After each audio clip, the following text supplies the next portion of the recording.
Immortal King, have you had enough fun? No, the Immortal Realm has neither short videos nor games. I have lingered there for countless eons, and I am weary of it. I must see what in this world is truly worth cherishing. Thus, more and more immortals, under the banner of following the Immortal King, entered this realm and found it hard to part from .01. The Immortal King's journey of cultivation, a magnificent palace, stood majestically above the clouds. Surrounded by colorful mists, this was the essence of immortality. Inside the palace, resplendent in gold and jade, sat a man in a purple robe. Beneath him, dozens of immortals bowed their heads, not daring to look up at the figure on the throne. The atmosphere was thick with silence.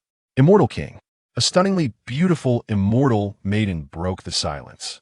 She had accompanied the Immortal King for tens of thousands of years, witnessing his transformation from a mere mortal to the sovereign of this supreme realm. Thus, while others held their breath in awe, she remained at ease by his side. Indeed, upon hearing her voice, many immortals sighed in relief. Xiao Fan slightly lifted his eyelids, directing his gaze towards this woman, revealing a fleeting glimmer of tenderness in his eyes before it vanished, returning to his usual impassive demeanor. Ji Weiyue's face flushed slightly. She had caught that moment of warmth in the Immortal King's eyes, warming her heart. It was well known that since he ascended to the Immortal King's stage, he rarely exhibited any emotion, as if he had completely severed all ties to worldly desires. Yet he preserved this faint tenderness solely for her. What suggestions do you have?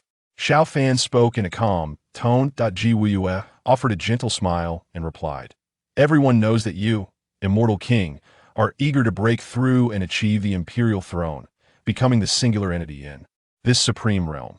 However, you must realize that the other immortal kings have cultivated in this realm for hundreds of thousands of years, while you have only spent a mere tens of thousands to attain your position, now standing as the strongest among them, far surpassing the others. You need not make things difficult for them." Her words garnered agreement from many immortals, who chimed in. Indeed, Lady Ji speaks the truth. Some of us may have lived longer than you, Immortal King, but we dare not offer you advice on the path of cultivation. Xiao Fan raised a hand to silence them. He acknowledged his own impatience. For the realms beyond the Immortal King stage were merely conjectures within this realm. Never had he encountered beings of such caliber. Even those who had lived for eons claimed to have never witnessed one. It seemed the Immortal King was the pinnacle. Yet, even the Immortal King could not escape the ravages of time, though one could live long. It was not eternal life. Thus, Xiao Fan felt a sense of discontent. At that moment, Ji Weiyue spoke again. "Immortal King, I believe you should not remain engrossed in cultivation. You ought to venture out. Perhaps unexpected rewards await you." Xiao Fan sighed. "I have grown weary of wandering the immortal realm. What difference does it make to leave or to stay?" Ji Weiyue smiled. "Then leave the immortal realm and explore the mortal world, experience the life of mortals." Xiao Fan's heart stirred at her words. After a moment of contemplation, he stood up and scanned the immortals below before saying, "Very well, I shall walk among mortals. Upon my departure, Ji Weiyue will be fully responsible for matters in the immortal realm." "Wait, Immortal King," Ji Weiyue interjected suddenly, pulling out a small booklet from her sleeves and handing it to him. "What is this?" Ji Weiyue explained. "This is a tailored guide for your travels among the mortal realm. I have foreseen that if you complete the objectives within, it will greatly benefit your cultivation upon your return. Surely, it will be of some use to you." Xiao Fan nodded, not bothering to examine it closely before tucking the booklet away and vanishing from the palace. In the next moment, Xiao Fan found himself atop a building. It was night, yet the streets below were ablaze with lights, bustling with prosperity. A world in the age of decline, yet it exhibits such affluence. Xiao Fan mused inwardly. At that moment, he turned to see a rosy-cheeked woman wobbling towards him, clutching the railing of the rooftop, retching as she appeared to be quite inebriated. Upon lifting her gaze, she spotted a figure clad in a flowing purple robe, standing with arms crossed at the edge of the rooftop. Xiao Fan regarded her calmly. She met his gaze, then broke into a silly smile, slurring, "I didn't expect to find a companion," while attempting to jump. She then attempted to climb up, but after several unsuccessful attempts, she called out to Xiao Fan, "Hey, lend me a hand and pull me up." Xiao Fan raised a hand, and an invisible force lifted her effortlessly to his side. The woman, seemingly intoxicated and oblivious to any oddity, simply expressed her gratitude. "Thank you." "My pleasure," was Xiao Fan's first spoken phrase upon arriving in this world. The woman paused, then turned her face closer to his as if trying to discern his features. "Oh, it's a guy?" Previously, she had only seen Xiao Fan's long hair and instinctively assumed he was another soul seeking liberation like herself. Only upon hearing his voice did she realize he was male, dressed peculiarly. In the next instant, the woman sat on the edge of the rooftop, her feet dangling in the air. She then looked up at Xiao Fan and said, "Hey, sit down. Since we're both contemplating death, we might as well get acquainted." Xiao Fan considered her words and mimicked her, taking a seat beside her. "Hello, I am Li Mingwei," she introduced, extending her right hand towards him. "Xiao Fan," he replied, shaking her hand gently before curiously inquiring, "Why do you wish to die?" Li Mingwei pointed to her abdomen. "Here, terminal cancer. Don't say I lack the money for treatment. Even with money, I could only live a few more months." "Oh." Xiao Fan nodded. Though he was unfamiliar with the specifics of terminal cancer, he understood it to be an incurable affliction in this realm. The two sat in silence at the rooftop's edge for a while. Then, Li Mingwei began to sob quietly. "Woo, I don't want to die. I have so many things left undone that I truly don't want to die. Woo." At that moment, Xiao Fan sensed a subtle shift in the booklet Ji Wuyue had given him. He retrieved it and noticed several celestial characters emerging on its pages. These were characters from the immortal realm, a string of indecipherable symbols to mere mortals. Xiao Fan understood the characters to convey a message urging him to assist the woman beside him. He immediately turned to Li Mingwei and said, "I can help you." "No need, I'm scared, but it's so high here, it won't be painful for long, it will just be a moment." Li Mingwei clearly misunderstood Xiao Fan's intent, and as she spoke, her body leaned forward. Xiao Fan extended his hand to her and said calmly, "What I mean is, I can help you with your latest stage cancer." Li Mingwei, upon hearing his words, was evidently skeptical. What qualifications did this long-haired man have to claim he could heal her? "Have you read too many novels, thinking you've inherited the skills of a divine doctor and come down from the mountains to roam the city?" She mocked. She secretly hoped Xiao Fan was like the protagonist in those stories, possessing extraordinary medical abilities to rescue her from despair. If he truly had such capabilities, what would it matter if she offered herself to him? Besides, he wasn't unpleasant to look at. Xiao Fan shook his head. "I'm not a physician, but I can indeed assist you." Li Mingwei, not in a rush to meet her demise, was curious to see how he intended to help. "Come on, show me what you can do," she urged. Hearing this, Xiao Fan ceased his idle chatter. Had it not been for Ji Wui's request for his assistance, he would have certainly ignored such matters. After all, he was merely a mortal. Then he stood up and waved his hand. Li Mingwei's entire body exploded into a cloud of blood mist. Xiao Fan did not lie. While he was a celestial king, he indeed lacked medical knowledge. However, he possessed alternative methods. With another wave of his hand, the blood mist that had formed from Li Mingwei's shattered body began to coalesce rather than disperse. Xiao Fan was reconstructing a new physical form for her. Completely shattering and then reassembling a body was not a difficult task for a celestial king.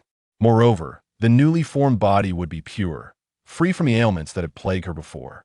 When Li Mingwei opened her eyes, she found herself seated on a bed. She furrowed her brow, faintly recalling that she had consumed copious amounts of alcohol the previous night, wept profusely, and contemplated jumping off the rooftop. After that, a peculiar long-haired man had claimed he could help her. What transpired next was a blur to that moment. She heard commotion outside the living room and realized she was unclothed. Without overthinking it, she donned her clothes and cautiously stepped into the living room. There, she spotted the long-haired man seated on the couch, engrossed in the television. "Who are you, and how did you get here?" Li Mingwei questioned, her voice laced with caution. She recalled her state of undress, and, had there been any abnormality with her body, she might have suspected the worst. Xiao Fan kept his gaze fixed on the television and replied coolly, "I saved you last night." After helping Li Mingwei form this new body, he noticed that the celestial script on the booklet had not dissipated, indicating that he had not yet completed his task of aiding her.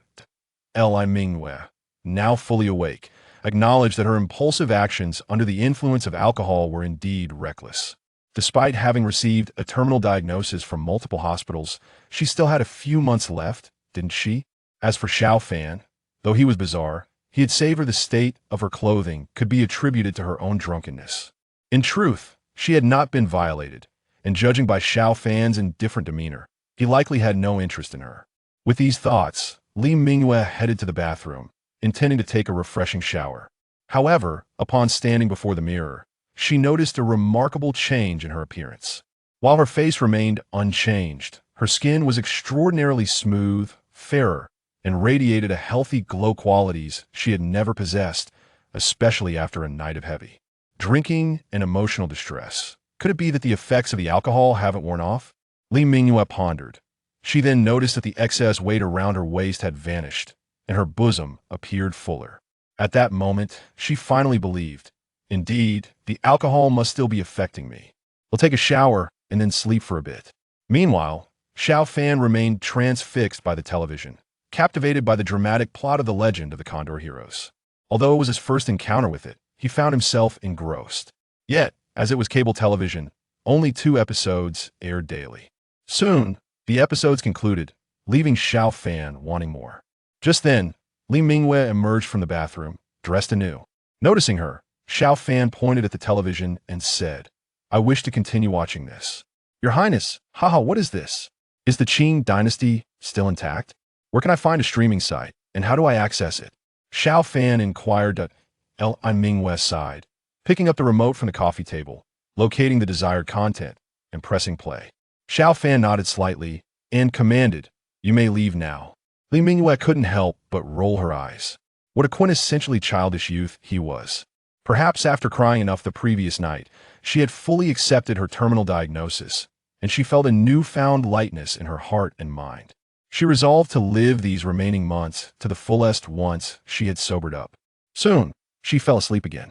In her dreams, she felt exhilarated, clutching a love letter, too timid to meet the gaze of her senior. But after a long wait, he still hadn't taken the letter until she finally dared to look up.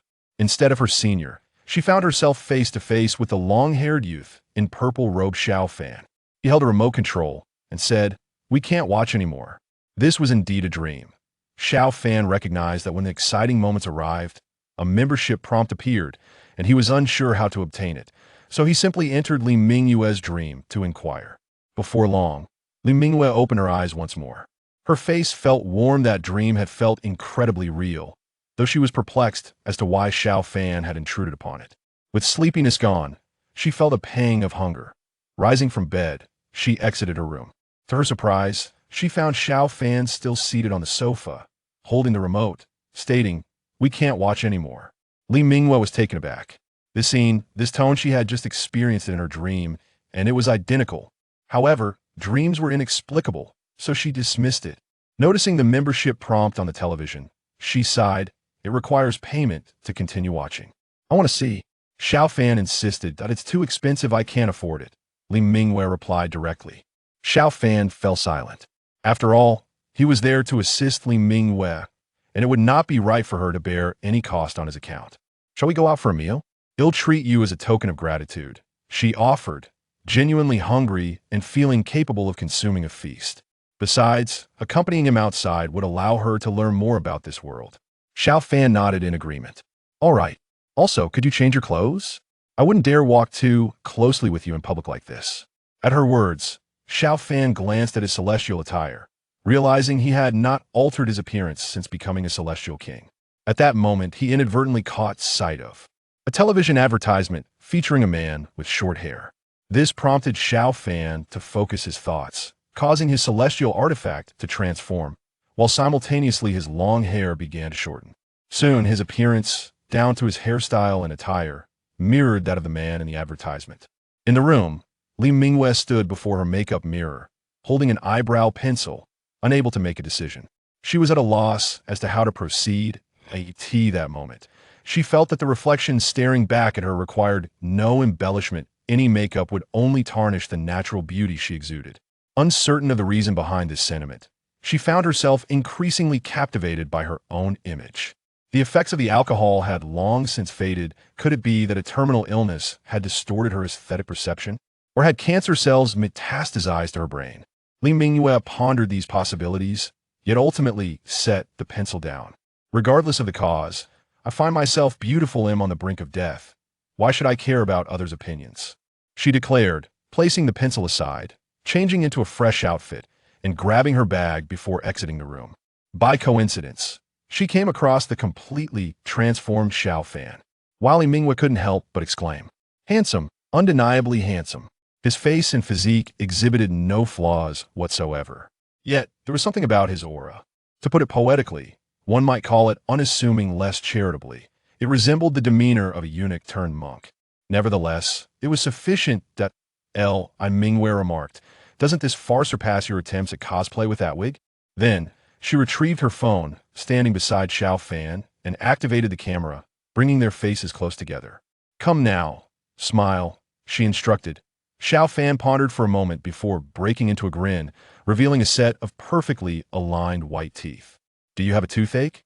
Li Mingyue rolled her eyes. She had never witnessed anyone smile so awkwardly, especially someone so strikingly handsome. Xiao Fan clenched his fist.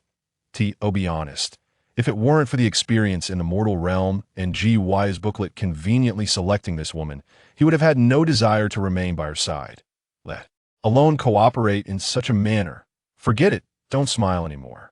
Now look at the camera. 3, 2, 1, click." They captured a photograph. In the image, Li Mingyue flashed a sweet smile, her eyes half closed in delight. Meanwhile, Xiao Fan maintained his indifferent expression, creating a stark contrast with her joyful demeanor. Yet, it was precisely this striking disparity that rendered the two of them unexpectedly harmonious together. Li Mingyue excitedly edited the photo and posted it on her social media, captioning it, "A New Life."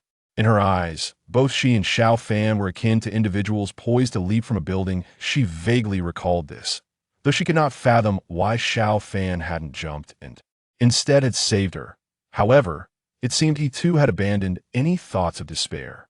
Regardless, today marked the beginning of their new lives together, though she understood that her new life would not last long. It was midday, and the shopping plaza buzzed with activity. Li Mingyue led Xiao Fan into the plaza, guiding him into a self-service barbecue restaurant. Xiao Fan initially believed that he had tasted every delicacy the celestial realm had to offer. What could possibly be delectable in this mundane world, which was in its twilight. Yet, as the enticing aroma of grilled meat wafted through the air, he found himself intrigued. He picked up a piece of well-cooked meat and savored it thoughtfully. In an instant, realization dawned upon him.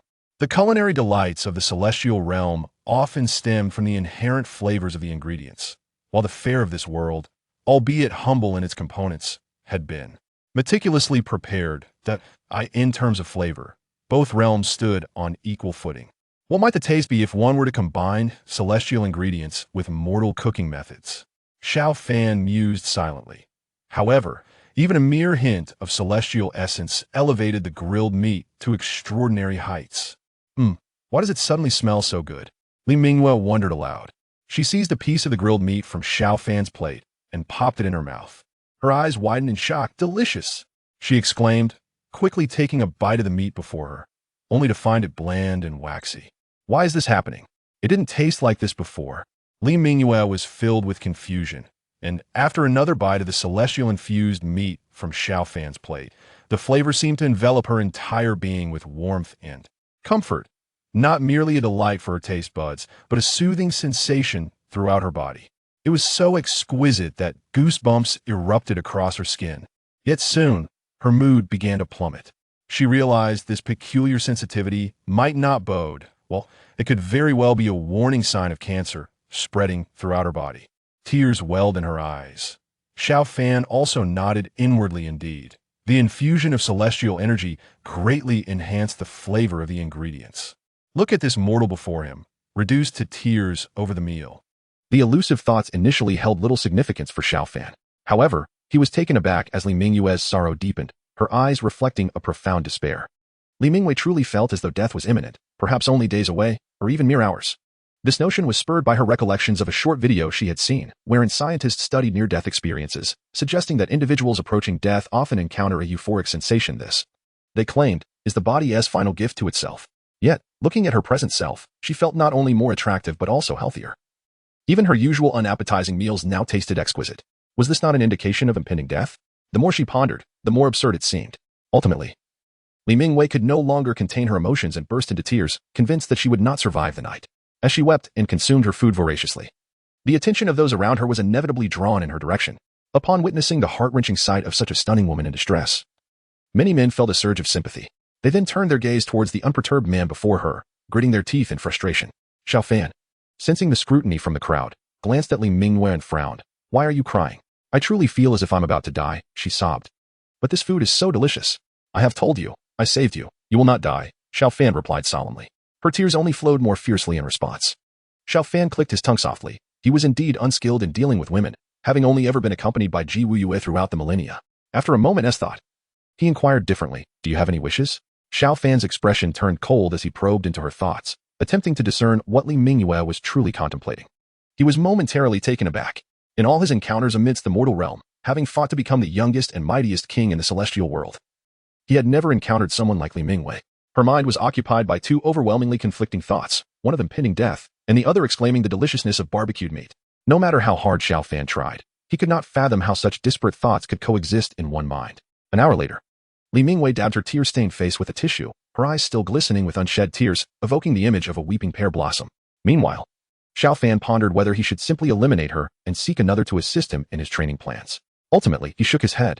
This obstruction in his journey served to validate the usefulness of the training goals set by Ji Wuyue. To kill her would be to admit his own failure.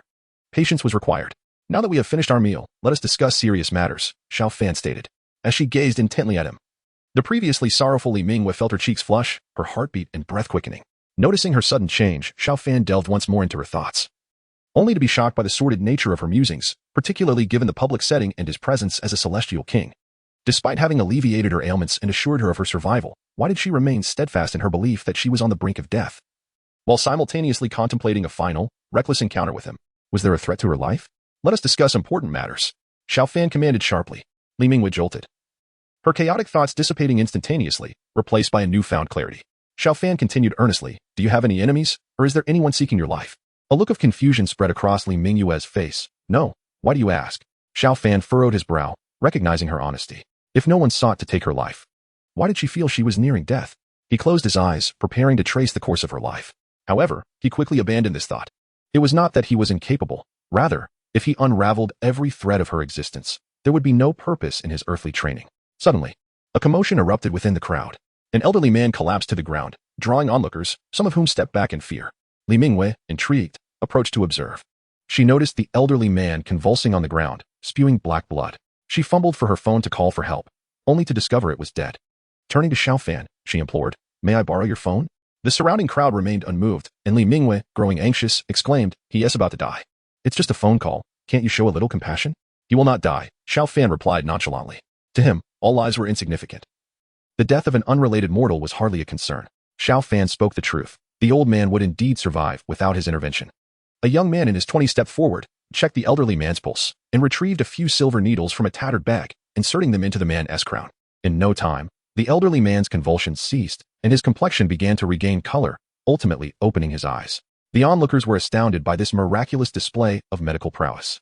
Li Mingwei felt a wave of relief wash over her, pondering whether this young man's remarkable skills could also heal her cancer. As she contemplated this, several bodyguards in black clothing rushed to the elderly man's side. He explained the situation, and the young man was respectfully invited into a luxurious extended vehicle. "Do you know that young healer?" Li Mingwei suddenly asked. Xiao Fan shook his head. "I do not." "Then how do you know the old man will survive?" "Under those circumstances, without that young healer, he surely would have died." Li Mingwei questioned, puzzled. "I can discern that the young man possesses significant fortune, intertwined with the old man's life, destined to intersect. A person fated to die may have their destiny altered by the appearance of that youth. To think you are not only deluded but also a charlatan." Li Mingwei scoffed. Xiao Fan smiled faintly. "Do you doubt me? Shall I sever his fortune and show you what transpires?" "Then do it. Let me see," she retorted, with a wave of his hand. Xiao Fan unleashed an invisible celestial energy directed at the young man. "Madman." Li Mingwei rolled her eyes and turned to leave. She was oblivious to the celestial energy he had dispatched, believing Xiao Fan was merely jesting with her. Little did she know, moments after the young man's fortune was severed, he would meet his demise in a car accident alongside the elderly man, with the exchange of celestial stones for currency. Xiao Fan accompanied Li Mingwei as they explored the marketplace, visited the cinema, and indulged in the amusement park. As dusk settled, she contemplated visiting a bar, an establishment she had only heard of but never dared to enter. However, standing before the bar's entrance, she hesitated and ultimately chose not to go in. Throughout this time, Xiao Fan remained largely silent, merely shadowing her presence. Li Mingwei soon noticed some peculiarities in her own physique.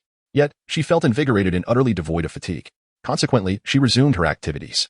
Xiao Fan, attuned to her emotional shifts, had grown accustomed to them and refrained from probing into her thoughts, which he assumed were likely chaotic. Thank you very much. I had a delightful time today. Do you require any further assistance? Li Mingwei inquired. None at all. I am quite satisfied, she replied. Despite her words, the booklet remained inactive. Had it not explicitly stated its intention to assist her, Xiao Fan might have believed he had misidentified his target. Nevertheless, he did not press the issue. Instead, as she turned to leave, he quietly set a celestial array behind her. This ensured that, even in the celestial realm, few would be able to claim her life. After Li Mingwei ascended the stairs, Xiao Fan departed, feeling the need to familiarize himself with this world. He recalled that while watching television at Li Mingwei's residence, she had mentioned that money was required for viewing. Thus, he pondered how to acquire some funds. Although it was an age of declining spiritual practices, cultivators still existed. In an instant, his consciousness spread across the entire world. The next moment, he found himself standing before an ancient mansion, striding boldly inside. Within the mansion, numerous individuals were present, some exuding spiritual energy, while others were ordinary people. However, as Xiao Fan passed through them, they remained oblivious to his existence.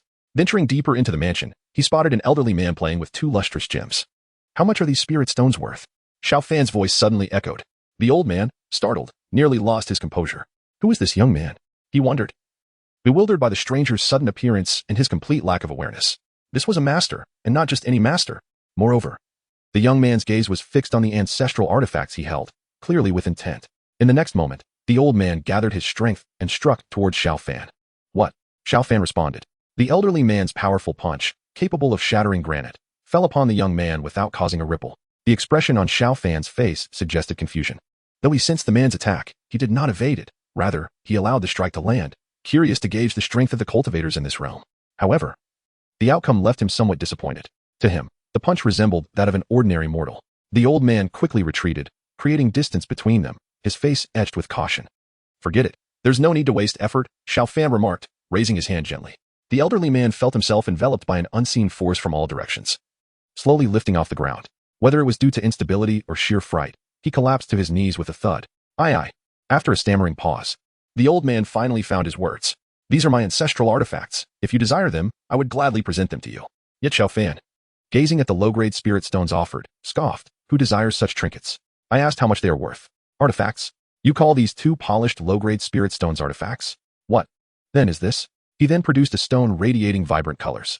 In an instant, the old man felt an overwhelming surge of spiritual energy in the air, akin to being transported to a celestial realm. The mere aura emanating from the stone was astounding, and the old man could scarcely fathom the power contained within. This was a unique celestial stone from the celestial realm, brimming not with mere spiritual energy, but with celestial essence. Moreover, even this stone was considered low-grade. Xiao Fan possessed superior celestial stones, yet to reveal one might cause the old man to be instantly overwhelmed by the immense celestial energy. Seeing the old man speechless, Xiao Fan promptly stated his intent. I noticed you possess spirit stones, so you must be knowledgeable. I wish to engage in a transaction. I require money. The old man felt a pang of despair. May I ask how much you need? He inquired, knowing full well the stone's value was beyond his means. Xiao Fan, displaying generosity, replied, You may offer what you deem appropriate. This statement plunged the old man into further confusion. In truth, Xiao Fan was uncertain of the amount he could obtain, but he simply wanted enough to purchase a video membership. To Xiao Fan, spending a low-grade celestial stone for an engaging television drama was unquestionably worthwhile. The old man, however, was oblivious to his intentions. To be honest, I cannot afford it. And I doubt any family in Jiangnan province could either. The old man spoke truthfully, and Xiao Fan recognized this. You cannot even afford a video membership? What? The old man questioned his understanding. Xiao Fan repeated, A video membership. Are you familiar? Yes, but the old man hesitated, still in disbelief. Can you manage it? Yes, I can, he reluctantly affirmed. Then hand over the money. The old man initially thought it was a jest. Yet he did not believe that a mere few dozen coins could purchase such a treasure. Therefore, he gritted his teeth and produced a bank card. Sir, this card contains some funds. You may use it in haste. As for the treasure, I cannot afford it. but I will disseminate the news, gathering interest from other families. I will attempt to secure a satisfactory price. If that fails, I am powerless to assist further. Very well. Xiao Fan accepted the bank card and casually tossed the low-grade celestial stone towards the old man. The old man hurriedly caught it, initially expecting the young man to retain the treasure until he rallied other families. Instead, Xiao Fan had carelessly discarded it as one might a piece of refuse. Yet the old man refrained from further comment, merely asking, "Sir, how may I contact you later? I am Xiao Fan, simply call my name, and I will sense it." He replied before vanishing from the old man's sight. The old man was once again taken aback. Could this person possibly be a celestial being? Xiao Fan whispered a name to himself, committing it to memory. At that moment, Xiao Fan suddenly reappeared, reminding him, "Do not call my name unless necessary. If you do, I shall appear immediately." With that, Xiao Fan departed once more, leaving the old man in a state of deep reverence. Kneeling on the ground and bowing several times towards the direction in which Xiao Fan had vanished, Li Mingwei had spent an entire sleepless night. Her bedside and the floor littered with tissues. Fearful of closing her eyes lest she fail to reopen them, she had wept throughout the night. However, as dawn began to break, she felt no unusual sensations in her body. Rather, the pain from her previous cancer afflictions had not returned. The only discomfort was her growing hunger. At that moment, she heard a noise coming from the living room. Frowning slightly, she stepped out of her room to witness a familiar sight. Xiao Fan was seated on the sofa. The television was on. "Xiao Fan, how did you get into my house?" Li Mingyue's eyes widened in disbelief. She intended to say more, but ultimately sighed and walked to the refrigerator to see what food remained. To her dismay, it was nearly empty. Resigned, she plopped down beside Xiao Fan, preparing to order takeout on her phone. Her gaze fell upon the clutter on the coffee table. The packaging of a phone lay scattered, with manuals and accessories strewn about, along with a black bank card and a brand new identification card carelessly placed atop it. "Could you please tidy up your things?" she asked, her eyes lingering on the bank card. It was cold to the touch, metallic, adorned with golden edges, exuding an air of opulence. Could he possibly be from a wealthy family? She wondered. Then she picked up the new identification card and, upon examining Xiao Fan's information, noticed the city of origin was from the capital. Ah, so he hails from the capital. That explains the wealth. In fact, this identification card was recently procured, as Xiao Fan understood the necessity of having an identity in this world. Without it, he could not activate his membership. He had sought the assistance of an elderly man blessed with fortune to facilitate the acquisition of this identification. At that moment, the phone rang. It was Xiao Fan's newly purchased device. Xiao Fan did not answer, and Li Mingwei remained silent. However, the incessant ringing began to irritate her. "Answer your phone," she snapped. Xiao Fan remained unfazed. "Should I answer it?" Li Mingwei ventured. Xiao Fan continued to watch the television. Frustrated, Li Mingwei reached over and pressed the answer button. Activating the speakerphone, a female customer service voice emerged from the other end. "Hello, I am from Tomato Video's customer service. May I speak with Mr. Xiao?" Li Mingwei glanced at Xiao Fan, who remained silent, so she replied, "Yes, right here, but can't speak. Please proceed with your matter." "All right. It's like this. Mr. Xiao has just activated a membership on his video account, and I'm here to confirm." Li Mingwei furrowed her brows. "It's just a video membership. Does it really require confirmation?" "What?" Li Mingwei was taken aback. "A membership for 10,000 years?" At that moment, Xiao Fan interjected, "Indeed. I have activated a membership for 10,000 years. The customer service representative on the other end was momentarily stunned. She had thought it might be a mistake. Yet it turned out he genuinely activated a membership for 10,000 years. Embarrassed, she replied, "Since there was no error in your operation, then it's all settled. Wishing you a pleasant day." As the call ended, Li Mingwei felt her heart race. A membership for 10,000 years must cost several million. What a waste of money. Yet, she confirmed a few things. First, Xiao Fan was indeed affluent, possibly a scion from a prominent family in the capital. Second, he seemed to have a disregard for life, indulging recklessly. Meanwhile, Xiao Fan's thoughts were simple. He merely intended to activate a membership for 10,000 years and renew it afterward. As for whether the video company would still exist a decade hence or how the world might change, he did not dwell on such matters. What a spendthrift. Li Mingwei thought indignantly, though she soon recalled that it was his money, and he could spend it as he wished. Thus, she took Xiao Fan's phone and ordered a lavish breakfast. If he wanted to waste his millions, spending a mere 100 on a good meal seemed trivial. At that very moment, over 1,000 kilometers away in Jiangnan province, several prominent families gathered due to news from Elder Chen of the Chen family, who claimed to possess a celestial treasure crafted by an immortal. "Last night, I encountered an immortal who wished to exchange this treasure for money. I have summoned the families to pool our resources and see if the immortal would bestow this treasure upon us," Elder Chen declared. The Chen family was well regarded in Jiangnan province, and with the family head personally addressing the matter, his credibility was undeniable. However, some voiced skepticism. "Elder Chen, are you spinning tales? Where's the item?" Elder Chen gestured to one of his grandsons, who nodded and produced a box made of dark purple stone. Even before it was opened, the room buzzed with excitement. The box was crafted from a rare spirit stone, indicating that the Chen family had invested heavily to contain the treasure within and prevent its aura from leaking. Just the sight of the box was enough to pique their curiosity about its contents. Elder Chun was no fool, but he could not fathom what could possibly warrant the assembly of all the top families in Jiang'an. He carefully opened the box, and as a mere crack appeared, an exceptionally pure and dense spirit energy wafted out, filling the entire hall with its essence. What an intense spirit energy. I can feel my realm shifting, exclaimed one elder, whose chi erupted uncontrollably, breaking through his limits. This was the head of the Yi family, who had been stuck at the peak of the 8th rank for over a decade. Astonishingly, just a whiff of the treasure's spirit energy allowed him to surpass the barriers he'd struggled against for years. Within minutes, several individuals experienced breakthroughs in their martial arts cultivation. This was indeed a celestial treasure. Suddenly, a young man spoke up, his demeanor audacious, sitting beside an elderly figure in meditation. This treasure belongs to the Lin family. Elder Chen, with a cold demeanor, retorted, "What do you mean? Do you intend to claim it for yourself?" The Lin family was notorious for their dominance in Jiang'an, not only due to their own strength, but also because of a formidable master at the peak of the 9th rank within their ranks. At this moment, the half-step master stood here, his power far surpassing that of everyone present. What does it mean to claim something as one's own? Our Lin family is willing to pay, say, 10 million. How does the Qin family head feel about that? The young man spoke, and none dared to retort. 10 million? Such a treasure could not be bought even for 1 billion. This was nothing short of blatant robbery. My grandfather once said that this celestial treasure does not belong to the Qin family, but was entrusted to us by an immortal. The speaker was the grandson of old Qin, but before he could finish, a member of the Lin family interrupted him. Nonsense about immortals. Don't think I'm unaware of your Qin family's intentions. This treasure was merely an unexpected acquisition for your family. Aware of your lack of strength to monopolize it, you gathered us here to obtain a significant sum while also sharing ownership of this treasure with us. Upon hearing this, many from other families nodded in agreement. Indeed, the Chun family's strength was mediocre. The head of the Qin family was notorious for being ineffective. At his age, possessing only the power of a 4th-grade warrior, even inferior to some juniors in his family. If not for old Qin's exceptional talent in managing the family, the Qin family would be inconsequential in Jiang'an. Suddenly, the head of the Lin family interjected, his impatience evident as he declared, "Since 10 million is unacceptable to the Qin family head, I shall take the liberty to offer 10 times that amount, 100 million. Furthermore, several of my younger relatives have reached marriageable age. We could arrange a union with the Qin family." Under normal circumstances, old Qin would have readily agreed to such terms, as an alliance with the Lin family would elevate the Qin family's standing. However, old Qin merely shook his head. The head of the Lin family was taken aback by old Qin's unexpected firmness, even daring to refuse them in front of other families, which incited his fury. How dare you show such disrespect? He slammed his cane into the hard granite floor, creating a deep crater while his energy surged, causing his garments to billow ominously. The might of the half-step master erupted, nearly suffocating those present. "Lin brother," spoke the head of the Yi family, who had recently broken through to the 9th grade.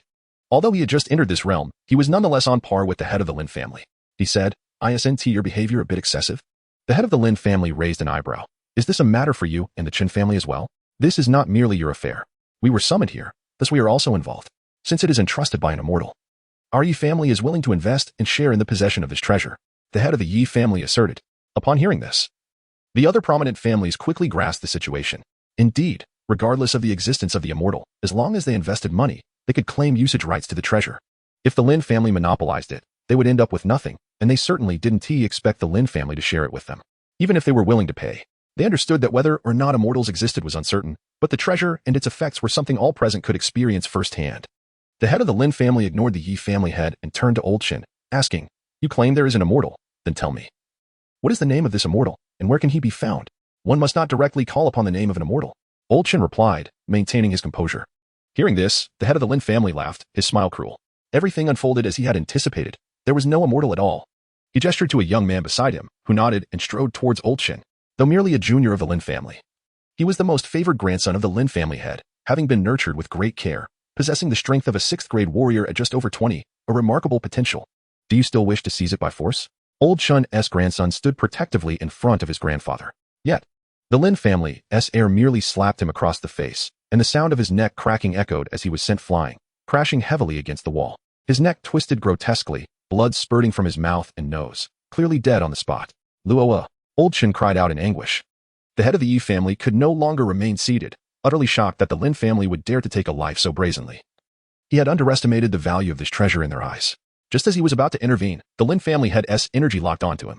Should he attempt to stop them, the Lin family head would strike without hesitation. Though both were at the 9th grade, there was a significant difference between the initial and peak stages. "Old Chun, you might as well hand it over. Otherwise, you too shall pay the price here. Not just you, but your entire Qin family could be easily annihilated by us." The Lin family heir threatened menacingly. Old Qin understood that the Lin family possessed that capability. Yet if he carelessly surrendered the treasure, the Immortal's wrath would surely spell doom for the Qin family as well. Just as he hesitated, he suddenly noticed a figure appearing below. It was Xiao Fan. "My lord," Qin Ernan exclaimed joyfully.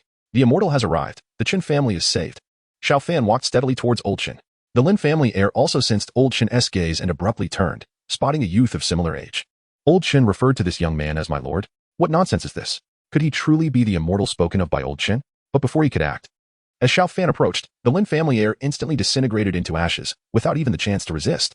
Xiao Fan glanced at the corpse beside Old Qin, then fixed his gaze upon Old Qin, coldly stating, "I exchanged that celestial stone for money, yet you involved me in this entanglement?" Xiao Fan implied that the celestial stone he had given to Old Qin was compensated, thus the cause and effect should have been understood.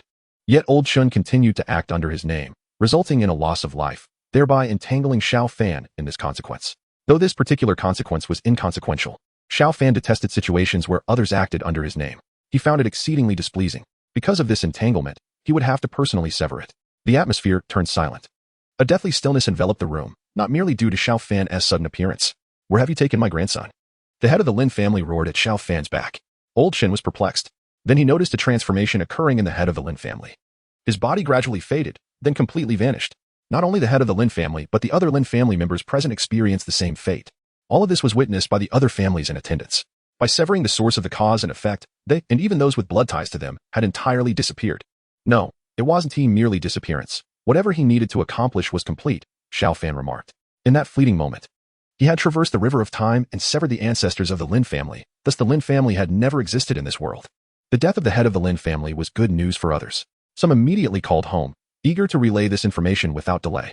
The patriarch of the Lin family has perished, and with the loss of this crucial pillar, it is only natural that their influence in Jiangnan province will wane, eventually leading other families to slowly encroach upon their territory to bolster their own power. This world is indeed cruel. Without capability, one cannot hope to preserve their legacy. Whichever family acts first will undoubtedly seize a dominant position in this feast that targets the Lin family. The rumors of the celestial treasures are true. But there is another matter. The Lin family patriarch has died. Yet, on the other end of the line came a voice of disbelief. The Lin family? What Lin family? Is there even a Lin family in Jiangnan province? Hearing this, the family head stood dumbfounded. Not only him, but soon others from various families began to realize that. With the peculiar disappearance of the Lin family members, the outside world seemed to have lost all trace of any news regarding the Jiangnan Lin family. Moreover, the family's original assets had never surfaced. All of this was intricately linked to the young man who had been before Old Qin. Indeed, he was a celestial being. Those present no longer harbored any doubt. The Lin family had vanished, yet the attendees remained unaffected. This was a deliberate act by Xiao Fan. He needed to convey to everyone, "Do not seek me unless necessary. If I require funds, I will naturally approach you. Furthermore, if anyone dares to exploit my name and entangle me in their affairs, especially if it leads to death, the consequences are for you to ponder." As soon as he finished speaking, everyone present obediently nodded in agreement. Old Qin then fell to his knees before Xiao Fan, knocking his head several times on the ground. And in deep sorrow pleaded, "Great One, celestial being, I implore you, have mercy and restore my poor grandson." The Qin and Yi families had never maintained a particularly good relationship, but it was certainly not hostile. The Qin family recognized this celestial being. So it was only prudent for the Yi family to cultivate a rapport with him. Enough with the weeping and wailing. It's quite bothersome, Xiao Fan said impatiently. He then waved his hand toward the body with the twisted neck. The neck of Old Qin's grandson, which had been broken and distorted, suddenly emitted a series of cracking sounds. In a single breath, the grandson opened his eyes. The one who had been utterly lifeless now revived before everyone. This was undoubtedly the work of a celestial being. The head of the Yi family immediately prostrated himself on the ground. Not only him, others quickly followed suit, sincerely bowing to Xiao Fan. Xiao Fan, however, paid them no heed and stepped forward, vanishing from the spot. "Xiao Fan, why are you taking so long in the restroom?" Li Mingwei called out from outside the bathroom, bent over and clutching her stomach in discomfort. After all, defecation is unlike urination. One feels the urge for urination with a slight sensation, while the need to defecate remains unnoticed until the very last moment. Yet once the urge arises, it is an overwhelming force that is hard to resist. Hence, it is aptly termed a great matter. "What were you doing in there?" Xiao Fan suddenly appeared behind Li Mingwei, inquiring. "You jerk. You could at least have said something if you weren't in the restroom." Li Mingwei exclaimed angrily before bursting into the bathroom. She discovered that Xiao Fan had seemingly vanished. She thought he had gone to the restroom, but found no one there. Confused, a few minutes later, Li Mingwei emerged from the bathroom, her expression still irritable. "Where did you just go?" Li Mingwei's eyes darted around before she asked. "Are you wealthy?" "I have no money." "Who would believe that? You have a video membership worth 10,000 years. It's not like someone just gives you that for free. The money was exchanged for something last night. They said it was enough for the video membership." but I don't know how much is left. Hand me your phone. Li Mingwei reached out for Xiao Fan's phone. It's on the coffee table. Help yourself. As Li Mingwei accessed the balance on the black card linked to Xiao Fan's account, a sequence of numbers appeared that struck her like a hammer to the brain, leaving her momentarily dazed. Million, 10 million, 100 million, billion. Brother, godfather, biological father, grandfather, ancestors. Li Mingwei gasped in astonishment. This was a billionaire beside her. She had considered that Xiao Fan might be a wealthy scion of a noble family, but she never imagined he was this affluent. No wonder he could maintain a stoic demeanor while purchasing a 10,000-year membership, perhaps to him. Such a sum was akin to mere pocket change for an ordinary person, so trivial that it didn't merit the effort to pick it up if dropped. With such wealth? Why would you want to die? Is it that life holds no allure, prompting you to seek an early end? Li Mingwei asked. Her tone tinged with a sense of disappointment. She, who had not only been broke but also afflicted with a terminal illness, sought to escape the torment of her last days, and it was under the influence of alcohol that she contemplated jumping off a building. Yet why would someone as wealthy as Xiao Fan harbor thoughts of suicide? I've already stated, I do not wish to seek death, Xiao Fan reiterated. Then why were you standing on the rooftop that day, acting as if you wanted to die? Why did you appear at my house if not to find a companion in death? Li Mingwei challenged. Believe it or not, I was merely trying to assist you. Assist me? Fine, then let me use some of your money. Sure. With Xiao Fan's generous offer, Li Mingwei was quite straightforward. Since she was destined to die, she might as well indulge herself. Thus, equipped with a rich woman experience card, Li Mingwei meticulously dressed up and set off towards the city's luxury goods store with a lively and brisk stride. She promptly bought a handbag worth over 500,000, one that had once appeared in a dream of hers, using Xiao Fan's card for the payment. It must be said, spending someone else's money indeed brings no heartache. As she picked up the bag, she felt a significant transformation in her aura, as though she had become nobility, exuding an air of sophistication with every gesture. Of course, this was merely her imagination, and the so-called nobility was merely something she had learned from television. Although others might perceive her as nothing but a nouveau riche, no one dared to underestimate her, for she truly possessed wealth. Surrounding her were 4 or 5 staff members, diligently introducing her to the store's luxuries. Li Mingwei merely waved her hand whenever she fancied something, wrap it up, never inquiring about the price. Meanwhile, Xiao Fan sat quietly nearby, engrossed in watching television on his phone. When they departed the luxury store, the staff members even came to the door to enthusiastically see her off, as though bidding farewell to a living deity. Li Mingwei had never experienced such treatment, her face glowing with pride. Holding just the handbag, she had the rest of her purchases delivered to her home by the store. However, her spirits soon began to plummet. At that moment, she felt she understood Xiao Fan a bit better. Once material desires were so easily fulfilled, the cost was a profound emptiness of the spirit. No wonder someone from a wealthy family, without worries about food and clothing, would contemplate suicide. As for Li Mingwei's thoughts, while Xiao Fan could easily perceive them, he had no desire to correct her. Well, suddenly, a female voice called out beside Li Mingwei. Looking up to see the newcomer, her face lit up with joy. Linger, what are you doing here? I was transferred for work and assigned to Linghai. But you, I haven't heard from you since graduating university. I didn't expect to find you in Linghai, the woman named Zhao Ling said. Subsequently, she noticed the transformation in Li Mingwei and exclaimed, It has been 2 years since we last met. Where? You look more beautiful. What cosmetics are you using? In truth, Li Mingwei had not applied any makeup. However, such is the nature of women. They can acknowledge the achievements of the girls around them, recognize their gentle personalities, and even concede that another's figure surpasses their own. Yet, they will never admit that the other is inherently beautiful, attributing all of it instead to the makeup brands they use. Similarly, men can admit that their friends are tall and handsome or that their girlfriends are attractive, yet in some aspects, they will never yield. When boasting, they often exaggerate, leading to a society where the average height is now 18. The peculiar human tendency for comparison is quite strange. In response, Li Mingwei merely smiled. She was aware of whether she was made up or not. Yet why did Zhao Ling perceive her as more attractive? Was it truly not an illusion? Suddenly, a thought struck her. Linger, if you have nothing else, let us chat next time. I have something urgent to attend to. As Li Mingwei prepared to leave, Zhao Ling abruptly grasped her arm and smiled. No rush. Oh, is this your boyfriend? Zhao Ling had suddenly noticed Xiao Fan behind Li Mingwei. He was slightly bowing his head, engrossed in his phone, but upon closer inspection, Zhao Ling's heart skipped a beat. How handsome. Especially his cool, aloof aura, which surpassed any man she had ever encountered. No, he is just a friend, Li Mingwei clarified. Upon hearing this, Zhao Ling quickly organized her hair, approached him, and displayed what she believed to be a charming smile. Hello, I'm Zhao Ling, your close friend. Scram, Xiao Fan said without lifting his head, his tone dismissive. Witnessing this, Li Mingwei hastily pulled Zhao Ling aside and whispered in her ear, his personality is a bit odd, and he has a disdain for women. Zhao Ling gasped, covering her mouth in astonishment. Disdain for women? Then who does he like? Li Mingwei nodded earnestly. Indeed, men. After saying this, Li Mingwei took Xiao Fan's hand and left, leaving behind a parting remark. Linger, I truly have urgent matters. I'll find you later and treat you to a meal. Zhao Ling stood frozen in place. Her face flushed with embarrassment, her heart racing, mumbling to herself, he must be a bottom, right? Yes, definitely a bottom. As for the images swirling in her mind, which were utterly inappropriate and unsuitable for children, only she was aware of them. Meanwhile, Li Mingwei had called a taxi and headed straight to the hospital in the city. She wanted to ascertain the extent to which the cancer cells in her body had spread, as they had begun to affect her appearance. She did not wish to die in agony while looking utterly dreadful. After undergoing several tests, the wait for the results was excruciating. She feared the worst yet secretly hoped for a miracle. However, recalling her initial diagnosis of late-stage cancer, confirmed by multiple hospitals, she quickly dismissed any notion of improvement. Improvement? How could that be possible, unless a deity intervened? Li Mingyue's heart was a tumultuous storm.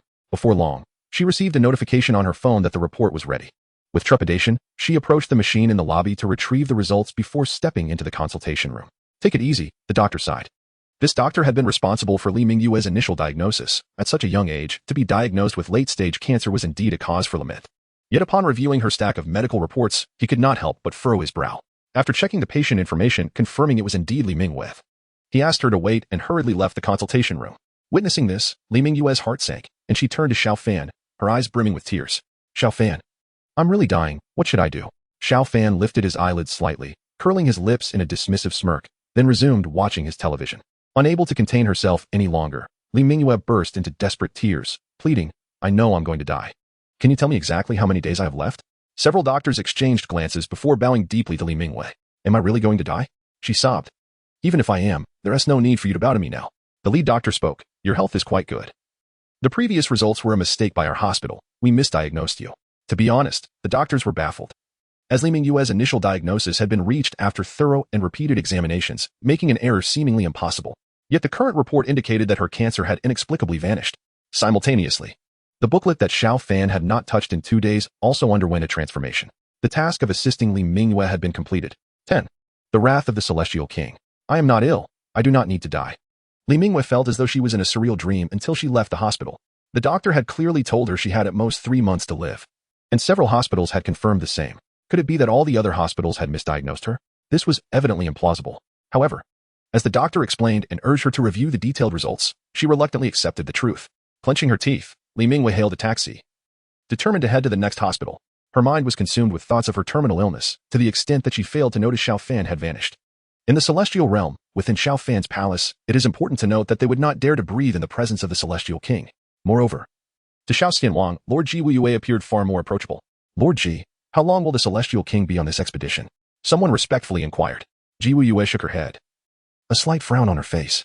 I'm not certain. It may take a long time or perhaps conclude quickly.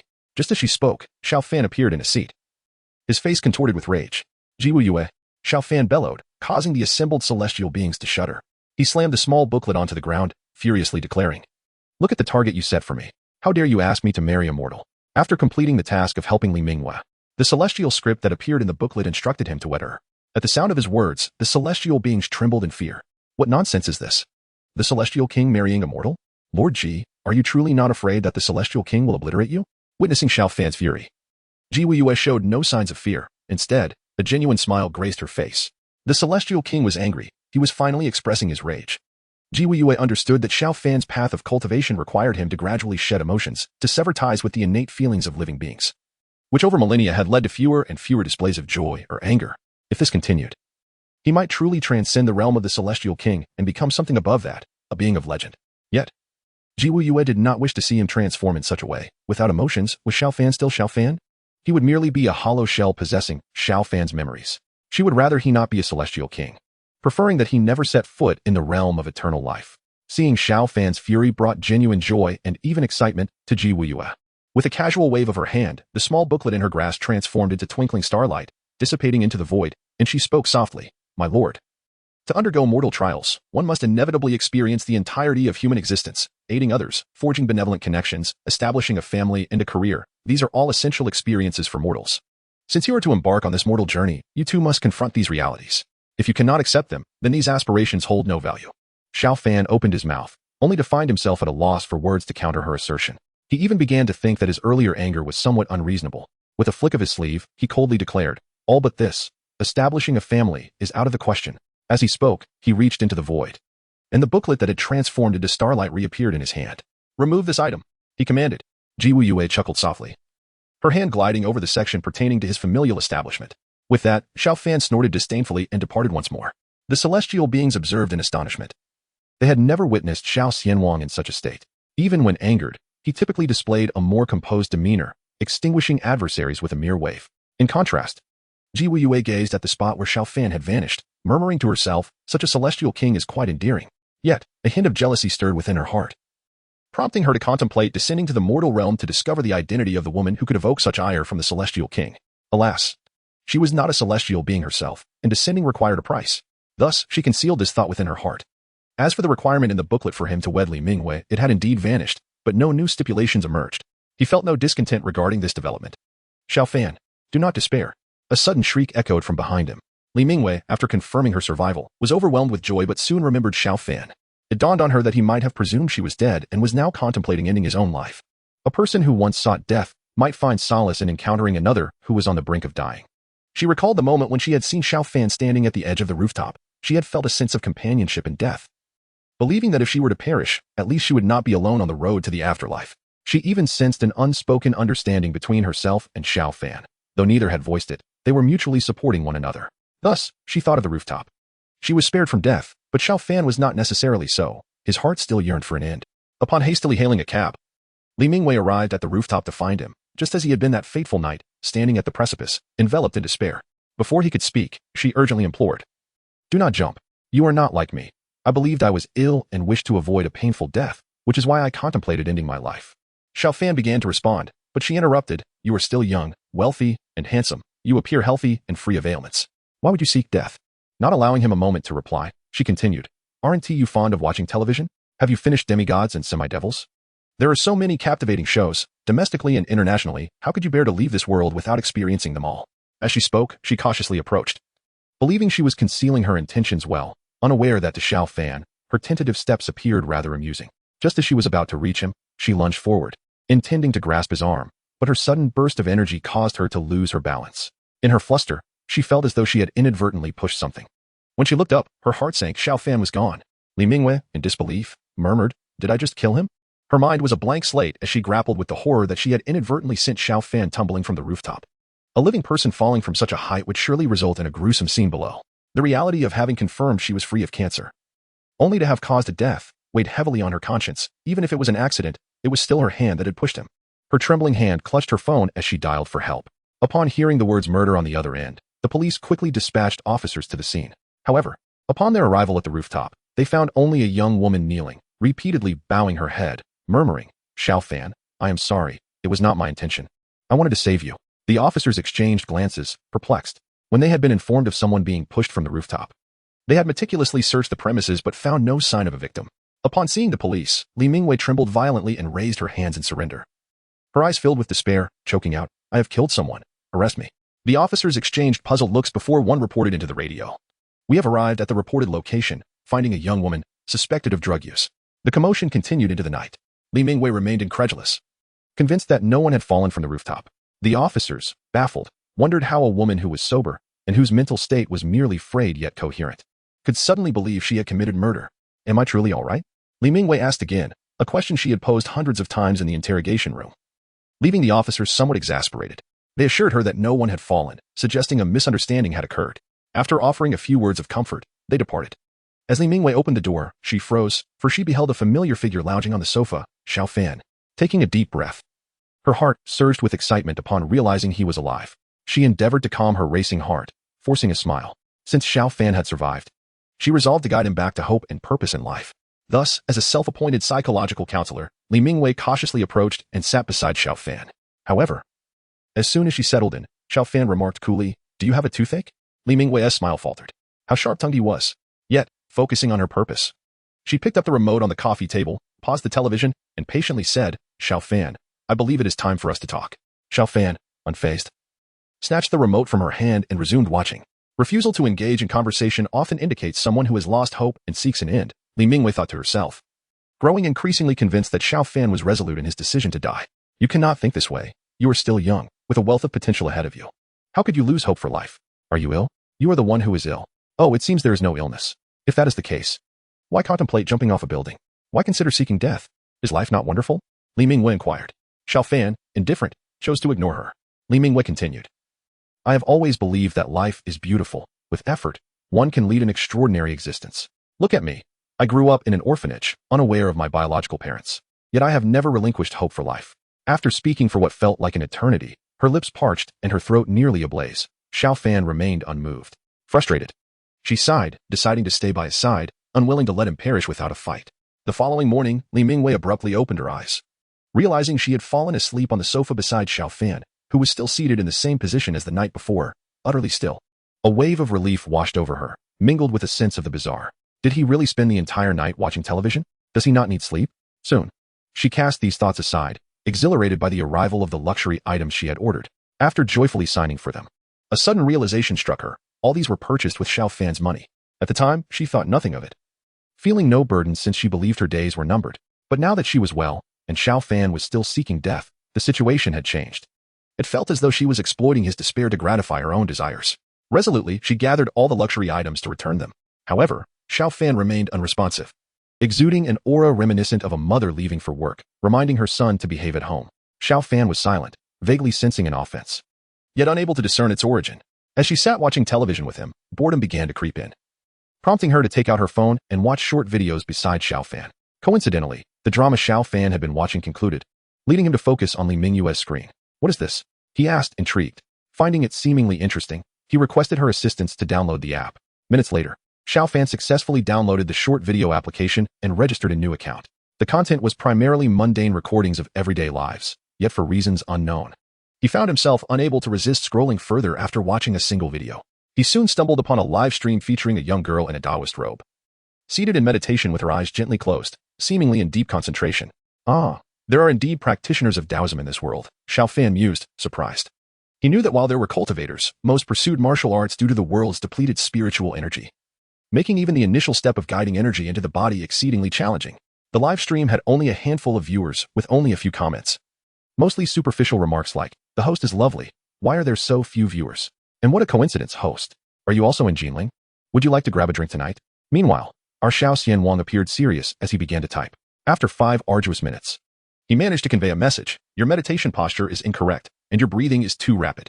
Han Linglong, the daughter of the Han family in Jinling, came from an ancient lineage rumored to have once produced an immortal a millennium ago, which elevated the family status. However, since then, no immortal or even cultivator had emerged, leaving behind only remnants of cultivation methods that the family gradually forgot. Han Linglong possessed poor aptitude for martial arts, but upon discovering the ancestral cultivation techniques, she decided to attempt them, hoping to avoid being perceived as a failure. The live streaming was entirely the idea of her younger sister, who, in moments of boredom, suggested that Han Linglong could become a popular internet sensation due to her beauty, even if she could not become a warrior. Initially indifferent to the online comments, Han Linglong began to pay attention when a user named I am the Immortal King pointed out a flaw in her posture and breathing technique. Although it was her first attempt at the cultivation method, she had no guidance and could only follow the written instructions. Dismissing the user as a mere passerby, she nonetheless felt a flicker of curiosity. What if he truly understood the Tao and his advice held merit? Thus, she inquired, "Dear I am the Immortal King. If my posture is incorrect, could you please enlighten me on the proper meditation position and breathing technique?" After 5 long minutes with no response, she assumed he had retreated out of embarrassment. Yet, the next moment, "I am the Immortal King," replied, palms facing upward, feet grounded. "This is the 5 hearts facing heaven." A few minutes later, he added, "The crown of your head is regarded as the head heart. Together, they form the 5 hearts." Wow, dude, that's quite a stretch. You really think you're a deity or something? One viewer scoffed. Xiao Fan ignored the remark, intrigued by the young girl. If she chose to disregard his advice, it simply meant she and the Tao were not meant to be. However, if she followed his guidance, he could bestow upon her a sliver of opportunity. Soon, the mocking commenter was removed from the live stream. Han Linglong instinctively followed Xiao Fan's instructions, adjusting her posture and calming her breath. Instantly, she felt a distinct sensation. A unique energy flowed through her nostrils, spreading warmth throughout her limbs, creating an exquisite comfort. Astonished, she realized it was indeed effective. Simultaneously, Xiao Xianwang experienced the joy of nurturing through the internet, reveling in the satisfaction of witnessing the young girl heed his advice. Excellent. In that case, I shall grant you an opportunity. He typed slowly, word by word. I present you with a gift. Accepted. Han Linglong was utterly astounded and hastily clicked on the user profile of I am the Immortal King, noting it was a freshly created account. Just as she contemplated messaging him, she noticed his message about the gift. A gift? She pondered, momentarily taken aback. Though she had little influence in the Han family, As a descendant, she was not lacking in financial means. As soon as the words left her lips, Han Linglong suddenly felt an exceptionally pure and abundant aura descending from above, enveloping her entirely. She then witnessed the elder conjuring 4 characters, 5 hearts, toward heaven. In that instant, she comprehended that this aura was a gift bestowed by the elder. Although astonished, she quickly assumed the meditative posture of 5 hearts toward heaven, and the aura surged directly into her being. The absorption process was swift, and before long, Han Linglong had completely assimilated this energy, resulting in a profound transformation in her demeanor. However, upon opening her eyes, she noticed that the elder who had guided her had already departed the live stream. Even neglecting to add her as a friend, she promptly searched for I am the Immortal King, only to discover that there were indeed many delusional youths in this world. With no other option, she hastily ended the stream, thinking perhaps the elder might see her next time. Meanwhile, Xiao Fan was thoroughly enjoying his online pet-keeping experience, intending to observe the changes in Han Linglong after she absorbed the celestial energy through the live stream. Unfortunately, his phone died, shutting off unexpectedly. Once he plugged it in and rebooted, he could no longer find her live stream. Feeling somewhat unsatisfied, he browsed several other streams, but none captured his interest as much as the previous one. To be honest, they paled in comparison to the intriguing short videos he had seen earlier. Thus, he reclined on the sofa, adopting a comfortable position as he scrolled through his phone, occasionally finding amusing videos that elicited genuine smiles from him. Li Mingwei noticed the change in Xiao Fan and felt a surge of excitement, although she was unsure if he still harbored thoughts of despair. It was the first time she had witnessed him genuinely smile. Perhaps there were still things in this world worth his affection, things that could open his heart. She then flashed a sweet smile, gracefully leaning closer, her voice soft and tender as she inquired, "Are you hungry? What would you like to eat?" Xiao Fan cast a peculiar glance at Li Mingwei, who reminded him of a mischievous spirit. He wondered what scheme she was concocting this time. However, upon hearing her question, he raised his phone, pointing to a delicious dish featured in a short video, saying, "I want to try this." Li Mingyue's expression suddenly changed. Snail noodles? While everyone has their preferences, she simply could not tolerate the taste of snail noodles. "What's wrong?" Xiao Fan asked. "Nothing. If you want to eat it, go ahead." Li Mingwei replied, feeling it was not the right moment to refuse him. Yet, when the delivery arrived, she opened all the windows to dissipate the odor. However, when Xiao Fan opened the container of snail noodles, the aroma wafted out, and to her surprise, it seemed utterly delectable. In contrast, her own favorite takeout now seemed inferior to the snail noodles in Xiao Fan's hands. It must be an illusion, she thought. Yet her gaze kept drifting toward the snail noodles. In the Jiang'an province, Jinan City, the Han residence, Han Linglong had just managed to calm her excited heart as she stepped out of her room, only to encounter her father, who wore a troubled expression. "Linglong." Her father beckoned. Han Linglong felt a twinge of uncertainty, contemplating whether to share her recent experiences with him. Perhaps it would be best to wait until I succeed in my foundation building before telling him, she mused. Her father sighed heavily, looking at her with concern. "My daughter, I feel I have wronged you, causing you to endure hardship. What has happened?" she asked.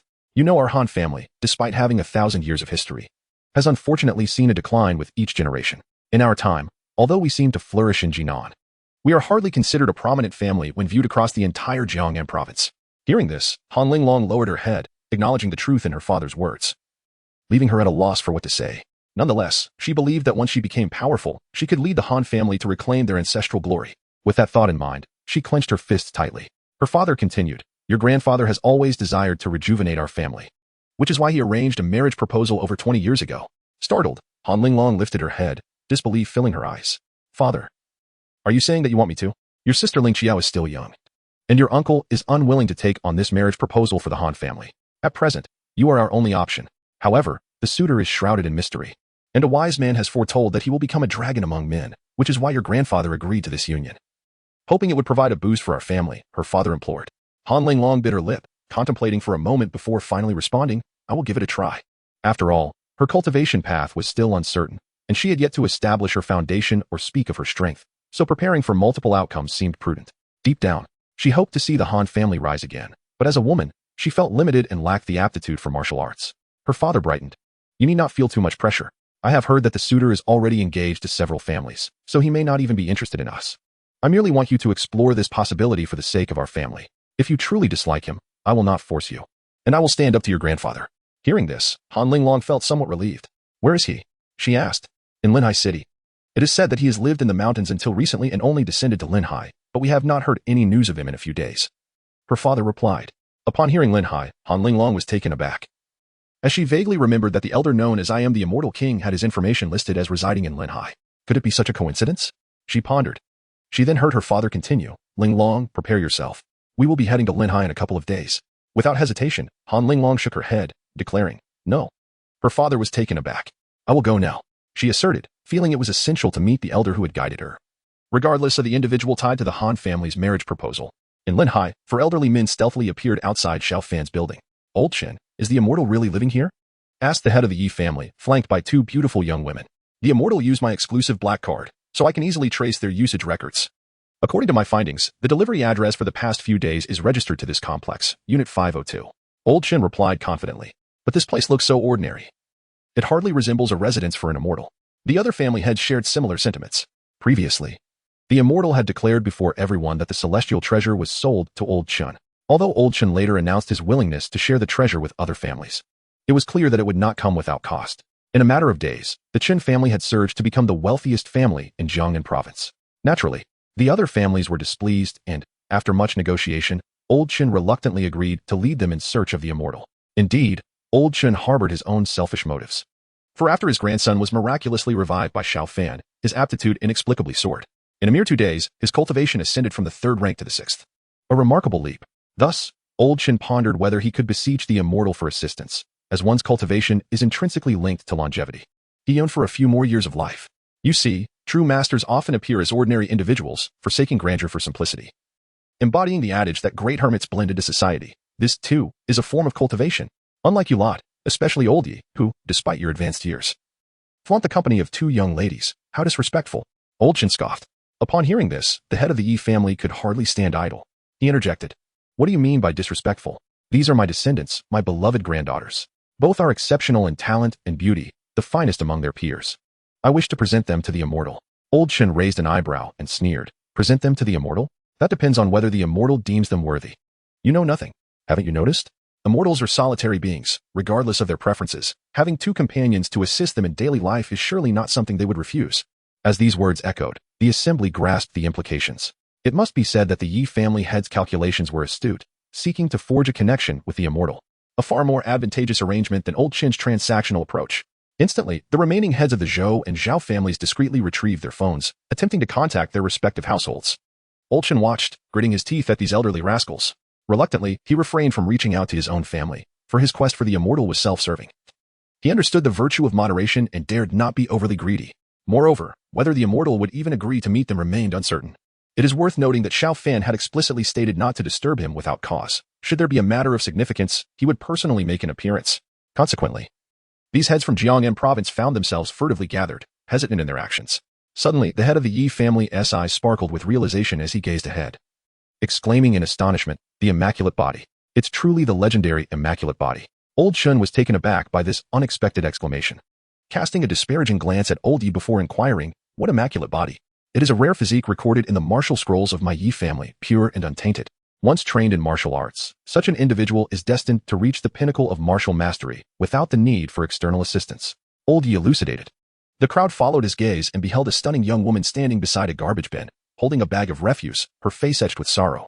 Suddenly, she glanced around, ensuring her solitude, and retrieved a plastic bowl from the bag containing remnants of soup. Li Mingwei had never encountered a man as miserly as Xiao Fan, who refused to share even a taste of his snail noodles. Frustrated, she carried the trash outside, and upon reaching the bin, she noticed no one around and whimsically pulled out the half bowl of noodle soup. For reasons unknown, this leftover soup seemed to possess an inexplicable allure, compelling her to take a sip. Typically, even the most delectable food would not evoke such a response from her. It appeared that this girl endured her own hardships, scavenging for sustenance in the refuse. Not far off, Old Yi sighed at the sight and approached, eager to lend a hand to someone bearing the fabled immaculate body. Though the other elders were unfamiliar with the concept of the immaculate body, witnessing a young girl rummaging through garbage stirred their compassion. Our families may not suffer from hunger, yet many ordinary individuals struggle for mere sustenance. Old Yi, with his kind heart, cannot bear to witness such suffering. Old Chen remarked slowly. Old Yi's granddaughters nodded in agreement. Grandfather has always been like this. Indeed, he cannot bear to see beggars without offering them food or money. Our Yi family has established a charitable foundation, and grandfather donates a portion of our annual income to aid impoverished regions. They chimed in, their voices harmonious. As the girls spoke, Old Yi's image grew increasingly noble in the eyes of the other family heads, who also nodded in acknowledgement. In the next moment, the head of the Zhao family, Old Zhao, expressed his confusion. What is Old Yi doing? They observed Old Yi attempting to seize the remaining soup from the girl, seemingly intent on tasting it. As he approached Li Mingwei, he suddenly detected a surge of spiritual energy. one even more refined than that emanating from the treasure held by Old Chin. The source of this energy was indeed the half-bowl of noodle soup in her possession. "What are you eating?" Old Yi inquired suddenly. Li Mingyue, her lips mere inches from the bowl, froze in shock at the unexpected voice behind her, causing her to spill some soup. Old Yi quickly scooped up a bit of the spilled soup from her hand and tasted it. Merely a touch of his finger unleashed an overwhelming wave of spiritual energy in his mouth. Old Yi stood there, momentarily stunned. Li Mingyue stared at this peculiar old man, bewildered by his intentions. Then Old Yi declared, "Let me have a taste." "What?" Li Mingyue was taken aback, realizing this old man was attempting to snatch her food. However, judging by his attire, he hardly resembled a beggar. Was it necessary to contend with her over this? To her astonishment, Old Yi lunged forward, insisting, "Quick. Let me have a sip, just a small sip." Li Mingyue stood frozen in shock, clutching the bowl tightly. Despite being a ninth-rank martial artist, Old Yi found it challenging to wrestle the bowl from her grasp. With a slight tug, the remaining soup would surely spill, wasted entirely. Astonishment rippled through the air. Here was the head of the Jiangnan family engaging in a tussle with a young girl over discarded food. The thought of such a scandal reaching the internet unsettled the other family heads. For Old Yi was not merely risking his own image, but tarnishing the reputation of the entire Yi family. Moreover, given the treasure gifted by the immortal in Old Chin's possession, they had formed a Jiangnan family alliance. Such an incident would bring disgrace not only to their families, but to the entire Jiangnan province. The elders rushed forward to intervene. "Grandfather!" Old Yi's two granddaughters cried out in alarm, rushing to his side. "What a disgrace!" Old Chin remarked. "What is wrong with Old Yi?" Old Shou and Old Zhao nodded in agreement. Is he losing his mind?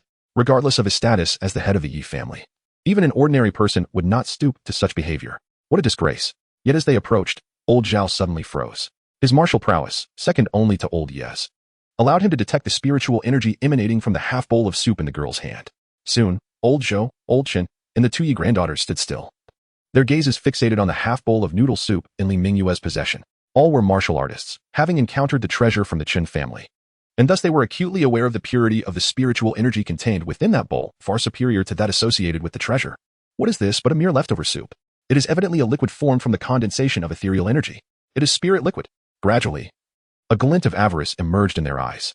Simultaneously, they comprehended Elder Ye's actions. Faced with such a treasure, other warriors might even resort to violence. It is essential to note that in their eyes, Li Mingyue was merely an individual with a unique physique, ultimately, an ordinary person. Little did Li Mingyue anticipate the appearance of so many people. She merely wished to secretly savor the deliciousness of this noodle soup.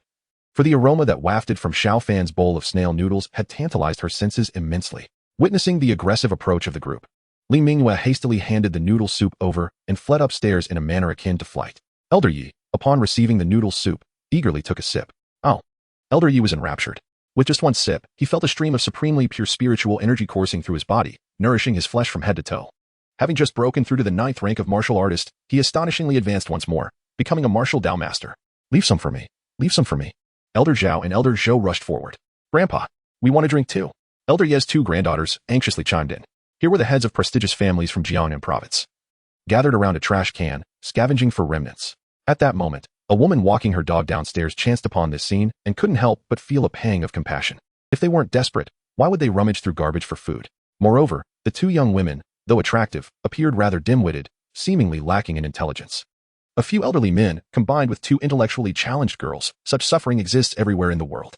Contemplating this, the woman approached and forcefully placed several hundred bills into one of Elder Ye's granddaughter's hands, her eyes glistening with unshed tears, as she compassionately remarked, "Take these elders for a proper meal. This is a place for refuse. It is filthy." The elders' fortune seemed to hinge upon the fact that they were indeed rather fearsome. After all, it was merely half a bowl of leftover noodle soup. Was it necessary to be so frenzied? After some thought, Li Mingyue ordered another serving of snail noodles. However, she soon realized that her newly ordered dish, from the same establishment as Xiao Fan's, lacked the alluring appeal she had previously observed. She subsequently inquired, "Why is your snail noodle different from mine? Did you add something to it?" Li Mingyue rolled her eyes dramatically in response. "Spirit energy? I believe you not." Realizing the absurdity, she concluded it was likely that she had merely been excessively hungry at that moment, which made Xiao Fan's snail noodles appear irresistible. For several consecutive days, Xiao Fan remained at home, eating and lounging, rising only to eat. He spent his days engrossed in his phone, embodying the very image of a homebody. Meanwhile, Li Mingyue noticed that each time she descended to dispose of the trash, she could always spot those elderly men watching her intently. Whenever she took the garbage downstairs, they would inevitably rush over to rummage through it. After Elder Yi took that sip of noodle soup, he achieved the realm of martial Dao master, while Elder Zhao and Elder Zhou became 9th rank martial artists. Even the least gifted, Elder Chin, saw his cultivation soar 2 levels, advancing from a 4th rank to a 6th rank martial artist. Gradually, they began to understand that the immortal resided nearby, and the woman with a pure body was certainly a being in service to the immortal. That half bowl of spirit liquid must have originated from the hands of the immortal. They certainly did not perceive it as merely half a bowl of noodle soup. Elder Yi reasoned, the immortal must have already known of our arrival. It was done purposefully to grant us this opportunity. Then why would the immortal choose such a manner? Elder Zhao countered, as they were all heads of the prominent families in Jiangnan province. Scavenging through garbage was indeed somewhat degrading. Upon hearing this, the others nodded in agreement. Let us go. Elder Chen beckoned, and the elderly men hurriedly followed him as they exited the community, carrying a bag of trash before entering a luxury car. Quick! Let us see if the immortal left behind any treasures. Elder Zhao exclaimed eagerly. For several consecutive days, they lingered downstairs, awaiting Li Mingwei's descent to discard her garbage. However, ever since that day, they had not discovered anything of value in the refuse. Nonetheless, they clung to great hope. Each time opening the trash bag as though it were a lottery, their hearts racing with excitement. There is nothing. Elder Chen lamented. What expression is that? What kind of expression is that? Elder Yu reprimanded sharply. The immortal bestowing us an opportunity signifies their approval. Should we expect the immortal to leave us something every time? One must not be too greedy. Yes, it is my fault for desiring more from the immortal. Elder Chen remarked, wishing he could slap himself. His earlier disappointment, cloaked as dissatisfaction, was, in truth, a sacrilege against the immortal. You all have yet to fully digest that sip of spirit liquid, correct? Elder Zhao inquired. The others nodded. Observing this, Elder Zhao added, it seems the immortal has our best interests at heart. Why? Elder Yi asked. You all experienced firsthand how rich the energy contained in that sip of spirit liquid was. There is no need for me to elaborate. If we were to absorb such pure spiritual energy without fully digesting what we had already ingested, what would the consequences be? Elder Zhou pondered for a moment before murmuring. At best, the meridians would be unable to withstand it, leading to the destruction of one's martial foundation and regression in cultivation. At worst, it could result in madness and death. Upon hearing this, everyone involuntarily gasped in shock. It appeared that the immortal did not wish to harm them. Let us first find a place to meditate for a few days and thoroughly refine this spiritual energy. Elder Yi proposed. The elderly men nodded in agreement. Soon, the luxury car that had been parked outside the community for several days, attracting much speculation about which affluent individual it belonged to, slowly drove away. Li Mingwei, unaware if it was merely her psychological projection, found that every time she passed by Xiao Fan's food, it seemed exceptionally delectable. Thus, she consistently ordered the same takeout as Xiao Fan, and just as he was about to eat, she would claim he had taken the wrong order. Snatching it from his hands, Xiao Fan naturally understood that Li Mingwei was drawn to the spirit energy he infused into the food. Consequently, he would consistently add spirit energy to both servings. However, Li Mingwei insisted on consuming the one in Xiao Fan's hands, to which Xiao Fan felt indifferent. In contrast, for Li Mingwei, although her body had been reshaped by Xiao Fan, granting her a lifespan far exceeding that of an ordinary person, she had ultimately not undergone any cultivation. Thus, the spirit energy she ingested could not benefit her. It merely resulted in her becoming more bloated. Realizing this, Xiao Fan set down his bowl and looked earnestly at Li Mingwei, saying, how about I teach you how to cultivate? Li Mingwei rolled her eyes and chose to ignore him. Seeing this, Xiao Fan ceased to press the matter.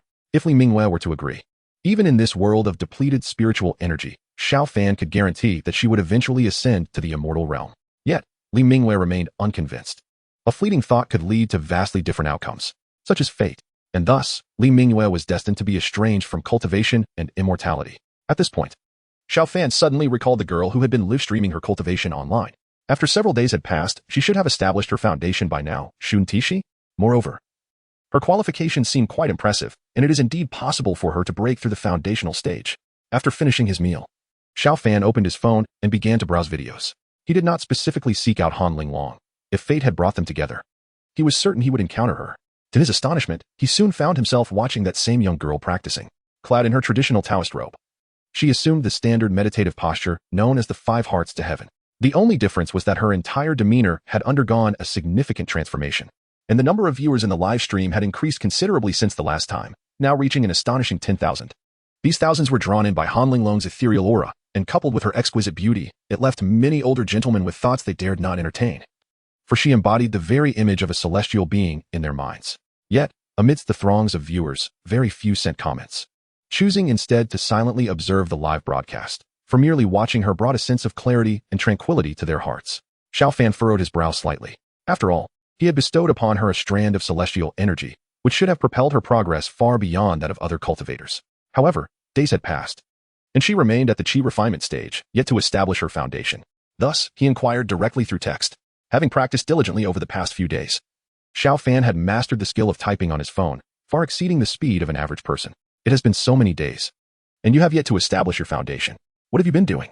His words carried a hint of reproach. Upon reading this, Han Linglong was momentarily taken aback. She quickly opened Xiao Fan's profile to confirm his identity as that esteemed senior and then hastily exited the live stream to send him a private message. Senior, I have been diligently following your method of cultivation these past few days, never daring to slack off. Yet I am unsure how to establish my foundation, Han Linglong explained. Seeing that Han Linglong had suddenly left the live stream, Xiao Fan was momentarily surprised, but soon he received her private message. Unsure how to establish your foundation. Could it be that she was not a cultivator before but merely an ordinary person? Upon hearing this, Xiao Fan understood the situation. It was not her fault. The energy he had given her was not spiritual energy, but rather celestial energy. Naturally, one could not cultivate celestial energy using methods meant for spiritual energy. He then typed, "It seems I was not considered enough. I will send you a cultivation method tailored specifically for you." Han Linglong's heart leaped with joy upon seeing this, and she replied, "Senior, I am currently in Linhai. Please provide me with an address, and I will visit you in person." "No need for that," Xiao Fan replied. A pang of disappointment struck Han Linglong's heart, prompting her to continue typing. "Then I will give you my address. This is the method of cultivation." In that moment, she also realized that what she was practicing was not ordinary spiritual energy but celestial energy. Han Linglong was taken aback. This meant that her future cultivation would not merely make her a cultivator, but she might even become a celestial being like her ancestors from 1,000 years ago. As this thought crossed her mind, a bold hypothesis emerged. Could this senior possibly be? With that thought, Han Linglong hesitated for a moment before typing. "May I ask how you wish to be addressed, esteemed senior?" Seeing this, Han Linglong directly addressed him, "Xiao Senior. Please allow me to pay my respects." After sending this message, Han Linglong carefully placed her phone down and bowed deeply to the conversation box. Xiao Fan, sensing her reverence, responded with interest, "Do you wish to become my disciple?" Upon reading this, Han Linglong was instantly taken aback. The guidance he had offered her and the cultivation method he had bestowed were already enough to leave her utterly astonished. The prospect of this immortal senior wanting to take her as a disciple had crossed her mind, and though she briefly considered declining, fearing she might be overly greedy, she did not wish to miss this opportunity. Thus, she typed, "Master, I beseech you to accept me, your disciple Han Linglong," with a bow. She then knelt before her phone's conversation box once more. Xiao Fan nodded and replied, "All right, rise." Though he had cultivated for millennia and held the title of Celestial King, he had never taken a disciple. As for Ji Wuyue, although he had taught her some things, he never regarded her as a disciple. Han Linglong, however, would be his first official disciple in name. At that moment, Han Linglong felt as if she were in a dream, struggling to grasp the reality that she had been accepted as a disciple by an immortal. The next moment, Xiao Fan sent another message. "You may live stream your cultivation daily. If I see it, I will provide you with guidance and point out any deficiencies in your practice." She quickly typed back, "Master, I feel this is somewhat informal. What would you prefer?" Xiao Fan inquired. "I wish to meet you in person," she replied. Upon seeing this, Xiao Fan stood up from the sofa. A child who is eager to learn and obedient is always endearing. In contrast, Li Mingyue, who was dozing off nearby, her mouth slightly agape with a glimmer of drool, made Xiao Fan shake his head in amusement. Taking a step forward, Xiao Fan appeared instantly in the hotel room where Han Linglong was situated. However, the next moment, he sensed the presence of another person in the room. Han Linglong bolted upright from her bed, regarding Xiao Fan with a wary expression. Soon, she felt a sense of familiarity, a resonance with the energy within her own being. "Master?" Han Linglong tentatively inquired. She was uncertain, having imagined him as an elderly man with gray hair and beard, exuding an air of celestial grace. Yet, Xiao Fan appeared to be merely in his early 20s. With a wave of his hand, Han Linglong found herself in an unfamiliar place, saturated with rich celestial energy. "Is this the celestial realm? Have I become an immortal?" she exclaimed in astonishment. "I merely wanted you to use the primordial celestial energy of this realm to establish your foundation. Achieving immortality is not so swift," Xiao Fan clarified. As the first disciple in tens of thousands of years, he naturally took her seriously, even going so far as to personally bring her into the celestial realm. Han Linglong's eyes widened with curiosity as she surveyed her surroundings, standing on a lush green ground, with the sky above also a vibrant green. The celestial realm is so verdant. Noticing Han Linglong's astonishment, Xiao Fan explained, "What you see is merely 2 leaves." Upon hearing this, Han Linglong's mind was set ablaze with wonder. Just 2 leaves? A single leaf from the world tree could sustain one or even several races. Xiao Fan elaborated. "You can also see that the distant ground, with its undulating form resembling mountains, is merely the veins of a single leaf. It is truly magnificent." The sheer size of just 2 leaves, vast enough to resemble a world, left her in awe, something she had never dared to imagine. However, despite her astonishment, she understood her purpose and promptly settled into a meditative posture, adopting the 5 hearts to heaven stance to establish her foundation. Seeing her unwavering determination, Xiao Fan felt a sense of satisfaction. Although overwhelmed by the sights of this small corner of the celestial realm, she remained clear on her intentions. Her earnest pursuit of cultivation bore a resemblance to his own character. Thus, he decided to lend her further assistance. The celestial energy surrounding them began to converge towards Han Linglong. Aside from those beings born in the celestial realm, Han Linglong is likely the first mortal cultivator to establish a foundation using celestial energy.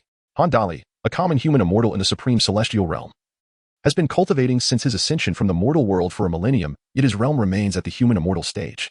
Although he was a renowned great cultivator in the mortal world, admired by thousands, in this celestial realm, he is but an ordinary human immortal, struggling to make his mark. Today, he seeks fortune at the world tree. Suddenly, a familiar sensation wells up in Han Dali's heart, an instinctive connection to his bloodline. Has a descendant ascended? Han Dali finds it hard to believe. A millennium ago, the spiritual energy on Earth had already become exceedingly sparse.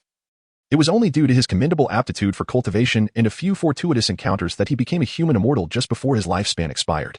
He has searched for fellow practitioners from his mortal world in the celestial realm, but to no avail. The vastness of the celestial realm has left him exploring only a fraction of it over the past 1,000 years. In his excitement, he prepares to investigate further. Meanwhile, with the assistance of Xiao Fan, Han Linglong's foundation establishment is remarkably smooth, and her strength far surpasses that of other cultivators at the same stage. Her exceptional beginning even eclipses some of the prominent figures in the celestial realm, including Xiao Fan himself. Thus, Xiao Fan cannot help but anticipate the achievements that await Han Linglong in the future. Master, I have successfully established my foundation. Han Linglong exclaims with excitement as she opens her eyes. Xiao Fan nods in satisfaction and replies, now that you've established your foundation with celestial energy, ordinary spiritual energy holds little significance for you. Here are 2 exquisite celestial stones. Use them for now, and I shall provide you with more once you have exhausted these. He presents 2 celestial stones, each the size of a fist. Han Linglong eagerly accepts them, her face aglow with longing. Master, will I also be able to become an immortal in the future? Xiao Fan chuckles, become an immortal? Your ambitions may extend even further. If I become an immortal, will I attain immortality? Perhaps Xiao Fan's own master already understood that even upon becoming an immortal, true immortality is unattainable. At best, one's lifespan would be significantly extended. However, as his master never disclosed this truth, Xiao Fan has always pursued longevity as his cultivation goal, even to this day, now that he has taken on an apprentice. He reflects and assures Han Linglong, with diligent practice, you will undoubtedly attain longevity. Han Linglong nods resolutely. With a wave of his hand, the 2 disappear from their location. Nearby, a figure stands frozen. Han Dali is not mistaken. That young man is indeed a celestial king, the mightiest warrior in the supreme celestial realm, Xiao Celestial King. Furthermore, the young woman is his descendant. Han Dali also hears her refer to Xiao Celestial King as master. It is known that he, as the ancestral figure of the Han family, barely survives in this supreme celestial realm, yet his descendant has become the disciple of a celestial king. Moreover, the cultivation level of that descendant is merely at the foundation establishment stage, yet she has been brought into the celestial realm by Xiao Celestial King. As a powerful figure in the celestial realm, Xiao Fan's legend is known throughout the supreme celestial realm. Even ordinary human immortals like Han Dali have heard of him. And at the time of his ascension, he even considered following the celestial king. Alas, no celestial king in the realm has ever regarded him. Moreover, Han Dali had never heard of Xiao Celestial King having a disciple. Does this imply that his descendant has received the celestial king's legacy? And uniquely so. Overjoyed by this realization, he makes his way toward the golden celestial king's palace in the celestial realm. His descendant being the sole disciple of Xiao Celestial King means that as the ancestor of the Han family, he is the forebear of the Celestial King's disciple, which might afford him some opportunities on Xiao Fan's territory. Han Linglong feels as though she has awakened from a dream. Everything seems so unreal. If not for the tangible cultivation within her, she might believe that she would awaken to find herself still the unremarkable Han family girl devoid of any martial aptitude. The grandeur of the celestial realm, though only glimpsed in part, has profoundly altered Han Linglong's perspective. Compared to the celestial realm and immortality, the revival of the Han family seems trivial. Yet, she notices the absence of her master. Where is master? She wonders. Just then, a private message from Xiao Fan arrives on her phone. How far you can go on this path depends solely on you. Once your cultivation improves, I will provide you with more treasures. Upon reading this, Han Linglong feels a tinge of disappointment. Perhaps this is the essence of being a celestial being. Yet, she knows that Xiao Fan is no ordinary celestial being. In the annals of the Han family, there was a forebear who successfully ascended to the celestial realm. Yet over the millennia, despite the Han family's decline, that ancestor never descended to aid their descendants. Meanwhile, Li Mingwei, who had been dozing off, gradually realizes that the surroundings have fallen silent. The usual sounds of Xiao Fan watching short videos have ceased. When she suddenly opens her eyes, she discovers the space beside her is already empty. Without a word, she rushes out. For several days, Xiao Fan has shown no signs of suicidal behavior, merely staying quietly at home. which has led her to lower her guard. After a brief nap, Xiao Fan has vanished. Surely, he took advantage of her inattention to run off and take his own life. A wave of guilt washes over her. Back on the familiar rooftop, in that familiar spot, Xiao Fan had just sent a message to Han Linglong when he heard footsteps behind him. Disinterested in conversation, he leaps off the edge.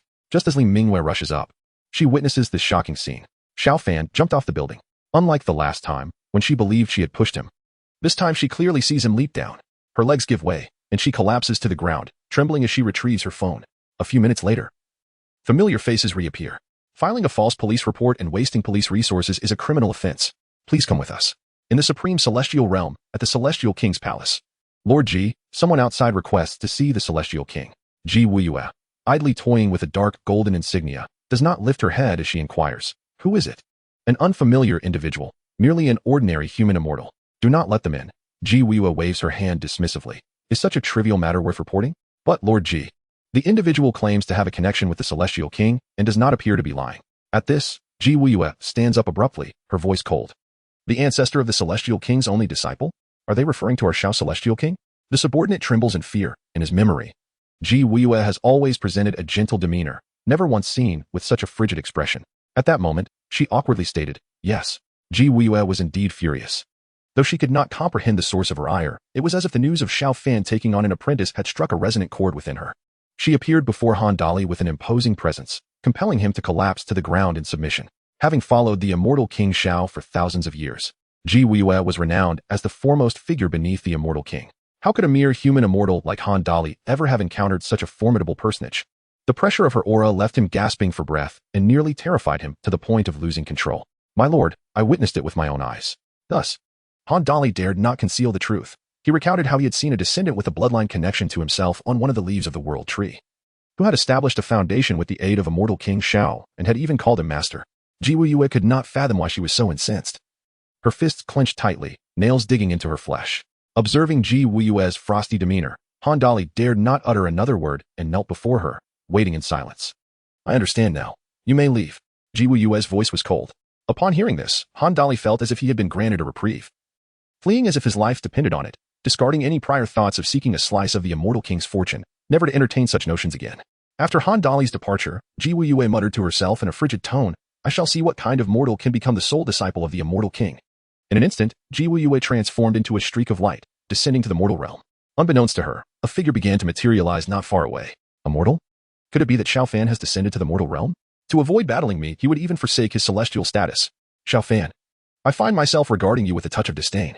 As the words fell from his lips, the figure of a man soared toward Ji Wuyue's direction. Han Linglong was in the midst of her meal. From the tone of her voice, she discerned that the betrothed individual had perished. However, her family had swiftly arranged another marriage for her, though she was uncertain which esteemed family from Jiangnan province it was. Regardless of the family, Han Linglong resolved not to allow herself to be manipulated by her family any longer, becoming a mere tool for political unions. Just then, a woman clad in purple appeared before her, gazing at her with an icy expression. Ji Wuyue and Han Linglong exchanged silent glances for a moment before Han Linglong quickly regained her composure. Ji Wuyue had not concealed her aura, intending to instill a sense of trepidation in Han Linglong.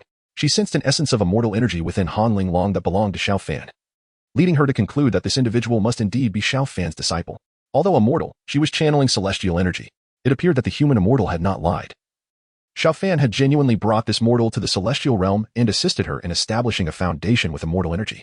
With her mouth full of food still unchewed, Han Linglong swallowed hard, momentarily stunned by the sudden appearance of the unfamiliar woman. Then she exclaimed, how beautiful! Ji Wuyue, in both appearance and demeanor, was among the most outstanding in the celestial realm, thus earning her the titles of the foremost individual beneath the immortal king and the most beautiful fairy in the celestial realm.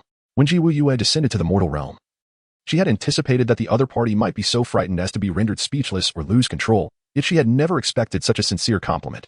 In that instant, she felt a bucket of cold water douse her inner fire. Nevertheless, Ji Wuyue maintained her composure and continued in a frosty tone. Are you the disciple of the immortal king? The immortal king? Han Linglong pondered for a moment before realizing that she was referring to her master. Consequently, she nodded decisively and then tentatively inquired, are you my master's wife? Ji Wuyue was momentarily taken aback, her heart pounding fiercely. Seeing the formerly icy countenance of Ji Wuyue turn crimson, Han Linglong immediately exclaimed, you truly are my master's wife. I was just wondering why your aura felt somewhat familiar. Ji Wuyue's heart raced. Observing Ji Wuyue's reaction, Han Linglong suddenly realized, hastily placing down her bowl and rising to bow before Ji Wuyue, master's wife. Please allow me to pay my respects. Quickly, rise. Ji Wuyue bent down to assist Han Linglong in standing. Han Linglong beamed sweetly. You are truly gentle, master's wife. Ji Wuyue, unable to resist, reached out to stroke her head, completely forgetting her initial purpose for descending. All that occupied her thoughts was, this child grows more endearing by the moment. Thus, Han Linglong linked arms with Ji Wuyue and sat down by the bed. In the presence of beauty, both men and women find it difficult to resist. Han Linglong, captivated by Ji Wuyue's visage, momentarily fell into a daze. No wonder my master fell for you. You are simply breathtaking. Han Linglong's eyes sparkled with admiration. After becoming an immortal and living in the celestial realm, one's physical form undergoes subtle changes, evolving toward perfection. Those in the celestial realm are all remarkably handsome. Ji Wuyue elucidated. Even so, you are undeniably the most beautiful person in the celestial realm. Han Linglong marveled. Ji Wuyue gently ruffled Han Linglong's hair, her affection growing as traces of tenderness emerged in her gaze, akin to that of a mother observing her child. Thank the heavens for their generosity, she subsequently inquired. Did your master only assist you in establishing your foundation and provide you with 2 immortal stones for cultivation? But nothing else. My master said that my current realm is too low. He will give me more in the future. Besides, I believe that cultivation is primarily reliant on oneself. While external assistance can lead to rapid short-term gains, the path ahead becomes arduous, Han Linglong replied. Upon hearing this, Ji Wuyue nodded in agreement. With such discernment, this child's future achievements would undoubtedly be remarkable. Thus, she produced a piece of celestial attire, a flowing azure robe. Regardless, as your master's wife, I must present you with a token of our first meeting. Ji Wuyue blushed as she continued. This was crafted for me by your master. But I never cared for it, so I am giving it to you. Han Linglong hesitated to accept, saying, this was a gift from my master to you. I cannot take it. Ji Wuyue's smile broadened. This child is truly understanding and delightful. It's nothing. Your master merely crafted it for practice, having produced hundreds of pieces. As your master's wife, I am personally bestowing it upon you, and your master will surely have no objections. After Ji Wuyue's repeated insistence, Han Linglong, filled with joy, accepted the celestial robe. She immediately tried it on, noticing a significant transformation in her demeanor reflected in the mirror, her aura becoming ethereal and reminiscent of her master's wife. Most importantly, she felt the speed of her internal immortal energy's circulation increase upon donning the celestial garment. This attire even assisted in her cultivation. Han Linglong cherished it like a treasure, her delight akin to that of a child. After conversing for a while, Ji Wuyue, noticing the time was late, rose and said, Linglong, I have matters to attend to and must take my leave. When will I see you again, master's wife? Han Linglong asked, a hint of reluctance in her voice. Perhaps it was due to the loss of her mother at a tender age that felt a semblance of maternal affection emanating from. With a gentle smile, reassured, soon. Once matters in the celestial realm are settled, I shall descend to the mortal world to accompany you. Obediently nodded in agreement. Just as was about to depart, suddenly called out, wait. She rushed barefoot towards her luggage, fervently rummaging through it until she unearthed a few books. As a mere mortal, I have little to offer. Yet I thought you might find my humble gift of books entertaining during your time in the celestial realm, where they may not exist. Initially, doubted whether anything from the mortal realm could captivate her interest. However, upon glimpsing the titles in his hands, How to Court the Celestial King. The overbearing Celestial King is in love with me, and the uncooked rice has turned to cooked. Where will Celestial King Daddy flee? Her curiosity piqued. Meanwhile, unaware of his descent, lacked the inclination to observe the changes in the mortal realm through his divine perception. He merely sensed a quietude in his home following the absence of.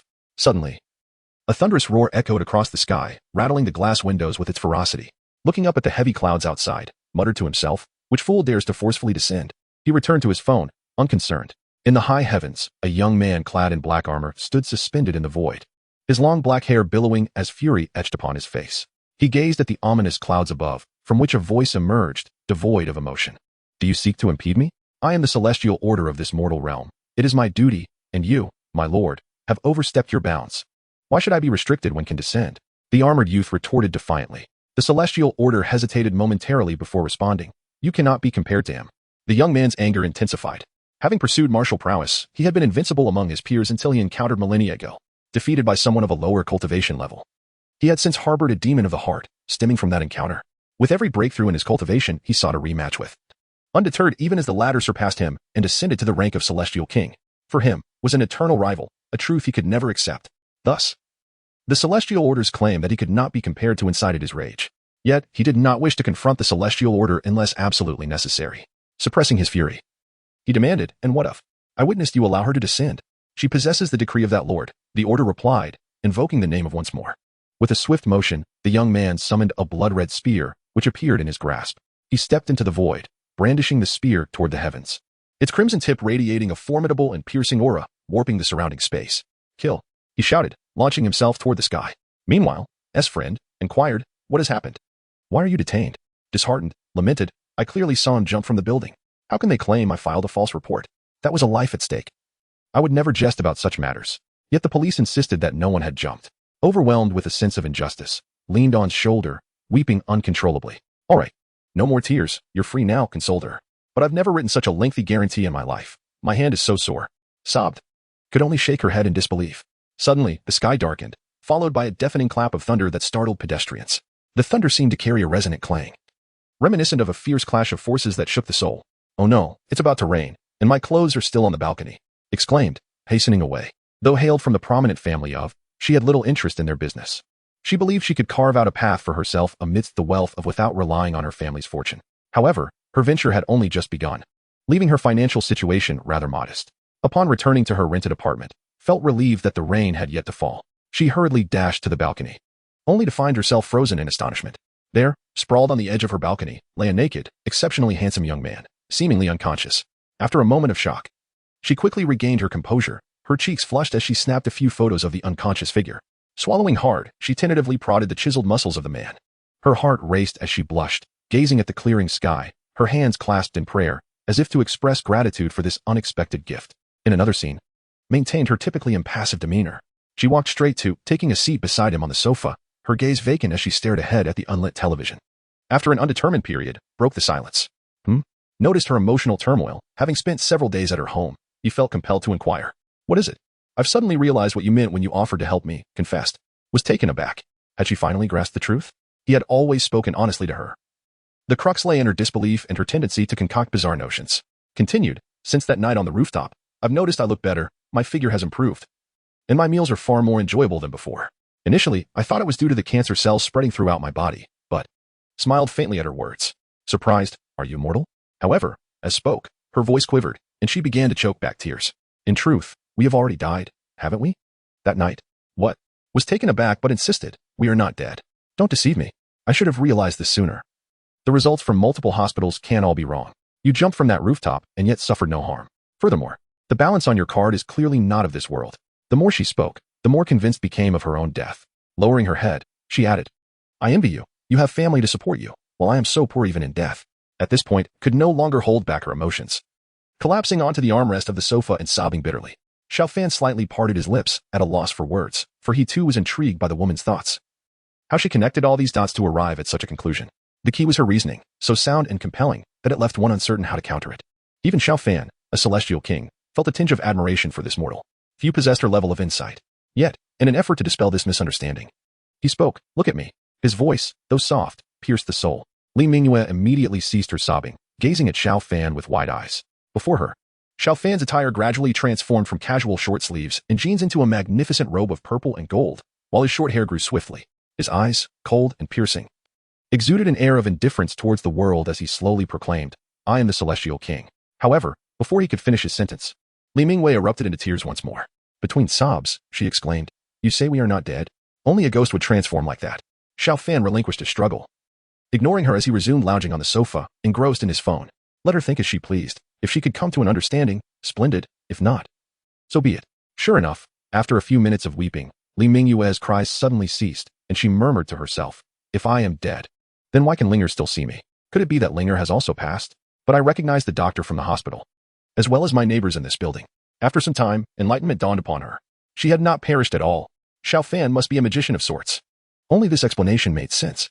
Days passed, and Xiao Fan remained a recluse within his abode. He felt no boredom, after all.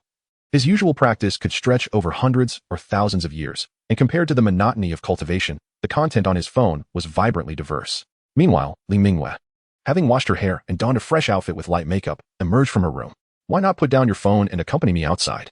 she suggested with a smile. "Not going," Xiao Fan replied decisively, turning away from her. Li Mingyue bit her lip, feeling helpless, and set out alone. About an hour after her departure, Xiao Fan abruptly set aside his phone and stood, gazing out the window. Yi, Zhou, Zhao, and Chun, for elderly men, sat side by side on a park bench. In these few days, they had thoroughly refined the spiritual energy within them, not only experiencing significant improvement in their cultivation but also feeling rejuvenated, as if they had shed decades. Yi, the eldest among them, nodded and proposed. The celestial being has generously bestowed upon us this opportunity. We should not be stingy in return. The others nodded in agreement, but soon concern clouded their faces. After all, they were mere mortals, despite their status as heads of prominent families in Jiangnan province. They struggled to conceive what they could offer a celestial being. As for wealth, it seemed the other party was not in need. Given how Chun was constantly monitoring the card spending, Yi had even considered offering his 2 granddaughters to the celestial, but upon seeing Li Mingwei, he realized the vast disparity in both appearance and potential. Lost in thought, a young man with a bag slung over his shoulder dashed past the elderly man. Simultaneously, a woman's piercing scream rang out nearby. Catch the pervert. A pervert? The 4 old men were taken aback.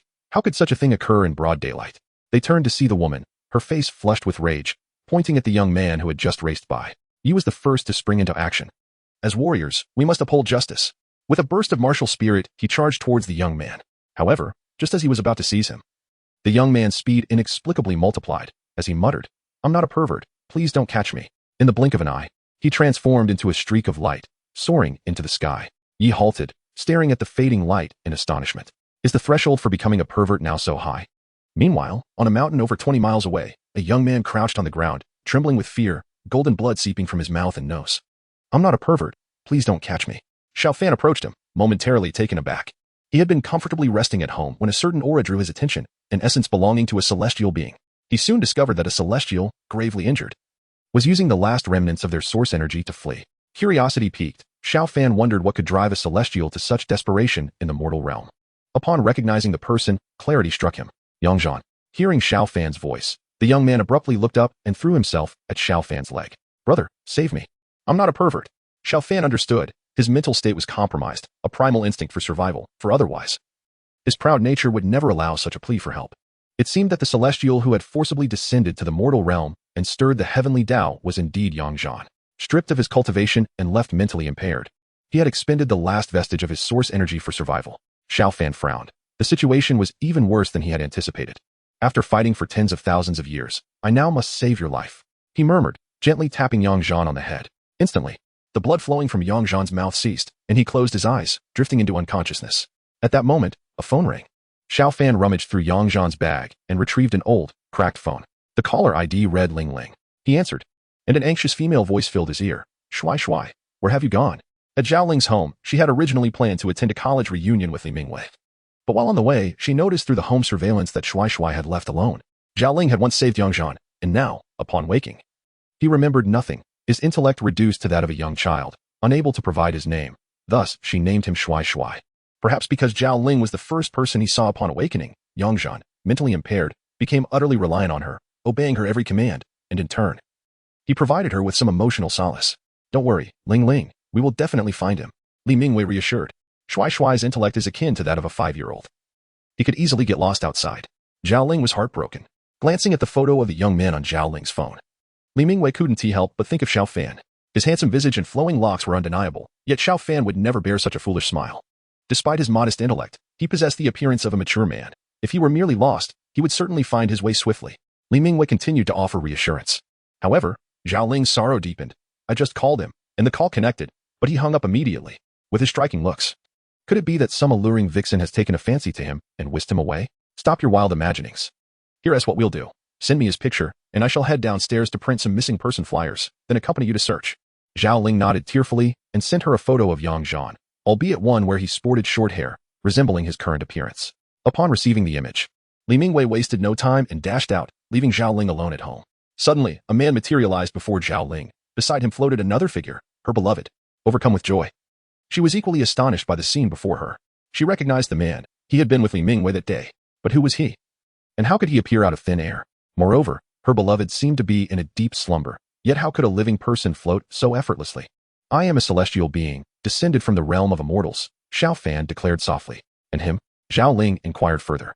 "He is the same, though his spiritual essence is insufficient, having forcibly descended to the mortal realm, leading to the loss of his powers and mental faculties. You have lived together for several days. Surely you must have sensed something extraordinary about him?" Zhao Ling nodded slowly, realizing that her beloved was indeed a celestial being. The thought of having shared a bed with such a being, albeit without any substantial intimacy, made her cheeks flush, especially considering their ambiguous morning positions. At that moment, Yangzhan awakened, and upon seeing Zhao Ling, he broke into an innocent smile and enveloped her in his arms. "Ling Ling Jia, Zhao Ling managed to smile, though it felt more like a grimace. This indicated that Yang Zhan would soon depart. Though her heart wavered, she ultimately resolved, I am but a mortal. I need not wait a century, for in just a few years, I shall begin to age. As she spoke, she gently caressed Yang Zhan's face, reflecting on his eternal youth and striking allure. Yang Zhan seemed to grasp the essence of their conversation, tightening his embrace around Zhao Ling. A one-tea leave. I shall stay by your side, Ling Lingjie. This made Zhao Ling's heart ache, prompting her to softly pat the back of his head, whispering, Be good, my dear. Turning her gaze to Xiao Fan, her eyes shimmered with determination as she pleaded, Sir, you mentioned you could help him restore his mind. I wish to see what he is like when he recovers. You need not concern yourself. Consider it a cherished memory for the remainder of your life, Xiao Fan began. But before he could finish, Zhao Ling shook her head. I understand. Xiao Fan ceased his words and in an instant appeared before Yang Zhan, gently tapping his finger on his forehead. Will he remember me? Zhao Ling asked. I cannot say, perhaps. However, based on my knowledge of him, if he recalls these past days, he may react with anger and seek to harm you, Xiao Fan replied. Moments later, Yang Zhan opened his eyes, revealing a gaze that had returned to its former intensity, merciless and combative, perceiving all beings as mere ants. Upon recognizing the figure before him, he bellowed, Xiao Fan, and instinctively pulled Zhao Ling behind him, reaching into his bag for a stick.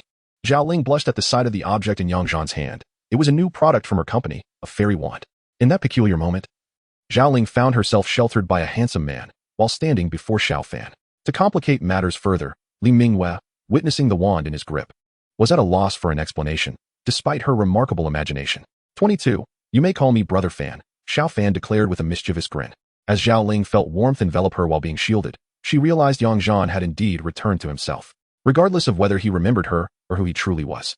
This act alone would be etched in her memory for a lifetime. What, do you wish to fight? Xiao Fan inquired with a smile.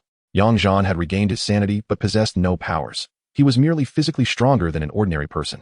Veins bulged on Yang Zhan's forehead, his anger not directed at Xiao Fan.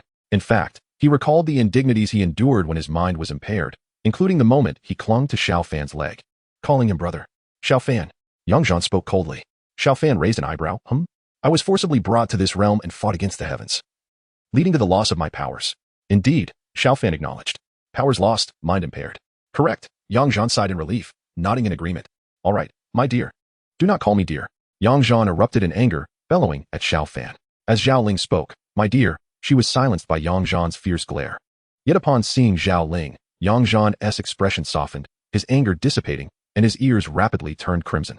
Oh, Xiao Fan was taken aback. This battle-hardened man was shy.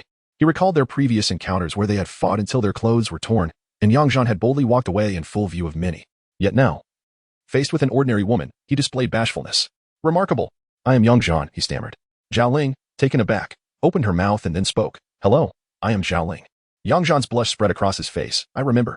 Zhao Ling, overwhelmed with joy, leaned closer, pressing her ear against his chest, listening to his rapid heartbeat. I am Zhao Ling. You may call me Ling Lingjie. This was the first sentence Yang Zhan heard upon awakening, and now, upon his second awakening. Those words echoed once more. He reached out, embracing Zhao Ling. I am Yang Zhan. You may call me handsome. I am Xiao Fan. You may call me Brother Fan. Xiao Fan chimed in with a cheeky grin. Silence. Yang Zhan roared, his eyes blazing with fury directed at Xiao Fan. What is this? They are about to part ways. And this separation may be permanent, given a mortal's lifespan is but a fleeting moment for him. Why must you cause trouble at this moment? Annoying. Very well. Xiao Fan chuckled, stepping aside. Meanwhile, Li Mingwei gazed in astonishment at the unfolding events. Zhao Ling soon noticed her and turned to Xiao Fan. Sir. Call me Brother Fan, he interrupted. Very well, Brother Fan. Does your not know your identity? Zhao Ling inquired. I have explained, but she does not believe me. Allow me to clarify this for her, said Xiao Fan. No need. She is not an ordinary person and can think for herself. He then turned to Li Mingwei. Do you know what we are doing? Li Mingwei furrowed her brow upon hearing this. I've seen it online. It seems to be called something like script murder. A type of tabletop game. Oh right, murder mystery. She continued to complain. Your boyfriend appears quite normal. Why deceive me into thinking his intelligence is akin to that of a child? Indeed, what do you think is the reason for that? Xiao Fan inquired, narrowing his eyes. Li Mingwei pondered for a moment before responding. Could it be that you intentionally assigned me this role for an immersive experience? Xiao Fan shrugged and glanced at Zhao Ling. See, I told you so. Zhao Ling also opened her mouth in surprise, as she had not anticipated her best friend possessing such a vivid imagination. However, it was quite amusing to think of a celestial being descending to the mortal realm. With this thought, Zhao Ling released Yang Zhan. Although reluctant, she recognized it was time to part ways. Yang Zhan, though he gritted his teeth, desperately wanting to express that he did not wish to leave, ultimately remained silent. Li Mingwei shook her head. I can't seem to find any enjoyment in this. Let us go eat instead. Let us head to dinner. Xiao Fan said with a smile directed at Zhao Ling and Yang Zhan before turning to leave. Li Mingwei glanced at the fairy wand Yang Zhan had been holding tightly, hesitated for a moment, and finally said, "You two enjoy yourselves." With that, she hurried to catch up with Xiao Fan. Zhao Ling lowered her head and instantly felt her cheeks flush. She snatched the buzzing fairy wand from Yang Zhan's hand, switched it off, and changed the subject. "Didn't I tell you to stay home? Why are you not listening?" Yang Zhan scratched his head. "I thought I might help you sell this thing since I remember you mentioning it was a new product you developed. If we could sell the first batch, it would surely boost sales. So you took it to sell on the street? I was just trying to assist you," he defended. "Fool." To Zhao Ling, Yang Zhan was no celestial being. He was simply the handsome boy who obediently followed her lead. Xiao Fan felt quite pleased, at least experiencing the best mood he had in nearly a millennium. The mere thought of irritating Yang Zhan brought a smile to his face. "Where shall we dine?" Li Mingwei looked around, attempting to find a good restaurant. However, she soon realized Xiao Fan was nowhere to be seen. Where did he go? After searching the streets for a few minutes, she discovered that Xiao Fan, who had been in front of her, had somehow ended up behind her, clutching a large, bloody piece of meat. Li Mingwei quickly approached him, and, as she drew near, realized that the large, bloody piece of meat not only lacked any foul smell but also emanated an enticing aroma. She could not help but swallow hard and asked, "What kind of meat is this?" "Dragon meat," Xiao Fan replied. Li Mingwei rolled her eyes. "If you weren't going to tell me, you could at least have asked the vendor for a bag when you bought it." "I ran too fast and forgot," he admitted. "Never mind. I'll go to that convenience store nearby to buy a plastic bag. I can't keep holding on to it like this." In the celestial realm, a furious roar echoed. "Which wretched creature knocked out my true dragon and stole a piece of its flesh?" The sound reverberated throughout half the celestial realm. Those who heard it dared not utter a word, for this was the wrath of a celestial king. What astonished them even more was the audacity of someone to provoke the king and pilfer a piece of his dragon meat. It was well known that the celestial king had nurtured that true dragon for hundreds of thousands of years, treating it with the utmost care. Delicious enough to bring one to tears. At home, Li Mingwei was in the kitchen preparing the dragon meat, wielding a crystalline knife to slice it into thin pieces. This knife was a celestial artifact bestowed by Xiao Fan. Otherwise, ordinary blades could not cut through true dragon meat. Before long, Li Mingwei re-emerged, saying, "Lingo lives not far. I should have invited them both to join." "No need." Xiao Fan waved his hand dismissively without looking up. "Even if they came, they wouldn't dare to eat. Why would they be afraid?" "I'll go call them," Li Mingwei said, moving to the coffee table to retrieve her phone and dial Zhao Ling. She did not perceive Xiao Fan as a stingy person. To her, it was merely a matter of sharing among friends. Half an hour later, Zhao Ling and Yang Zhan arrived at Li Mingwei's home, cozily nestled together. Upon opening the door, they were greeted by an incredibly rich aroma. Zhao Ling's eyes lit up. "Yue, what are you cooking? It smells divine." She promptly entered and headed straight for the kitchen, leaving Yang Zhan standing outside. He shot a cold glare at Xiao Fan. "Are you insane? You actually killed his true dragon." "I didn't kill it. I merely took a piece of meat," Xiao Fan replied with a smile, beckoning Yang Zhan. "Come on in and join us, handsome." Xiao Fan settled into a comfortable position, adding, "It's up to you." Yang Zhan shifted slightly forward, but still hesitated at the threshold. It wasn't that he was afraid to eat. He simply did not want to risk being tainted by the aroma of the dragon meat.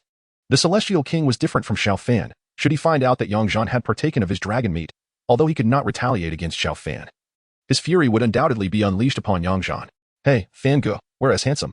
Zhao Ling emerged from the kitchen, noticing that the living room still contained only Xiao Fan. Xiao Fan gestured towards the door. Zhao Ling spotted Yang Zhan lingering outside and walked over, taking his hand. "What are you doing standing there? I must tell you, that meat is incredibly delicious. I've never tasted anything so exquisite. Today, we're in for a treat." But then she noticed Yang Zhan refusing to enter and tugging at her hand. "What's wrong? Fan Ge is not a bad person." "He is not a bad person? He is trying to harm us." Yang Zhan gritted his teeth. Zhao Ling looked puzzled and turned to Xiao Fan.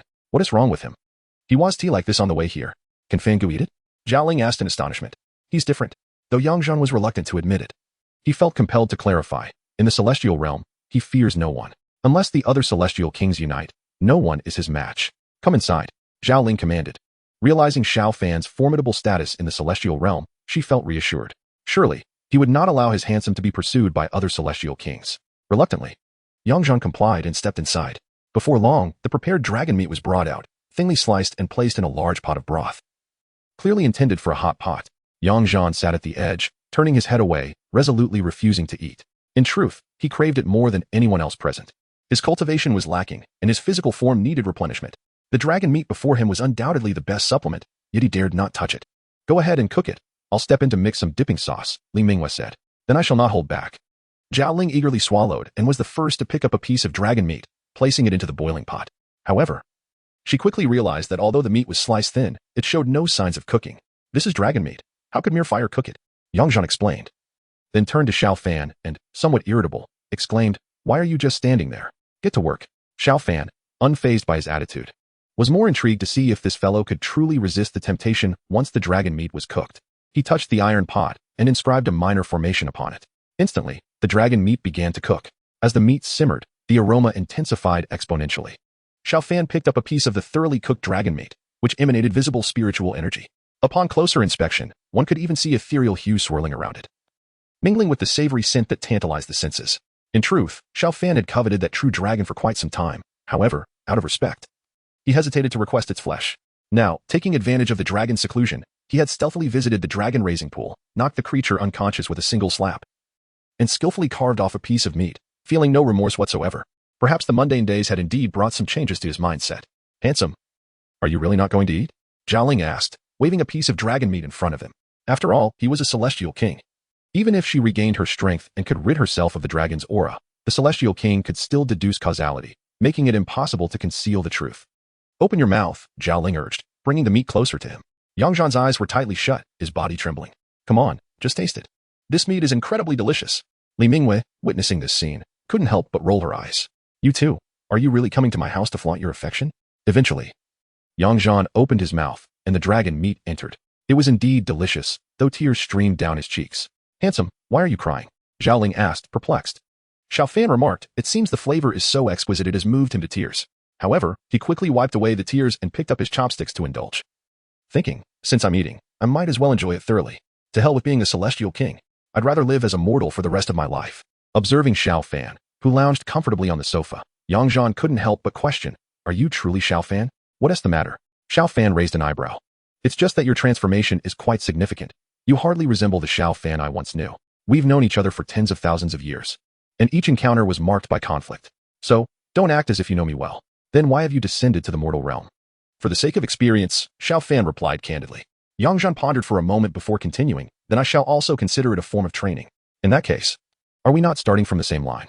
Xiao Fan chuckled lightly. Yang Zhan, feeling somewhat irritated, retorted, "What is so amusing?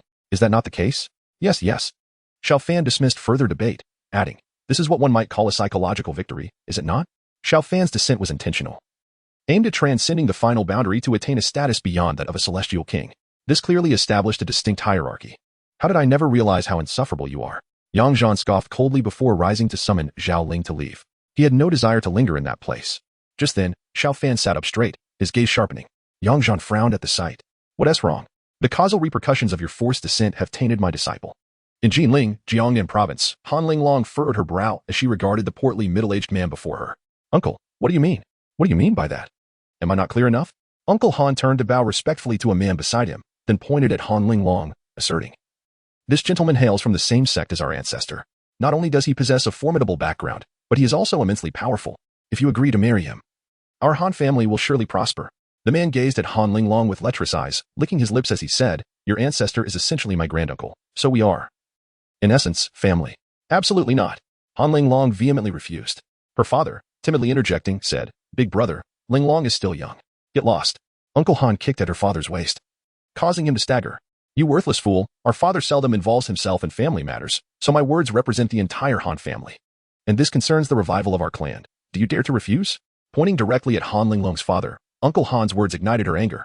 "The revival of the Han family has nothing to do with me. If you are so eager to curry favor with him, why not marry your cousin instead?" Han Linglong retorted fiercely. She was aware that the man was a cultivator, a golden core stage practitioner, whose power dwarfed that of martial arts masters. Appearing almost divine in the eyes of mortals, hence she feared provoking him. The man waved his hand dismissively, saying, "No matter, I find your fiery disposition quite appealing." Uncle Han, elated, urged, "Then thank the gentleman. To earn his favor is a blessing you could never hope to achieve in several lifetimes." However, Han Linglong remained unmoved.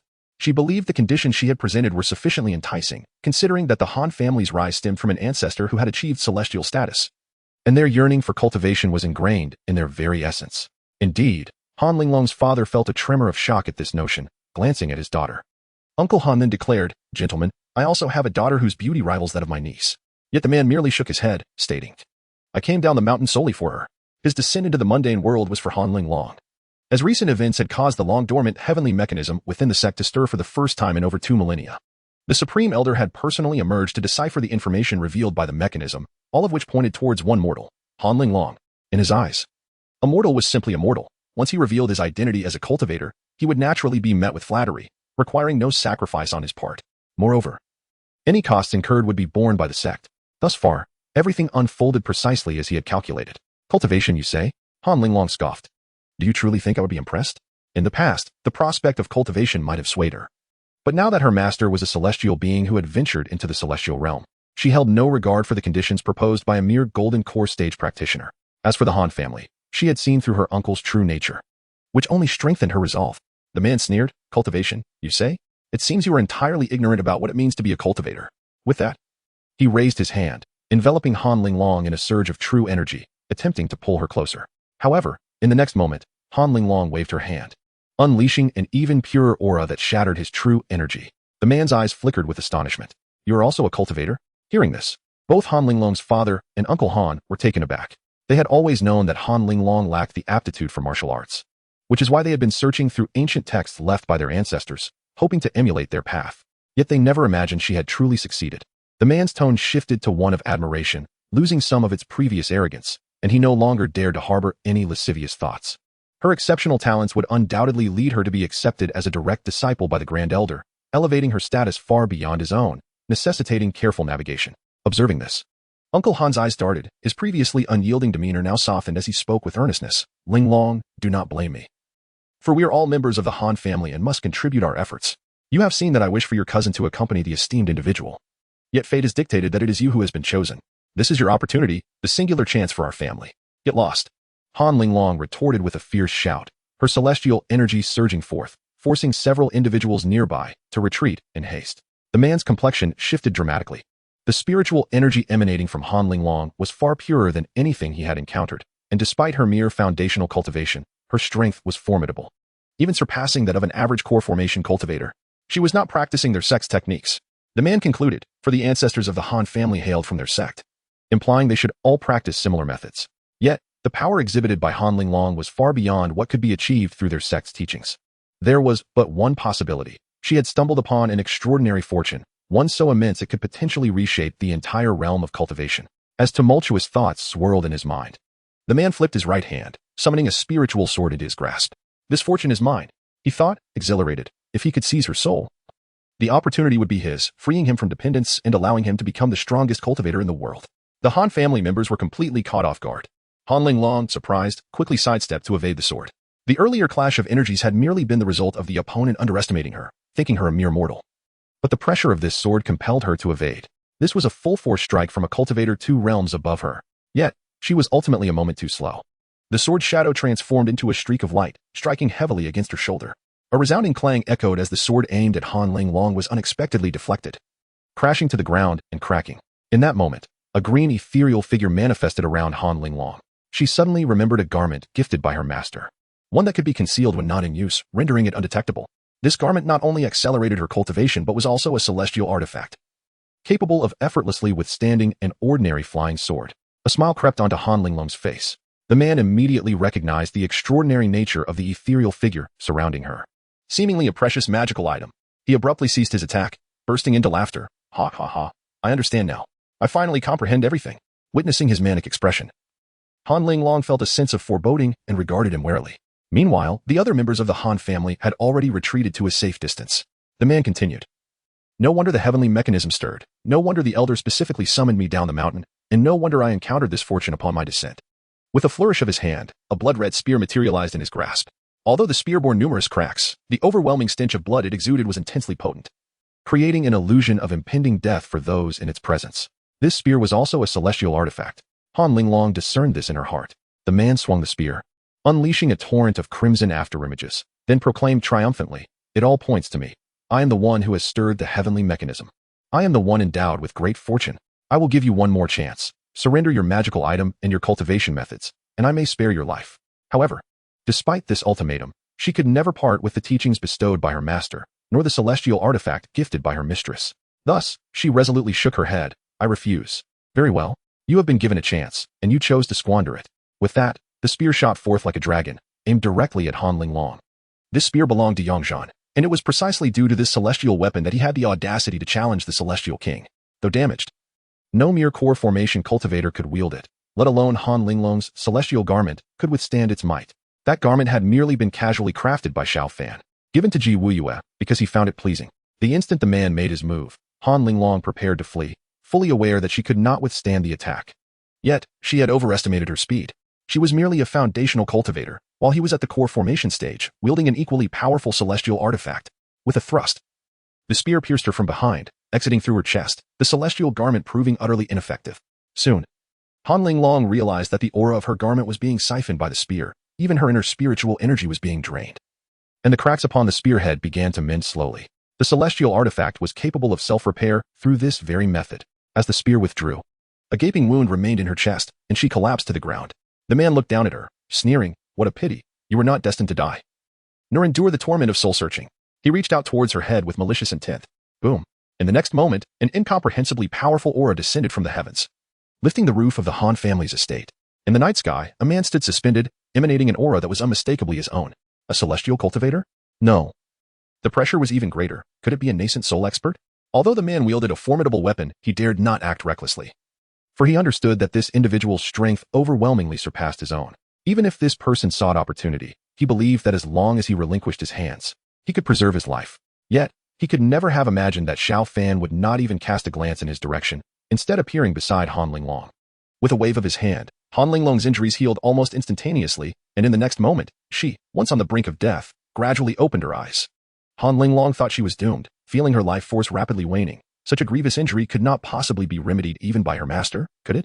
Regrettably, she could not safeguard her master's techniques. But in the next instant, she felt a surge of vitality flowing through her wounds. Warmth enveloped her, and she slowly opened her eyes. Seeing the figure before her, she exclaimed in joy, "Master." Upon hearing Han Linglong address the figure as her master, the man's brow furrowed sharply, and without further thought, he thrust the spear towards Xiao Fan's back. "Master, be careful," Han Linglong cried out in alarm. Yet, Xiao Fan did not even turn to face him, remaining with his back turned. The spear, poised to strike, halted just half a meter from Xiao Fan, unable to advance further or be withdrawn. Then, astonishingly, the spear that had been firmly in his grasp vanished into thin air. The man was taken aback, retreating several steps. "My lord, allow me to explain." But Xiao Fan merely interrupted him coldly, the might of a celestial being. The man stood rooted in place, unable to process the situation.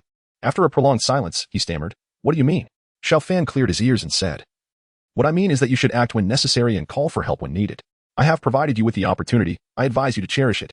The man's gaze flickered, and doubt filled his heart. Could it be that this fellow truly believes himself invincible?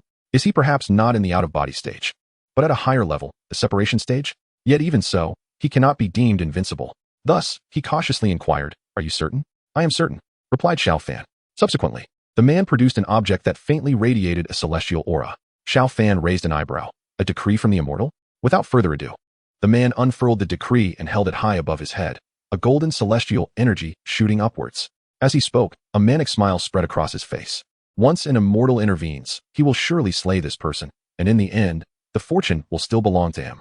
Upon hearing that the opponent could summon an immortal, Han Linglong felt a wave of anxiety. She was uncertain of her master's strength. What if the other party was stronger than her master? As if sensing her thoughts, Xiao Fan gently ruffled her hair and softly reassured her, "Do not fear. Even if it is merely a phantom, I would not be afraid." Even if the immortal were to descend in person, Han Linglong opened her mouth to urge her master to be cautious, but ultimately chose to trust him. Solemnly nodding her head, "Descend in person? You truly know how to boast." The man mocked, then shouted into the sky, "Welcome the immortal's descent." The golden light from the decree vanished into the clouds. Moments later, a rift appeared in the cloud cover, and an even more brilliant golden light descended from above. Feeling that presence, Han Linglong's tension escalated, and she instinctively tightened her grip on Xiao Fan's arm. Xiao Fan smiled, "Do not be anxious. Watch closely." Then, his purple robe billowed forth, his long hair flowing elegantly as he stepped onto the void, advancing gracefully into the air. Behind him, an extraordinarily dazzling golden light emerged, forming a throne. Xiao Fan seated himself upon it, tilting his head, resting his chin on his hand, radiating an aura as fierce as flames. His eyes exuding a commanding presence that seemed to look down upon the world. To ordinary mortals, Xiao Fan hovering in midair resembled a blazing sun, impossible to gaze upon directly. "Come, let me witness just how formidable the immortal you speak of truly is."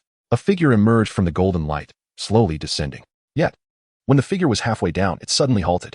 The man? Han Linglong? Xiao Fan frowned slightly. Was the immortal departing without a word? He then opened his mouth slightly. "Descend." His voice was soft yet caused the immortal's body to tremble violently. The immortal floated down to Xiao Fan's throne and suddenly knelt before him. "Immortal King, I sense someone summoning me with my decree, and thus I descended, unaware that it was you present here. Beads of sweat began to form on the immortal's forehead as he bowed his head, too afraid to meet Xiao Fan's gaze. Inwardly cursing the one who had summoned him, I commanded you to descend. Xiao Fan snapped. Another figure fell from the heavens, eventually merging with the immortal's phantom. It was the true form of the immortal, forcibly brought down to the mortal realm. The immortal nearly wet himself in fear. This was the Immortal King, should he wish. The immortal would likely be unable to withstand even a mere thought from him. Just a terrestrial immortal? I had expected a great power. Xiao Fan expressed some disappointment. The terrestrial immortal's body trembled again. Is this your trump card? It seems it cannot safeguard your life.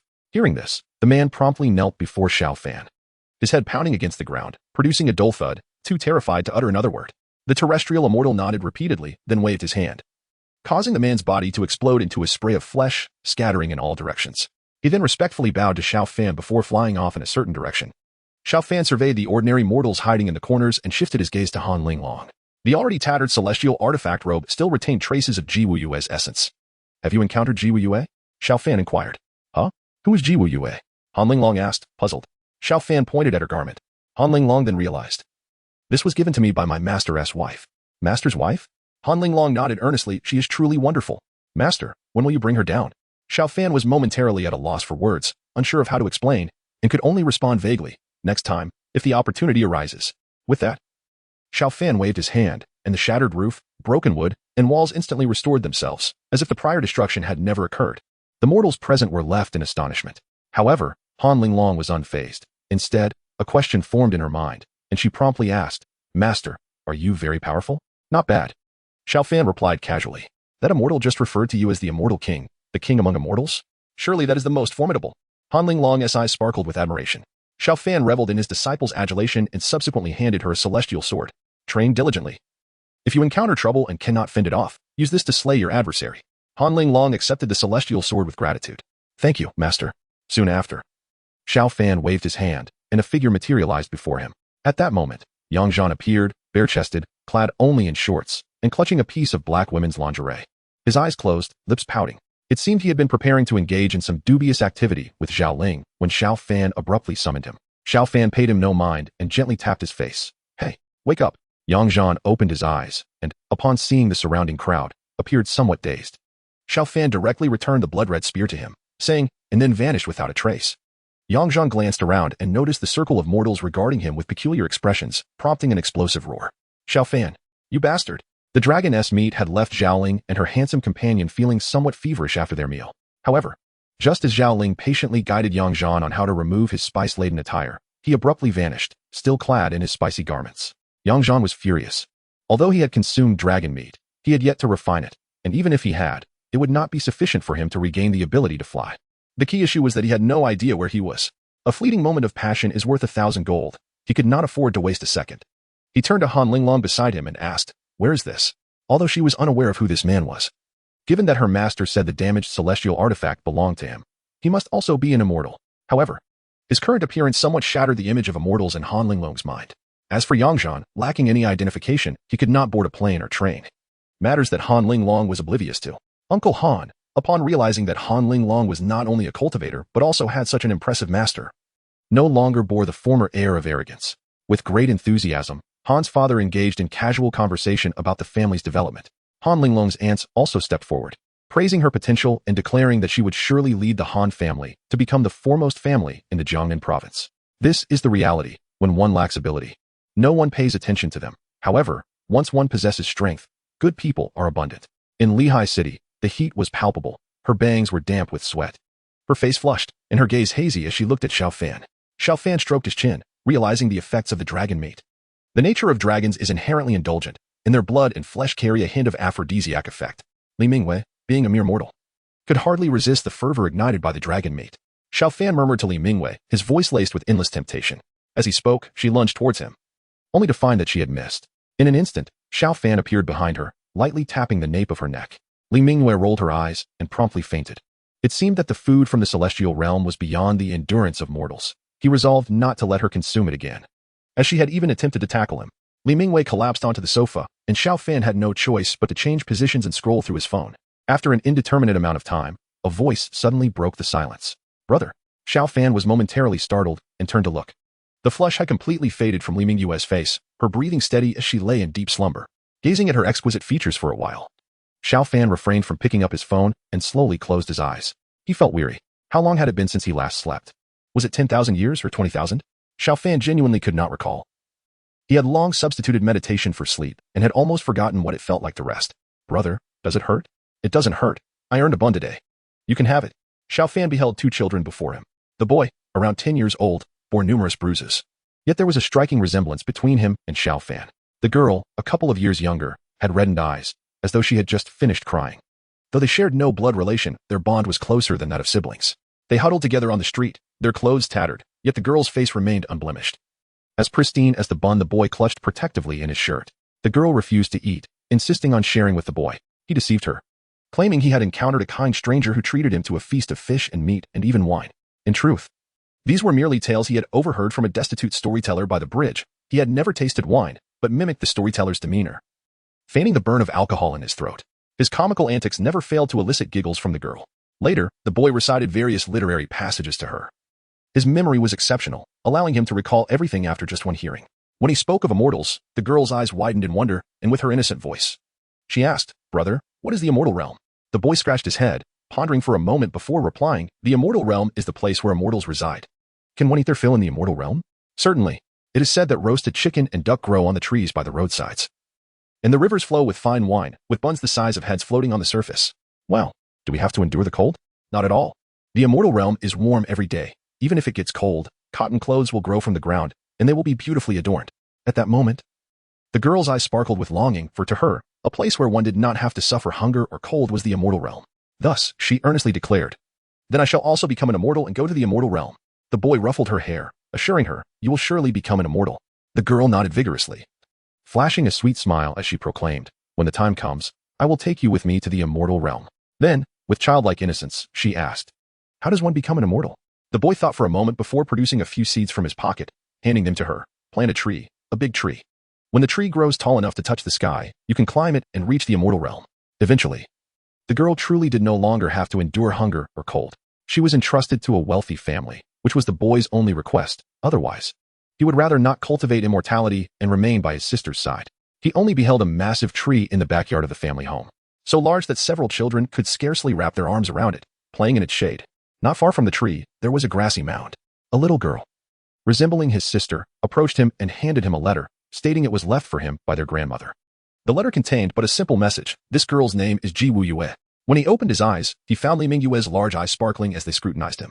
"Brother, I have never seen you asleep before. I thought you were truly an immortal who did not need to sleep."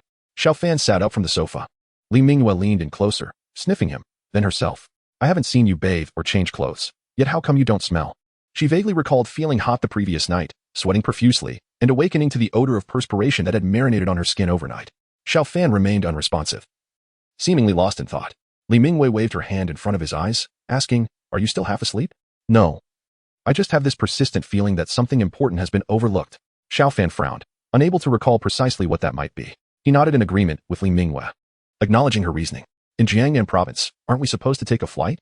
Yang Zhan yelled impatiently. "Then drive. Drive. Sir, the car is broken." "Then what are we waiting for?" "Waiting for the tow truck to fix the car." Yang Zhan, in a frenzy, drew out a long gun and waved it around in frustration, yet his eyes blazed with fury. "Xiao Fan, I will not rest until I see your downfall." As if hearing the call, Xiao Fan slapped his forehead, realizing, at that moment, Li Mingyue had finished bathing and emerged from her room, having groomed herself. "What are you still dawdling for? Let's go." Xiao Fan nodded and rose to leave with her. This time, it was Xiao Fan who suggested going out, which struck Li Mingyue as peculiar. This reclusive individual was willing to venture out. On the roadside, Li Mingyue received a phone call from her best friend, Zhao Ling. Zhao Ling directly inquired whether Xiao Fan was with her. Li Mingyue glanced at Xiao Fan before responding. "He is here. Is there something you need?" "I can let him take the call." "No, it's fine," Zhao Ling replied before abruptly hanging up. Li Mingyue was left somewhat puzzled. After satisfying their hunger, Li Mingyue leaned back against the restaurant chair, belching contentedly, her face radiating satisfaction. Suddenly, her gaze drifted to a nearby table where a family of three shared laughter and warmth over their meal. A flicker of envy appeared in her eyes. "What's wrong?" Xiao Fan inquired. Li Mingyue shook her head and said, "I just feel that children with parents are truly fortunate." "What about your parents?" "They passed away." "I grew up in an orphanage," Li Mingyue replied candidly. Xiao Fan could tell she was not lying. After a moment of hesitation, he asked, "Have you never seen your parents?" "Never." "Then why do you think they are dead? If they weren't, how could they have abandoned me? Would you like to meet them?" They are said to be dead. How could I meet them? They are not dead, your parents. At these words, Li Mingyue was taken aback. She suddenly thought of Xiao Fan's background, realizing he came from a prominent family in the capital, and wondered if investigating someone would be a trivial matter for him. Could it be that Xiao Fan had looked into her and even found her biological parents? After a long pause, she asked, "What do my parents look like?" "Do you want to meet them?" Xiao Fan inquired. Li Mingyue nodded. "Of course, I must at least ask them why they abandoned me." "All right." Xiao Fan agreed. He only knew that Li Mingyue's parents were still alive, having discovered it through her lineage. Furthermore, not only her parents, but also many individuals with a strong blood connection to her were alive in this world. In other words, Li Mingyue's relatives were all well and living in Linhai. For some reason, Xiao Fan felt compelled to assist Li Mingyue. Perhaps it was the way she had called him brother last night that stirred a sense of familiarity within him, despite knowing that it was merely a dream and not directed at him. An hour later, in the bustling center of Linhai City, Xiao Fan and Li Mingyue stood before a towering skyscraper. Li Mingyue looked up in astonishment, silently counting the floors. By the time she finished, her neck ached. "Are you saying my parents work here?" she asked. "They should be on the top few floors. Not only your parents but also your siblings and uncles seem to be there," Xiao Fan explained. "Are you joking? This is the Li Group's building. Yet you mentioned siblings and uncles? Why not say the entire building belongs to my family?" Li Mingyue retorted with a roll of her eyes. Xiao Fan shrugged. "I'm not sure about that. I assure you I'm not deceiving you. Since we are here, why not go up and take a look?" Li Mingyue hesitated for a moment before nodding. After all, she did not feel any connection to the Li family. Her surname came from the caretaker of the orphanage, and she did not even know her original surname. But just as she was about to enter the building, she suddenly stopped. Noticing that there was a security check at the entrance, where everyone had to swipe access cards, and they had none. As she pondered this, a security guard hurried over, displaying an unusually respectful demeanor, and said to Li Mingyue, "Miss, please come this way." He then opened a pathway for her. Once inside, Li Mingyue felt a sense of unreality, gripping Xiao Fan's sleeve tightly and saying, "It's strange. Why is the security guard so courteous to me, calling me miss? Look at how stern he is with others. Perhaps he mistook you for someone else?" Xiao Fan replied nonchalantly. Li Mingyue nodded. "I can't believe that such a renowned Li group has such unprofessional security." However, as they entered the elevator, a stylishly dressed young woman, strikingly similar to Li Mingyue, swaggered over. The young security guard, upon seeing her, rubbed his eyes in confusion and asked, "Miss, weren't you blind? You saw me come in. Why didn't you open the door for me?" The woman snapped angrily. Yes. The security guard responded, nodding repeatedly. As the woman entered the building, the security guard scratched his head in bewilderment. "Didn't that miss just come in? And it's only been less than a minute. How did she change outfits?" 29. "You are the six-eared macaque. Hello, Mr. Li. You look beautiful today. Mr. Lin, is this your boyfriend? He is really handsome." The chorus of compliments in the elevator left Li Mingyue feeling quite unnerved. She clearly didn't know any of these people, yet they all treated her with such warmth. Was she seeing ghosts in broad daylight? The more she thought about it, the more unsettling it became, prompting her to cling to Xiao Fan's arm. Xiao Fan, however, remained calm, preoccupied with the realization that his phone was dead and he needed to find a place to charge it. Soon, they arrived at the top floor of the building. As the elevator doors opened, Li Mingyue was left speechless. The decor resembled that of a grand residence rather than an office space. She glanced at Xiao Fan, who appeared unfazed. Li Mingyue couldn't help but marvel at how he seemed to fit in a world of affluence, contrasting sharply with her own humble origins. They walked into a spacious hall, where an elderly man with white hair sat on a wooden chair, dozing off. It seemed their footsteps had disturbed him. As he opened his eyes, upon seeing Li Mingyue, the old man sat up straight, smiling and beckoning. "You where? It's been almost a month since I last saw you. Come here, let Grandpa have a good look at you." Li Mingyue was taken aback, torn between the impulse to approach and the uncertainty of what to do. She did not recognize this old man, yet he called her "you where," and curiously, he got it right. Could it be that she had crossed into a parallel world where she was not an orphan but rather the daughter of wealthy parents? Just as she was pondering these thoughts, Xiao Fan approached and asked, "Excuse me, do you have a charger? My phone is dead." He waved his phone, which had powered off. Realizing he had misspoken, Xiao Fan noted that he hadn't misidentified the old man, who appeared to be in his 70s, while he himself had lived for over 90,000 years. Thus, he decided to compromise, offering a smile that looked more painful than pleasant. "Old Grandpa, I was just joking. Do you have a charger?" The old man, somewhat impatient, pointed behind him.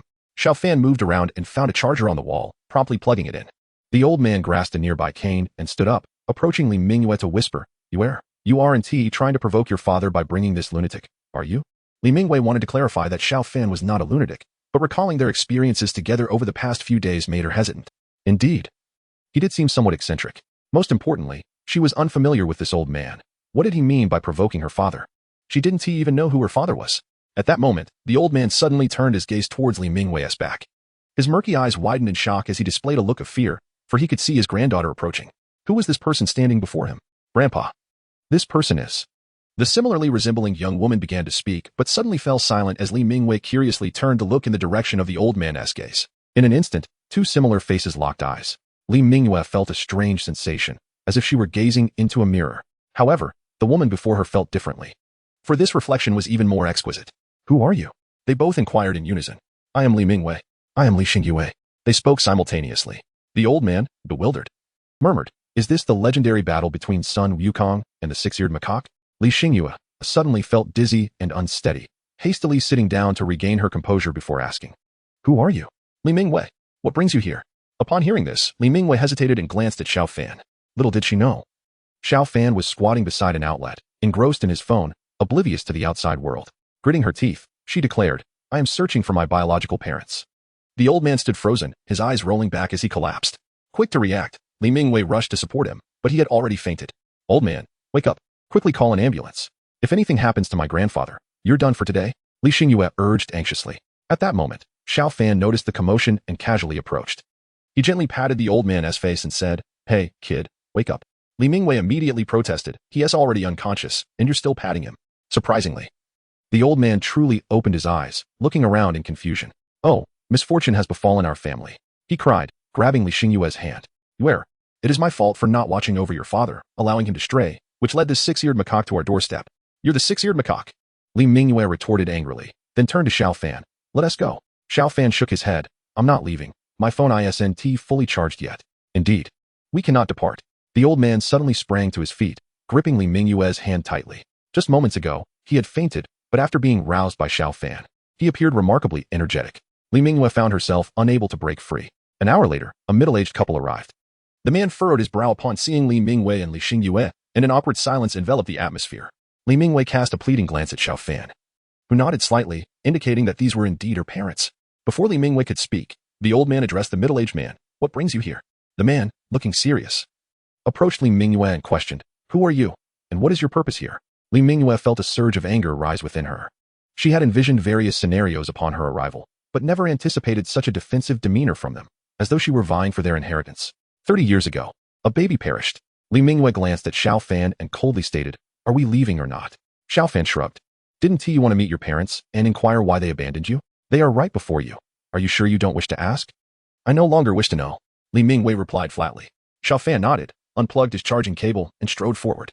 Did I permit you to leave? The middle-aged man barked. No sooner had he spoken than two bodyguards in black blocked the entrance, while two others advanced a few steps, ready to pounce at their employer's command to subdue the pair. At that moment, the old man raised his cane and struck the middle-aged man fiercely. A muffled thud resonated as the man fell to the ground, shocked by the suddenness of the attack. The old man, taken aback, wondered at the lack of force he had used. Yet, with fury boiling within him, he shouted, Isn't it your own mess that you refuse to acknowledge? What kind of man are you? How did I raise you? The man, feeling the sting on his back, writhed in pain, his hands instinctively massaging the sore spot. Father, it wasn't me, please believe me. Still denying it. The old man glared, lifting his cane again. The man, frightened, scrambled to his feet, retreating hastily. Father, I truly didn't stray. You know I always took the mother of the child with me to gatherings. How could I possibly stray? The old man, upon hearing this, lowered his gaze to count his fingers before lifting his cane once more towards the middle-aged man. Father, father, father, I swear I did not stray. Paternity test, yes. A paternity test.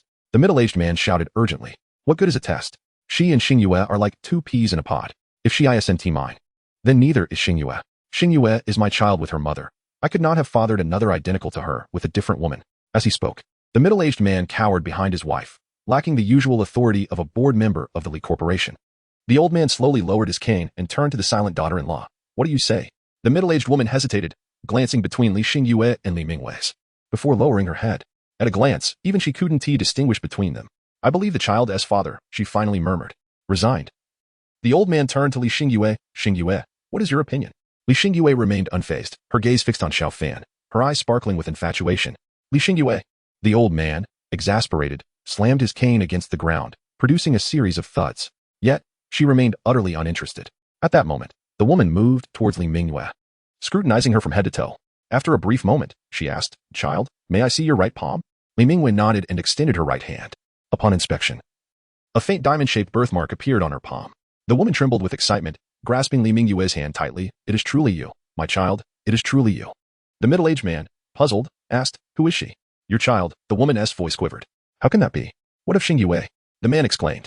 "Xingyue was also born 25 years ago. I remember the moment my water broke. Though I was rushed to the hospital in time, one child did not survive the birth." The woman explained. The middle-aged man's mouth fell slightly. "Agape, you were carrying twins?" "Yes," she confirmed. "I still recall asking you what we would name them if they were twins." The room fell silent, save for the sound of Xiao Fan's phone, which somewhat disrupted the atmosphere. The old man, noticing, tapped his cane next to Xiao Fan's chair, urging him to pay attention. Yet, Xiao Fan merely lifted his eyelids, shifted his posture, and continued watching. The woman continued, "I distinctly remember that the deceased infant had a diamond-shaped birthmark on her right palm." The middle-aged man approached. "If what you say is true, then that child is already dead. Moreover, she claims her surname is Li and her name is Li Mingwei. Such coincidences seem rather peculiar. Do they not?" At this, Li Mingwei interjected, "My surname Li does not derive from you, but from Mama Li of the orphanage. Furthermore, Mama Li told me she found me on the night of the 16th day of the first lunar month, when the full moon illuminated the sky, leading her to name me Li Mingwei. This has nothing to do with your Li Yeye. This is fate." The old man nodded in response. "I believe it would be prudent to conduct a paternity test," the middle-aged man suggested. Upon hearing this, the old man immediately raised his cane as if to strike, but paused midway, slowly lowering it. A child who had passed away over 20 years ago suddenly reappeared, fully grown. This indeed warranted careful verification. If he truly belongs to the Li family, we will certainly not treat him poorly. If not, there's no need for hypotheticals. My sole purpose is to understand why my parents abandoned me. Now that I know it was not intentional, that is sufficient." With that, Li Mingwei approached and pulled Xiao Fan to leave. The middle-aged man scoffed, "You are clearly feeling guilty." Upon hearing this, Li Mingwei halted, turned to face him, and suddenly yanked several strands of hair from her own head, offering them to him. "You can test it yourself." With that, she strode towards the door. The two bodyguards blocked her path. "Step aside," Li Mingwei shouted. The bodyguards exchanged glances. They had overheard the conversation among the Li family members and realized that this person might very well be their future mistress. It would be unwise to offend her. They quickly moved aside. The middle-aged woman shot a fierce glare at her husband and then called after Li Mingwei. Li Xingyue also chased after her. The old man sighed in disappointment. "You, my friend, are handling this poorly, leaving no room for retreat. If she truly is your biological daughter, how will you face her with this attitude?" With that, he cast his cane to the ground and slowly followed. The middle-aged man's expression shifted from uncertainty to frustration, and he slapped himself hard. Then, he instructed the bodyguards, "Take this hair for testing. She may very well be our young lady." "Yes, Chairman," he continued. "And investigate that young man thoroughly. I want to know everything." "Understood, Chairman. What does it feel like to love them on my behalf?" Li Mingwei felt a sense of despondency, unable to articulate the reason for her melancholy. She had always longed to meet her biological parents, whether in her childhood or even after entering the workforce. Every time she witnessed a warm family scene, she felt a stirring in her heart, perhaps envy, perhaps longing. Longing for her parents to suddenly appear and gently say, "I'm sorry for losing you all those years ago." Or, if they did not recognize her, she could at least confront them angrily. But everything unfolded so suddenly, she was unprepared. The middle-aged man, likely her father, had indeed angered her with his attitude. Yet upon reflection, she found herself understanding. "Are they truly my family?" Li Mingwei suddenly inquired, looking at Xiao Fan, hoping for an affirmation yet fearing the opposite. "Ah!" Li Mingwei cried out, flailing her limbs as if to release her pent-up emotions. "You're insane." Xiao Fan replied nonchalantly, then ignored her. Ding dong. The doorbell rang. "Who is it?" Li Mingwei called out impatiently, yet she rose in anger and walked to the entrance, opening the door. Upon opening it, she saw Li Xingyue and the middle-aged woman. "Why are you following me?" Li Mingwei frowned, feeling that she least wanted to confront them at that moment. The middle-aged woman's eyes glistened with tears as she said, "Child, I am sorry for what I did." "Stop," Li Mingwei interrupted, raising her hand. "We haven't even conducted a paternity test yet, so don't jump to conclusions. Even if you were my mother, I have no interest in the Li family. After all, there is no emotional bond between us." Li Xingyue, however, pushed past Li Mingwei, breezing into the house. Li Mingwei frowned deeply and said sternly, "This is my home." "Sister, don't be so petty," Li Xingyue merely said, patting Li Mingwei's shoulder before walking over to the sofa. "Is he your boyfriend?" she asked Xiao Fan, who remained unresponsive. "Who he is none of your business. Please leave," Li Mingwei retorted. "It seems he has not," Li Xingyue remarked, glancing at Xiao Fan and then back at Li Mingwei, reaching for a wrist. Li Mingwei easily broke free, her displeasure evident as she asked, "What do you want?" "I want to talk. There is nothing for us to discuss." "No, it's about us too, nothing to do with the Li family."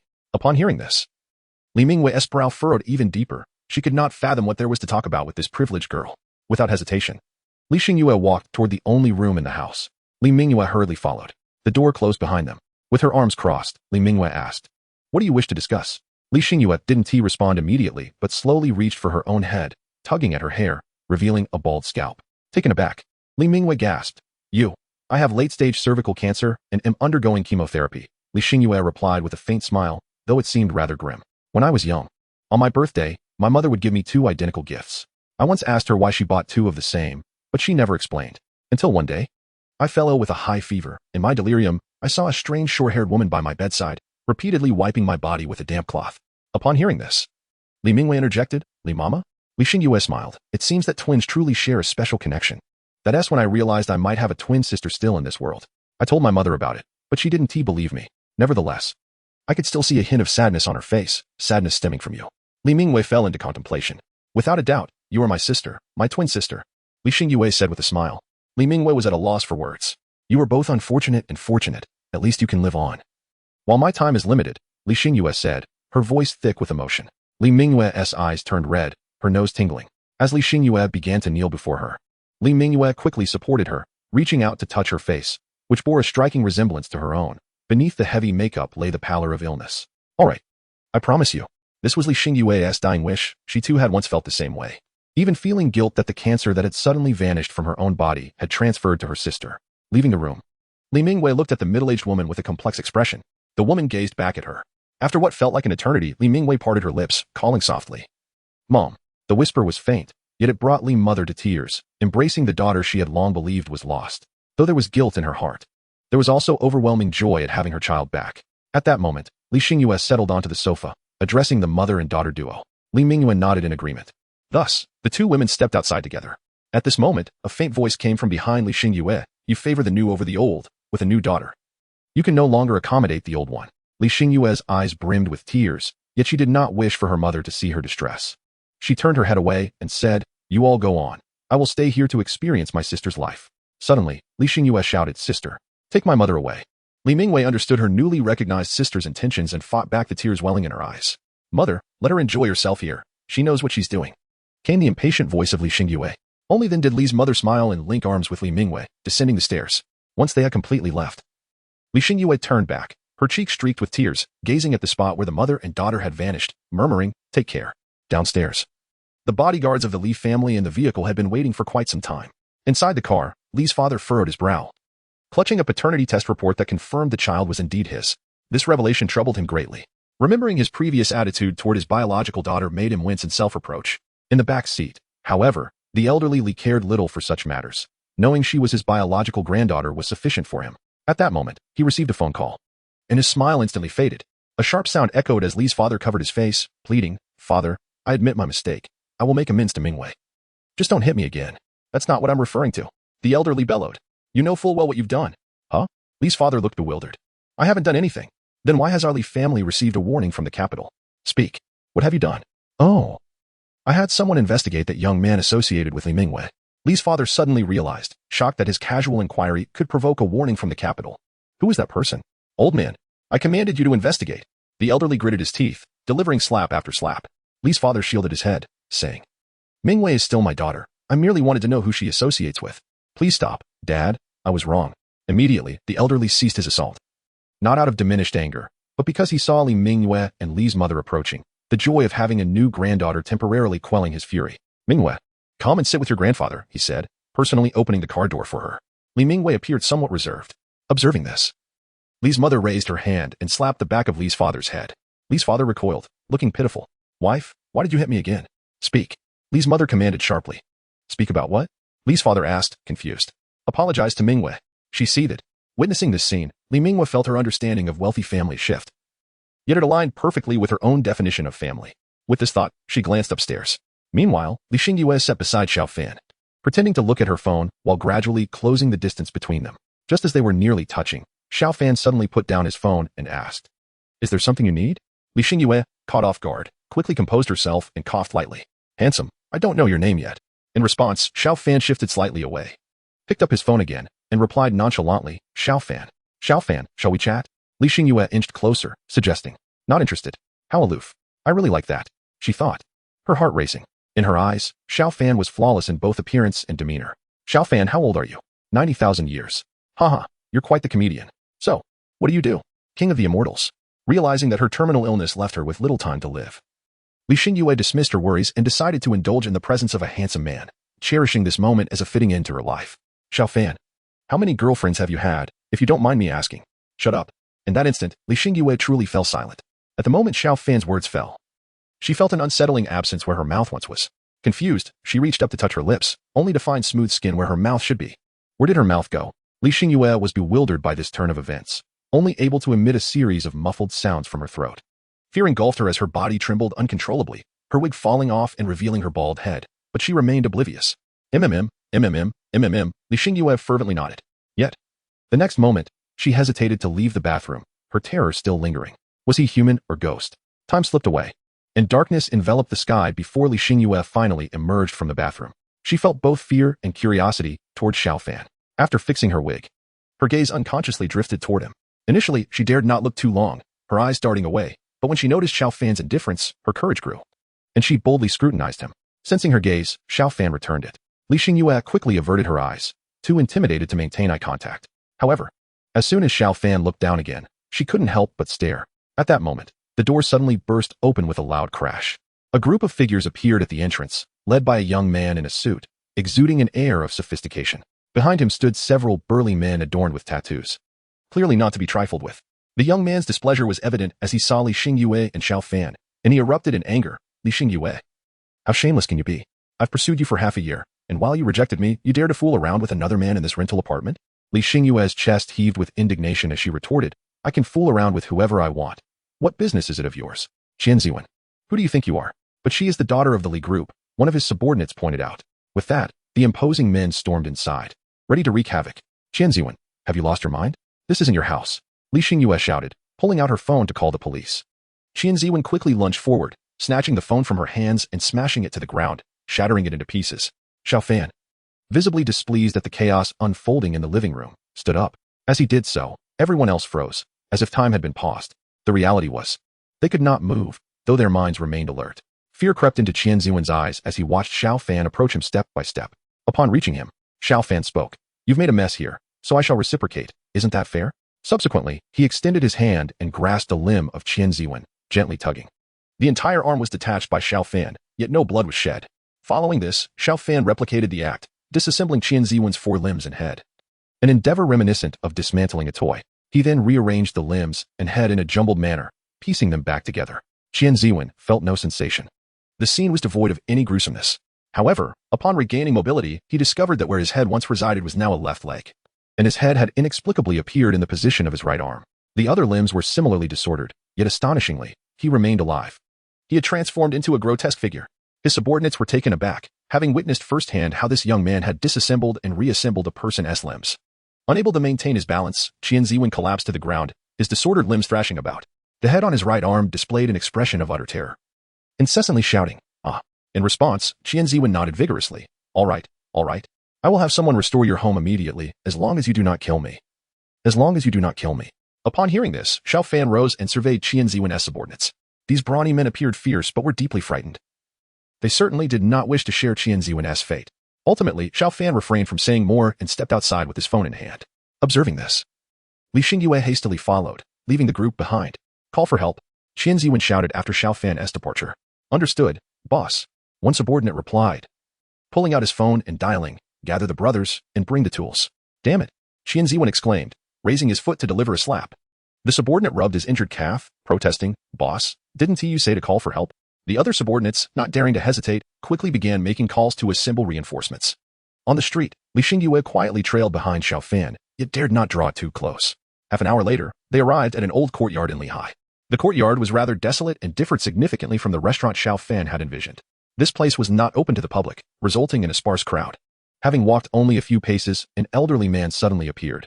Xingyue, my dear, what brings you here to see this old man? Upon hearing this, the old man glanced at Xiao Fan with a furrowed brow, seemingly displeased. Young man, what is your purpose? Li Xingyue promptly stepped forward to support the old man, playfully saying, Oh, Grandpa Zhu, he is merely a friend of mine. Do not overthink it, and refrain from asking too many questions. Upon hearing this, the old man relaxed slightly, affectionately asking, Would you like to eat? Let us have what you are best at, Grandpa Zhu. Li Xingyue replied with a smile. Then please wait a moment, Grandpa Zhu said, a smile gracing his face as he proceeded to the kitchen in the back courtyard. After Grandpa Zhu departed, Li Xingyue turned her gaze to Xiao Fan, her smile vanishing instantly. Cautiously, she suggested, let us wait in the room. Xiao Fan nodded and followed Li Xingyue into a private room. The room was simply decorated yet remarkably clean, with wooden tables and chairs exuding a faint aroma. Seemingly crafted from special wood that enhanced one's appetite. Li Xingyue sat opposite Xiao Fan, appearing rather reserved. Xiao Fan reassured her, there is no need to fear. I do not consume human beings. However, Li Xingyue hesitated, wanting to say something but ultimately refrained. Xiao Fan poured himself a cup of tea. The liquid was clear and fragrant, clearly not of ordinary quality. This tea possessed a trace of spiritual energy. Such items infused with spiritual essence are exceedingly rare in this world. This place is indeed extraordinary. After finishing a cup of tea, Xiao Fan set down his cup and spoke. As I have mentioned, I am quite attuned to the concept of cause and effect. Had it not been for this, eliminating those few individuals would not have been significant to me. After a prolonged silence, Li Xingyue finally inquired, does my sister know your true identity? I have mentioned it to her, yet she did not believe me, Xiao Fan replied nonchalantly. So, you truly are a celestial being? By your standards, that is somewhat accurate. However, in reality, gods and immortals are fundamentally different entities. Li Xingyue became curious, asking, what is the distinction? Gods are born as such, like the Pangu or Fuxi and Nuwa of your mythology, while immortals were originally mortals who, through diligent cultivation, ascend to become immortal, Xiao Fan explained. Oh, so you two are an immortal who evolved from a mortal? Indeed. Then, Li Xingyue's eyes sparkled with anticipation as she excitedly queried, as an immortal, can your medical skills cure my illness? Upon hearing this, Li Xingyue's expression fell. She had hoped Xiao Fan could heal her and allow her to live. Xiao Fan continued, just a few days ago, your sister was in the same dire condition as you, battling late-stage cancer, yet she is now well. You cured her? Not precisely. I have stated that I do not possess medical skills, thus it cannot be considered healing. I merely shattered her physical form and then reconstructed a new one for her.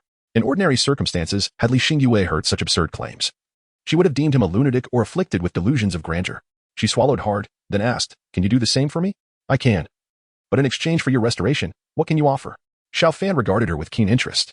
At his words, Li Xingyue fell into contemplation. What could she possibly offer him? What could a mere mortal provide to an immortal? Suddenly, she thought of Li Mingyue and asked, what did my sister offer you? Whatever she could provide, I surely can as well. Not quite, Xiao Fan replied. Your sister and I share a connection, which is why I intervened. If we lacked that connection, we would not be sharing a meal together, Li Xingyue countered. Xiao Fan shook his head. It is not calculated that way. All causality originates from your sister. Had I not encountered her, none of this would have transpired, and naturally, you would not have met me. Thus, the connection stems entirely from her.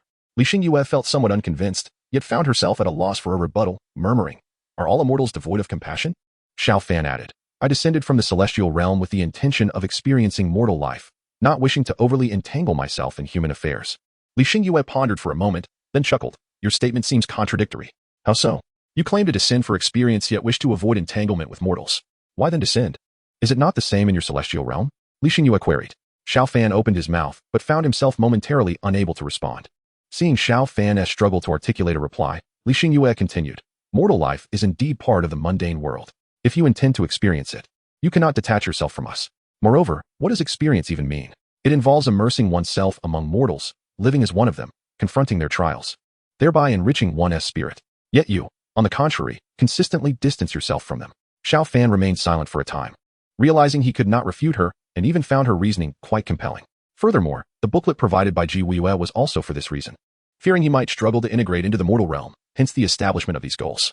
You are quite astute, Xiao Fan commended, certainly more perceptive than your sister. Li Xingyue beamed. Thank you for the compliment, esteemed immortal. Do you wish to become an immortal? Xiao Fan inquired once more. For the vast majority of mortals, the answer to this question would be an unequivocal yes, without a moment's hesitation. Li Xingyue, however, did not even need to contemplate. She simply shook her head and declared, I do not wish to. Xiao Fan was somewhat taken aback and inquired, why? I am 25 this year. If I were to die now, my life would be far too short, filled with numerous regrets. But if I were to become an immortal, akin to you, living for tens of thousands of years, what significance would my existence hold? Does a prolonged life render life meaningless? That is how I feel. Even if I could achieve eternal life, what would it matter? My loved ones, my friends, my beloved, they will all age and eventually pass away. So, why should I desire to live for so long? In this brief century, I wish to engage in pursuits that bring me joy and grow old alongside those I cherish. For me, that would be a fulfilling life. In just a few sentences, her words struck a chord with Xiao Fan, stirring doubt in his pursuit of immortality. Indeed, what purpose would it serve to live for so long? Reflecting on his childhood, a mere century seemed but a fleeting moment to him, while for his sister, it constituted her entire life. If he were truly to achieve longevity, those around him would inevitably depart, and even at the end of time, he might find himself alone. What meaning would such existence hold?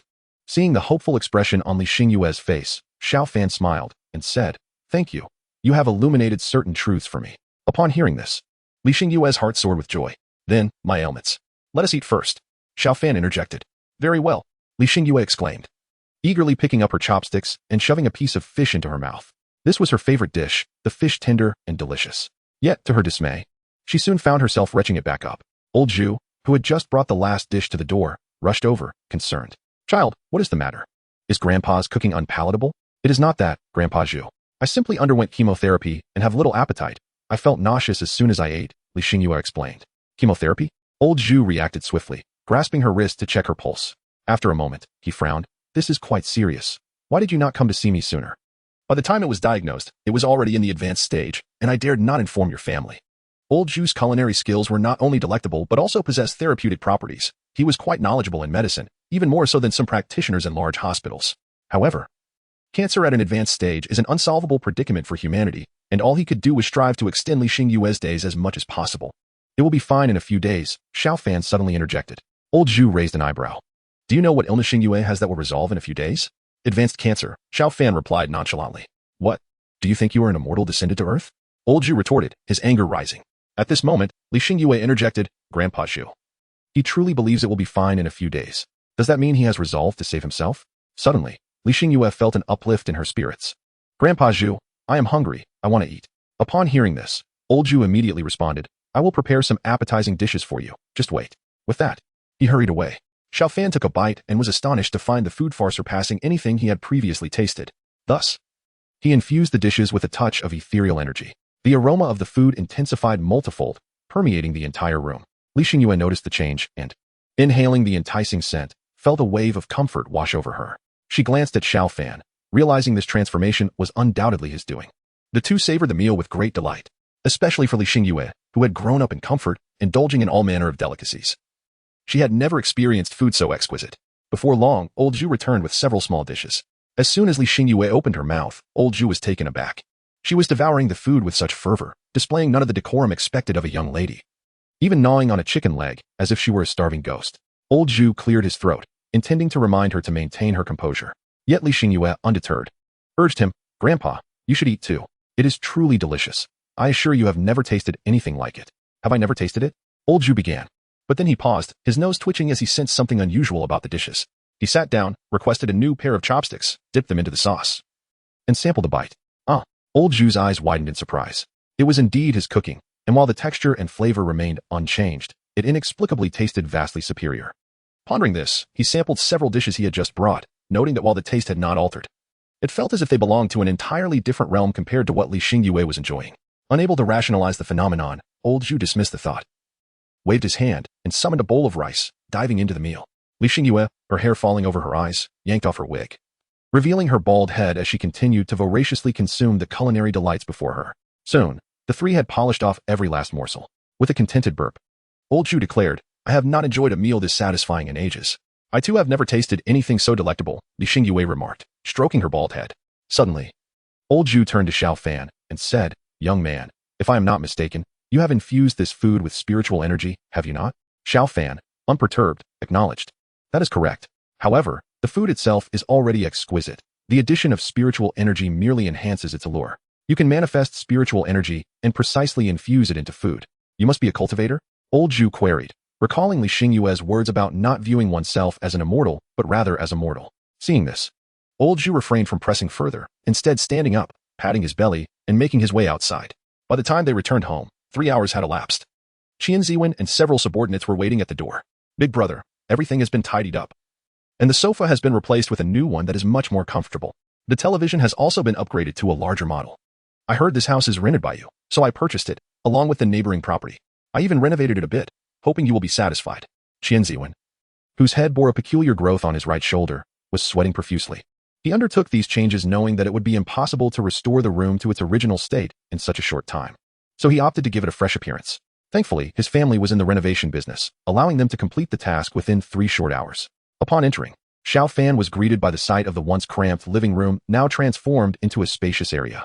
There was even an additional room outfitted with 2 high-end computers. His subordinates supported Qian Ziwen, trailing behind Xiao Fan, their hearts racing with anxiety, fearing his dissatisfaction. This gaming room has been specially designed for you, big brother. As Xingyue enjoys playing games, Qian Ziwen explained. Xiao Fan nodded in approval. Well done, I am very pleased. With that, he waved his hand. Qian Ziwen scrutinized himself from head to toe, examining his arms and legs, and finally brushing his hand over his head. A wave of joy surged within him. Thank you, brother. If there is nothing else, I shall take my leave, he said, casting a discreet glance at his subordinates to signal a retreat. However, Xiao Fan interjected. Wait a moment. Qian Ziwen froze, his heart sinking once more. He wiped the sweat from his forehead and cautiously inquired, Brother, is there anything else? Xiao Fan stroked his chin and replied, I recall stating that only upon your complete restoration of the house would I consider restoring your body. Before he could finish, Qian Ziwen fell to his knees, weeping, Brother, I truly did my utmost. You know that once something is broken, it's broken. Setting aside whether it can be purchased again, even if it could, finding an identical replacement in such a short time is impossible. I was foolish and caused trouble for you. Xiao Fan settled onto the sofa, disregarding him entirely. Once Qian Ziwen ceased his lamentations, he noticed that Xiao Fan continued to ignore him. He shifted forward on his knees to face Xiao Fan, ready to cry anew. Xiao Fan hastily waved his hand, interrupting him. If you've finished crying, let me finish speaking. If you have tea, kindly step outside to do so. Once you've collected yourself, we can converse. Though Qian Ziwen was uncertain of Xiao Fan's intentions, he stifled his sobs and replied, Brother, please, go on. Xiao Fan continued, if you restore the house completely, I shall restore your body. As you know, I am a man of fairness. Now that you have enhanced my family's residence, it is only right that you be rewarded. Qian Ziwen was left utterly bewildered by the mention of a reward. What reward could there possibly be? Xiao Fan gestured for them to leave. Seeing this, Qian Ziwen swiftly led his subordinates away. Once downstairs, he continued to ponder the meaning behind Xiao Fan's mention of a reward. At that moment, one of his subordinates remarked, Boss, since you've recovered, what shall we do next? Qian Ziwen instinctively asked, what is next? Revenge. I'll call the brothers and gather them here, the subordinate declared through gritted teeth. However, before he could finish, Qian Ziwen slapped him across the face. He had never intended to seek revenge. He had not lost anything significant. More importantly, that individual was not an ordinary person. Allowing him to go free was already a stroke of luck. Should they provoke him again, they might not survive to tell the tale. But in the next instant, he was stunned. His slap had sent the subordinate flying nearly 10 meters away. All his other subordinates stood agape, astonished at their boss, who would become fatigued after just a few steps, suddenly exhibiting such strength. Qian Ziwen, equally incredulous, examined his hand. Bewildered that he had not exerted much force, yet had managed to send a robust man flying so far. Considering that subordinate was well over 200 pounds, the sheer force required was astonishing. Approaching, he found that while the subordinate was not dead, he had fainted, picking up a solid stone from the ground. He applied a slight pressure, and to his astonishment, the stone crumbled to dust. Have I turned into a superhuman? Qian Ziwen finally grasped the meaning of Xiao Fan's reward. From this day forward, that esteemed figure upstairs would be my brother for life, Qian Ziwen declared with fervor. In another scene, Li Xingyue, excitedly seated at a high-end computer, shouted, if you have the guts, come at me through the internet. It appeared that Qian Ziwen was genuinely terrified of death, as he had acquired 2 computers with such high specifications. As she prepared to immerse herself in the game, soon the room transformed into a cacophony of expletives. What the hell? The enemy's jungler has come 5 times already. Why are you selecting a jungler just to farm in the wilderness? Mid lane. You're too slow to seize an opportunity, stealing kills like it's your job. Can't you last it? In 10 minutes, I've secured 34 minions. Even my dog could do better. After losing a match, Li Xingyue angrily removed her headset, only to find Xiao Fan engrossed in the screen. Why don't you give it a try? She suggested. Xiao Fan nodded. He had seen these games frequently on short videos, though he had never played before, leaving him somewhat perplexed. Nonetheless, the atmosphere in the comments section was often delightful, piquing his interest. Under Li Xingyue's guidance, he opened the computer, launched the pre-installed game, registered an account, and logged in. Following her advice, he patiently navigated the beginner tutorial. He quickly gained proficiency, mastering the game's mechanics within 2 hours, though he still needed time to familiarize himself with the heroes. Gradually, he became engrossed. Li Xingyue watched him intently before succumbing to sleep in her chair. When she awoke, she heard the rapid clattering of keys. Upon opening her eyes, she was astonished to see him interacting with teammates. Leaning closer, she remarked, you can't do it like that. Suppressing laughter, she added, you're so naive. It's not that he is playing poorly. He is deliberately throwing the game. Haven't you noticed? 13 deaths in 20 minutes. He is intentionally feeding you. Upon hearing this, Xiao Fan frowned. In this game, you must learn to hurl insults. If a teammate underperforms, you scold them. And if you falter, you blame your teammates. Li Xingyue adopted a mock teaching posture. Why should I blame my teammates for my own mistakes? Xiao Fan questioned, perplexed. You don't get it, do you? Think about it. If your entire team is ahead, but one player is lagging, wouldn't you call them out? Thus, to avoid being criticized for your own mistakes, you must deflect blame onto others. This is known as the sword demon inflicting severe injury and the villain crying foul. Do you understand? Xiao Fan shook his head. I don't understand. If I perform poorly, I can accept a few criticisms. What about this? Li Xingyue pointed to the chat box in the lower left corner of the screen. A slacker teammate had typed, "If you have the guts, come at me through the internet," and continued to spam that phrase. It was infuriating yet utterly exasperating. With cold eyes, Xiao Fan replied, "Then I shall oblige him." With that, he leaned into the screen. Li Xingyue stared in disbelief before finally exclaiming, "You're incredible." In the dead of night, a man incessantly pasted the phrase, "If you have the guts, come at me through the internet," into the game's chat box. A smirk playing on his lips as he murmured, "If I can't enjoy myself, neither shall you." However, at that moment, the computer screen abruptly went black. Confused, the man noted that the computer tower was still running, yet the screen had inexplicably darkened. He clicked the mouse and pressed keys, but nothing responded. In the next moment, a colossal eye filled the entire computer screen, its surface marred by crimson veins, presenting a terrifying visage. The man recoiled in fear, seizing nearby objects to hurl at the screen. Soon, the visage of a man materialized before him, and astonishingly, the figure stepped directly out of the screen. "There's a ghost. Don't come any closer," he screamed, desperately attempting to open the door to escape, yet it remained obstinately shut. He could only curl up in the corner of the room, trembling uncontrollably. Xiao Fan approached him, saying, "Didn't you invite me to come through the network cable? Well, here I am." The man was bewildered. He had merely been boasting, never truly believing someone could emerge from a computer. Xiao Fan slapped him sharply across the face, the sound echoing with a crisp crack. "Can you play properly?" Slap. "Do you enjoy sacrificing yourself?" Slap. "Want to give up?" Slap. "You can't even handle criticism?" Slap. "I'm at a loss for words." Slap. One after another, the blows rendered the man's face completely swollen. "Did you really go and hit him?" Li Xingyue inquired. Xiao Fan exhaled heavily. "Isn't that what he asked for?" As he spoke, he typed another message on the keyboard. "Can you play properly?" Subsequently, the opponent indeed began to take the game seriously, but having given away too many points initially, they were swiftly defeated in less than 5 minutes. Yet, Xiao Fan did not grow irate over the loss. Instead, he initiated another round. They continued playing until dawn, when Xiao Fan suddenly remembered something and woke Li Xingyue, who had unknowingly dozed off beside him. "What's wrong?" she mumbled, rubbing her sleepy eyes. "Do you still need my help to heal?" Xiao Fan asked. Upon hearing this, Li Xingyue perked up, eagerly responding, "Of course. But will it hurt if you break my physical form?" Ignoring her latter query, Xiao Fan delivered a forceful palm strike, transforming Li Xingyue's body into a mist of blood. Then, akin to how he had reformed Li Mingwei, he restored her physical form. However, upon the reconstruction, Li Xingyue opened her eyes wide and exclaimed, "Is that it?" Xiao Fan nodded. She soon recognized the significant changes in her body, even noting her clothes had vanished. Yet, instead of feeling embarrassed, she boldly displayed herself before Xiao Fan, admiring her new physique. "Look at this bust, this slim waist, this shapely rear. And my skin is so smooth and fair. Wait, where is my hair?" She suddenly cried out. Xiao Fan casually replied, "You were always bald. I thought you liked it."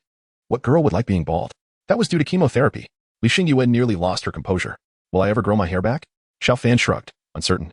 In the morning, Qian Ziwen arrived at Xiao Fan's building early, without any subordinates. He felt invigorated, having shed all his minor ailments overnight. His physical prowess elevated to an extraordinary level. He could now bend a steel pipe as thick as a bowl with his bare hands. Moreover, his stamina in bed had transformed from a few minutes to an entire night, leaving him refreshed. All of this was a gift from that esteemed brother. Thus, Qian Ziwen had prepared generous gifts to express his gratitude. However, as he reached the ground floor, he noticed several old men lurking suspiciously. Recognizing their shifty demeanor, he surmised they were not there for benign purposes. It's truly beneath him to reside in such a place. I should gift him a house, Qian Ziwen thought, striding toward the elderly men. Since his brother lived there, he would take it upon himself to ensure security. Qinyi, Zhao, and Zhou, the 3 elderly men, had been hesitant to disturb Xiao Fan, fearing they might incur his wrath, thus they lingered downstairs. "Old Qin, why do you think the celestial treasure was consumed so quickly?" Zhao lamented. "It's not fast. Consider this, our 4 families combined have over 100 younger members, the least of whom have become 3rd-grade martial artists, while the most gifted have attained 7th-grade status thanks to the celestial treasure." "Isn't that fast?" Qin replied. The remaining 2 nodded in agreement. Zhao added, "In just a few days, nearly a dozen martial artists under 20 from our 4 families have reached level 6 or 7. This isn't just due to their talent. The celestial treasure is truly remarkable. If we could acquire more from the celestial being, even the most ordinary of our juniors would train at a pace rivaling other families' prodigies." The elderly men nodded in unison, raising their gazes toward Xiao Fan's position. "Hey," a voice suddenly called out. The old men turned to see a young man approaching with an unmistakable mischievous intent. "You old men aren't residents here, are you? Sneaking around. What are you up to?" Qian Ziwen inquired. "Morning exercises?" He squinted, sizing up the 4 elders. "But why the stealth?" Glancing upstairs now and then. "Are you planning to steal something?" At this, Zhou chuckled. "Steal? Do we even need to? Pretending again? You all don't look like good people." Are you planning to rob us instead? Qian Ziwen retorted, rolling up his sleeves to reveal his biceps, intending to intimidate them. However, his attempt to intimidate had the opposite effect, causing the four elders to burst into laughter. You want to fight? Two of us are martial masters. One is a 9th grade warrior, and even old Chun is at the peak of 6th grade. We'd be concerned about accidentally crushing this fellow without a hint of martial energy. Qian Ziwen boasted, You're scared, aren't you? Why don't you hurry and leave? Old Yi stood up, intending to demonstrate his prowess to deter the young man from interrupting them. He lightly pushed forward with his palm. Yet, his hand merely made contact with Qian Ziwen's chest, failing to budge him even slightly. It's crucial to note that old Yi was a martial master. A mere ordinary person should have been pushed back several steps by such a strike, especially given Qian Ziwen's apparent lack of defense. The next moment, everyone stood frozen. Qian Ziwen's eyes widened in disbelief as he glared at old Yi's hand resting on his chest, and he erupted in fury. You pervert. How dare you touch my chest? Even a man's chest? With that, he slapped back with a force that sent a gust of wind through the air. Old Yi hurriedly raised his hand to block, yet even so, he was sent sliding nearly 2 meters away. What extraordinary physical strength! Old Yi exclaimed in shock. The other 3 elders quickly rose, adopting stances ready for confrontation. They all understood the implications of old Yi's martial mastery. To be pushed back 2 meters was unprecedented. The essence of this situation lies in the sheer physical power displayed, which is indeed terrifying. In the moment when Qian Ziwen withdrew his hand, he was momentarily startled. Fully aware of his own strength, he feared that with a careless swing, he might inadvertently dismantle the frail old man before him.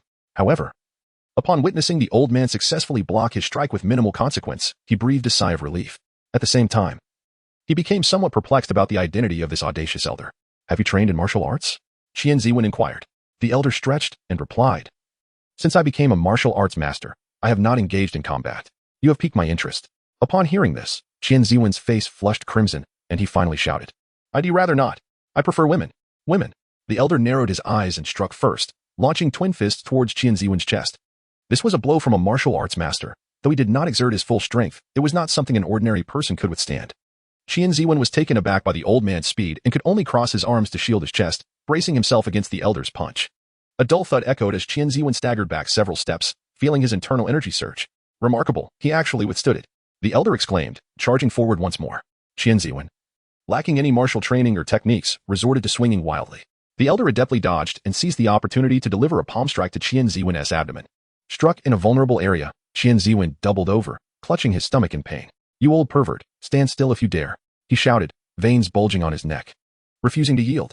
Oh, you are quite defiant. Even if I let you hit me while I stand here, your mere physical strength cannot breach my protective energy. The elder retorted. You said it. If you have the courage, then don't move. Qian Ziwen challenged. The elder patted his chest and said, I stand by my words.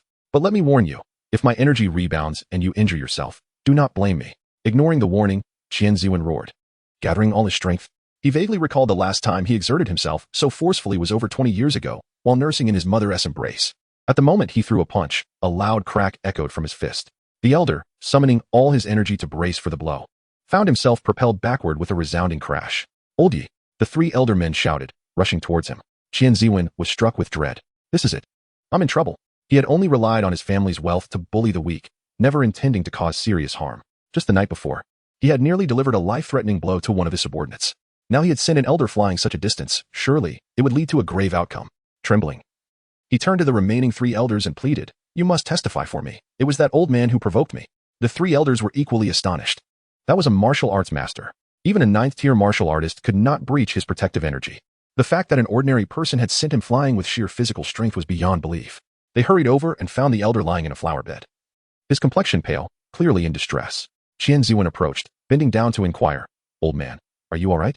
The elder opened his mouth, tremblingly reaching out to touch Qian Ziwen's face before his head tilted to the side. Old Yi, the 3 elders shouted in unison. Qian Ziwen felt a wave of revulsion wash over him as he recoiled, touching his face where the elder had just grazed him. Damn it, he truly is a pervert. Elder Zhou inspected the elder and discovered he was merely temporarily unconscious. They collectively laid him on a nearby wooden bench. Since he is fine, I shall take my leave now, Qian Ziwen declared. But as soon as he spoke, the elder abruptly opened his eyes and exclaimed, You must not let him leave. What the hell? You old trickster, pretending to be unconscious just to extort money, right? Qian Ziwen shouted, leaping up in anger. The elder, now seated, gazed at Qian Ziwen with fervent eyes. Qian Ziwen recognized that gaze. It was all too familiar. It was the very same gaze he used when selecting a consort, an all-encompassing scrutiny. Without hesitation, Qian Ziwen turned to flee. Let go of me, you 4 old perverts, he bellowed, struggling against their grip. However, the three elders, harnessing their martial energy, were not easily shaken off. The elder sat up, rubbing the spot where he had been struck, a wave of fear washing over him. Goodness, had I not possessed protective energy, that punch could have pierced right through me. Qian Ziwen was engulfed in fear, uncertain of what these elders intended for him, but he was certain it would not be anything pleasant. He quickly capitulated. You want to extort money, right? I'll give it to you. Just name your price, and I'll transfer it immediately. The elder ignored his words, instead reaching out to squeeze Qian Ziwen's arms and thighs, a satisfied grin spreading across his face. Qian Ziwen involuntarily tightened, tears streaming down his cheeks as his eyes began to lose their luster. Excellent, a remarkably strong physique, the elder proclaimed, growing ever more pleased. You, young man, possess great strength but lack the knowledge of how to wield it. In a real fight, you would be outmatched even by the most basic of martial artists. As they wouldn't be foolish enough to stand still and let you strike. Taken aback by the elder's words, Qian Ziwen instinctively asked, What do you mean? Would you like to learn martial arts? I can teach you, the elder offered. The other three elders were immediately displeased. Why should you be the one to teach? The techniques passed down in my Zhao family are no less formidable than those of your Yi family. One objected. Indeed, my Zhou family's 8 trigrams palm is unmatched. Another chimed in. Elder Qin pondered for a moment, but could not think of anything to counter the others. Yet he was unwilling to relinquish such a promising prospect. So he nodded in agreement. They are correct. The elder remained unperturbed, stating, Let us first put the young man down. Look, you frightened him to tears. Qian Ziwen thought to himself, It was you who frightened me. Let him choose, the elder proposed. Then, 4 elders sat before Qian Ziwen, their eyes ablaze with anticipation. Qian Ziwen found himself in a quandary. Frankly, he was quite intrigued by martial arts, and these 4 elders seemed extraordinary. Just considering that they could withstand the full force of his punch and merely faint was testament enough to their prowess. Seeing that he hesitated to make a decision, the elder added, We 4 are the heads of the 4 prominent families in Jiangnan province. Moreover, the families have now formed an alliance, meaning that regardless of who you choose as your master, you will have the backing of all 4 families. At these words, Qian Ziwen was taken aback, his heart filled with even greater uncertainty. The 4 prominent families of Jiangnan province. Every one of these families boasts a lineage stretching back hundreds, even thousands of years. Qian Ziwen, at best, is merely a wealthy second generation who has benefited from the economic boom in Linhai, having earned a modest fortune. In terms of strength and heritage, he can hardly compare to such venerable families. Even the Li family, among the wealthiest in Linhai, is viewed by them as simply a merchant. Contemplating this, Qian Ziwen slowly closed his eyes. The sensation was akin to being in a club, simultaneously attracted to 4 princesses, one with ample bosom, another with a slender waist, a third with striking beauty, and the last one with exceptional skills. It truly made the decision quite challenging. Seeing this, old Zhao wished to speak, but was halted by old Yi. In a hushed tone, old Yi remarked, He seems to have entered a remarkable state. Let us not disturb him. After a while, Qian Ziwen suddenly opened his eyes, brilliance radiating from them. His entire demeanor transformed, resembling an emperor, ruling over all. Such a presence surely foretells great fortune for this young man in the future. The 4 elders silently commended in their hearts. The 4 elders were taken aback, evidently surprised by his audacity to seek to be a disciple of all 4 of them. A remarkable individual naturally undertakes extraordinary endeavors. This young man is truly exceptional. Old Yu praised. With a formidable physique and profound mental state, he is qualified to be our disciple, old Zhao declared, giving a thumbs up. Meanwhile, old Zhou pointed in confusion to a certain area. Look, they noticed a slight bulge in the vicinity of Qian Ziwen's trousers. A robust physique naturally leads to an abundance of vitality, which is quite normal, old Qin explained. Old Qin speaks wisely. Child, old Yi asked, noticing Qian Ziwen's lack of response, and gently patted his face. Having made up their minds, the elders entered the elevator. Qian Ziwen, curious, inquired, Masters, are we to meet someone? We are to meet a distinguished individual. Old Yi clarified. How coincidental, my elder brother resides here as well. Qian Ziwen remarked. That individual is no ordinary person. He is a celestial being. When you meet him, be mindful of your words and never provoke him. Old Yi cautioned, pressing the button for the 5th floor. Hey, what a coincidence. My brother lives on the 5th floor too. Qian Ziwen continued. Old Yi shot him a glare, as they were already anxious about their request from the celestial being. After all, how much capability could your brother possess? Can he compare to a celestial being? Seeing this, Qian Ziwen promptly fell silent, refraining from further comments. They soon arrived at the door of room 502. Just as the elders hesitated, contemplating whether to ring the doorbell, Qian Ziwen took the initiative to knock. The sound echoed loudly, yet no one answered. Just as he was about to knock again, the elders hastily intervened. The esteemed being may be occupied. Do not disturb him. Qian Ziwen, however, called out loudly, Brother, open the door. The elders gasped and quickly covered his mouth. Yet at that moment, the door swung open, revealing a shiny bald head. When Li Xingyue spotted Qian Ziwen, a disgusted expression immediately appeared on her face. Qian Ziwen, what brings you here again? Qian Ziwen frowned. How did this beautiful nun know his name? At that moment, Li Xingyue bore no heavy makeup, and with her rarely seen bald appearance, Qian Ziwen did not recognize her at first. Still, he managed a flattering smile. "We came to see my brother." "My brother?"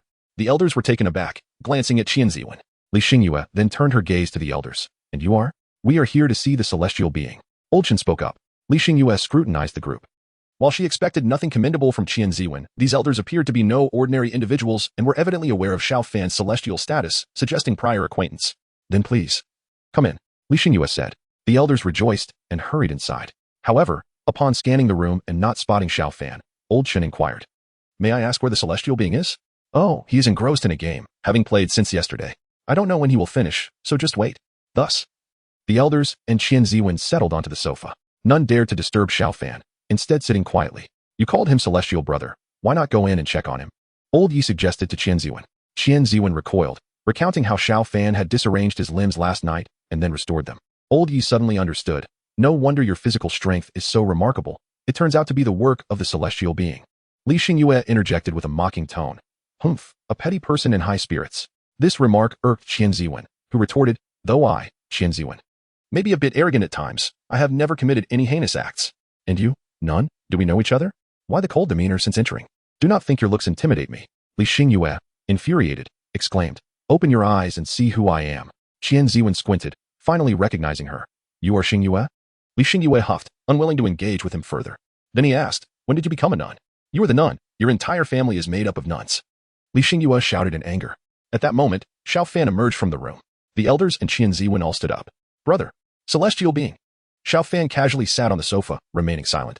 Suddenly, a figure appeared and knelt before Xiao Fan. "I granted you a day. You have exceeded the time limit." Xiao Fan spoke coldly. The earth celestial trembled, visibly terrified, and began, "Celestial King, there are circumstances." The onlookers remained silent, observing the scene with bated breath. "Speak," Xiao Fan commanded. "But you lost track of it, did you not?" Xiao Fan queried icily. The earth celestial replied, "Celestial King, it is my incompetence.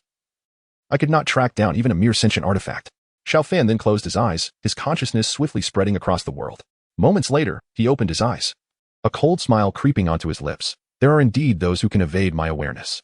The earth celestial was astonished. How could a celestial king, capable of shattering the world with a mere gesture, be deceived? "Celestial King, do you imply that someone is orchestrating events from the shadows?" The earth celestial's expression shifted. Xiao Fan nodded. Throughout this exchange, the elders dared not breathe a word. Though Xiao Fan appeared unassuming, they could genuinely feel the aura of this celestial being. Moreover, the fact that the earth celestial referred to Xiao Fan as Celestial King indicated that he was far more formidable than they had anticipated, not merely an ordinary celestial being. "Go investigate. Report back to me with any findings. I have a feeling this world is not as simple as it appears." Xiao Fan waved his hand. The earth celestial bowed respectfully before vanishing from sight. After the earth celestial's departure, Xiao Fan finally turned his attention to the others. "Speak freely. What brings you here?" The elders exchanged glances, each hesitating to voice their concerns. Once, merely a single celestial treasure was sufficient to unite the noble clans of Jiangnan province into a formidable alliance, giving rise to a cohort of powerful young successors. Even the current cultivation levels of these elderly gentlemen were bestowed upon them by the immortal. It would be truly unbecoming to request another treasure at this juncture. Seeing the situation unfold, Xiao Fan remarked, "Since there is nothing pressing, I shall take my leave." "Old Shin, you were the first to engage with the immortal. Why do you remain silent?" Old Yi lamented. Old Shin retorted, "It is easy for you to say. Why do you not speak?" Observing the bickering masters, Qian Ziwen contemplated briefly before striding into the gaming room and approaching Xiao Fan. Xiao Fan, aware of Qian Ziwen's arrival yet fixated on the screen, inquired, "Is there something you need?" "I merely wish to express my gratitude, elder brother," Qian Ziwen replied, rubbing his hands together. Xiao Fan recognized that Qian Ziwen had sensed his own transformation, which had merely enhanced the latter's physical attributes slightly, an increase in strength and a lifespan extended by several decades, insignificant in Xiao Fan's eyes. Thus, he replied, "There is no need for thanks." "Indeed, there is." As he spoke, Qian Ziwen produced a bank card from his pocket. A sum of 5 million yuan that he had requested from his father the previous night, his annual living expenses. However, as he was about to present the card, he caught sight of a gilded black card casually placed beside the keyboard on Xiao Fan's desk. Qian Ziwen hesitated momentarily. This money could not be offered. That was a black card, reputed to have no credit limit. In comparison, his 5 million would seem somewhat insulting to his elder brother. Noticing Xiao Fan engrossed in his game, an idea struck him, and he asked, "Elder brother, would you like to play on my account? I have all the skins and heroes." Half an hour later, Qian Ziwen emerged from the room, holding a few stones, his face a tableau of confusion. Meanwhile, the elderly gentlemen continued to glare at one another. Upon seeing Qian Ziwen, Old Yi immediately called out, disciple, come here and help us settle this. Is he merely your disciple? Old Shin shot back. At this moment, Qian Ziwen interjected, what does it mean that elder brother gave me these few worthless stones? The four elders turned their gazes toward Qian Ziwen, clearly just ordinary stones, devoid of any discernible value. Are these bestowed by the immortal? Old Shin queried. Skepticism evident in his tone. Indeed, I gifted my game account to elder brother, and in return, he expressed his satisfaction by giving me these stones, Qian Ziwen replied earnestly. Oldie examined one of the stones, scrutinizing it from every angle before shaking it vigorously. It appears to be an ordinary stone, he concluded. Qian Ziwen scratched his head. Elder brother is no ordinary person. I believe he must have given these stones for a different reason. With that, he squeezed one of the stones, causing a thin layer of stone casing to shatter, releasing a radiant glow. Oldie was momentarily dumbfounded. Just moments ago, he had deemed it an ordinary stone, only to discover it contained a celestial stone of higher quality than the one Old Shin had initially received. Lo and behold, there is something within, Qian Ziwen exclaimed, eager to crush the other stones. The elders immediately intervened. Qian Ziwen, oblivious to the significance of the celestial stones, believed they were merely luminous gems. However, since his masters had cautioned him, he relinquished his intention to crush the remaining stones and handed them over to the elders. The elders were flabbergasted. Although they longed for the stones, they understood these were gifts from the immortal to Qian Ziwen, and to take them without permission might incur the immortal's displeasure. Qian Ziwen waved his hand dismissively. It's fine. Elder brother said I could do as I wish with them. I do not know how to utilize them, so it is better to entrust them to you, masters. The elders felt a swell of appreciation. This disciple truly understood the value of gratitude. After they departed together, Li Xingyue approached Xiao Fan. Xiao Fan, engrossed in Qian Ziwen's account, was thoroughly enjoying himself. It must be said, having skins indeed elevated the gaming experience. Brother Fan, Li Xingyue cooed. What is it? I am bored. Let us log in and play together. I have no desire to play, Xiao Fan replied. Li Xingyue, sensing an opportunity, leaned closer to Xiao Fan and whispered, why don't we engage in a more intriguing game? Upon hearing this, Xiao Fan paused and asked, intrigued. What game could be more enjoyable? Something more intimate between men and women. Li Xingyue licked her lips, her eyes brimming with allure. Xiao Fan turned his gaze back to the computer. I have no interest. Li Xingyue, feeling slightly embarrassed, scratched her bald head. Could it be that becoming an immortal truly leads to a state of desirelessness? Desirelessness is an exaggeration. It merely means one can gain complete control over such urges. Moreover, such matters do not amuse me as much as this game, Xiao Fan replied nonchalantly. After a moment's thought, Li Xingyue suddenly inquired. How long has it been since you last engaged in such activities? Xiao Fan's expression turned cold. Have you said enough? If you have, kindly be silent or take your leave. Ah, the 9,000-year-old virgin. Li Xingyue teased, making a face at Xiao Fan before dashing out of the room. Li Xingyue was audacious. Fully aware that Xiao Fan was on the verge of anger, yet skillfully navigating the situation to keep him from lashing out. Xiao Fan chuckled to himself, pondering what could provoke such a reaction. Being mocked for being a 9,000-year-old virgin? The truth was, she was not wrong. He had been engrossed in cultivating his skills, leaving little time for romance, let alone matters of intimacy. However, being ridiculed by a mere mortal was infuriating. Thus, the sound of furious typing echoed in the room as Xiao Fan saw it to vent his frustrations through his gaming teammates. Will you accompany me out this evening? Without a moment's hesitation, Xiao Fan replied, I shall not. Oh, is the Immortal King displeased? I am not. Then why did you mention experiencing the mortal world last night? You cannot simply hide away in this room without venturing out. You must engage with others. Xiao Fan remained silent for a time, contemplating the validity of her words, before finally asking, where shall we go? Do you merely require a male companion? Xiao Fan squinted at Li Xingyue. Li Xingyue, unperturbed, responded, of course. If I only needed a male companion, I could find anyone. However, you are seeking to experience the mortal realm, and I am merely aiding you in your cultivation. Be honest. All right, I need a shield, Li Xingyue admitted, deflated. A shield? Xiao Fan inquired, puzzled. Whenever I attend such gatherings, there are always individuals who approach me upon seeing me alone, feigning warmth and engaging in small talk. Given their status and background, I am compelled to act as though I am pleasantly surprised. It's utterly tiresome. So, if you bring me along, it will signal to others that you have a companion, and they will retreat. Indeed, Xiao Fan smirked, gesturing to Li Xingyue's smooth head. In truth, if you simply walked in like that, it would suffice to deter many. Li Xingyue instinctively touched her bald head, surprisingly finding some merit in Xiao Fan's words. However, as the daughter of the Li family, her upbringing forbade her from resorting to such tactics. As time is still on our side, allow me to accompany you in selecting an elegant attire. After all, the attendees comprise the elite of the coastal society, and one must dress appropriately, suggested Li Xingyue. Xiao Fan replied nonchalantly, no need. Are you planning to attend in casual wear? Li Xingyue frowned. However, Xiao Fan merely snapped his fingers, and his outfit transformed instantaneously. Li Xingyue slapped her forehead, exclaiming, I almost forgot you possess such divine abilities. It seems my presence is somewhat superfluous. Then, with a spark of inspiration, She focused her gaze, and her eyes gleamed with determination. A deeper hue, please. Cinch the waist here, and make it more form-fitting. This collar style does not suit you. Let me fetch a photo for you to replicate. Li Xingyue indulged her passion for fashion by dressing Xiao Fan without needing to step outside, with just a few words. He could metamorphose at her command. In no time, Xiao Fan donned a tailored black tuxedo. With his imposing stature, striking features, and extraordinary aura, Li Xingyue's heart raced with excitement. Maintain this look while you continue your game. I shall summon you shortly, Li Xingyue remarked before hurriedly exiting. 3 hours later, she returned. Brimming with enthusiasm, clutching a design sketch of a gown she envisioned for herself. Brother Fan, I wish to wear this, she proclaimed, twirling before the mirror. Her smile radiating satisfaction. The gown was a simple white, form-fitting dress, devoid of ostentatious embellishments, yet it harmonized exquisitely with Xiao Fan's attire. Together, they appeared as a distinguished couple. Is this satisfactory? After all this fuss, I find myself growing impatient, Xiao Fan stated. Li Xingyue admired her reflection, declaring, it is perfect. However, she soon realized the time. Oh no, we are going to be late. Brother Fan, we have no time to waste. I'm just getting started. Can I finish this round? Xiao Fan protested. We can't wait. We're already late. And with the evening rush hour, traffic will be a nightmare. Li Xingyue lamented, regretting her earlier indulgence in costume changes that had consumed precious time. All right, let's go. Xiao Fan replied, shutting down his computer and rising to his feet. Where to? Top floor banquet hall of the Regal Hotel in the eastern district of Linhai. Li Xingyue had barely grasped her wig when Xiao Fan whispered in her ear, let's go. He gently placed a hand on her shoulder, and in a single step, they vanished from the room. At the banquet hall, to avoid drawing attention, they materialized in an inconspicuous corner. Li Xingyue quickly adjusted her wig in the reflection of the floor-to-ceiling windows, then donned a sweet, practiced smile as she linked her arm with Xiao Fan, gracefully merging into the crowd. Xingyue, you've become even more beautiful in just a few days. Uncle Kai, it is you who appears younger with each passing day. Ha ha ha, Xingyue, I did not see you enter. Aunt Wang, perhaps you were too occupied to notice. Indeed. Your family has invited the prominent figures from both politics and business in Linhai this time. Xingyue, Li Xingyue is the heiress of the Li family, so she is quite accustomed to such gatherings. Have you seen my sister? Li Xingyue inquired softly. Xiao Fan gestured towards a spot surrounded by admirers. Li Mingyue, despite her evident fatigue, wore a smile as she greeted guests one by one.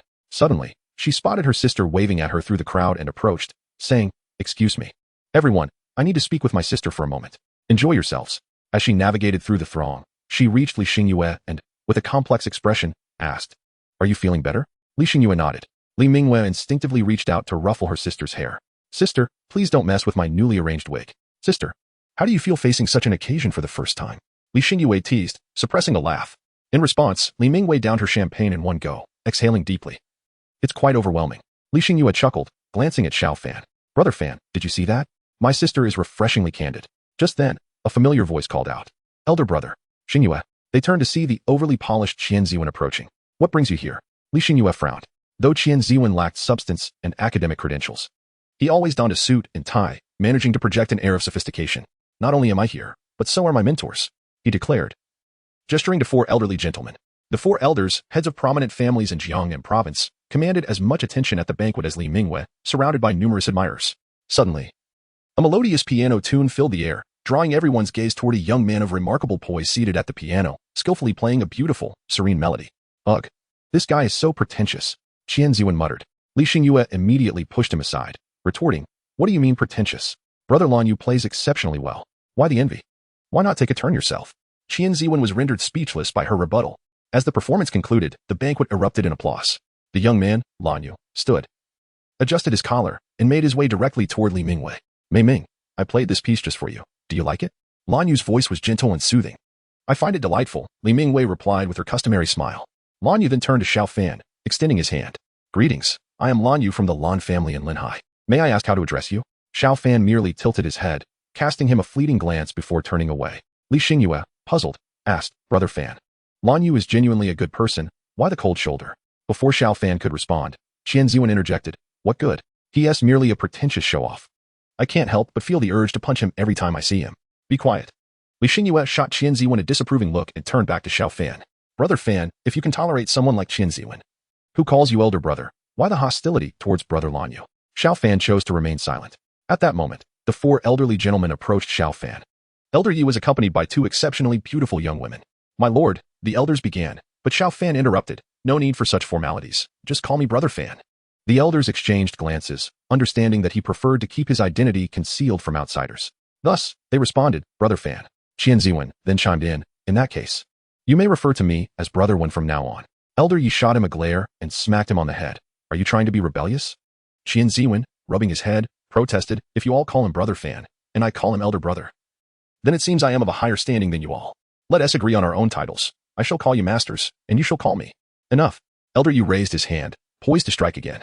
Qian Ziwen instinctively recoiled, hastily opting for silence.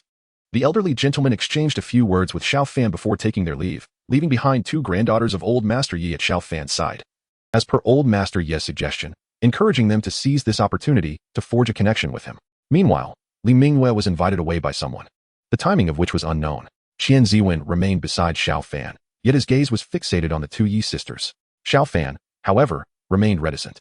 Li Xingyue could not help but inquire, what are you thinking about? Xiao Fan merely shook his head. Then shall we dance? Li Xingyue proposed. I do not know how. He replied, no worries, follow my lead, just dance with me. With that, Li Xingyue took Xiao Fan's hand and led him to the central dance floor. Upon witnessing Xiao Fan join the dance, Qian Ziwen turned his attention to the two daughters of the Yi family. The elder, Yi Hongling, and the younger, Yu Qiling, were the most exquisite individuals Qian Ziwen had ever encountered in terms of both beauty and figure.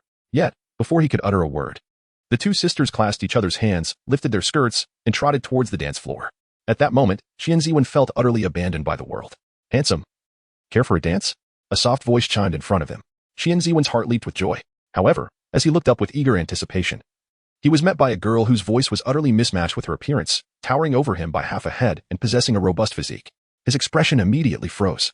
In the center of the dance floor, although Xiao Fan's movements appeared somewhat stiff, they were not entirely ungraceful. After the song concluded, Li Xingyue complimented, Fan Ge, you possess a natural talent for dancing. Xiao Fan smiled faintly. It is merely the simplest of social dances. No talent is required. Suddenly, a voice interjected. Lan Yu approached, stating, that is quite the exaggeration. Li Xingyue frowned at her words, finding them rather displeasing.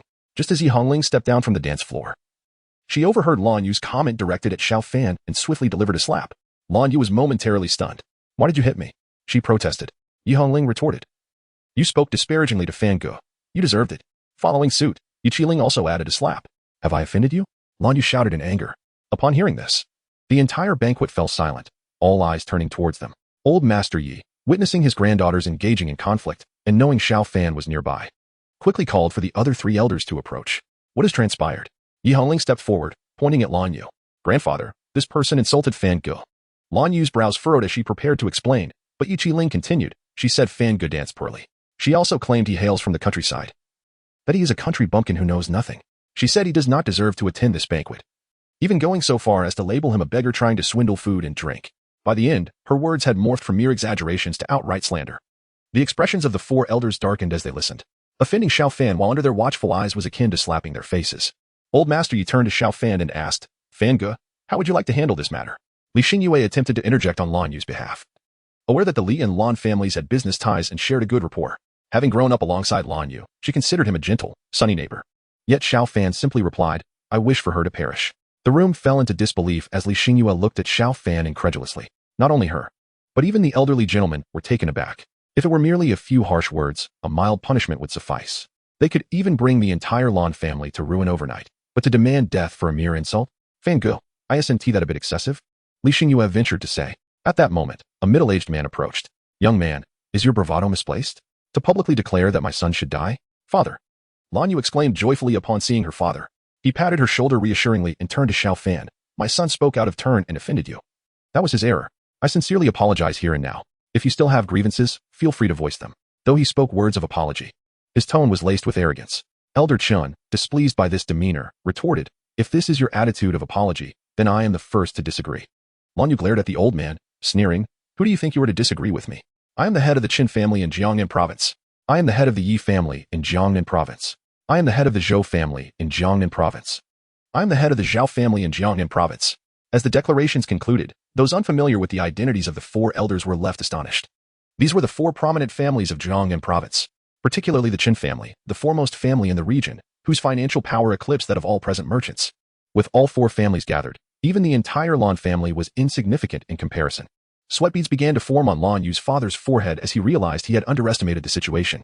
Perhaps I have indeed encountered a formidable opponent, he thought.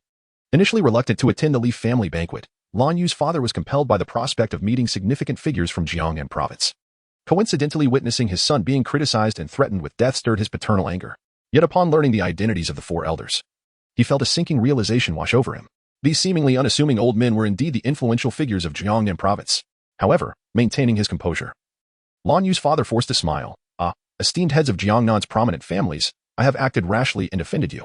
I sincerely apologize. Elder Chen snorted dismissively. An apology?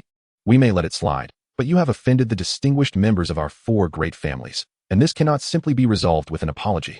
The sweat on Lan Yu's father's brow increased. He turned to Xiao Fan, lowering his stance. Sir, I acknowledge my prior missteps and sincerely apologize for my actions. Xiao Fan then turned to Qian Ziwen. What is your family's standing in Linghai? Can they rival the Lan family?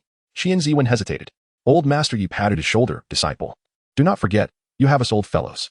With that, he exchanged glances with Elder Chen, who immediately understood and declared loudly, we, the Jiangnan Family Alliance, have decided to invest in the Qian family to foster development in Linghai. For those present who have dealings with the Lan family, the Qian family promises you double the profits. Upon hearing this, the merchants present rejoiced. Many had dealings with the Lan family, and some smaller families had long suffered under their oppressive weight. Some prominent political figures present at the scene, upon hearing the promises made by the four distinguished families, recognized that a substantial influx of funds would undoubtedly flow into Linhai, which was undoubtedly a boon for them. It appeared that all present were beneficiaries, save for the Lan family.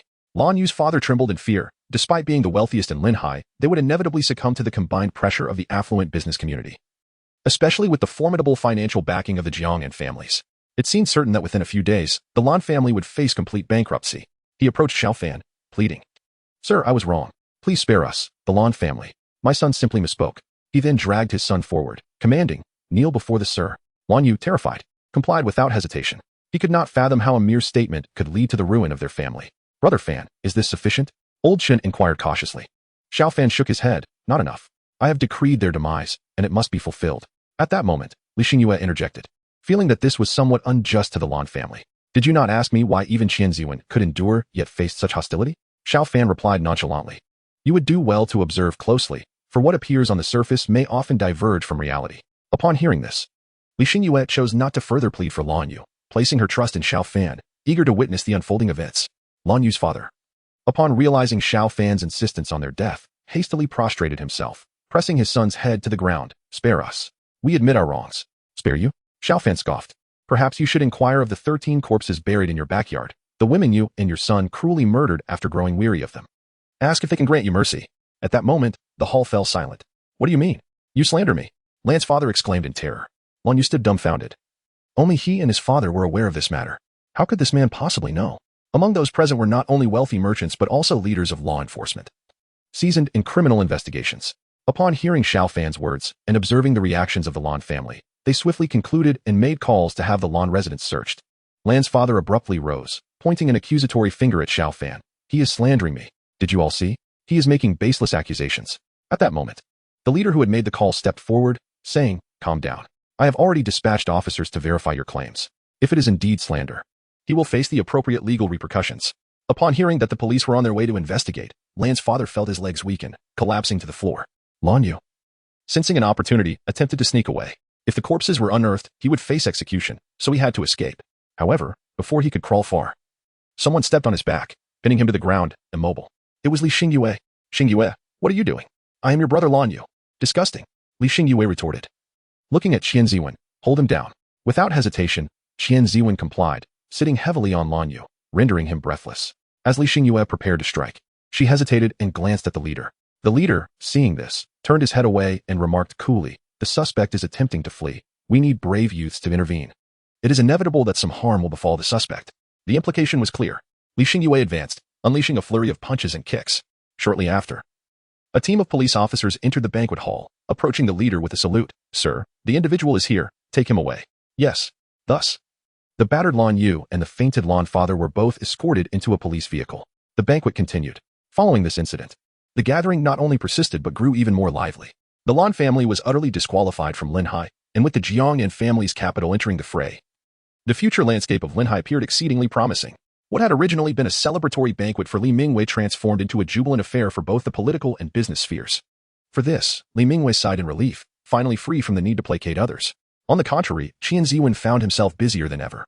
as the Jiangnan families were investing under the Qian family's name, necessitating future developments to align with the Qian family. In no time, Qian Ziwen was inundated with flattery, leaving him feeling elated. Qian's father was immensely proud, as his son, who had previously contributed little but sought money, had not only matured but had elevated their family to heights he had never dared to imagine overnight. The banquet carried on for another 2 hours. The Qian and Li families naturally became the center of attention. Meanwhile, Xiao Fan was left undisturbed, not due to a lack of interest, but rather a sense of trepidation. This young man possessed a mysterious identity, and even the Jiangnan families treated him with utmost respect. Some considered attempting to glean information about Xiao Fan's identity from the elderly gentleman, only to be met with stern warnings. We wouldn't dare inconvenience that esteemed individual. Our entire family could perish without anyone the wiser, was the exact phrasing of Elder Yi. As a result, Xiao Fan enjoyed a degree of tranquility. The elder of the Li family was grinning from ear to ear. He turned to his son, saying, "Look how well Xingyue gets along with him. Of course, our Xingyue is not only beautiful, but also possesses a splendid character." Li's father frowned. Yet, it appears he shares a close bond with Mingyue as well. I've heard they even reside together. Elder Li shot him a glare, and what of it? At this, Li's father fell silent, though a hint of discontent lingered in his heart, akin to a cherished cabbage being taken by another. Moreover, it was not just one but two. Even if this esteemed pig held a noble status, Li's father still felt a twinge of displeasure. Li Xingyue, already feeling somewhat downcast, stepped out of the banquet hall after it concluded and began to sob quietly. Xiao Fan glanced at her but said nothing. However, Li Xingyue spoke up. "I just realized I haven't eaten all day. I'm starving." Xiao Fan remained silent. Whether she was truly hungry, she knew in her heart. The brother she had once idealized, whom she had harbored youthful fantasies for, had transformed overnight into a grotesque monster, causing her distress, which was entirely understandable. Nonetheless, as the eldest daughter of the Li family, her pride would not allow her to weep over a monster. Regardless, she could claim to be crying from hunger. Who could argue otherwise? Elder Li supported his granddaughter's actions, and Li's father could say little against it, allowing her to depart. Li Xingyue was not lying. She genuinely had not eaten all day and was indeed hungry. Upon encountering the elderly Mr. Zhu, he smiled and inquired, "My dear girl, where is your sister? Why hasn't she accompanied you?" It was evident that Mr. Zhu was already aware of the news regarding the addition of a daughter to the Li family. "The banquet has just concluded, and my sister is utterly exhausted. She is resting at the moment. I promised to bring her along in a few days so she can truly savor your culinary skills, Grandpa." Li Xingyue replied with a smile. Upon hearing this, Mr. Zhu's grin widened even further. However, his expression suddenly shifted to one of doubt as he scrutinized Li Xingyue closely, then eagerly grasped her wrist. Moments later, with astonishment etched across his face, he exclaimed, "My dear girl, has your illness healed?" As he spoke, his gaze involuntarily drifted towards Xiao Fan. Li Xingyue did not shy away from the truth and directly stated, "Yes, Grandpa Zhu, my illness is gone." It was astounding that late-stage cancer had vanished overnight, and her complexion had improved so remarkably. Such an occurrence was simply unheard of. Mr. Zhu expressed his disbelief, stating, "It feels as though you have been reborn." To this, Li Xingyue refrained from elaborating further, merely saying, "Grandpa Zhu, I haven't eaten anything for a day." Upon hearing this, Mr. Zhu promptly replied, "Wait here, Grandpa will prepare a grand feast for you." "Thank you, Grandpa Zhu." Li Xingyue beamed sweetly. Before taking his leave, Mr. Zhu couldn't resist casting a few more glances at Xiao Fan. This young man was indeed somewhat inscrutable to him. At that moment, Xiao Fan was engrossed in his phone. On the live stream, Han Linglong was meditating, surrounded by an ethereal aura, her demeanor having undergone a remarkable transformation compared to just a few days prior. The viewership of the live stream had skyrocketed, with online numbers soaring into the millions, establishing it as a leading sensation in the realm of live broadcasts. Analysts began to dissect Han Linglong's surge in popularity, yet no matter how hard they pondered, they could not fathom why the host, while meditating without engaging with the audience or even playing background music, could attract such a vast audience.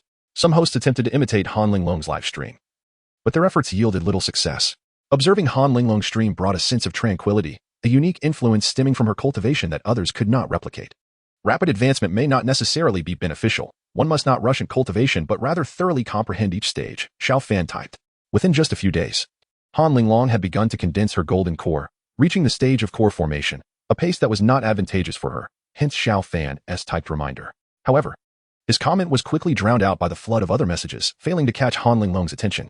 With no other option, Xiao Fan called out, "Look at the comments."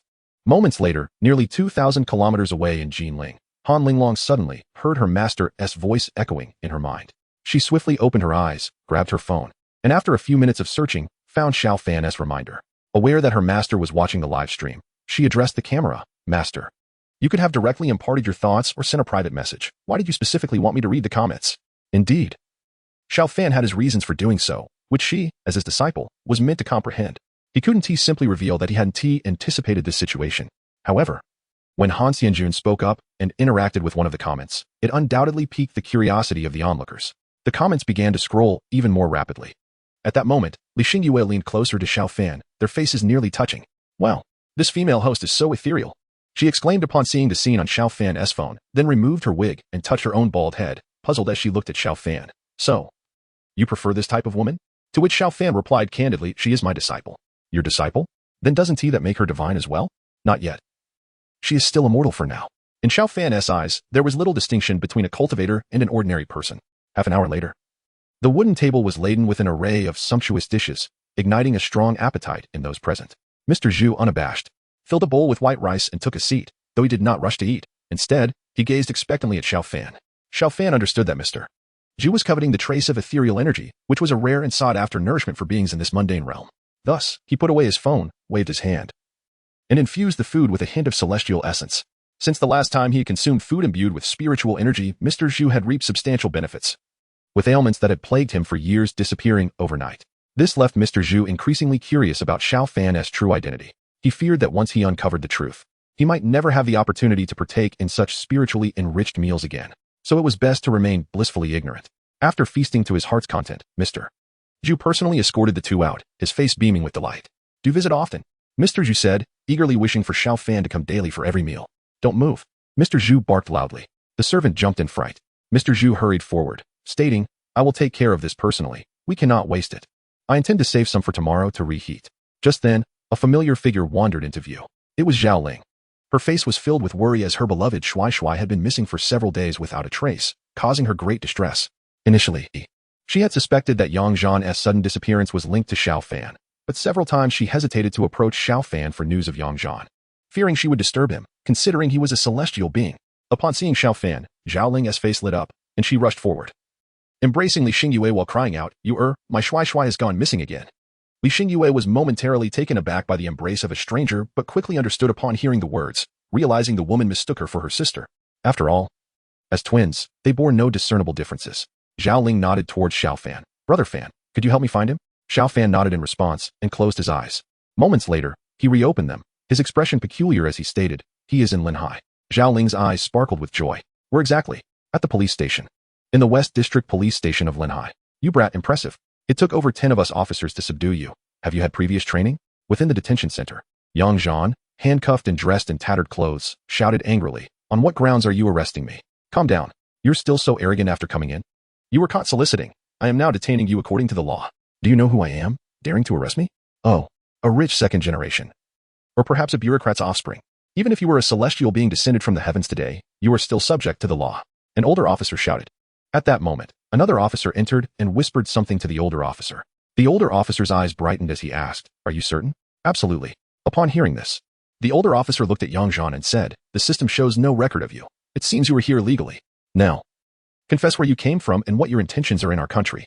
As the inquiry unfolded, a police officer suddenly entered, announcing that several individuals claiming to be family members had arrived. Upon hearing this, the veteran officer furrowed his brow, perplexed by the notion that a person of no discernible status could possess relatives. Xiao Fan, accompanied by Li Xingyue and Zhao Ling, arrived at the police station.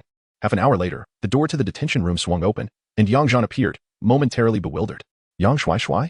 Upon exiting, he spotted Xiao Fan and the others. The moment Yang Zhan laid eyes on Xiao Fan, an intense fury ignited within him, and he charged forward, shouting, Xiao Fan. Zhao Ling swiftly positioned herself in front of him, demanding, what do you intend to do? If it weren't for Brother Fan, would you be free right now? Seeing Zhao Ling, Yang Zhan's anger subsided significantly, and he quickly replied, Ling Ling, it's this guy, what about him? You dare to solicit prostitution? Yang Zhan hastily clarified. Zhao Ling remained silent, scrutinizing Yang Zhan's eyes, and upon perceiving his sincerity, she spoke. At that moment, Xiao Fan tossed him a pristine identification card, stating, take good care of this. I specially arranged it for you. In this world, without an identity, you can accomplish nothing. Yang Zhan glanced at the name on the ID, Yang Shuai Shuai. No wonder the officer had referred to him as such. He shot an accusing glare at Xiao Fan, questioning, you did this on purpose, didn't you? Xiao Fan merely grinned before vanishing with Li Xingyue. Yang Zhan had yet to finish his sentence when Zhao Ling embraced him tightly. Meanwhile, Li Xingyue inquired curiously, is that Shuai Shuai a celestial being? Indeed. And there are few who can rival him beneath the celestial king. Then why is he in such a predicament?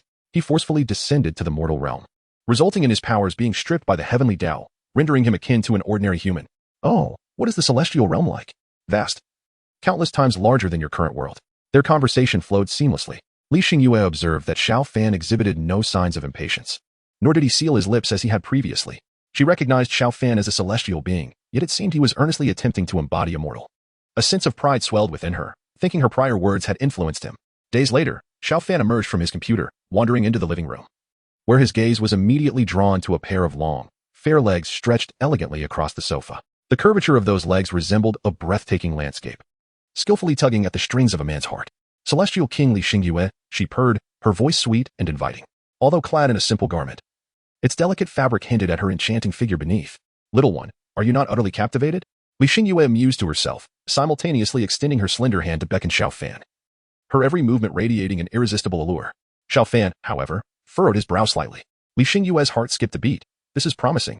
Thus emboldened, she daringly parted her garment, revealing her porcelain skin and the delicate curve of her collarbone. Celestial King, I feel warm. Truly, her charm was overwhelming. Yet, in the next moment, Xiao Fan spoke, saying, it seems your hair is truly not growing back. Li Xingyue was instantly flustered. This man appeared so entranced, only to be fixated on her bald head. Did her attire pale in comparison to her hairless crown? It felt like a waste of the outfit she had meticulously chosen and tried on for an entire morning. Irritated, Li Xingyue rose from the sofa and approached a mirror. Upon seeing her reflection, she realized that her baldness was indeed quite striking. But what could she do? Days had passed, and not a single hair had emerged. Her head was so smooth it could serve as a mirror. Just as Xiao Fan settled onto the sofa, he suddenly frowned, gazing out the window. A celestial being has descended. In the next instant, a brilliant golden light filled the living room, blinding all who beheld it. Once the light subsided, a diminutive figure materialized. A seemingly 7 or 8-year-old little girl, devoid of expression, stood upon the coffee table before Xiao Fan. Her delicate features resembled those of a porcelain doll, strikingly beautiful. Li Xingyue, now able to see, was instantly captivated by the girl's adorable visage, disregarding her identity as she approached, exclaiming, what a cute little girl. Come here, let me hold you. The little girl turned her gaze towards Li Xingyue. With a single glance, Li Xingyue felt her vision darken, as if she were plummeting into an endless abyss. Xiao Fan waved his hand, channeling a breath of energy into Li Xingyue, alleviating her distress. This transpired in an instant. Had Xiao Fan not intervened, Li Xingyue's soul would have been utterly shattered. Come behind me, Xiao Fan instructed. Trembling, Li Xingyue dared not meet the little girl's gaze. Xiao Fan, are you unconcerned about the turmoil in the celestial realm? The girl inquired, her voice sweet yet laden with overwhelming pressure, causing Li Xingyue, the sole mortal present, to struggle for breath. Xiao Fan smiled gently. The entire celestial realm does not rely solely on me. There are other celestial kings. Moreover, your descent to seek me suggests that the situation is not dire. How easy it is for you to say. The little girl retorted sharply. If the celestial realm is invaded and falls, do you truly wish to hide in this mortal realm for eternity? So, you three admit your incompetence? Xiao Fan teased. What did you say? The little girl fumed, poised to strike. Rising from his seat, Xiao Fan stretched and looked down at the little girl, who, even while standing on the coffee table, was still a head shorter than him. You merely wish to convey that it is my turn to suppress the breach in the celestial realm? Xiao Fan replied nonchalantly. I never intended to go, as I am not as foolish as the three of you to take turns guarding it for millennia. With that, he and the little girl vanished. In the celestial realm, at the easternmost point, there existed a breach through which dark substances flowed. Upon entering the celestial realm, these substances voraciously absorbed its celestial energy, transforming into formidable beings. These entities were exceptionally powerful, easily overpowering ordinary celestial beings, consuming them to amplify their own strength, becoming increasingly terrifying. Before Xiao Fan ascended to the position of Celestial King, there were originally 3 Celestial Kings, the mightiest of the celestial realm. They had an agreement to take turns guarding this breach for millennia to prevent the influx of these dark substances from wreaking havoc. However, after Xiao Fan became Celestial King, he never inquired about this matter, and the others unanimously believed that, as the Celestial King, he naturally bore the responsibility of guarding it. They had approached him multiple times regarding this issue, but Xiao Fan's formidable power rendered them powerless, even as fellow Celestial Kings. They were no match for him and returned defeated each time. Consequently, news of Xiao Fan's superiority over the other Celestial Kings spread. In truth, determining who was stronger or weaker was not straightforward, for none were willing to engage in a fierce battle over it. Xiao Fan's figure materialized before the breach, where a thick, black liquid continuously oozed forth, exuding an ominous and oppressive aura. Not far away, for Celestial Kings had gathered. Alongside Xiao Fan and the little girl stood an elderly man with a golden serpent coiled around his neck. The very serpent that had once been a dragon after Xiao Fan consumed a piece of its flesh. Another Celestial King, a woman, gazed at Xiao Fan with an expression brimming with avarice. Xiao Fan, you have finally graced us with your presence, spoke the elder. The female Celestial King approached Xiao Fan. Chuckling, I thought our esteemed Xiao Celestial King had no interest in the fate of our realm. Have you finished? Xiao Fan replied coolly. At that moment, the little girl interjected, since you are here, it is your turn to guard this place and prevent those mysterious substances from infiltrating the celestial realm. Guard. Xiao Fan tilted his head towards the little girl. Have you forgotten what I just said? I had no intention of coming here. But after being pestered by you morons for so long, I figured I should come and see what you three fools are guarding. The elder was about to retort. Although Xiao Fan was powerful, the three celestial kings present were not intimidated by him. Yet, Xiao Fan merely uttered, you refuse to acknowledge your foolishness. Let us see how I handle this. In the next instant, Xiao Fan charged directly into the breach. He is reckless. The female celestial king exclaimed. The mysterious substance was exceedingly strange. While the celestial kings had begun to grasp certain rules, those rules had no power over these substances. Even a celestial king would be eroded upon contact. They had previously suppressed the area without daring to approach the breach, only managing to keep the mysterious substances contained outside of it. Yet, Xiao Fan entered the breach directly, making contact with the mysterious substances. The three celestial kings questioned their own abilities. They certainly lacked such audacity. In the next moment, a purple glow flickered from within the breach. He is too arrogant. Thinking he can simply drive back these mysterious substances by himself, the female celestial king sighed, foreseeing Xiao Fan's downfall. However, not long after, they were astonished to discover something remarkable. The breach was closing. The little girl gasped in surprise. The once massive breach had shrunk by half and continued to diminish, nearly closing completely. Yet, the next moment, Xiao Fan emerged from the breach and scathed. The breach, however, had not fully closed, remaining just wide enough for a single person to pass through. What did you do? This breach has not shrunk in hundreds of thousands of years. The elder inquired eagerly. Xiao Fan simply stated, what did I do? Did you not see? I charged in. And then I reached the source of these substances. Upon hearing this, the expressions of the three celestial kings transformed dramatically. He had actually ventured solo to the origin of the mysterious substances. No one doubted Xiao Fan's words. 1. There was no need for bravado, and 2. The breach had indeed changed. The female celestial king pondered for a moment and asked, at the source, what did you find? I saw a figure, though I could not discern it clearly. However, when I attempted to strike it down, it escaped. The interior is indeed peculiar, capable of restricting divine senses, preventing me from capturing its silhouette. At this revelation, the pupils of the three celestial kings trembled. There was indeed someone within the mysterious substances. How formidable must their strength be? Could it be that this individual had transcended the realm of celestial kings? The elders speculated. Might that person have reached a forbidden level, one not tolerated by this world, transforming into such bizarre substances? The elders' conjecture remained unverified. Nonetheless, Xiao Fan had entered the breach and forcefully pushed through the mysterious substances to their source, yet he could not ascertain when these substances would re-emerge. Thus, he waved his hand and set up a grand formation around the breach. The foremost killing formation of the celestial realm, effortlessly established, the elder murmured. Then he noticed something unusual. This killing formation. Xiao Fan nonchalantly replied, oh, I made a few modifications. This formation can absorb the mysterious substances to nourish itself. Should any of those substances flow out of this breach again, the formation will only grow stronger. You three fools better not wander in carelessly. If you die, don't blame me. With that, Xiao Fan glanced at his non-existent watch and declared, if you're worried, feel free to find a few people to keep watch. My takeout has arrived, I'm off. As Xiao Fan vanished, the celestial kings exchanged glances. Is he truly stronger than all three of us? The elder's expression was complex. No. The little girl shook her head. I battled him a few years ago. He didn't seem nearly as powerful then.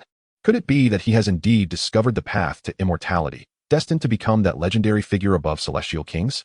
The female celestial king felt an unease creeping into her heart. Even among celestial kings, Xiao Fan had already surpassed them by a considerable margin. With the issue of the breach temporarily resolved, Xiao Fan had pushed through to the source. How long it would be until the mysterious substances reappeared remained uncertain, especially with this killing formation suppressing the area. I have matters to attend to. I will leave it to my subordinates to rotate in guarding this place. The little girl stated before disappearing. The female celestial king and the elder exchanged a glance and likewise departed. 47. The little girl's celestial king. How terrifying. She too is a celestial king, Xiao Fan remarked. Li Xingyue, hearing this, exclaimed in surprise, she is also a celestial king? She looks no older than 6 or 7. She is an extraordinary prodigy. It is said she ascended to immortality at the tender age of 6, her true form forever bound by the appearance she had then. Do not be deceived by her youthful visage. She is actually thousands of years older than me. As Xiao Fan spoke, he opened the lid of the takeout box. However, just as he lifted it halfway, he closed it again with a sigh. Is it never ending? Li Xingyue, puzzled and wondering if Xiao Fan was dissatisfied with his meal, suddenly noticed the little girl's figure reappearing on the coffee table. At that moment, Xiao Fan was seated, while the little girl stood atop the table. Looking down at him, the little girl smiled. relishing her vantage point, particularly because the person beneath her was Xiao Fan. Li Xingyue promptly rushed to stand behind Xiao Fan.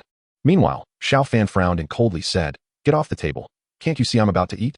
The little girl smirked, a dignified celestial king. Consuming mortal food. With that, she leapt lightly from the table to the sofa opposite Xiao Fan, crossing her legs in a manner that attempted to mimic an adult. The sight of this little girl, trying to act grown-up, was somewhat ludicrous. Despite her actual age being fearsome, she appeared merely as a little girl, creating a stark incongruity. "Is there something you wish to discuss?" Xiao Fan asked, a hint of impatience in his tone. The little girl fixed her gaze on Xiao Fan's face. Pausing for a time before speaking, "I merely wanted to see what the esteemed Xiao Celestial King was doing in the mortal realm." Xiao Fan spread his hands and replied candidly, "I am experiencing the mortal realm. Is it not apparent?" The little girl scrutinized Xiao Fan, but ultimately gleaned nothing and fell into silence. After a long while, Xiao Fan could no longer contain himself and asked first, "What is it you desire? You may speak freely. This Celestial King also wishes to experience the mortal realm," the little girl declared with righteous fervor. Xiao Fan smacked his lips, contemplating for a moment, then said, "You wish to observe how I navigate this experience?" The little girl fell silent. Xiao Fan continued, "Do you wish to remain by my side?" The little girl remained silent once more. Xiao Fan stroked his chin and remarked, "It seems not." "Then go hone your skills elsewhere and refrain from disturbing me." Before he could finish his sentence, the little girl, gritting her teeth, replied, "Yes." Xiao Fan flashed a smile. Feigning ignorance, "What did you say?" "I said yes." The little girl's cheeks flushed, betraying a mix of embarrassment and anger. Xiao Fan's smile broadened as he leaned in. "What was that?" "Ah." The little girl was on the verge of losing her composure. As a celestial king, she cherished her pride.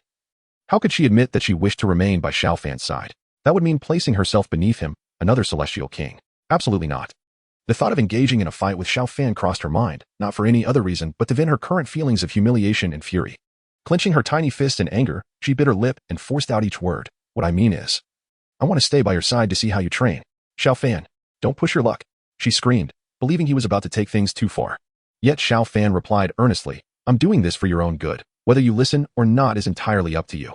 Observing Xiao Fan's demeanor, the little girl challenged him, "Then tell me, first, while in the mortal realm, do not consider yourself a celestial being. Think of yourself as a mere mortal." "Fine." She nodded. "Second, do not engage in unnecessary bloodshed." The little girl hesitated for a moment, but ultimately agreed with a nod. "Third, you must obey me." The little girl was taken aback and queried, "Couldn't you have simply stated the third point directly? What purpose do the first two serve?" "You're right. Let us start over." Xiao Fan cleared his throat and reiterated, "I have but one condition. You must obey me." The little girl immediately retorted, "No way, not a chance." What a joke, obey him. She wasn't his subordinate. Why should she listen to him? "I might consider it, but if you ask me to do something excessive, I will fight back," she threatened. Xiao Fan gestured with his hand. Before the little girl could decipher the gesture, Xiao Fan opened a takeout box. The little girl snorted disdainfully, "As a celestial king, how can you eat this kind of food?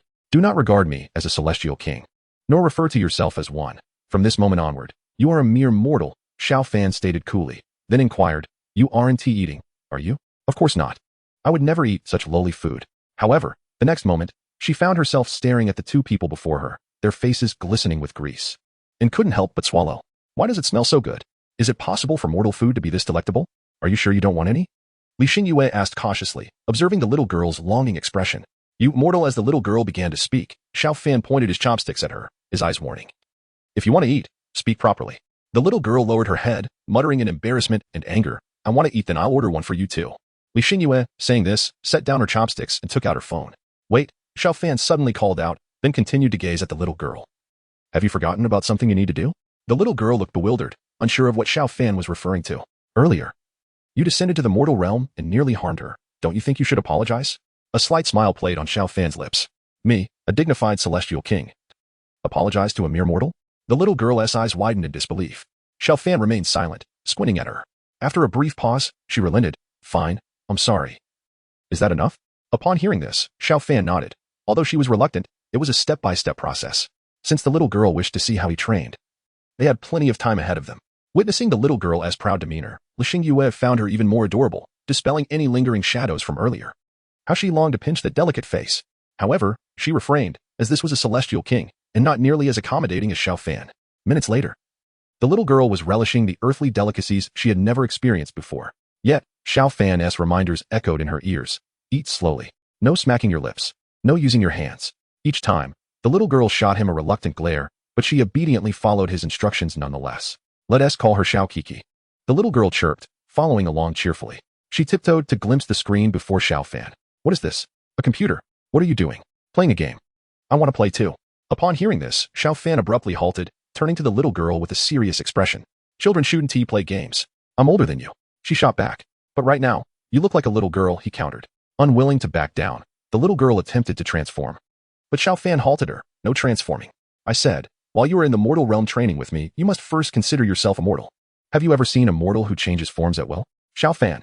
The little girl yelled, but he ignored her, instead calling for Li Xingyue. What's wrong, brother Fan? She hurriedly entered. Take her outside, Xiao Fan instructed. Humph.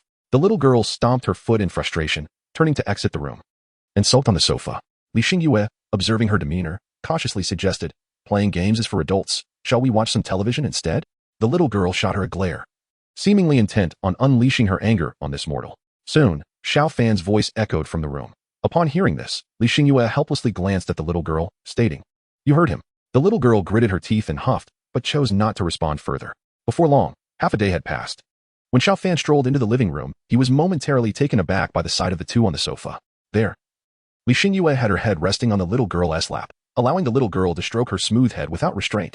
Both were utterly captivated by the television screen, engrossed in an anime titled Cardcaptor Sakura. It wasn't until Xiao Fan entered that Li Xingyue realized her position might be somewhat inappropriate, considering the little girl was a celestial king. The little girl, on the other hand, was quite pleased with Li Xingyue's bald head, finding it smooth and just the right texture.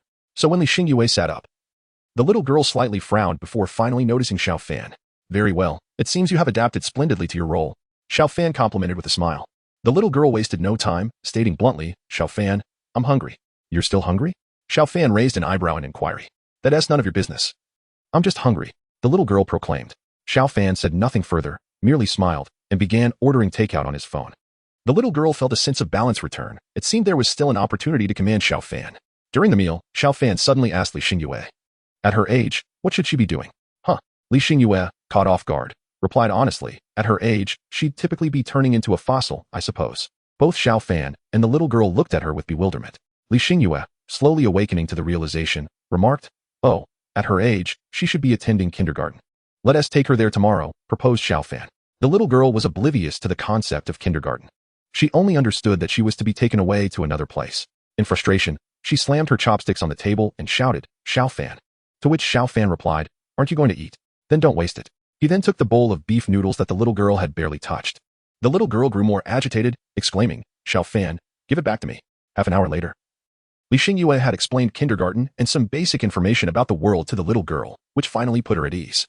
Then, Li Xingyue realized another question arose. What is your name? Upon hearing this, the little girl lowered her head. For reasons unknown, Li Xingyue sensed an overwhelming sadness emanating from her. Confused, she thought, is it really necessary to ask for a name? Just then, Xiao Fan interjected. This child's name is one of the greatest mysteries in the immortal realm. No one knows it, so don't ask. But she will need a name for kindergarten. And also an identity, Xiao Fan mused. Let us just make one up. How about using my surname, Xiao? The little girl, seemingly accepting this arrangement, surprisingly did not object but softly replied, MHM. So, what should we call you? You are the Immortal King. So let us give you a resounding and powerful name. How about Xiao Big Cannon? Sounds impressive, doesn't it? While Xiao Fan reveled in his naming prowess, he failed to notice the murderous glint in the little girl's eyes and the chilling temperature of the room, which was gradually descending. A palpable aura of menace filled the space. Li Xingyue quickly intervened. After all, she is a girl. We cannot be so casual. How about calling her Xiao Kiki? It's cute and fits her appearance perfectly. The little girl then reined in her hostility, glancing at Li Xingyue with a hint of approval in her gaze.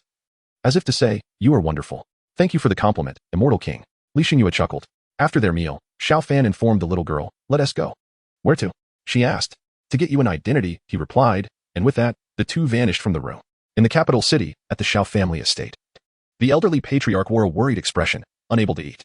Perhaps if he could assist, matters would resolve favorably. Just as he pondered this, two figures appeared before him. One tall and one short.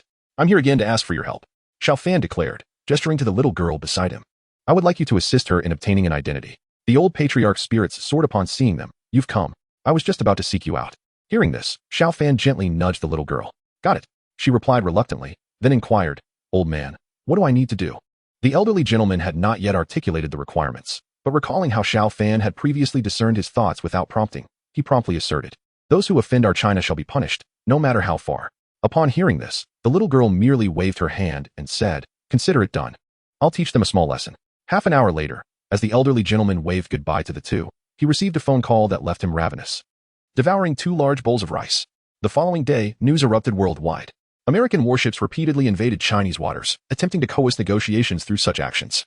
However, overnight, those American ships mysteriously vanished, only to plummet from the sky and crash into American territory, although there were no significant civilian casualties. The incident was sufficient to plunge the United States into panic and chaos. Speculations abounded, with some attributing it to extraterrestrial forces, while others claimed it was divine retribution for American arrogance. Yet, the prevailing sentiment was that the U.S. had crossed China's bottom line, inciting a retaliatory strike from a mysterious power. Will you assist me? Remember? Xiao Fan asked solemnly. Now repeat it. The little girl sighed and mechanically recited.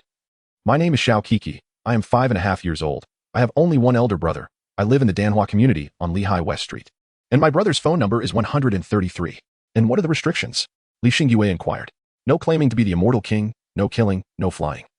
No public displays of size changing, no bullying other children, and if bullied, seek the teacher immediately. Maintain a cheerful demeanor, foster camaraderie, and make more friends. As she spoke, the little girl flashed a toothy grin that resembled a pained smile. Satisfied, Xiao Fan nodded and watched as Li Xingyue escorted the little girl to kindergarten. Dressed in a pale yellow dress, adorned with a pink hat and carrying a brand new cartoon backpack, her exquisite and adorable face drew the attention of many passersby. Who would associate such a cute little girl with a being who had lived for over 100,000 years in the immortal realm? Yet, despite repeated admonitions, trouble arose during lunchtime. Xiao Fan was reclining on the sofa, engrossed in his phone when suddenly, a call came through. An anxious female voice on the other end inquired. Hello, are you a guardian of Xiao Kiki? Yes, I am, he replied. Could you come to the kindergarten? Xiao Kiki has gotten into a bit of trouble. All right. I'll be there immediately. Without hesitation, Xiao Fan left the house. The situation with the little girl was beyond Li Xingyue's capacity to handle. He needed to be present himself. Upon arriving at the kindergarten entrance, he spotted a young teacher scanning the area. I am Xiao Kiki's brother, Xiao Fan stated directly. Inquiring, what trouble has she caused? The teacher responded, please follow me. Xiao Fan followed the teacher into the kindergarten office, where the little girl sat, her expression darkened. Clearly suppressing her fury, her clothes were soiled, her hair slicked with oil, and remnants of rice clung to her. Seeing this, Xiao Fan's expression soured. What happened? He asked the little girl. Yet she remained silent, fists clenched. The young teacher explained, Kiki is a good child and listens well to the teachers. But she is a bit shy and reluctant to speak with her classmates. During lunch, a mischievous boy insisted on eating Kiki's food, claiming it smelled better. When she refused, he dumped his meal on her head. Hearing this, a spark of anger ignited within Xiao Fan. And then, he inquired, well? Kiki didn't retaliate or cry. She just stared calmly at him, which frightened the boy, causing him to cry out for his parents. Now they demand that Kiki's parents come to provide an explanation. An explanation? Xiao Fan scoffed, squatting down in front of the little girl, gently picking off the grains of rice from her head. Xiao Fan, the little girl suddenly spoke. Yes? I heeded your words and refrained from taking action. I am aware. Will you assist me? Indeed. With that, he lifted Xiao Kiki into his arms and turned to the teacher, inquiring, where are the parents? In the adjacent office. Came the reply. I am curious to see how shameless they are, daring to demand an explanation from me. With that, he kicked the office door open and strode out. The little girl in Xiao Fan's arms looked at him in surprise. She sensed his current rage, her eyes revealing a complex array of emotions. Inside the office, a chubby little boy was wailing loudly, his parents present. The father was rotund, adorned with a thick gold chain around his neck, while the mother also exhibited a plump figure, draped in gold and silver, clearly displaying their affluent background. Darling, stop crying, all right? Your father will surely make them pay for this. The mother cooed. Mom, I'm scared, the boy whimpered. Don't be scared. Look at how frightened my precious son is. As they comforted the boy, Xiao Fan barged into the office, startling everyone present, including 2 other teachers. Upon hearing the commotion, the chubby boy briefly halted his cries, only to be reminded of the little girl's terrifying gaze, prompting him to hide behind his father. The mother quickly grasped the situation and addressed Xiao Fan. You must be her brother, right? Your sister has frightened my son like this. What are you planning to do about it? Her tone was aggressive. Kneel and apologize. Xiao Fan replied calmly. The plump woman laughed derisively. My son has never been wronged in his life, let alone cried so sorrowfully today. Do you truly believe that kneeling and apologizing will resolve this? I mean for you to kneel and apologize. Xiao Fan's eyes remained as tranquil as water, yet unsettled the woman. The plump woman attempted to retort, but Xiao Fan's cold command of kneel echoed in her mind like thunder. Overwhelmed by pain, she collapsed to the floor. Do you dare to raise your hand again? The sight of his wife crumpled on the ground spurred the plump man to step forward, but he was quickly restrained by several teachers. He did not strike. Your wife simply lost her footing. One teacher clarified, noting that Xiao Fan had never let go of the little girl. Yet, the plump man persisted, producing his phone, pointing an accusatory finger at Xiao Fan. You are finished. If I don't receive an explanation today, Neither of you shall leave. He bellowed into the phone. Bring a few people over. My son has been bullied. And my wife has been assaulted. Xiao Fan patiently awaited the conclusion of the call before speaking. Is that all? He then produced his own phone and stated coolly. I believe in fairness. If you are calling for help, I shall do the same. The plump man scoffed. Let us see whom you can summon. Just then, the call connected, and Qian Ziwen's voice came through. Brother, what is the matter? Excitement surged through Qian as he realized his elder brother would reach out without reason. This was his opportunity to prove himself. Xiao Fan replied. My sister has been bullied, and the parents are threatening to call for reinforcements to prevent my departure. Understood. Qian Ziwen hung up hastily. 5 minutes later, the sound of cars flooded the kindergarten. The plump man swaggered out first, but upon witnessing the spectacle outside, he was left dumbfounded. Dozens of luxury cars had arrived, their occupants clad in black suits, exuding an air of authority. Additionally, several well-known figures from the economic sector descended from vehicles bearing the insignia of the Linghai government, along with leaders of significant stature. Moreover, the distant wail of police sirens heralded the arrival of heavily armed SWAT teams, encircling the kindergarten. The plump man felt a chill run down his spine, realizing he had provoked individuals far beyond his reckoning. Meanwhile, Qian Ziwen, currently in Jiang'an, couldn't stand by upon hearing his elder brother's sister had been bullied. He promptly contacted his father in Linghai. Dad, my brother's sister is in trouble.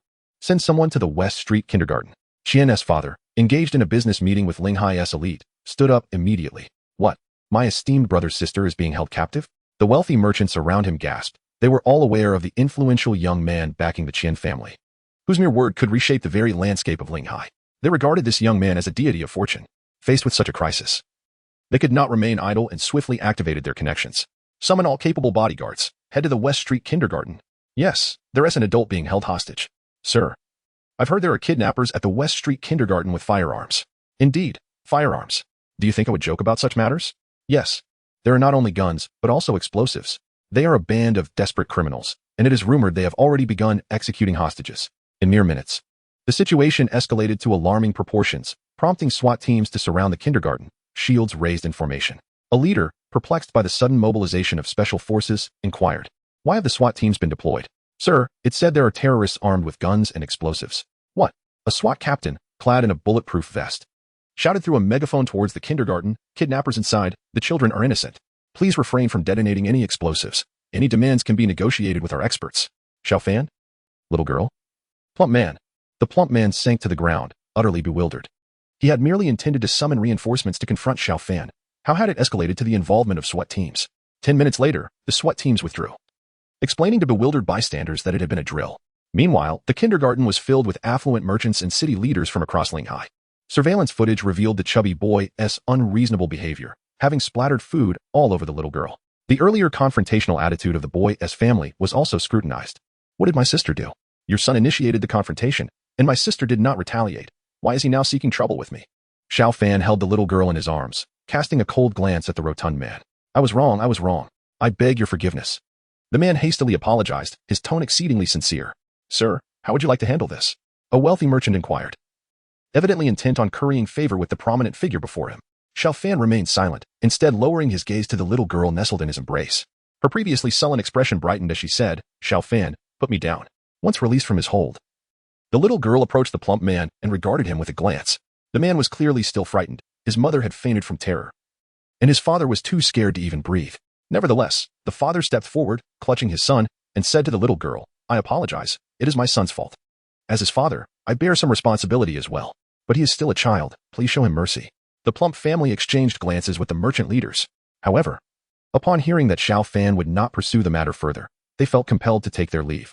The plump man was somewhat bewildered, having thought that he had provoked a significant figure and was now faced with a multitude of influential individuals. He had expected severe consequences. Yet the matter had been resolved so easily. On the street, two celestial kings walked hand in hand, resembling true siblings. The little girl's mood appeared stable, which piqued Xiao Fan's curiosity. Are you angry anymore? He asked. The girl rolled her eyes and replied, What do you want me to do? Kill them? You said you would treat yourself like a mortal, and for mortals, this is merely a conflict between two children. Besides, if I were to kill them, it wouldn't resolve my anger. Xiao Fan chuckled. I was worried that you might struggle to adapt. It seems I overestimated the situation. You are adjusting even more swiftly than I. After a moment of silence, the little girl spoke slowly. Xiao Fan. Yes, I have parents, yet I lack a name. Isn't that amusing? My father never treated me like a person. From the time I can remember, I was chained, surviving on leftover food, and even that was not daily. Until I met my master, I could not even speak. Xiao Fan was taken aback. The little girl was willing to share her past with him. She continued.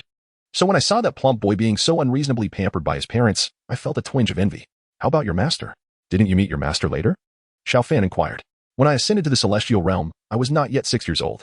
I encountered many people, many insincere individuals who pretended to treat me well, providing me with food and cultivation resources, merely to pry into the secret of my ascension at such a young age. Xiao Fan tightened his grip on her hand. Though she did not elaborate, he could infer that her survival and rise to power in the celestial realm were fraught with countless challenges. Perhaps the little girl herself did not realize that despite her long existence of over 100,000 years, she still harbored a deep-seated yearning for familial connection, even as a celestial king. Thus, Xiao Fan's gesture struck a chord within her, allowing her to experience the sensation of being protected for the first time. Thank you. Xiao Fan, why so formal? I merely feared that you might inadvertently bring about the world's destruction and hinder my path of cultivation. The little girl, feeling flustered, abruptly released Xiao Fan's hand and strode ahead in a huff. Xiao Fan scratched his head in confusion. What has upset you again? Upon returning home, Xiao Fan approached the little girl, smiling. You did exceptionally well today. Would you like a reward? Humph. The little girl dismissed him. Subsequently, Xiao Fan moved to the refrigerator and retrieved a piece of leftover dragon meat. The little girl gasped in astonishment at the sight of the dragon meat, her mouth agape. What is that? Would you like to eat it? Xiao Fan raised an eyebrow, speaking softly. The little girl swallowed hard and nodded vigorously. He carefully wrapped the dragon meat in a plastic bag, called for Li Xingyue, and they stepped outside. The little girl's gait was bouncy, clearly elated. Brother Fan, is she really over 100,000 years old? Li Xingyue asked, observing the jubilant little girl. As soon as she finished speaking, the little girl halted, turned around, and commanded, pick me up. All right. Li Xingyue lifted the little girl into her arms as if she were an ordinary child. The little girl gazed at the dragon meat in Xiao Fan's grasp, her eyes glinting with greed. That is dragon meat, the flesh of a true dragon. To be honest, I never even considered eating it, not because I didn't want to, but because I was afraid. The owner of that dragon is even stronger than I am, and only Xiao Fan would dare to steal from him. Li Xingyue exclaimed, dragon meat. That must be rare. Indeed, especially this particular dragon, whose bloodline is pure. It is said to have taken over 200,000 years to produce such a creature. The trio chatted merrily as they arrived at the old residence of Old Zhu. Upon encountering the uniquely fragrant meat, Old Zhu wore a puzzled expression. In my youth, I roamed extensively, tasting all manner of delicacies, but I truly cannot identify this meat. Grandpa Zhu, Li Xingyue said mysteriously, you mustn't be shocked, but this is dragon meat. Old Zhu was taken aback. If someone else had claimed it, he might have dismissed it as a joke, but given that it was brought by Xiao Fan, there was a semblance of credibility to it. We cannot cook, so we leave the preparation of this dragon meat to you, Xiao Fan stated. Old Zhu accepted the dragon meat, his hands trembling slightly. Dragon meat. This is the kind of meat that exists only in legends. As Old Zhu headed to the kitchen, Xiao Fan said to the little girl, Xiao Kiki, lend him a hand. He may be immortal, and while he cooks well, he may struggle with this dragon meat. Okay. The little girl skipped eagerly towards Old Zhu. Li Xingyue, intrigued, asked, I haven't asked yet. Wasn't there an incident at the kindergarten today? Why is Kiki in such a good mood? It seems like it's not merely because of the food. Xiao Fan shrugged. Children are like that. It's quite normal. What exactly happened today? Nothing much. Just some playful scuffles among classmates. Li Xingyue felt something was amiss. Playful scuffles? An ancient being over 100,000 years old can engage and play with mere children? What a joke. While pondering this, she heard Xiao Fan add, perhaps she won't need to attend kindergarten anymore. She can just play at home. She should enjoy herself. Li Xingyue sensed that there was more to Xiao Fan's words, yet she didn't know how to inquire further, so she let it go. Soon, the dragon meat was prepared and served. The little girl hopped onto a stool, sitting beside Xiao Fan, her small feet dangling above the ground, eager to dig in. Just as they were about to eat, the little girl suddenly remembered something and pulled out 2 small pills from her pocket, handing one to Xiao Fan and the other to Old Zhu. Take this before eating the dragon meat. What is this? Li Xingyue asked. Taking the pill from the little girl and sniffing it curiously, it did not smell pleasant. Xiao Fan spoke. What she provided you is undoubtedly a treasure. You must understand that the elixirs she concocts are immensely beneficial even to celestial beings. Not even celestial kings can procure them. Upon hearing this, Li Xingyue wasted no time and swallowed the pill. As for the old man Zhu, he scoffed at the mention of celestial beings and kings, thinking, they are merely a child, a girl, and a young lad. With this thought, he too consumed the pill. The little girl, while savoring her meal, remarked, it's not anything extraordinary. It merely helps you mortals eliminate some adverse effects brought by dragon meat. After finishing their meal, the 3 departed.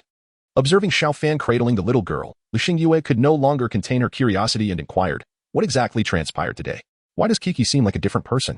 The little girl responded, isn't it typical for children in the mortal realm? Once they are well fed, they want to be held by adults. What's so strange about that?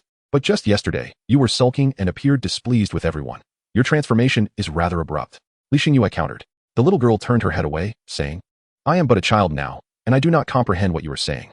Xiao Fan, hold me tighter, I might fall. Li Xingyue could not help but exclaim. You are far superior to Xiao Fan. Oh, the little girl turned back and asked in what way?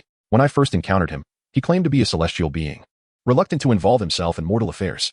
Only in recent days has he shown a semblance of humanity, unlike you, who was initially reluctant this morning. Yet within half a day has fully embraced your role. Upon hearing this, the little girl beamed with pride. Naturally, I am stronger than him. Mortals, I am beginning to like you. Li Xingyue smiled in agreement. Thank you, your celestial majesty. As night fell, Xiao Fan was engrossed in a video game in his room, the rhythmic clatter of the keyboard echoing as he communicated with his teammates.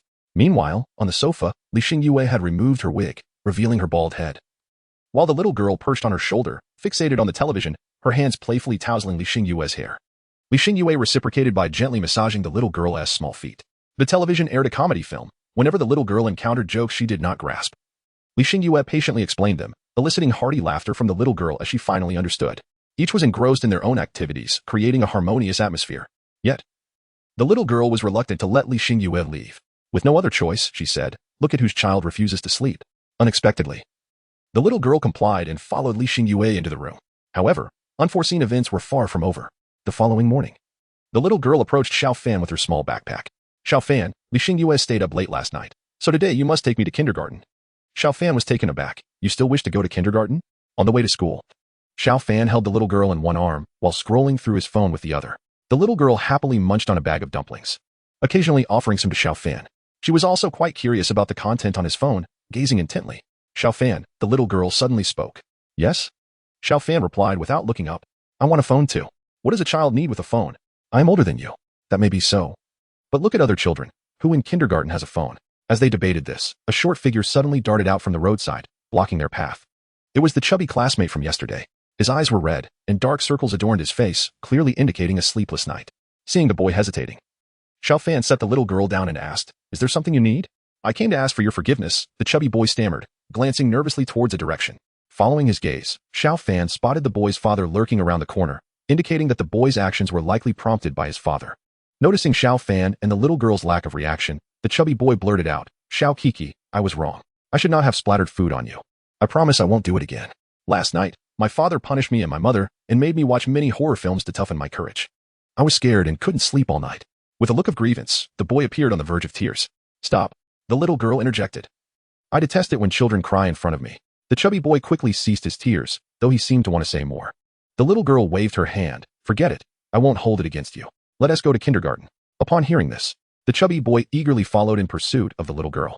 The father, observing from a distance, let out a sigh of relief, seemingly grateful that the matter was settled.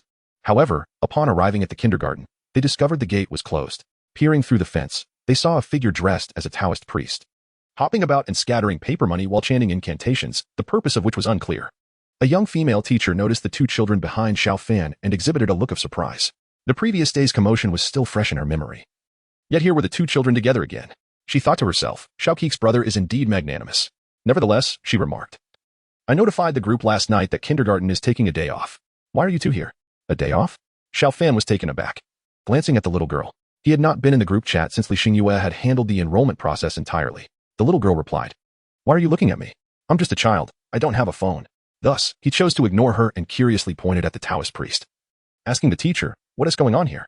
The young female teacher hesitated before finally glancing around at the two children, then motioned for Xiao Fan to step away from them slightly, whispering, Let us not frighten the children. Actually, there was a ghost incident at kindergarten last night. Upon hearing this, Xiao Fan furrowed his brow slightly.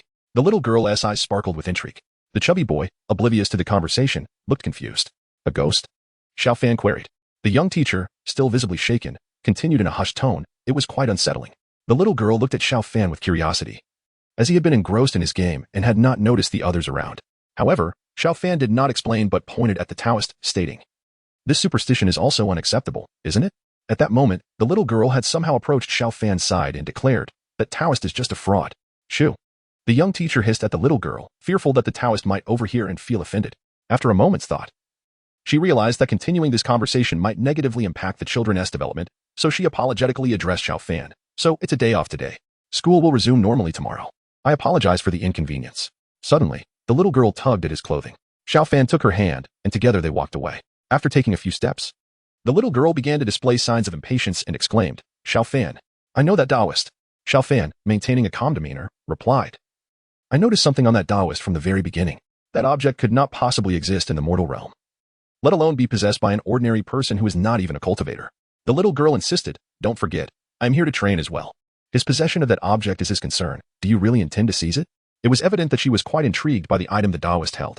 After all, it was an exceedingly rare treasure, even among celestial beings, and the little girl was reluctant to let it go. What are you two discussing? Inquired the chubby boy, who had been trailing behind Xiao Fan. Realizing the presence of the chubby boy, Xiao Fan reluctantly suggested, why don't you call your parents to pick you up? The chubby boy lowered his head. My dad is usually very busy, and my mom has her own matters to attend to. Besides, I forgot my communication watch. What is your dad's phone number? Xiao Fan asked, pulling out his phone. I don't know, the chubby boy mumbled, his head drooping even lower. The female teacher also attempted to contact the chubby boy's parents, but after several calls, no one picked up. Observing the boy's forlorn expression, Xiao Fan had no choice but to acquiesce to his situation. Li Xingyue was awakened by the sound of a child's cries. Upon opening her eyes, she realized it was nearly 9 o'clock and that the little girl was nowhere to be found in the room. Exiting, she discovered a chubby boy curled up on the sofa, weeping. Hearing the door open, the boy looked up, and for a moment, their eyes met. Who are you? Li Xingyue asked curiously, but the boy only cried harder. In his limited life experience, he had never encountered a woman with a shaved head. The ghostly female figure from a film came to mind, once possessing lovely long hair, but upon removing it, revealed a bald head and another ghastly face that could devour the living. Well, the chubby boy cried out, his sobs heart-wrenching. After an indeterminate time, perhaps reassured by the absence of a second face behind Li Xingyue, or simply because the ant had not consumed him yet, he gradually ceased his weeping. Seizing the opportunity, Li Xingyue inquired, who are you? I am Wang Xiaofei. How did you end up in my home? Oh, and where are the others? Upon hearing this question, the chubby boy froze, fear evident in his eyes. He hesitated, longing to eat the snacks but conflicted. My mom forbids me from eating these, saying I am too chubby. But your mom isn't here? If I don't tell, and you don't tell, who will know? Li Xingyue said. Then opened a bag of chips and offered it to him. Here, go ahead and eat. The chubby boy finally accepted the chips. Could you tell me where Xiaokiki and the others went? Li Xingyue pressed again. Xiaokiki deflated, and her brother exploded, turning into little stars. Huh? Li Xingyue clearly did not comprehend. In fact, the chubby boy was not entirely incorrect. Something was amiss with the little girl. Thus, she gently poked the little girl. And like a deflating balloon, the girl gradually shrank down to merely a layer of skin. Xiao Fan recognized this as the little girl's puppet substitute, containing only a trace of celestial energy, capable of deceiving even celestial kings for a short time. As for the whereabouts of the little girl as true self, Xiao Fan was at a loss. Being a celestial king herself, she had methods to evade the scrutiny of another celestial king. And even Xiao Fan would need to exert considerable effort to deduce her location. Xiao Fan's form transformed into flecks of starlight and vanished, completely disregarding the chubby boy who looked on in bewilderment. Wu Dali, an unemployed youth, had once followed a fake Taoist in his younger years. Learning some deceptive tricks from him, he often impersonated a Taoist to perform rituals for others. Today, he had been invited to a kindergarten on Shijie Street to conduct a ceremony, a task he eagerly undertook, making it lively and entertaining. Wu Dali understood that those who hired him sought psychological solace, and he endeavored to fulfill their expectations, finding his own comfort in the process. After all, how many ghosts could truly exist? The reality was that they resided merely in the minds of people. After finishing the ceremony, Wu Dali packed his tools and left the kindergarten, grinning at the transfer received on his phone, thinking he could treat himself to a nice meal that day. However, shortly after he stepped out, he suddenly felt someone tugging at him from behind. The little girl's eyes were brimming with tears, her appearance utterly endearing. Thus, Wu Dali crouched before her and asked, "What's wrong, little girl? Where's your home?" He further inquired. "I don't know," she replied. "Do you know your family members' phone numbers?" "I don't know." After several minutes of questioning, Wu Dali could only ascertain that she was named Xiaokiki and was 5.5 years old. With no other options, he decided to take the little girl to the police station first, as he retrieved a set of keys to unlock his electric scooter. The little girl suddenly pointed at a bronze piece attached to his keychain and asked, "Uncle, what is this?" Just then, he noticed that the little girl's expression had grown eerily calm, her voice chillingly cold. "Tell me, do you know what this is?" In an instant, Wu Dali found himself enveloped in a pitch-black space, the once bustling sounds from the street fading into an eerie silence. Before him stood the little girl. Startled, Wu Dali exclaimed, "Who are you?" The little girl was about to speak when suddenly, a hand appeared, tearing a rift in the darkness. Through the opening stepped a young man. Xiao Fan, with a stern expression, gazed at the little girl, Xiaokiki. Upon seeing him, the little girl sighed in resignation, then waved her hand, restoring the surroundings to their previous state. Wu Dali stood bewildered, utterly confused. What was happening? What did this person mean by the celestial realm? The little girl pouted like a child caught in wrongdoing and murmured, "I know I was wrong. I was just curious because you seem wary of this item. Seeing the little girl's sincere demeanor, Xiao Fan found it difficult to express anger. Just as they were about to turn away, Wudali suddenly called out, "Wait." Xiao Fan turned back. Wudali took the bronze piece from his keychain and asked, "Can you tell me what this is?" You seem to know. Although shocked, he realized that these two were not ordinary individuals, yet they recognized the item in his hand, prompting his inquiry. In a humble underground chamber, against the wall lay a bed upon which a pale-faced boy of 5 or 6 years rested, seemingly afflicted by a grave illness. "This is my family heirloom, though it is not particularly valuable. I had it appraised a long time ago, and it is just an ordinary piece of bronze. However, before my father passed away, he told me it was not an ordinary object, but something passed down from our ancestors," Wu Dali explained. "Did your father not tell you what this item is used for?" The little girl asked curiously. Wu Dali shook his head. "He only told me to pass it down, but he never explained why. Perhaps he did not know himself. It's just a vague instruction from our Wu family ancestors that has been handed down through the generations. I noticed you seem to have knowledge of this item. So could you enlighten me? It would be of no use to tell you. You cannot do anything with it," Xiao Fan said, casually toying with the bronze piece. Hearing this, Wudali clenched his teeth, seemingly making a firm decision. "I know you desire it, at least, this little girl does. If possible, I can give it to you." The little girl raised an eyebrow. "What are the conditions?" Wudali turned to look at the boy lying on the bed and said, "I know you are not ordinary people, so I hope you can save my son. Then why are you so insistent on knowing the origin of this item? I must understand what this object, which has been passed down for so many generations, truly is," he replied. The little girl glanced at Xiao Fan, seemingly seeking his approval. After a moment of consideration, Xiao Fan nodded. "That is acceptable." Subsequently, the little girl produced a pill and handed it to Wudali, instructing him, "Just give it to him directly." Wudali trembled as he received the pill and carefully stored it away. The little girl continued, "Only after I and the other 2 celestial kings intervened to collect all the bronze pieces and made them public for the celestial realm to comprehend. Did this turmoil finally subside?" At this point, the little girl tilted her head to Xiao Fan and said, "I have always been curious about one thing. Why were you initially uninterested in this matter?" "It was not indifference, but rather a desire to avoid entanglement and fate," Xiao Fan explained. "I once deduced its significance and found that it does not exist in the past nor in the future." The little girl frowned. "To what extent did you deduce to arrive at such a conclusion?" "I traversed from the dawn of time to its very end, and throughout the entire continuum of time. I did not find any trace of this object, yet it has manifested." Listening to Xiao Fan's words, while Wu Dali did not fully grasp their meaning, the little girl, as a celestial king, understood perfectly. She was even more astonished not only by the mystery of the bronze piece, but also by Xiao Fan's formidable power. It turned out that he had achieved what other celestial kings could not even fathom thousands of years ago, back when the 3 celestial kings quelled the chaos. The little girl had mocked him, suggesting that he was self-aware enough to know he should not involve himself. In reality, he had long since regarded the 3 celestial kings with disdain. As this realization dawned upon her, the little girl felt her cheeks grow warm. On the street, the little girl appeared to be in high spirits, playfully toying with the bronze piece while skipping along. Xiao Fan grabbed her arm. "After everything I just said, did you even pay attention?" "I understand. I will consult you first if something arises, all right?" she replied. Hearing this, Xiao Fan nodded in satisfaction. Moments later, the little girl inquired, "Do you think that fellow truly does not know, or is he just pretending?" Xiao Fan recognized she was referring to the false Taoist, and replied directly, "I am uncertain, but you should have noticed that little boy." The little girl nodded. "Yes. His life force has been completely shattered. A person who should have long since perished is still clinging to life, yet that Taoist is merely an ordinary mortal. How is he able to accomplish this? This matter ends here. After all, you have obtained what you desired, and you must no longer interfere," Xiao Fan warned. "Understood." "Xiao Fan, you are so verbose," she retorted. Just then, 3 provocatively dressed women approached Xiao Fan. One of them asked, "Excuse me, could you tell us how to get to this location?" She pulled out her phone, opened the map, and pointed to a spot. Xiao Fan frowned slightly, sensing something amiss. The intent was quite clear. Asking for directions was a pretense. Their true aim was to abduct a child. Before Xiao Fan could respond, the little girl transmitted a message. "Xiao Fan, these individuals do not seem benevolent. I want to have some fun." "All right, no problem," he replied. As soon as he finished speaking, a burly man swiftly passed by Xiao Fan, and, taking advantage of the little girl's moment of inattention, scooped her up and dashed toward a van parked nearby. "Hey, what are you doing?" A bystander witnessed the little girl being taken and immediately shouted to intervene. Seeing their companion succeed, the 3 women wasted no time and quickly departed.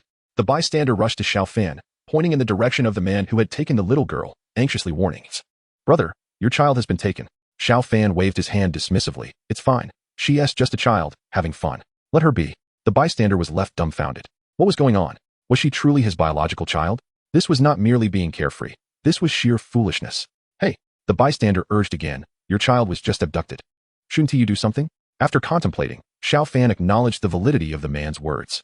then raised his hand and waved in the direction from which the little girl was taken, calling out loudly, "Have fun."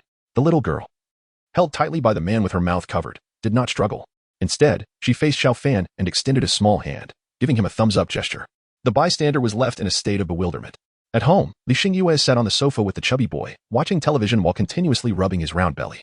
The sensation was simply irresistible. Although the chubby boy was reluctant, he dared not voice his objections. Huh? Hearing this, Li Xingyue paused. Quickly realizing that the little girl was not an ordinary person, and expressed her concern, "I hope nothing serious happens." Xiao Fan waved his hand. "It's fine. No one can harm her. I meant the traffickers. I told her not to kill anyone. After all, she is a celestial king. I cannot always restrict her. They are all despicable people, so if she finds joy in it, let her have some fun." The chubby boy was confused. Having only heard that the little girl had been abducted. "Sister, has Xiao Kiki been taken? Shouldn't we call the police?" he asked timidly. "But my mom said that traffickers are terrifying. If they capture children, they will gouge out their eyes and cut off their tongues, then toss them onto the streets to beg." Inside the van, the traffickers exchanged glances with the little girl. Her compliance was so unexpected, she neither cried nor fussed, and even smiled at them. One of the traffickers remarked, "Could she be a fool?" "I think so. If she were older, she could be sold to someone as a bride, but at this age, no one would want a fool for a daughter," another trafficker added. "Why don't we just let her go?" someone suggested. Hastily, the little girl interjected, "Don't let me go. I'm not a fool." Upon hearing her words, those inside the van were left utterly stunned. A curious individual inquired, "Little girl, do you know what we do?" They followed up with, "Aren't you afraid?" The young girl chuckled, her laughter growing increasingly radiant. However, those within the vehicle felt a chill creeping into their hearts as they beheld her smile. Having just concluded a game, Xiao Fan's phone rang with an unfamiliar number. "Who is this?" he answered. "This is the Linhai police station. Are you a relative of Xiao Cuckoo?" "I am her brother. It appears that several human traffickers have abducted your sister, but she has been found. Please come to the station." "Understood." 10 minutes later, at the Linhai police station, the little girl spotted Xiao Fan and bounced over to him, holding an ice cream in her hand. Xiao Fan remarked, "Children shouldn't indulge in such treats." "And you do acknowledge she is a child?" A female police officer approached, her face marred with anger. They had received a report 30 minutes earlier about a child abduction, with the parents remaining apathetic nearby. Initially skeptical, they reviewed the surveillance footage, which revealed Xiao Fan, witnessing his child being taken, not only remained calm, but appeared to wave cheerfully. Later, they received a call from the traffickers, pleading for help. The police rushed to the scene, apprehending the traffickers and rescuing several other abducted children. They vividly recalled hearing the cries for help echoing from the dilapidated factory where the children were held, alongside the joyful laughter of a young girl. When confronted by the police, the traffickers were found sobbing and begging to be taken into custody. The exact events that transpired remain a mystery to all. Though perhaps the traffickers were on the brink of mental collapse, unable to withstand even the slightest provocation, reacting with fear at the sight of children. Xiao Fan faced a lengthy reprimand from the attractive police officer, enduring over an hour of scolding and ultimately writing a letter of assurance to promptly report any future incidents, which allowed him to leave. Once outside the police station, Xiao Fan asked, "What did you do to them?" The little girl nonchalantly replied, "Not much. Just let them experience various forms of death a few times." "A few?" "About 20 times each, considering they are mere mortals. Beyond that, their souls would shatter." Unlike Xiao Fan, the little girl, seemingly innocent, was actually a bloodthirsty celestial king who took pleasure in ending lives when provoked, reminiscent of the time when Li Xingyue almost met her demise for merely complimenting her appearance. Xiao Fan understood that this behavior stemmed from the little girl's past experiences, making it difficult for her to trust others. However, he was an exception. Had he not previously cautioned her against taking lives, she would have disregarded the fate of those traffickers. "This cannot happen again. I was reprimanded because of your actions," Xiao Fan insisted. The little girl nodded in agreement. "All right." Upon returning home, Li Xingyue learned of the events that transpired and wore a stern expression. "I implore you two ancient fossils to consider things from our mortal perspective. How can one witness their child being abducted and still wave goodbye, wishing them a pleasant time?" "Indeed, Xiao Fan, you have gone too far. You lack any semblance of adulthood." The little girl, reveling in Xiao Fan's scolding, found amusement in his predicament. He shot her a glare. "Having just devoured that ice cream, you need not expect dinner. Xiao Fan, you dare. I'll report you for abuse." At that moment, a chubby boy cautiously poked the little girl's face. Feeling offended, she retorted, "Do you seek death, little brat?" Li Xingyue interjected, "Do not frighten him. You both are to blame for this. Now he thinks one of you will deflate while the other explodes. How am I to explain this?" The little girl, feeling somewhat helpless, conjured a blue gourd in her hand, from which she extracted a pill to present to the chubby boy. "Consume this, and you shall forget everything." "Forget everything?" Li Xingyue inquired curiously, "To what extent?" The little girl boasted, "He will likely forget his very identity. That way, he won't be afraid to reveal today's events."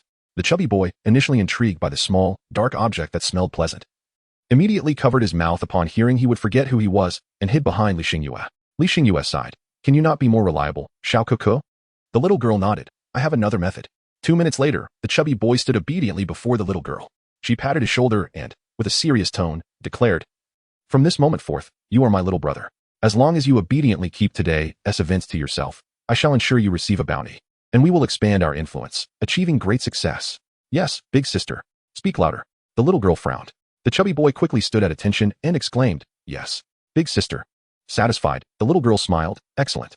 You have spirit. She then proudly glanced at Li Xingyue. Li Xingyue, with a furrowed brow, thought, It's my fault for allowing her to watch so much television. By evening, the chubby boy was picked up by his parents, reluctant to leave, primarily due to the delicious takeout he had enjoyed at their home. Moreover, the big sister had informed him that the meal had been infused with celestial energy, making it delectable, something he could not find elsewhere. However, his father was too timid to trouble Xiao Fan, forcibly dragging his son away while promising to express their gratitude in a few days, a matter Xiao Fan dismissed without concern. The two girls remained engrossed, seemingly oblivious to the commotion. Xiao Fan shook his head in resignation before vanishing. Only after his departure did the little girl and Li Xingyue exchange knowing smiles.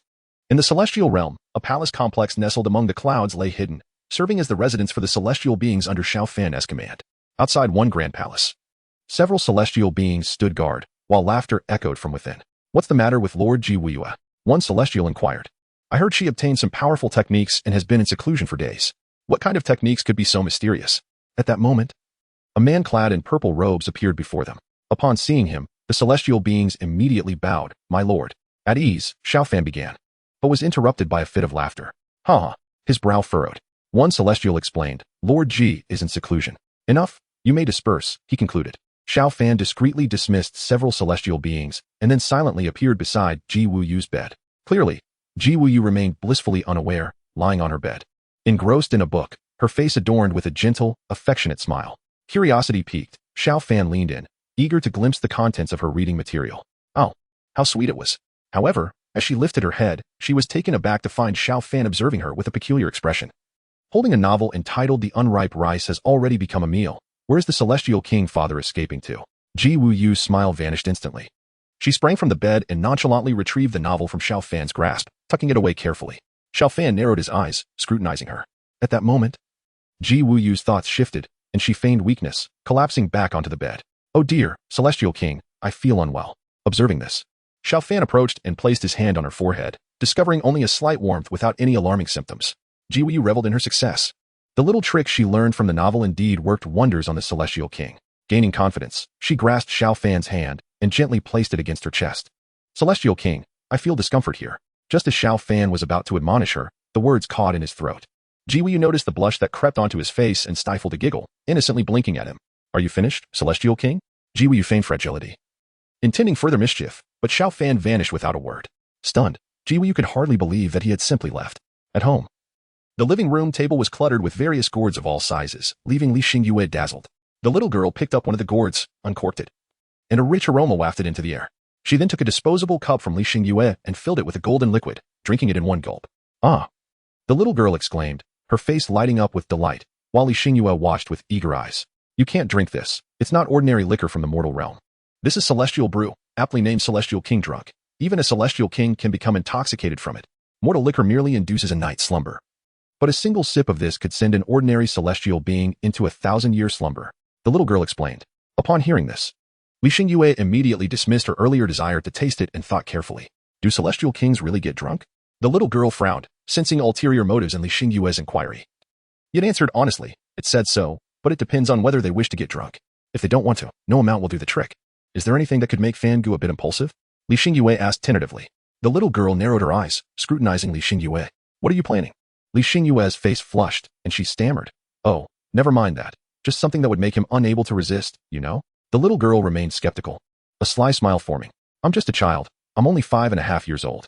I don't understand what you're talking about. Resigned, Li Xingyue asked. What do you want? A phone. All right, I'll buy you one tomorrow.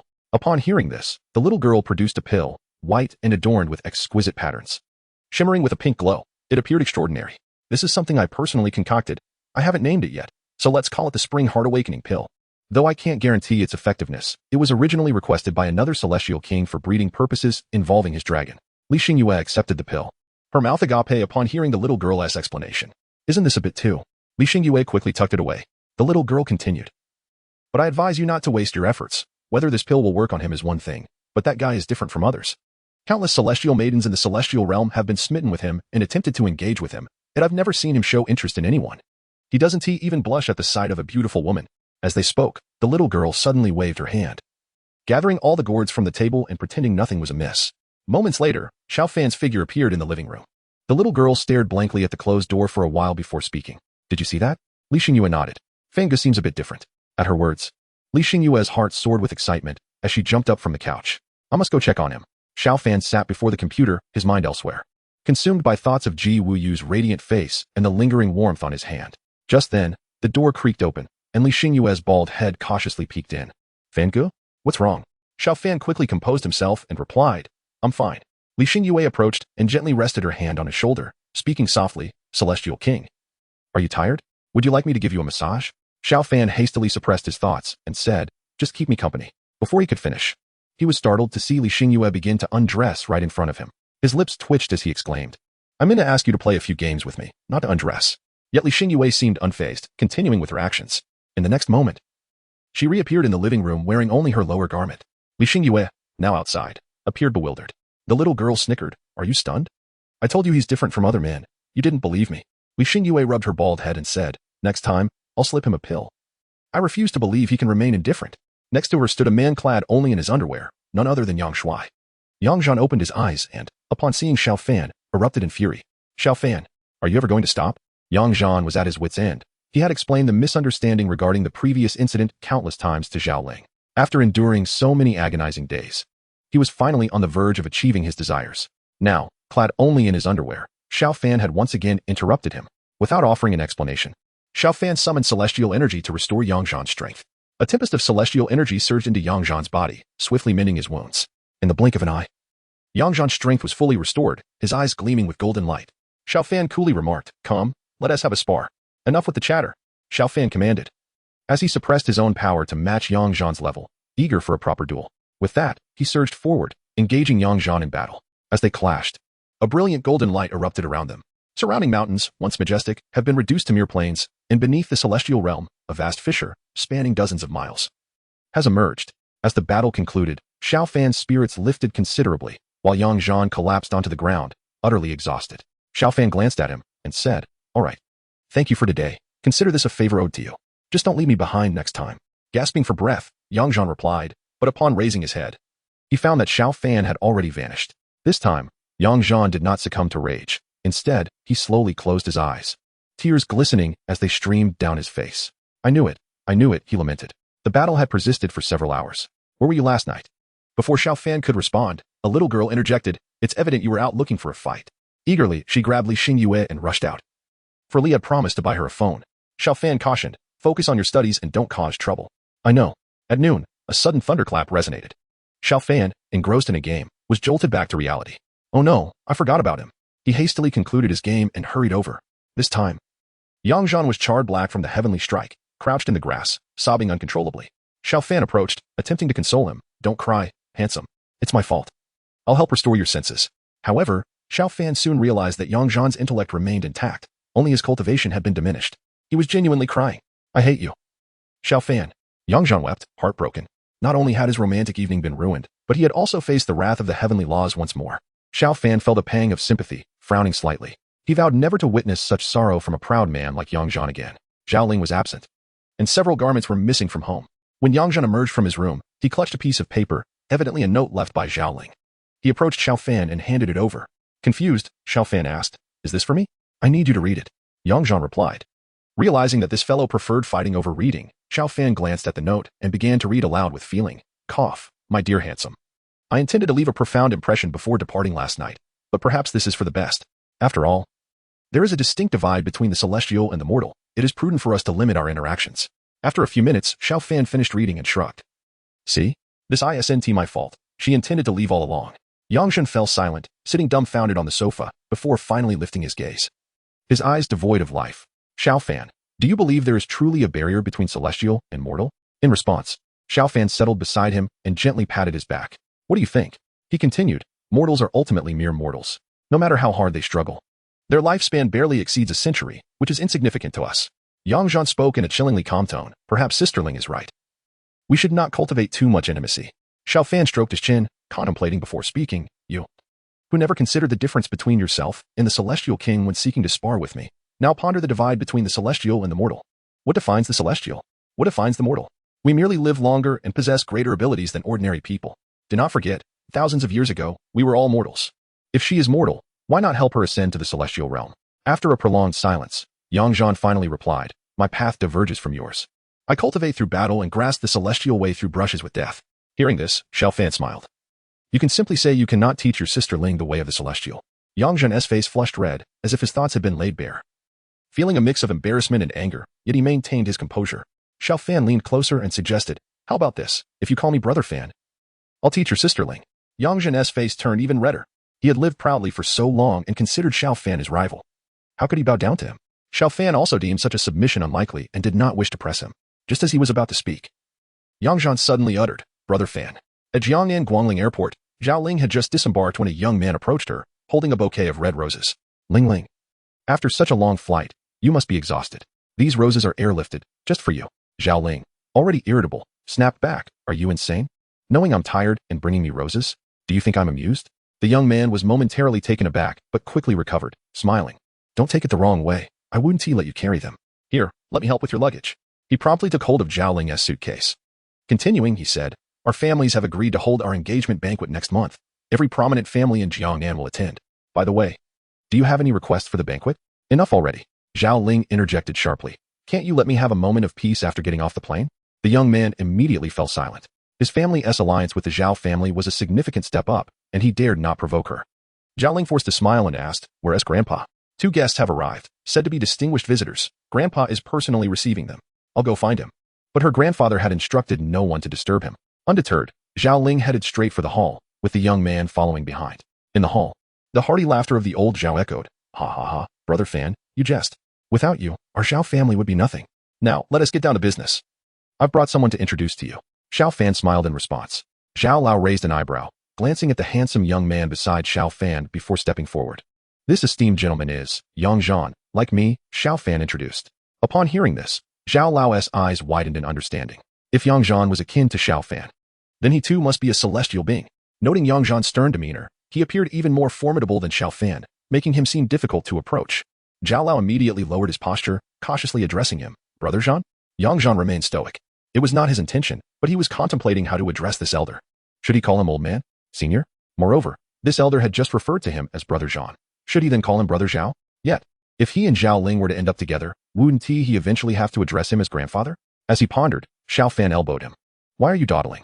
Zhao, the old man, froze for a moment, his body swaying slightly as he hurriedly reached out to steady himself against a nearby wooden chair. Yang Zhan, noticing his predicament, quickly stepped forward to assist him.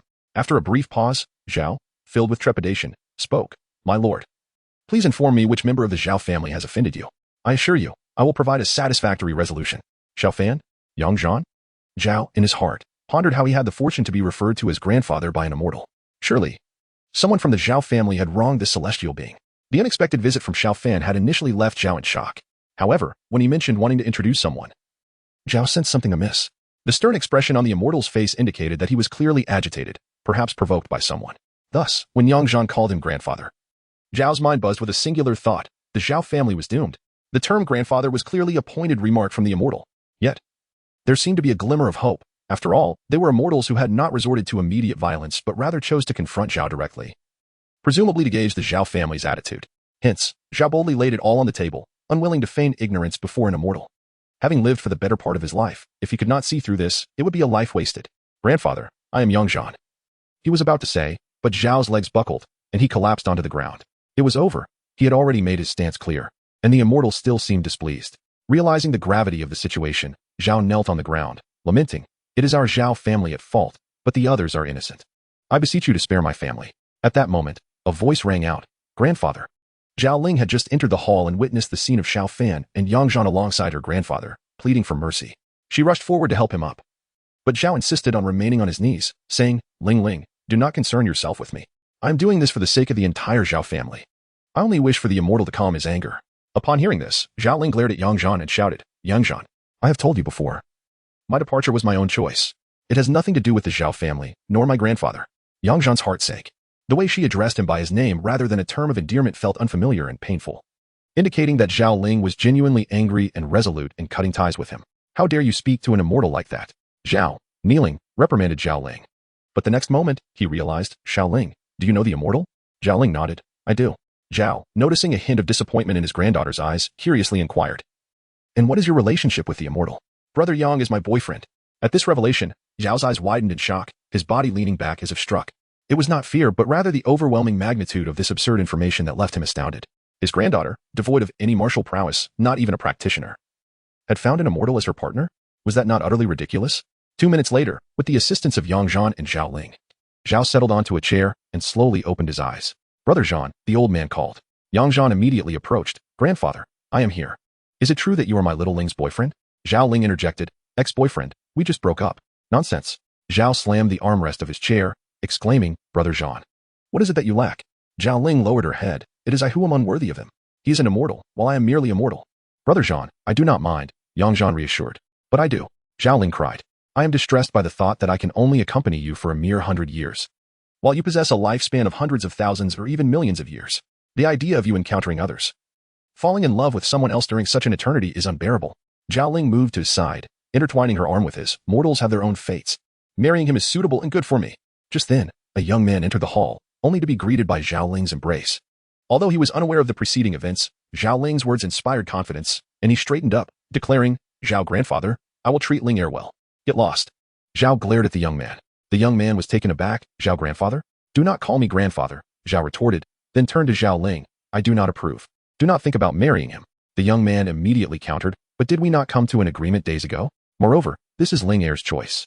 Are you, the Zhao family, who prides itself on freedom and non-interference in marital affairs, going to go back on your word? Zhao raised an eyebrow. I have changed my mind. What of it? Do not claim that the Zhao family is bullying you. You may choose any other woman from our family, provided she agrees. I will not oppose. But Ling Heir is off limits. Upon hearing this, the young man's discontent subsided significantly. He was not particularly fond of Zhao Ling. He merely sought to associate with the Zhao family, since the family head had personally promised him other options. There was no need to create a rift with the Zhao family, as it would yield no benefits for him or his own family. Ling Heir, be obedient and listen to your grandfather, he said with a smile, glancing at Zhao. Well then, Zhao grandfather, I have matters to attend to, so I shall take my leave. With that, he departed swiftly, leaving Zhao Ling alone, feeling adrift in the wind. For a fleeting moment, she felt as if she stood in opposition to everyone, abandoned by the world. Her nose tinged with bitterness as tears streamed down her cheeks. Yang Zhan, feeling a pang of compassion, wanted to embrace her but feared being pushed away. Just as he hesitated, he caught sight of Zhao, who was gesturing for him to approach. Understanding the cue, Yang Zhan stepped forward and wrapped his arms around Zhao Ling. Zhao Ling, I will not fall for another. In 100 years, I will choose to die alongside you. Upon hearing this, Zhao Ling was overcome with emotion, unable to contain her tears. She was deeply touched, for she knew Yang Zhan's singular goal in cultivation was immortality, a sentiment shared by most immortals. Yet now, he was willing to forsake that pursuit to spend a lifetime with her. How could that not stir her heart? Let them weep, Xiao Fan remarked, observing the couple lost in their embrace, their passion leading them to share tender kisses. Yang Zhan, however, shook his head. Are you truly willing to abandon your 10,000 years of cultivation? Xiao Fan raised an eyebrow. At that moment, Zhao Ling interjected, Brother Yang, Xiao Fan is right. Achieving immortality is no easy feat, especially after 10,000 years of hard work. I understand now. As long as I can accompany you for 100 years, I will be satisfied. I was merely being too greedy before. No, Zhao Ling, it is my choice. Brother, she replied, her voice softening. Seeing them about to become lost in each other once more, Xiao Fan quickly interrupted. Do you not want your Zhao Ling to become an immortal? At this rate, 100 years will surely not be enough. Yang Zhan, realizing the truth of Xiao Fan's words, exclaimed, Zhao Ling, Xiao Fan wishes to take you as a disciple and teach you cultivation. Zhao Ling, bewildered, stood there, momentarily at a loss. This revelation sent Zhao into a frenzy. He finally understood. Having a celestial being as a son-in-law was a remarkable fortune, and now it seemed that this immortal was to take the Zhao family's descendants as disciples. What was this? The ancestral grave emitting green smoke? No, it was as if the grave had split open. Xiao Ling, quickly kneel and pay your respects, reminded the old Zhao. Xiao Fan gently placed his hand atop her head. In an instant, a cultivation method appeared in Zhao Ling's mind. After speaking, Xiao Fan turned to leave. Is that it? The old Zhao wondered, feeling perplexed. Shouldn't taking on disciples be a grand and solemn affair? Shouldn't either be ethereal vapors or divine beasts appearing, or perhaps some celestial phenomenon? A mere pat on the head, and it was over? It seemed rather hasty. Xiao Fan's voice drifted back. The immortal touches my head. I vow to attain longevity. With that, he prepared to depart. Just then, Yang Zhan suddenly shouted, Xiao Fan, wait. He scrutinized Zhao Ling, then glanced at himself, and finally surveyed the surroundings before saying, it's all good now. You may leave. What a nuisance, Xiao Fan remarked, taking a step forward and vanishing. It was entirely Yang Shuai's fault. Xiao Fan had left him alone twice. Thus, when he saw Xiao Fan about to depart, an unsettling feeling washed over him, and only after confirming that matters were satisfactorily concluded did he feel at ease. The little girl raised her eyelids and remarked, Xiao Fan, you truly are busy. Xiao Fan was taken aback. Shouldn't you be in kindergarten at this hour? It's the weekend. Kindergarten is closed. We went out shopping this morning. While my brother only plays games, the little girl said with a teasing tone. The next moment, Xiao Fan frowned and vanished once more. Li Xingyue, curious, asked, he left again? Why is he so busy? He's a busy man. Ignore him. The little girl replied, opening a new takeout order. This one belonged to Brother Fan. With his hectic schedule, when would he find time to eat? In Jiangnan province, at the Han family in Jinling. Ever since Han Ling Long became a cultivator and it became known that she had an impressive master, her standing in the family soared. Even Han's father, who had never previously engaged in family matters, was invited by Uncle Han to help manage the household. Recently, Han Ling Long had been troubled. She discovered that her cultivation had encountered a problem. Everything had been progressing smoothly, and she was on the verge of condensing her golden core, poised to break into the golden core stage. Yet, for the past 2 or 3 days, this had been disrupted. Your fortune and cultivation have been stolen. Xiao Fan suddenly appeared beside her, his gaze scanning the surroundings as he sought clues. However, after a thorough inspection, he found nothing amiss. Master! Han Ling Long exclaimed in delight upon seeing Xiao Fan, only to be met with his troubling words, stolen? Your fortune and cultivation? Li Xingyue and the little girl gazed at Han Ling Long in astonishment. The little girl quickly discerned Han Ling Long's extraordinary nature and remarked, using celestial energy to establish a foundation? Xiao Fan, you truly are something. Xiao Fan gazed sternly at the little girl. Did you perceive anything else? Upon hearing this, the little girl set down her chopsticks, stood, and circled Han Ling Long before saying, it seems her fortune is incomplete. A portion has been taken from her. Thankfully, I discovered it in time. Xiao Fan confirmed her findings. To steal someone's fortune, such a sinful act, does the heavenly path not intervene? The little girl pondered aloud. This is not the first time. However, if even my divine sense could not detect it, then evading the heavenly path's awareness should not be difficult. What do you think of the perpetrator's cultivation? At the very least, they have attained immortality, but I did not sense any lingering aura belonging to the immortal realm, Xiao Fan mused, stroking his chin. They likely became an immortal in the mundane world, but do not ascend to the immortal realm, remaining in the mortal plane fascinating. He then added, when I first ascended, I encountered a youth with great fortune. However, the fortune he bore did not belong to him, but was forcibly taken from others and imposed upon him. The little girl raised an eyebrow. So you suspect a connection between the two? Why not seek out that youth? The fortune that did not belong to him has been severed by my hand. He should have perished, for his original fortune had long been depleted. Were it not for the imposition of great fortune, he would have died long ago. At this moment, Han Ling Long inquired, Master, what is fortune? In simpler terms, it refers to fate and destiny. It is the essence of all living beings, invisible to the naked eye and existing only in the void, Xiao Fan explained. Han Ling Long nodded, somewhat comprehending, and then asked, Master, what should I do now? Very well, my disciple, Han Ling Long replied. Xiao Fan then turned to the little girl. You will keep an eye on her. The little girl feigned ignorance, speaking in a childish tone, I'm only 5.5 years old. In the senior class at West Street Kindergarten, Xiao Fan chuckled and turned back to Han Ling Long. Did you hear that? She yes, only 5.5. You will be responsible for watching over her alongside Li Xingyue. Treat her like any ordinary child. If she misbehaves, inform me at once. Xiao Fan. The little girl glared at him, puffing up in indignation. In a small garden, she sang half-heartedly, digging and digging, planting little seeds, blooming little flowers. The little girl reluctantly waved her hands while Li Xingyue recorded her on her phone. We filmed this over a dozen times. If you don't take it seriously, we could film 100 times, but this is an assignment from your kindergarten teacher. If you don't do well, the teacher will scold you at school. Fine. Let us do it again, the little girl sighed dejectedly. Your energy is off. You need to smile. Li Xingyue reminded her. Thus, the little girl took a deep breath and forced a pained smile. Excellent. Hold that pose and get ready to sing. Meanwhile, Han Ling Long continued her cultivation nearby, occasionally glancing at the little girl. In truth, she was somewhat introverted and reluctant to engage with strangers, so even when her sister live-streamed, she seldom interacted with the comments. Soon, the little girl finished recording another video. That will do, Li Xingyue said, uploading the video to the kindergarten class group. The little girl approached Han Ling Long. Hands on her hips. You mortal, you kept staring at me. Were you looking for faults to report to Xiao Fan? Han Ling Long lowered her head, hesitating for a moment before replying, I couldn't help but look at you because you were so adorable. With a cold huff, the little girl jumped onto the sofa, ready to watch television. Shortly after, Han Ling Long asked, I I heard my master say you are also an immortal king? The little girl tilted her head slightly. Of course. And I've lived longer than that guy Xiao Fan. Then who is stronger, you or my master? Of course, I'm stronger. Then why do you listen to my master? The little girl shot Han Linglong a glare, falling silent. Truly, they were two of a kind. Both master and disciple were insufferable. How annoying. At that moment, Li Xingyue interjected, the Immortal King is merely experiencing the mortal realm. This is just the identity taken on by the Immortal King during their trials, which means nothing. Li Xingyue, you are truly wonderful. The little loli felt somewhat touched, cuddling Li Xingyue's arm and nuzzling her head against it. Then, Han Linglong turned to Li Xingyue, her eyes sparkling with admiration, and exclaimed, you are so beautiful. But why are you bald? Li Xingyue, gazing into Han Linglong's innocent and lively eyes, understood that her disciple, Xiao Fan, meant no harm. He simply lacked conversational skills and was prone to awkwardness. This topic weighed heavily on Li Xingyue's heart. For days, she had been troubled by it. Yet no signs of hair regrowth were evident, and as time passed, her scalp appeared increasingly shiny.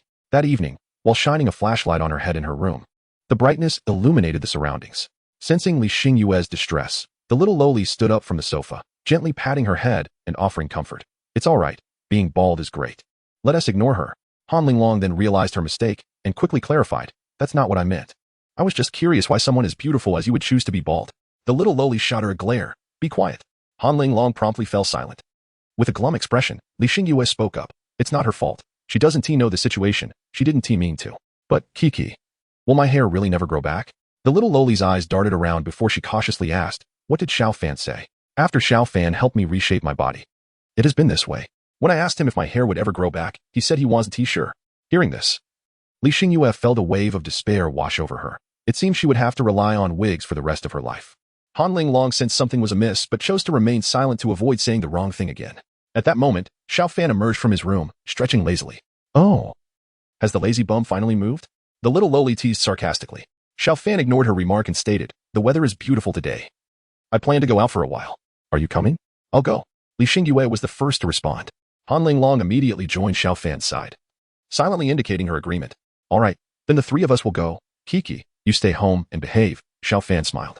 The little loli, displeased by this, dashed over barefoot, wrapped her arms around his leg, and looked up at him with pleading eyes. How could you leave such a small child alone at home? After a brief tidying up, the four of them set out. The amusement park was bustling with excitement on the weekend. Xiao Fan plopped down on a bench, showing little interest in the park itself.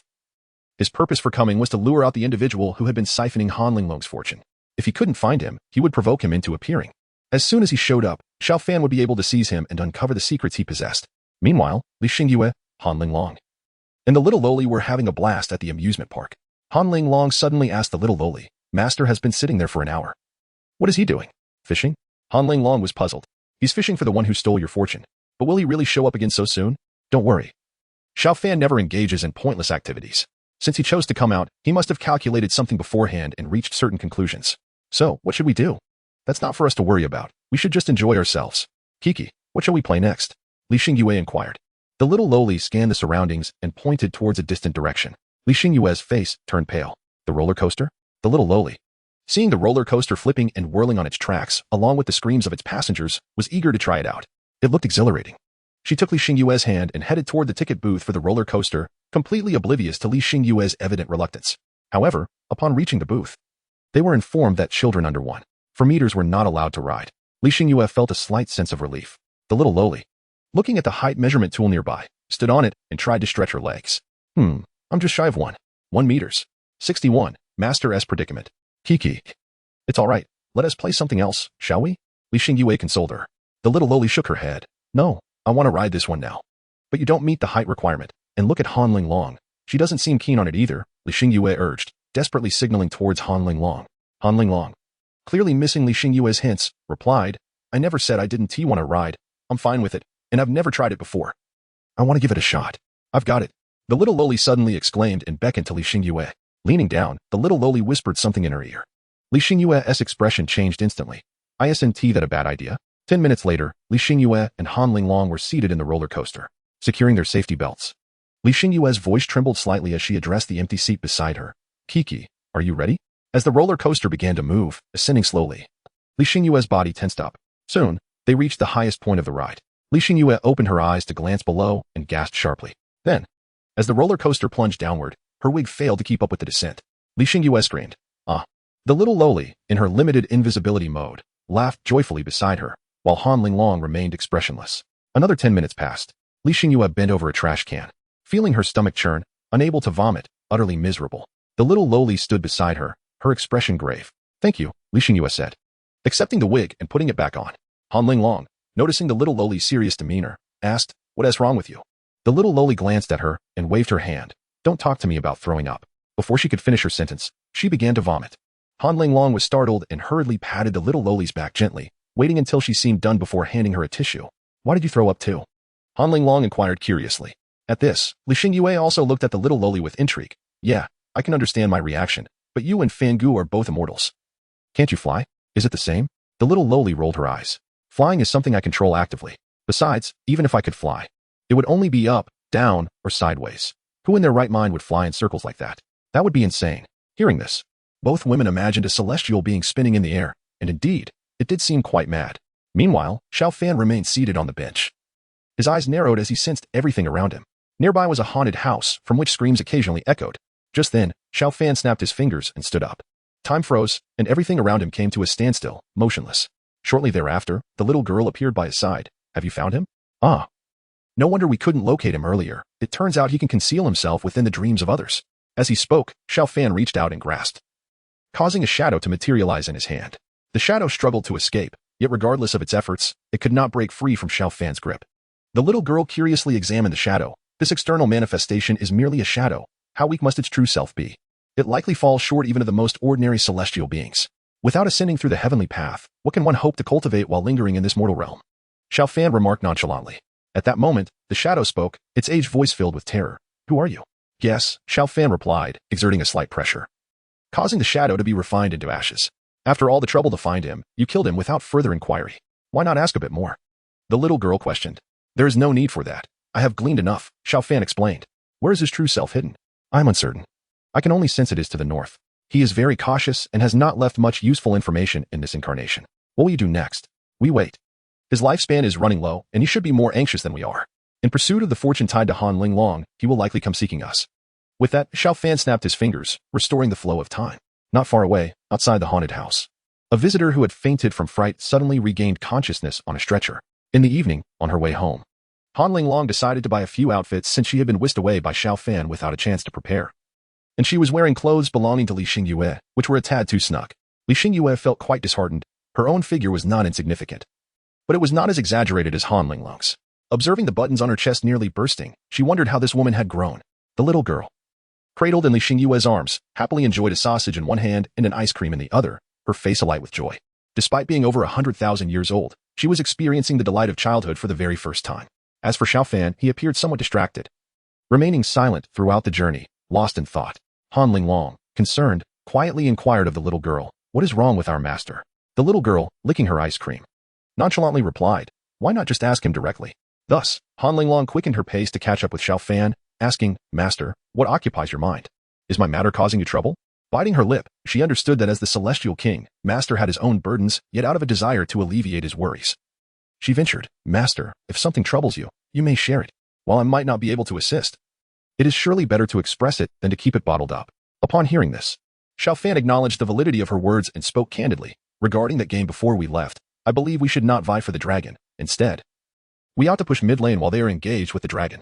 After all, they are down to one turret, and we could push without needing minions." Han Linglong, 62. Such an audacious little girl. In the following days, Xiao Fan dutifully embodied the role of a youth addicted to the internet, while Han Linglong diligently focused on her cultivation beside him in the esports room. Li Xingyue, however, was quite dissatisfied. This Han Fatty was always by Xiao Fan's side, preventing her from finding an opportunity to use the elixir she had obtained from the little girl. "Master, I have formed my golden core," Han Linglong joyfully exclaimed, her eyes wide with excitement. Xiao Fan nodded in approval, recognizing her solid cultivation. There were no signs of instability despite her rapid advancement. At that moment, Li Xingyue abruptly entered, rummaging around as if searching for something significant. "Han Fatty, move aside." "Oh," Han Linglong replied, rising from the sofa. After searching thoroughly, Li Xingyue scratched her bald head, puzzled. Where could it have gone? Han Linglong kindly asked, "What are you looking for?" "I can help you find it." Having just formed her golden core, her consciousness could extend outward, making it relatively easy for her to locate something within the room. "No need," Li Xingyue quickly declined. "I'll find it myself." Just then, her phone rang. "Hello?" "Yes, what is it? Is it serious?" Oh, understood. After hanging up, Li Xingyue turned to Xiao Fan, brother Fan. The kindergarten teacher wants you to come to the school. Xiao Fan furrowed his brow. Has Xiao Kiki gotten into trouble again? Not trouble. But it seems she has caused some mischief, so the teacher requested that her brother come personally. Upon hearing this, Xiao Fan felt an ominous premonition. Arriving once more at the kindergarten, in the teacher's office, Xiao Fan saw the little girl alongside a chubby boy, both standing there. The chubby boy hung his head, seemingly aware he had done something wrong, while the little girl gazed around innocently with her large eyes. Upon spotting Xiao Fan, she immediately bounced over. Xiao Fan. Xiao Fan pressed a hand to her face, unceremoniously pushing her aside, before approaching the teacher and asking, "What trouble has Xiao Kiki caused now?" The teacher hesitated, ultimately sighing, "You might as well come with me to see for yourself." Thus, the teacher led Xiao Fan, the little girl, and the chubby boy to the classroom. Surprisingly, the classroom, which should have been noisy in the absence of a teacher, was eerily quiet, with the children seated obediently at their desks. Upon entering, the group of 5 or 6-year-olds instantly stood up upon seeing the little girl, bowing in unison and exclaiming, "Hello, teacher. Greetings, big sister." Wow, are they starting a gang from such a young age? Xiao Fan thought he had stepped into a scene from a movie depicting a gang organization. The little girl, hands behind her back, confidently strode forward, remaining silent as she raised her right hand to gesture for the children to sit. The children complied in perfect unison, all taking their seats. The little girl then turned to Xiao Fan with a triumphant smile. Back in the office, when the teacher uttered the word discipline, she glared at the little girl through gritted teeth. The young female teacher began, "Actually, I noticed a couple of days ago that the children playing with Xiao Kiki have suddenly changed. Even the normally unruly ones have become obedient. Initially, this was a good thing, and I praised Xiao Kiki for setting a good example. However, after that day, it turned into this. Everyone now calls her big sister. While they are organized and disciplined, it resembles a gang, and if other parents find out, how am I to explain this?" After 2 full hours of explanation, Han Linglong stepped forward and asked, "Master, what has happened?" The little girl, realizing her mistake, stood beside Xiao Fan with her head bowed. "Xiao Fan, I know I was wrong. You were wrong. I have told you repeatedly to act like a mortal while in this realm, yet you have awakened the consciousness of an entire class of children prematurely." Xiao Fan chastised. Exasperated, the little girl lowered her head and said, "I." Upon hearing this, she became anxious and shook her head repeatedly, exclaiming, "I don't want to." "But you are not a child. You have lived for over 100,000 years." Han Linglong, standing nearby, though unaware of the specifics, could roughly guess what was happening. She then spoke up, "Master, you have never raised a child. You may not understand, but Xiaokik's behavior is quite typical for a child." Upon hearing this, the little girl seemed to grasp a lifeline and immediately rushed to hug Han Linglong. Han Linglong affectionately stroked the little girl's head and continued, "When I was young, my mother died during childbirth, and my father succumbed to despair afterward. I raised my sister almost single-handedly, so I understand that Kiki is merely playful. This is simply the nature of children." "Exactly. You are so right, Han Linglong." The little girl eagerly agreed, holding on to Han Linglong tightly. Xiao Fan frowned slightly. "Is that so?" Han Linglong nodded. "She just hasn't adapted yet. She may have gone a bit overboard, but I can see she is earnestly trying to behave like a normal child." "However, Master," Xiao Fan interrupted, "what about me? A normal person wouldn't spend consecutive days playing video games without sleep." Han Linglong whispered, knowing it was inappropriate to criticize her master. However, the little girl overheard this and her attitude suddenly shifted, becoming quite bold. "That's right. Xiao Fan, you don't act like an adult at all." Xiao Fan shot her a glare. "No matter what, you can't just help them awaken their intelligence, can you? I haven't done anything too extreme. I merely made them a bit smarter. This world is not devoid of prodigies." The little girl, upon hearing this, shrank her neck and cast a pleading glance at Han Linglong.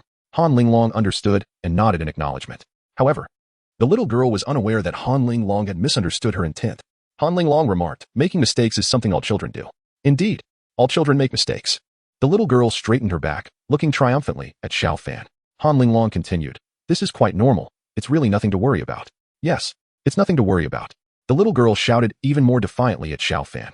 "A good beating will suffice." "Well said," the little girl replied, looking at Han Linglong with confusion. She quickly realized and turned to Xiao Fan, who wore a faint smirk, threateningly shouting, "Xiao Fan, you dare." Xiao Fan paid no heed, reaching out and effortlessly pulling the little girl into his embrace. He raised his right hand, gathering celestial energy, exuding an overwhelming aura. "Xiao Fan, I was wrong. I truly repent." The little girl pleaded, as she had not anticipated the swift response, her body suddenly sealed by Xiao Fan, a fellow celestial king, rendering her unable to escape or resist. Xiao Fan ignored her pleas and delivered a swift slap to her backside. Smack. At that moment, Li Xingyue, who was rummaging through things in her room, suddenly heard the commotion outside and promptly exited her room. "Are you setting off firecrackers at home?" The little girl, upon seeing Li Xingyue, ran over and clung to her leg, crying, "Wah?" The little girl felt a sharp sting on her backside and, unable to retaliate against Xiao Fan, felt utterly aggrieved. Seeing her distress, Li Xingyue's heart softened. What happened? They bullied me. The little girl sobbed, pointing at Xiao Fan and his disciple. Li Xingyue glanced at Xiao Fan, then looked down at the little girl, asking, did you do something wrong? The little girl cried even harder. Li Xingyue, you won't help me. Wah, I'm going to run away from home. To this, no one paid much attention. If she truly intended to run away, she wouldn't have voiced it. Her declaration was merely an attempt to frighten the adults. She is becoming more like a child, Han Linglong remarked. I remember my sister once ran away from home. The little girl inquired, what happened then? I was so worried. A child that young running away drove me nearly mad. Upon hearing this, the little girl resolutely decided to run away from home, promptly packing her little backpack. She intended to make these adults worry and fret. Then she remembered something and asked Han Linglong, what happened to your sister afterward? Of course, she was found, and then I gave her a good thrashing. Han Linglong replied candidly. She then produced a small medicine bottle and handed it to Han Linglong. Help me apply the medicine. Inside the room, the little girl lay silently on the bed. Han Linglong understood she was upset with her, applying ointment while saying, you know you were wrong. Why are you still angry? Unfair. The little girl pouted. Where's the unfairness? The world is too harsh on children. No, this world is quite tolerant of children. Like what? At this. The little girl's eyes began to sparkle. Once the medicine was applied, her steps became much lighter as she exited the room. Your mood has changed so quickly? Li Xingyue was taken aback. Han Linglong smiled. Children are not so calculating. A little coaxing is all it takes. The little girl leaped onto the sofa, casting a playful glance at Xiao Fan, plotting a grand revenge. For Han Linglong was right. This was far from normal. It was time to be a bit more conventional and not play video games all the time. With that, she took out her phone and opened a short video app. 2 days later, at precisely 6 in the morning, the little girl woke up on time, sitting up in bed. Glancing left and right at Han Linglong and Li Xingyue sleeping beside her, she chose not to wake them. Instead, she quietly slipped out of bed and, without putting on her shoes, exited the room. She hurried to the room where Xiao Fan was playing games. Seeing the slightly ajar door, she took a deep breath, then kicked the door open with a laugh. Ha ha, Xiao. Before she could finish her sentence, she saw Xiao Fan, who was lying on the sofa, suddenly open his eyes with a piercing gaze. She quickly backed away, carefully closing the door, and lightly knocked. Come in, Xiao Fan's voice called out. Xiao Fan nodded in acknowledgement. He stretched lazily, standing up from the sofa and smiling. So, how do you want to spend today? Will you fulfill all my requests? The little girl asked. Xiao Fan nodded. As long as they are not too excessive, I'll heed your wishes today. Upon hearing this, the little girl's smile became increasingly mischievous. Early in the morning, Xiao Fan and the others ventured out. The little girl spotted a boy riding on his father's shoulders in the distance and immediately exclaimed, Xiao Fan, I want to ride you too. Hearing this, Xiao Fan, feeling helpless, squatted down, come on up. The little girl nimbly climbed onto Xiao Fan's shoulders and then called out to Li Xingyue, quick, take a picture. Li Xingyue, yawning, pulled out her phone and snapped several photos of the two. However, only the little girl wore a joyful smile, while Xiao Fan's expression was filled with reluctance and exasperation. Once the photos were taken, the little girl insisted on looking at them. Li Xingyue remarked, they didn't turn out well. Brother Fan isn't even smiling. Should we take another? No need. The little girl laughed cheerfully, declaring, this is perfect. I've already prepared my excuse. I'll say that the great Xiao Xianwang was overwhelmed and subdued by me right on the spot. His helpless expression is the best evidence. Haha. With this thought, the little girl couldn't help but burst into laughter. At noon, they went to have lunch at Old Ju's place. It was Han Linglong's first visit, and upon tasting Old Ju's culinary skills, she could not help but praise him. The little girl, however, was not in a hurry to eat. She crossed her legs and tapped on the table, saying, Xiao Fan, feed me. Xiao Fan frowned. Don't you have hands of your own? I don't care. Will you feed me or not? The little girl retorted with wide eyes. Thus, the little girl got her wish and received several images of Xiao Wang feeding her. During the meal, Han Linglong spoke up, Kiki, summer vacation is just 2 weeks away. Do you have any plans? Xiao Fan looked toward the little girl, who asked, what is summer vacation? It means no kindergarten for 2 whole months, Li Xingyue explained. Upon hearing this, the little girl's eyes sparkled with delight. Heavens, this must be the immortal realm. How wonderful. Xiao Fan inquired of the 2 women. What did you usually do during summer vacation when you were in school? Li Xingyue pondered for a moment and then counted on her fingers. I attended various classes, like piano, dance, and go. Stop. The little girl quickly interrupted, turning to Han Linglong. What about you? I usually stayed home to care for my younger sister. But after she grew up, I took her traveling during summer vacations. All right, that settles it. After finishing their meal, the 4 left under Old Ju's warm gaze. Xiao Fan furrowed his brow slightly, recognizing a man he had encountered a few days prior, the fraudulent Taoist. Wudali suddenly knelt before Xiao Fan, his voice choked with emotion. Immortals, I am at my wit's end. I beseech you, say my son. The little girl interjected. Did your son not recover after taking my elixir? This is your family matter. We shall not interfere. Xiao Fan replied nonchalantly, then took the little girl's hand and walked away. Han Linglong and Li Xingyue had no intention of meddling either and followed Xiao Fan. Wu Dali did not report to the authorities but sought out Xiao Fan, indicating he understood that calling for help would be futile. Regarding his son, Xiao Fan sensed that several of his blood relatives were nearby, suggesting this was a conflict within Wu Dali's family. Wu Dali was taken aback. He had not fully articulated the situation, yet the other party had already discerned his thoughts. Hearing this, Xiao Fan and the little girl quickened their pace. They were not foolish. This mysterious bronze piece undoubtedly harbored immense causality, potentially beyond what even they, as immortal kings, could bear.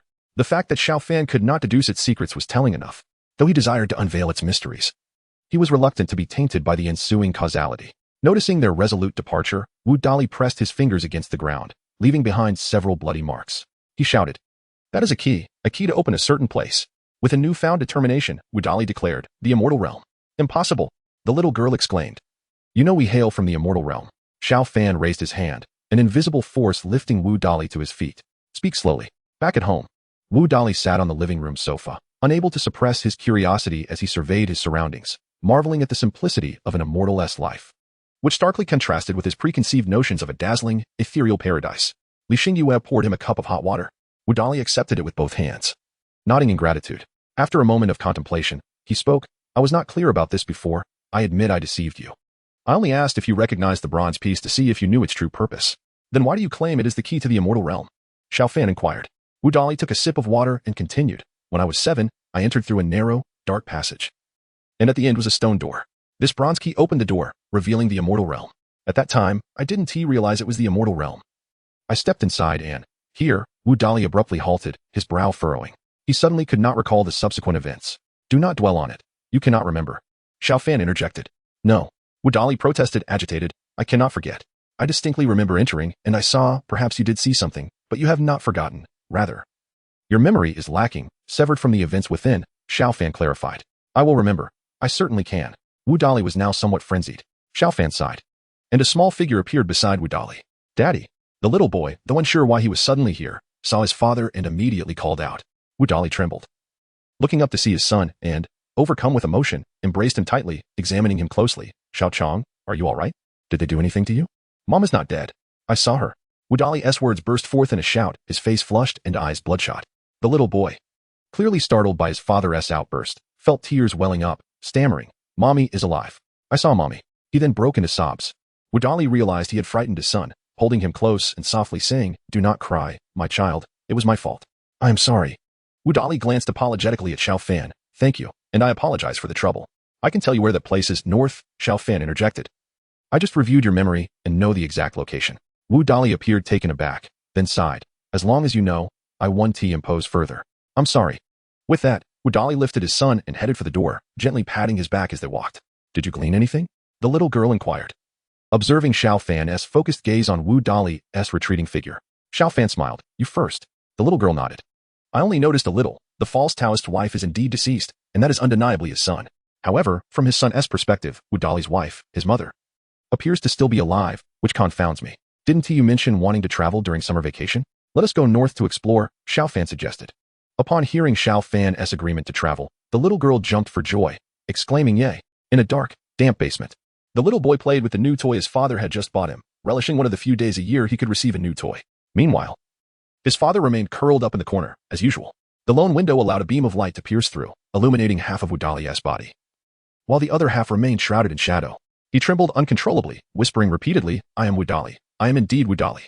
On the sofa, Xiao Fan occupied the center, while the little loli sat cross-legged between his legs, allowing him to embrace her. To his left, Han Linglong held an open snack, and to his right, Li Xingyue rested her head on Xiao Fan's right thigh. Whenever the little loli turned her head to the left, Han Linglong would feed her a bite of snack. With her right hand extended, she could touch the remarkably smooth bald head of Li Xingyue. Today, she was evidently the sole focus, with everyone attending to her needs. This sensation surpassed her reign as a celestial king in the immortal realm by countless degrees. It is worth noting that during her time in the immortal realm, she had never indulged in such abandon to maintain her dignity, often suppressing her desires for fear of impropriety. Hence, this lifestyle was exhilarating beyond measure. However, she suddenly felt as if something was amiss, so she smacked her lips, tilted her head back, and fixed her gaze on Xiao Fan's chin, tentatively inquiring, "Xiao Fan?" "Yes?" Xiao Fan lowered his head. "I'm hungry." "All right," Xiao Fan responded, pulling out his phone and asking, "What do you wish to eat?" The little loli shook her head.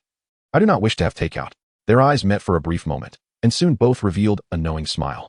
In the boundless, immortal realm, within a mountainous forest, there stood a waterfall hundreds of feet high, cascading into a crystal-clear pool below. The pool, unfathomably deep, was home to numerous koi fish shimmering with golden scales, indicating their extraordinary lineage. From the depths of the pool, a resonant roar echoed, a dragon's roar. At the pool's edge, an elderly man, with a golden serpent coiled around his neck, sat cross-legged on the ground. As the dragon's roar resounded from the pool's depths, the golden serpent soared into the air, transforming into a magnificent golden dragon that dove into the pool, splashing water everywhere. At that moment, the elder abruptly opened his eyes. "You dare come to my place?" As soon as the elder's words fell, a diminutive figure appeared before him. The little lowly replied nonchalantly, "What? Am I not welcome?" The elder chuckled.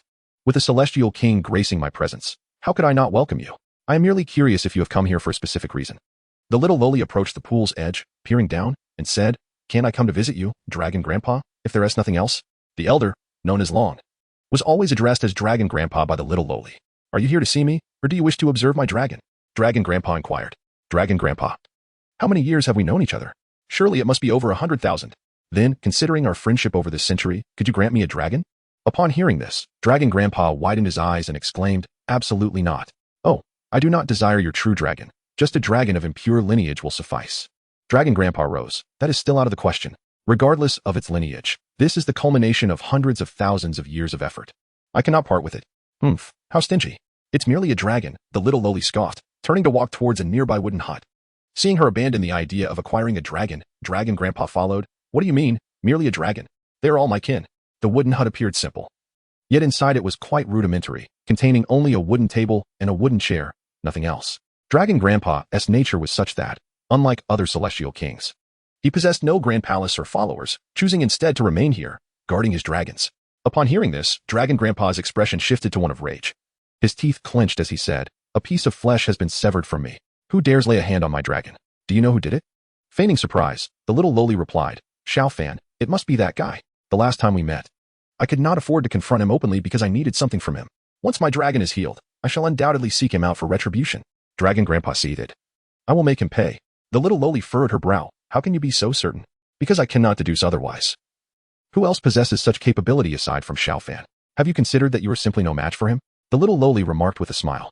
Dragon Grandpa felt a bit embarrassed, aware of his inferiority to Xiao Fan, yet surprised that the little lowly would state it so directly before him. He furrowed his brow, looking at the little lowly. "So, you came here just to mock me?" "Not at all. It's not shameful to be unable to defeat that guy." Just as she was speaking, a sudden dragon's roar erupted outside, shaking the very heavens and earth. Dragon Grandpa's expression changed instantly, and he appeared by his dragon raising pool. The golden dragon emerged, revealing a familiar spot on its body where flesh was again missing. "Ah!" Dragon Grandpa roared in fury. When he turned around, he found the little lowly had vanished. Dragon Grandpa immediately realized they were in cahoots. "You little rascals, both of you." His furious roar echoed throughout half of the immortal realm. However, Xiao Fan had no time for further explanations, stating, "Let us head to old Zhu's place now. That old fellow will likely come down to the mortal realm after us." Thus, he and the little lowly, accompanied by the two girls, arrived at old Zhu's residence in an instant. Old Zhu had just finished a meal, contemplating a leisurely stroll to aid digestion when the sudden appearance of four figures startled him. Yet, before he could inquire, Xiao Fan hurled a large piece of dragon meat at him, commanding, "Quickly prepare this." At the dining table, the little lowly swung her little legs, gazing at the feast of dragon meat before her. She eagerly picked up her chopsticks and placed a piece in her mouth. This meat is even more tender than the last time. Xiao Fan, what part is this?" Xiao Fan smiled. "It's still from that spot, just freshly grown. So of course it's tender." The little lowly gave a thumbs up. Only you could be so ruthless. Although she spoke of ruthlessness, she was the swiftest in devouring the meat. Old Zhu, too, relished the meal. Despite having just eaten, he could still manage a few more bites. Just then, both Xiao Fan and the little lowly set down their chopsticks as an elderly man walked in, his expression grave as he surveyed Xiao Fan and the others. 66. Dragon Grandpa has descended. Xiao Fan had not anticipated such a rapid response. Given Dragon Grandpa's nature, he would typically secure and settle his precious true dragon before descending to the mortal realm. They had just begun their meal, and here came the confrontation. Li Xingyue was the first to rise, positioning herself behind Xiao Fan, having heard the little lowly mention that this dragon meat originated from another celestial king. Han Ling Long and old Zhu followed suit, aligning themselves behind Xiao Fan. Upon seeing the dragon meat transformed into an array of dishes on the table, Dragon Grandpa's face fell, his expression sorrowful. "My dear dragon." Xiao Fan frowned slightly, thinking to himself that it was merely a piece of meat, not an entire dragon stewed. The dragon was still alive. Was it truly worth such grief? My dear dragon, wait, why does this smell so good? Dragon Grandpa's previously mournful expression suddenly shifted, and he picked up the chopsticks that Han Ling Long had just used, grabbing a piece and placing it in his mouth. His expression changed instantly, eyes sparkling with delight. He then turned to the little lowly, uttering a single word, wine. The little lowly promptly produced a gourd and handed it to him. Dragon Master wasted no time, uncorked the gourd, and took a hearty swig of wine. A look of profound satisfaction crossed his face as he remarked, "So this is the flavor of dragon meat." Xiao Fan, taken aback, responded, "I've heard you've raised dragons for hundreds of thousands of years, yet you've never tasted it? Of course. I've always regarded that dragon as my son. Would you consume your own child?" Dragon Master retorted, puffing his cheeks and glaring. "What are you doing now then?" Xiao Fan pondered. While outwardly grinning, he remarked, "Only you, Dragon Master, could remain indifferent to such a delectable treat." Then Dragon Master began to curse, "That ungrateful dragon. After all these years, I've searched for countless exquisite female dragons for it, yet it turns its nose up at them. Each time I'm distracted, it sneaks out to indulge in its escapades. I've longed to teach it a lesson, but I've hesitated to act. So you ought to thank me, shouldn't you?" Xiao Fan raised an eyebrow at Dragon Master. Dragon Master slammed his palm on the table, pointing at Xiao Fan. "Don't get cocky. This time I'll let it slide, but if you meddle with my dragon again, He stammered, unable to articulate his threat. Knowing he could never overpower Xiao Fan, a man who had boldly ventured into the celestial realm and confronted its very source. Ultimately, he took another swig of wine and huffed coldly at Xiao Fan. Suddenly, the little girl's eyes sparkled with mischief as she inquired, "Dragon Master, aren't you curious about what we are doing here in the mortal realm?" Upon hearing this, Dragon Master finally registered, "Ah yes, what are you doing here among mortals? Dining with them?" The little girl chuckled, "We are undergoing trials." "Ah, clearly." Dragon Master was not particularly concerned about their trials and continued to indulge in his precious and savory dragon meat. Then the little girl hopped off her chair and whispered a secret into Dragon Master's ear. After she spoke, he nearly spat out the dragon meat he had yet to swallow. His eyes widened in disbelief. Really? Thus, Dragon Master speculated that the bronze piece had a significant connection to his dragon. Looking at the bronze key in the little girl's hand, he swallowed hard. "Could you tell me where it is? I can help scout the way." "I'm not particularly interested," Dragon Master feigned indifference. Yet deep down he was weighing his options. Xiao Fan glanced at the little girl. "Why are you teasing him? You know he always brings his dragon along. What if it wreaks havoc in this world?" The little girl nonchalantly replied, "Then we can eat his dragon meat openly." At this, Xiao Fan nodded in agreement. A few days later, Dragon Master truly descended to the mortal realm. The little girl immediately rummaged around the house and asked Dragon Master, "Where is your dragon? Didn't he bring it along?" "I didn't sense it when I entered the house, and I didn't find it after searching. Don't worry. It has transformed into little fish fry. I saw a small pool, so I put them in there," Dragon Master explained, pointing towards the bathroom. The little girl walked in, only to find not a single fry, nor even a drop of water in the sink. She then turned to face the toilet.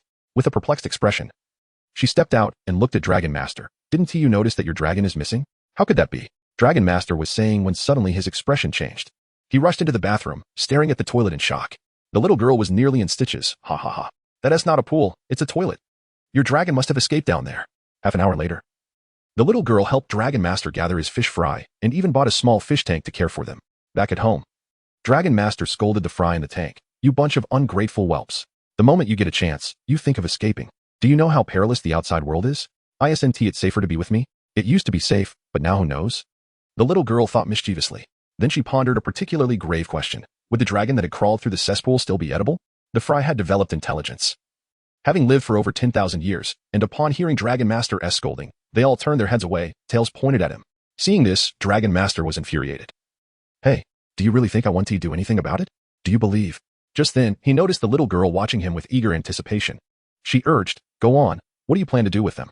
Need my help?" Dragon Master immediately retorted, "Don't even think about it. If you touch my dragon, I'll truly fight you." The little girl giggled, playfully patting Dragon Master before sitting on the sofa, clearing her throat, and adopting a serious demeanor. "Dragon Master, there are rules in the mortal realm. Don't try to play games with me." Dragon Master responded directly, "I descended to the mortal realm nearly a century ago. I know more than you. Yet, I never expected that the celestial realm would remain relatively unchanged for 1,000,000 years. While this mortal world has transformed completely in less than a century."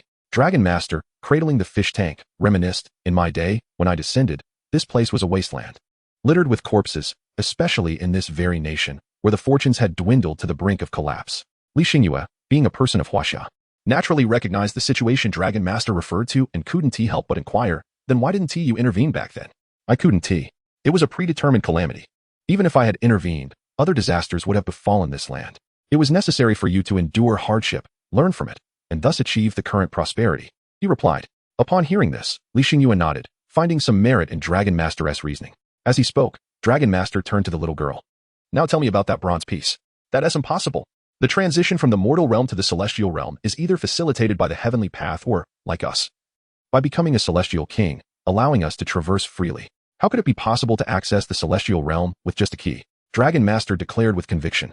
The little girl shrugged. That's what the mortals say, and I can tell he wasn't lying. Hearing this, Dragon Master squinted, scrutinizing the little girl. Are you hiding something from me?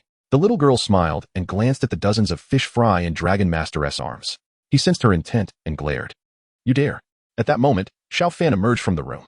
Dragon Master, having lived long enough, have you ever seen someone who exists between life and death? The little girl's brow furrowed upon hearing this. She knew Xiao Fan had discerned something unusual about that Taoist priest, but he had not spoken directly. So she refrained from asking further. Is this what you observed from that fake Taoist? Xiao Fan nodded, stating plainly, you've noticed, too. His wife is indeed dead. But from his son's perspective, she is alive. Yet you Haven T viewed it comprehensively. From his son's viewpoint of that Taoist, I discerned two outcomes. After a brief pause, Xiao Fan continued, he is dead, yet he is still alive. This is not a mere speculation of two potential outcomes. Life and death are indeed manifesting simultaneously within one person. Now that's intriguing. We shall see when the time comes. As the venerable Long Yi spoke, it perhaps related to a legend from the celestial realm. Upon hearing this, Xiao Fan and the little girl exchanged glances. It was dinner time, and the gathering around the coffee table in the living room felt rather cramped.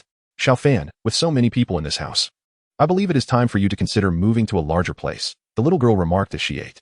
However, Xiao Fan felt indifferent to the suggestion and had no desire to relocate. At that moment, Han Linglong inquired, since there are 4 celestial kings, will the 5th one descend to the mortal realm as well? You better hope she has no interest in this world, Long Yi cautioned. Why is that? Han Linglong asked curiously. Because she is a demon immortal, and her true form remains a mystery. However, I have witnessed her devour hundreds of celestial beings. Her power is second only to Xiao Fan's, the little girl explained. If she were to descend, all mortals would merely be her prey. Do not worry, I am here. Xiao Fan replied nonchalantly, instantly elevating the atmosphere. Indeed, in Xiao Fan's presence, even a celestial king had to weigh her own strength cautiously. Long Yi turned to Han Linglong. Shifting the topic. You, young girl, should not emulate your master. Why not? Isn't my master quite formidable? Han Linglong queried, puzzled.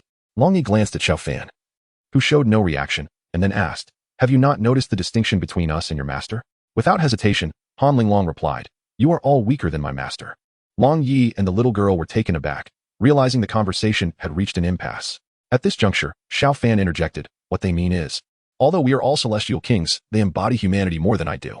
Long Yi was somewhat surprised by Xiao Fan's candid acknowledgement and continued to address Han Linglong, indeed. What I mean is, there is no need for you to follow your master's example, suppressing the most fundamental human emotions. You cultivate with celestial energy, and your path to immortality will be inherently easier than others, so you should focus on your inner peace. Hearing this, Han Linglong looked toward Xiao Fan, who also spoke calmly. This is the wisdom of a celestial king. You may consider it as guidance, but ultimately, your path must be forged by your own choices. You cannot replicate another's journey. That is indeed a truth, Long Yi smiled. We have all become celestial kings by traversing paths that others cannot replicate. And should you wish to reach that pinnacle, you too must carve out your own way. Han Linglong pondered for a moment before saying, right now, I am merely practicing for the sake of practice. Becoming a celestial king is not something I have contemplated so far. No worries, let us consider this a casual conversation. Long Yi responded, exuding the warmth of a kindly neighbor. The little girl, while embodying the carefree spirit of childhood, occasionally asserted her stature as a celestial king. As for Xiao Fan, he was simply an internet-addicted youth. The little girl then opened her backpack and took out a notebook to prepare for her homework. Although kindergarten rarely assigned extensive homework, there were occasional tasks, such as singing a nursery rhyme for a video or drawing a picture. Meanwhile, Long Yi sat beside his fish tank, gazing intently at the dozens of small fish within. However, with Long Yi around, Li Xingyue found herself with a bit more leisure. At least in the mornings, she could sleep a little longer, as Long Yi insisted on taking the little girl to kindergarten, a request the little girl had no objections to. However, in the mornings, Long Yi often took a longer route, passing through the nearby park. The park was bustling with elderly folks exercising and a few gentlemen with bird cages in one hand and smartphones blaring opera in the other. Only Long Yi stood out, single-handedly carrying a fish tank, his posture remarkably straight, exuding an air of pride. The little girl felt somewhat embarrassed, yet she dared not voice her feelings, fearing Long Yi's ire, for after all, it was his precious dragon. Long Yi, please hurry, I don't want to be late, she urged. As Li Xingyue and Han Linglong tidied up their belongings at home, preparing for the little girl's summer vacation and their upcoming trip, Han Linglong curiously asked, What has my master been up to lately? Playing games. What else? Came the reply. A new game? No, it's the same one. Then why has he been typing so frequently these past few days? Oh, the game now allows all players to chat, so he can communicate not just with teammates anymore. Meanwhile, the little girl sat on a stone bench in the park, resting her chin on her hands, visibly displeased. In front of her, Long Yi was surrounded by several elderly ladies, dancing and singing joyfully. Lost in the moment, he even set aside the fish tank he usually clutched during meals. The little girl glanced at Long Yi and then at the fish tank not far behind him. Where's Long Yi? Xiao Fan inquired. He is dancing. The little girl exclaimed excitedly. Let us just slay a dragon. Don't even think about it. Can't you see the restrictions surrounding him? You can break it, right? It can be done, but it would be a laborious task to unravel his restrictions just for a taste of dragon meat. It hardly seems worth it. Upon hearing this, the little girl became even more excited. Then let us eat it all. Even if you manage to slay one, he would fight back fiercely. Sighing, the little girl placed the fish tank on the computer desk and walked out alone. Upon entering, she spotted the little girl sitting on the sofa watching television. The first thing she said was, "Where's my dragon?" Long Yi, upon hearing this, walked into the gaming room. Indeed, his fish tank remained intact beside Xiao Fan. Moreover, the little fish seemed captivated by the game displayed on Xiao Fan's screen, arranging themselves in neat rows to watch. Wow, a triple kill. Isn't that impressive? Xiao Fan boasted to the fish tank. The little fish, displaying remarkable intelligence, immediately formed a shape resembling a thumbs up, as if to praise Xiao Fan. Long Yi was taken aback. These were his dragons, notoriously difficult to tame, and even when faced with beings far beyond their strength, they rarely yielded easily. It had taken him years to earn their grudging obedience. Yet, in just a few minutes, they appeared to show signs of being tamed by Xiao Fan. Notably, among them was the Golden Fry, the reincarnation of the golden dragon that Xiao Fan had previously cut twice. How did you manage that? Long Yi inquired, curiosity piqued. My dragon, it seems you are quite familiar with them? Long Yi was astonished, realizing that over the years, a generational gap had existed between him and his dragons. The next day at noon, the group, having packed their belongings, set off for the airport. Long Yi was absent, with the little girl explaining. Long Yi refused to put his dragon away, fearing it would feel stifled, and he wouldn't check it in. So he chose not to fly and preferred to travel outside instead. It's quite a shame, really, that he could arrive in an instant yet insists on flying for hours. 5 hours later, in Heya province, Xiao Fan and the others disembarked from the plane and headed directly to the hotel they had booked. Han Linglong, Li Xingyue, and the little girl shared a room, while Xiao Fan and Long Yi occupied another. Observing this arrangement, Han Linglong asked, "What's wrong with you?" "My hair won't grow," came the response. "Should we seek out your master?" Han Linglong suggested. Li Xingyue sighed. "It's useless to seek him. He can't even clarify whether my hair will grow back." Han Linglong, perplexed, asked, "Then why don't you just have your master directly help you grow it back?" Li Xingyue paused, taken aback. "Is that possible? After all, if he can reconstruct a completely shattered body, surely he could regrow a single strand of hair." "Hadn't you inquired?" As soon as Han Linglong finished speaking, Li Xingyue seemed to have an epiphany and walked out of the room. She arrived at Xiao Fan's door and knocked. The door was opened by Long Yi. Li Xingyue stepped forward. "Brother Fan, may I ask you something?" Xiao Fan glanced at her and replied, "Go ahead. It's about my hair. Can you help it grow back?" "Of course. You seem quite satisfied with your baldness. You even had Xiao Kiki make your head shine brighter. Why the sudden desire for hair?" Upon hearing this, Li Xingyue realized the truth. No wonder her hair had never grown back. No wonder the little lowly loved to touch her head and wouldn't let go even while sleeping. Back in her room, Li Xingyue approached the little lowly with a serious expression. The little lowly had already sprawled on the bed playing with her phone upon arriving at the hotel, completely disregarding the conversation between Han Linglong and Li Xingyue. When Li Xingyue stood by her side, the little lowly finally looked up. "What's wrong? My hair won't grow back. Did you have a hand in this?" The little lowly averted her gaze, feigning ignorance. "Your hair not growing back has nothing to do with me. I asked Brother Fan, and he said it was your doing." Only then did the little lowly rise from the bed, patting Li Xingyue's head. "Isn't being bald pretty good? I don't care. Give me back my hair." All right. The little lowly said, extending her hand to rest on Li Xingyue's head. In the next moment, Li Xingyue felt a tickling sensation on her scalp and hurried to the floor-length mirror. To her astonishment, her shiny head began to sprout hair at a visibly rapid pace. In just a few breaths, she had regrown a head of lustrous black hair. Satisfied now? The little lowly inquired. "It's acceptable." Just as they were speaking, Li Xingyue noticed that the door was ajar, and standing at the threshold was a hotel staff member. Her face a mask of shock as she had evidently witnessed the extraordinary event. The sight of a person's hair growing back so swiftly startled the staff member greatly. Coupled with the myriad rumors about forest spirits in the northeast, she instinctively linked the guest before her to those mythical creatures. Just as the female staff member was about to scream, the little lowly intervened. Her eyes glowed faintly red as she instructed the staff member, "You saw nothing." At that moment, the staff member lost all spark in her eyes and, in a mechanical manner, nodded in response to the little lowly's command. "I called. We need another set of daily essentials for a child," Han Linglong said. Sure, I'll fetch them right away. Please wait a moment.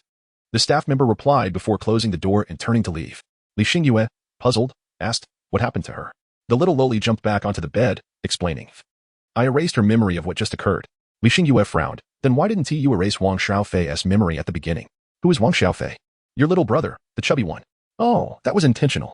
If Xiaofan can accept disciples in the mortal realm, then why can't I have a little brother? The little loli stated matter-of-factly. As night fell, Li Xingyue and Han Linglong drifted into slumber. Downstairs at the hotel, Xiaofan, the little loli, and Long Yi stood in a line gazing across the street. What are we watching? Xiaofan inquired with curiosity. Upon exiting the hotel, he had noticed the little loli and Long Yi, one large and one small, captivated by something, which piqued his own interest. Long Yi shook his head. I saw Xiao Kiki standing here as soon as I came down, so I was curious about what she was observing. The little loli pointed towards a barbecue stall across the road. Look, those two are arguing. Xiaofan and Long Yi were momentarily speechless. The little loli, seeing their reaction, elaborated. I'm curious about the reason for their argument. What reason? Long Yi asked. They're fighting over who pays the bill. The little loli exclaimed. Suddenly, Xiaofan interjected. They started fighting. Hearing this, both the little loli and Long Yi turned their gaze to the scene. Indeed, the two individuals who had been bickering at the barbecue stall were now engaged in a scuffle. As the little loli looked at Xiaofan, she asked, is this what mortals are like? Xiaofan pondered for a moment, unable to comprehend, and finally nodded, uttering a profound statement. Our journey of experience seems to be quite lengthy. Long Yi also nodded in agreement. This surprised both Xiaofan and the little loli. Xiaofan asked, do you plan to stay and experience it? Is that not allowed? In the Great Shenbei Mountain, the largest primitive forest in China, the temperature dropped significantly at night. Even in June, the forest's temperature fell below 10 degrees Celsius. However, this posed no inconvenience to the three celestial beings. They traversed the northern part of the Great Shenbei Mountain's primitive forest. The little loli shook her head. Xiaofan, I sense nothing. Long Yi concurred. Me neither. There seems to be nothing special about this place. Before you, I forcibly brought down a terrestrial immortal to investigate a matter. However, his presence vanished a few days ago. Precisely at this location. After walking a short distance, a small black shadow suddenly darted from the grass nearby, stopping before the trio. It was a white weasel. The weasel leaped up, speaking in human tongue. Do I look more like a human or a celestial being? The little loli scratched her head, looking at Long Yi. What is this creature? A spirit? It seems to have only a century of cultivation. What is it doing? Long Yi replied, glancing at Xiaofan. Xiaofan shook his head. I'm uncertain. Let us not concern ourselves with it. With that, the three of them walked past the weasel, continuing forward. The weasel, taken aback, stared blankly at their retreating figures before chasing after them. In the next moment, the weasel stood in front of them again, blocking their path. Do I look more like a human or a? Before it could finish, the little loli stepped forward and kicked it away, grumbling. I think you look like you need a good thrashing. Children shouldn't use foul language, Xiaofan reminded from the side. Just then, he furrowed his brow. Someone else coming. As soon as he spoke, the three vanished from their spot, appearing on a nearby hill. They saw a woman stumbling through the forest. Li Xingyue? The little loli recognized her immediately, then added, no, although she looks the same, she feels different. That's her sister, Li Mingwei, Xiaofan explained, then questioned. What is she doing here in the middle of the night? Master Long remarked, she has been controlled by someone. Should we follow her to investigate? Both Xiaofan and the little girl nodded in agreement. She appears to possess an incomplete soul, the little girl observed. Xiaofan nodded. She died during infancy and, for some unknown reason, came back to life. This may be the cause of her current condition. As they spoke, Li Mingwei suddenly came to a halt. At that moment, a shadowy figure appeared beside her, unbeknownst to Xiaofan and the little girl, who had concealed themselves. A voice, ancient and sorrowful, resonated. You were meant to hold the stars and be reborn. I endeavored tirelessly to bring you back to life. You could have become the finest furnace for my disciple, aiding him in achieving immortality. However, my disciple's fortune was severed, and he perished in the mortal realm. Since you cannot fulfill that role, you no longer have a reason to live. As he spoke, the shadow raised his hand, preparing to strike down upon Li Mingwei. In an instant, the figure materialized before Xiaofan. It was an old man clad in a Taoist robe, his visage gaunt, resembling a mere skeleton draped in skin. Just as the elder was about to speak, Xiaofan seized the opportunity, extracting valuable information from his memories before directly refining him into ash. A piece of bronze fell to the ground from the old man's remnants. Ah, another one, the little girl exclaimed, bending down to pick it up. She then inquired, Xiaofan, having searched his soul, you must now know how to use it, right? In the hotel room, the little girl urged Xiaofan to tell us what you have discovered. Xiaofan glanced at the unconscious Li Mingwei on the bed, his expression hesitant. After a prolonged silence, he finally spoke. The little girl's pupils widened in shock. Master Long appeared considerably calmer, as if he had anticipated this all along. To speak candidly, though we are immortal kings, we are the most fearful of death. We dread not waiting for those we long for, and fear not having the time to complete what we set out to do. If we could truly live a second, or even a third or fourth life, the value of immortality would be diminished. Xiao Fan turned to the little girl. Do you remember that false Taoist? The little girl nodded slowly. What kind of existence was his past life? She questioned in astonishment. Xiao Fan shook his head. I am uncertain, but it is evident that someone once attempted to turn this legend into reality, only to fail. Just then, a young man appeared before the three of them. Esteemed lords, he greeted. The little girl frowned. Is that the Tao? This young man was indeed the embodiment of the Tao. Bowing respectfully to the three immortal kings. Esteemed lords, I implore you not to pursue this matter any further. Xiao Fan sat at the edge of the bed, stroking his chin, and asked, Is this a warning? Not at all, esteemed lords. This matter is deeply intricate, and I am merely concerned for your safety. The Tao's demeanor was sincere, revealing no hint of deception. The Tao, being an emotionless entity, gave no outward indication of fear, even in light of Xiao Fan's words. Xiao Fan reached out, grasping the Tao's neck. It seems you have lived too long, harboring your own selfish desires. A fleeting look of panic crossed the Tao's eyes as he sensed the intense killing intent emanating from Xiao Fan. I am the Tao. This world exists because of me. Maintaining balance is my duty. It seems even the Tao fears death. Are you implying that if I were to kill you, it would disrupt the balance of this realm? Absolutely. At this moment, Master Long chuckled. When I sought to attain the Immortal King stage, I once killed a Tao. One from a vast world no less. You claim the world exists because of you? You have it backward. Should you perish, a new Tao would emerge immediately, causing no disruption to this realm. Upon hearing this, the Tao finally exhibited fear, realizing the truth in Master Long's words. Killing him would indeed lead to the immediate emergence of a new Tao, meaning his existence held no sway over the world. With a resigned sigh, the Tao declared, My intention was to protect the three of you. Since you are so obstinate, I see no need for further persuasion. As soon as those words left his lips, the Tao dissipated into thin air. The little girl frowned. He vanished on his own? She was perplexed, having witnessed his earlier display of fear, yet now he chose to disappear, seemingly preferring death over revealing his secrets. This small world appears to be quite complex, Master Long mused. Xiao Fan nodded in agreement. The essence of the Tao's existence is to safeguard this realm, yet he would rather die than divulge the truth. He likely fears our potential to disrupt the balance of this world. In the adjacent room, through the loose collar of her nightgown, the two ample mounds were clearly visible, so large. I wonder if it's real, Li Xingyue pondered, her hand reaching out almost instinctively. Just as she was about to touch, the little girl's voice interrupted. Aren't you asleep yet? Fan Ge, what brings you here at this late hour? Noticing you were awake, I came to confirm something with you, Xiao Fan replied directly. At that moment, Han Linglong, having heard the commotion, stirred awake, rubbing her sleepy eyes as she sat up in bed. Master, she acknowledged. Without further ado, Xiao Fan inquired, You all must recognize this person, correct? As he spoke, the image of a young boy appeared in the minds of Han Linglong and Li Xingyue. This was the boy whose fortune Xiao Fan had severed. Though Li Xingyue felt a tinge of curiosity, she nodded affirmatively, stating, I know him. My grandfather mentioned I had an arranged marriage, and I had seen his photo before. However, I later heard he had died. Han Linglong glanced at Li Xingyue before adding, He was also my betrothed. However, during my last visit from Jinling to Linhai, I heard he had been killed in a car accident. It appeared this was no mere coincidence. Li Xingyue inquired, Fan Good. What has transpired? Your betrothed is the one whose fortune I severed. Additionally, from your sister's memories, I discovered that the boy she encountered during childhood is indeed him. This is no accident. Someone is deliberately paving the way for him, Xiao Fan explained. He paused before continuing. And you both have been chosen to aid in his cultivation. Upon hearing this, Li Xingyue displayed little reaction, as the boy was already deceased, and they were not particularly close. However, Han Linglong frowned, seemingly displeased. Aid him in his cultivation? What do they take us for? As mere vessels, it seems.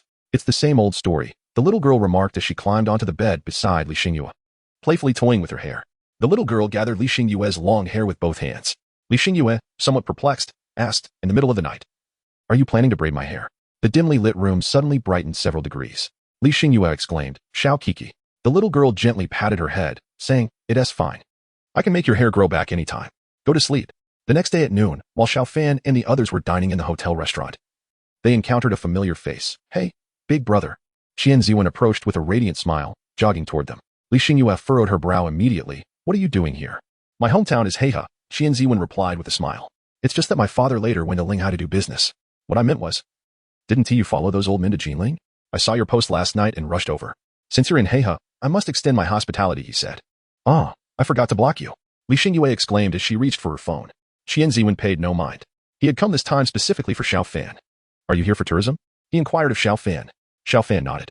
It's summer vacation, just here to have some fun and take care of a few matters. This hotel belongs to my family. Stay as long as you wish, and if you need anything, just ask, Qian Ziwen said, glancing at the others. May I know your names? Hao Linglong, she replied politely with a smile. Ah, You are the cultivator from the Han family in Jinling? Qian Ziwen asked, surprised. Hao Linglong was taken aback. You know the Han family?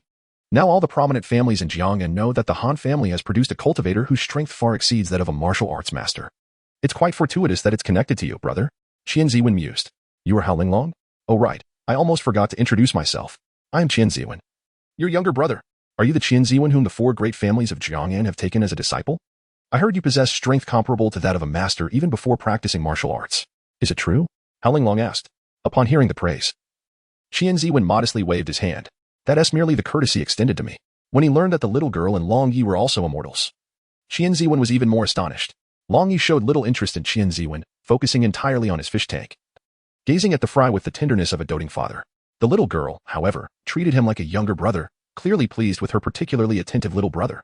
After enjoying a hearty meal, Xiao Fan suggested visiting Qian Ziwen's hometown.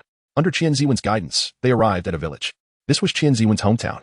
Although it was a small village, every household had built tall buildings, especially Qian Ziwen's family, who had erected a grand villa on their ancestral land, as they were the most prominent family in the village. Soon, curious villagers began to visit, but Qian Ziwen, fearing to disturb his elder brother, kept these relatives at bay. Inside the room, Xiao Fan was engrossed in a game. The little girl approached and nestled into his arms. Xiao Fan, she asked, are you not going to play anymore? Xiao Fan smiled, immediately understanding. The little girl was worried he would be too absorbed in gaming to adhere to their travel plans. Don't worry. Wherever you want to go tomorrow, I will definitely take you, he assured her. The little girl beamed and curled up in his embrace, soon drifting off to sleep. Later that evening, Li Xingyue was washing her hair when the water suddenly stopped. She thought to herself, being bald doesn't seem so bad. Wrapping a towel around her head, she exited the bathroom and found Qian Ziwen chatting amiably with Long Yi in the living room. Water's out, she stated. Qian Ziwen smacked his forehead. I forgot to mention, the village notified us that there will be a water outage tonight until 10 in the morning. Li Xingyue felt frantic. I've only washed half my hair. What am I supposed to do? There's a well in the backyard. You can fetch some water and heat it before washing. Qian Ziwen suggested. Though reluctant, Li Xingyue had no choice but to comply. The well in the backyard appeared somewhat aged, and she wondered why Qian Ziwen kept such a well here, as it seemed out of place with the villa. Leaning over the edge, she used her phone's light to peer inside. Despite its age, the water looked quite clear. At that moment, something slipped out of her pocket and plummeted into the well with a splash. She quickly covered her pocket and realized that the item that had fallen was the spring heart pill she had been searching for days. Qian Ziwen, puzzled, asked, what happened to the well? Where does the water come from? There's an underground river. The water is quite clean. I used to drink from it when I was thirsty as a child. Do other families have wells too? Li Xingyue's heart sank. Oh no. The aphrodisiac has fallen in. What if everyone in the village drinks it? She hurried upstairs to find the little girl. Upon entering, she discovered the little girl was sound asleep in Xiao Fan's arms. Not wanting to disturb them, she awkwardly exited the room. In truth, she held a glimmer of hope that perhaps other families had filled their water before the outage. Maybe the underground river connected to the wells of other households. Or perhaps the aphrodisiac's effects were diluted by the river water and would not take effect. However, the more she thought, the more anxious she became. Late into the night, a peculiar sound erupted from a household, causing cheeks to flush. This seemed to signal an awakening. Listening to the chorus of sounds outside, Li Xingyue, aware of the catastrophe she had caused, turned pale. Li Xingyue, where's the aphrodisiac I gave you? Li Xingyue recoiled. It fell into the well. However, for those who had already felt the effects, the little girl felt somewhat powerless. Shouldn't it be a problem? At most. There will just be a few more children next year, she remarked casually. Will they definitely conceive? I told you. That medicine was originally concocted for Long Yi to breed his dragon, so it naturally has such effects. 72. The mysterious madman. Last night, my deadbeat husband was inexplicably vigorous. 6 months is nothing. My husband hasn't touched me in nearly 10 years, and last night, he was all over me. You think that has something? My old man gave up on any thoughts 30 years ago, chimed in an elderly woman. At this, the other women gasped. Old granny, you're 80, right? Can you handle it? Old granny grinned, revealing her few remaining teeth. Oh, it was delightful. The next morning, women gathered at the village entrance, discussing how their men had been magnificent. Meanwhile, men congregated at the village's edge, boasting about their own prowess. Fortunately, no ethical issues arose. The village's bachelors had nearly sparked fires of their own the previous night. Li Xingyue buried her face in her hands, weeping. What should we do? That old lady looks so old. If she really conceives, it could be a disaster. The little girl, unperturbed, replied, it's fine. It won't lead to any disasters. Li Xingyue paused her crying, asking, how can you be so sure? Who am I? I am Xiao Kiki. The little girl crossed her arms and tilted her chin. I mean the other name, the loudest one. Xiao Li Xingyue ventured tentatively. Li Xingyue, you're starting to annoy me. The young girl rolled her eyes and declared, I am the Immortal King. What I have personally refined is an elixir. Have you not noticed the vitality of these individuals? They have been busy all night. She nodded. Their physical constitution has significantly improved. Not to mention having children, living another 70 or 80 years is no problem. Furthermore, the children born from this batch are destined for extraordinary talents. Just as she spoke, a disheveled man, filthy and in tattered clothes, approached the crowd. The women gathered beneath the large tree at the village's entrance fled in haste. The man's demeanor appeared somewhat erratic, and as the women dispersed toward their homes, he fixated on the grand tree at the village entrance and began to circle its sturdy trunk. After several rounds, he abruptly halted, striking a pose, and began to sing in a theatrical manner. I was once a dog before the thatched hut for 6 years, yet unexpectedly, I became an immortal in a single day. Amidst deception and peril, I nearly lost my life, cultivating a heart of murder that terrifies the world. After only a few lines, the man's voice abruptly ceased as he turned his gaze towards the young girl, then staggered away. The girl's expression turned icy, for she recognized that the man was singing about her. The line about being a dog before the hut referred to her childhood. Locked by her father and treated like a pet until she encountered her first master, who inadvertently refined her into an immortal. The latter part spoke of her experiences in the immortal realm and her ascension as the Immortal King through bloodshed. Yet, aside from Xiao Fan, she had never disclosed her past to anyone. How could this seemingly mad mortal have known? Contemplating this, the young girl suddenly appeared before the deranged man, blocking his path. "Who are you?" she demanded. The man, appearing mentally unstable, chuckled foolishly and reached out with his muddy hand, attempting to pat her head. The girl shot him a fierce glare, and he was immediately sent flying, rolling on the ground. Li Xingyue rushed over, asking, "What happened?" "The person he just sang about is me," the young girl replied, stepping forward and placing her foot on the man's chest. "Who are you? And how do you know about me?" she questioned coldly. Born into wealth, yet fated for misfortune, one day. The man's words became incoherent as blood filled his mouth, and he gurgled. "Kiki, don't cause a death here," Li Xingyue cautioned. Nevertheless, she realized that he was aware of her privileged upbringing, and the reference to misfortune likely pertained to her recent late-stage cancer diagnosis, a revelation from a stranger that sent chills down her spine. The young girl remarked, "Did you hear that? He shouldn't know us yet he could sing about both of us. Let him go and ask properly," Li Xingyue advised. Upon hearing this, the young girl lifted her foot. The man sat up, coughed up blood, and began to laugh maniacally, only to break into tears moments later. Li Xingyue frowned. Is he insane? Indeed, his soul is shattered. Logically, he should not be alive, the young girl affirmed. After a moment of contemplation, she turned to leave. Meanwhile, the madman stood up, swaying as he walked away, followed closely by a white weasel that leaped onto his head once they distanced themselves from the village. Back at the villa, Qian Ziwen remarked, "That madman is not from our village. He appears at the village entrance daily. Sometimes he lingers for a while. Other times he stays the entire day. The villagers believe he brings bad luck and avoid him." "When did he start appearing?" the young girl inquired curiously. Qian Ziwen shook his head. "I don't know. He has been here for as long as I can remember. He acts erratically but doesn't harm anyone. The village children throw stones at him, and even when he bleeds, he doesn't leave. Quite strange." At that moment, Xiao Fan descended from upstairs and said, "He hails from a small village at the edge of the great Shenbei mountain, where everyone perished within a year, leaving him as the sole survivor." The young girl exclaimed, "Xiao Fan, you know?" He nodded. "He was there when we entered the village yesterday. You just didn't notice. I found his behavior peculiar and made some calculations to uncover his story. Everyone in his village died within a year? What happened?" Li Xingyue asked, intrigued. "The villagers had their fortunes drained, which were then transferred to that young man with whom you were betrothed," Xiao Fan explained. "Why is it him again? Didn't you say this matter was no longer related to me?" "Yes, but these are merely remnants, and they pose no threat to you. There is no need to concern yourselves," he reassured them. At the Seaside International Airport, a foreign man wearing sunglasses wheeled his suitcase through the exit and directly entered a black luxury vehicle parked outside. "Mr. Andrew, shall we head to the hotel?" An attendant in the passenger seat inquired respectfully in English. "How fares the Lan family group?" The man, identified as Andrew, responded in remarkably fluent Mandarin.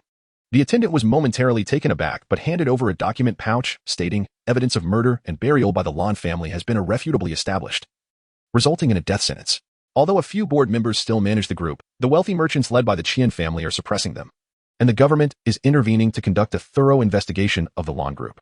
The attendant nodded awkwardly, aware of Andrew's identity and the foreign organization he represented, which had supported the Lan family group as a means for profit. "What about the information on the person you mentioned?" Andrew asked again. "I already know what you've stated." "Is that not trivial information? Did you truly conduct a thorough investigation?" Andrew removed his sunglasses, scrutinizing the attendant through the rearview mirror. She felt cold sweat forming on her forehead and dared not look up. After a tense silence, terror filled her eyes. "No." Before she could finish her sentence, her head exploded, brain matter and blood splattering everywhere. "Useless." Andrew's eyes glowed faintly red, and he remained untouched by blood, inhaling deeply with a look of ecstasy. Before casually instructing the driver, "Clean it up," he exited the vehicle, leaving behind a driver drenched in blood, trembling in fear. Unbeknownst to Andrew, as he stepped out, The woman's head instantly reformed. The driver, terrified, fainted at the sight. The woman licked her lips and smiled. Xiao Fan. In the northeastern region, on the outskirts of the great Xinbei mountain, lay a desolate village where not a single soul could be seen. The walls and roofs of the houses were overrun with unknown vegetation, creating an atmosphere of utter desolation. Xiao Fan and the little lowly walked along a path strewn with gravel and weeds, one behind the other. Why hasn't Lord Long come? The little lowly inquired curiously. It seems he is reluctant to involve himself in this matter, Xiao Fan replied. As they spoke, they arrived at a desolate well. Xiao Fan turned to the little lowly, who understood his cue and took out a bronze key, tossing it directly into the well. In the next moment, a faint golden light emanated from the well's mouth. Following this, a figure soared out from the well. Upon recognizing Xiao Fan and the little lowly, the individual knelt down respectfully, exclaiming, "Immortal King." This person was indeed the Earth Immortal. Xiao Fan was somewhat surprised. "I thought you had perished." The Earth Immortal explained, "Following your command, I sought the whereabouts of the heavenly mechanism and traced it to this desolate well, where I encountered an immortal from the human immortal realm. After jumping into the well with him, I found myself unable to emerge. What lies beneath?" The little lowly asked eagerly. She frowned slightly at the response. "Nothing at all? To be precise, I could hear and see nothing below. It was as if all my senses were stripped away, and I couldn't even perceive the passage of time." "Until you rescued me, Immortal King," the Earth Immortal said, trembling with gratitude. "Thank you, Immortal King," he exclaimed, and in the next instant, he vanished. Xiao Fan and the little lowly exchanged glances. "Shall we go down and take a look?" Xiao Fan suggested. However, the little lowly hesitated. Xiao Fan smiled. "Aren't you curious as to how that madman knew your identity? The answer may lie below." With a determined bite of her lip, the little lowly nodded. "Let's go." Crossing through the desolate well, they found themselves in a new world. As the Earth Immortal had stated, this place was indeed unique, capable of shielding one's senses. Yet, for powerful beings like Xiao Fan and the little lowly, it posed no significant challenge. The lack of sensory perception did not affect them at all. Xiao Fan's consciousness swiftly expanded outward, and he discovered that the space here was far larger than the outside world.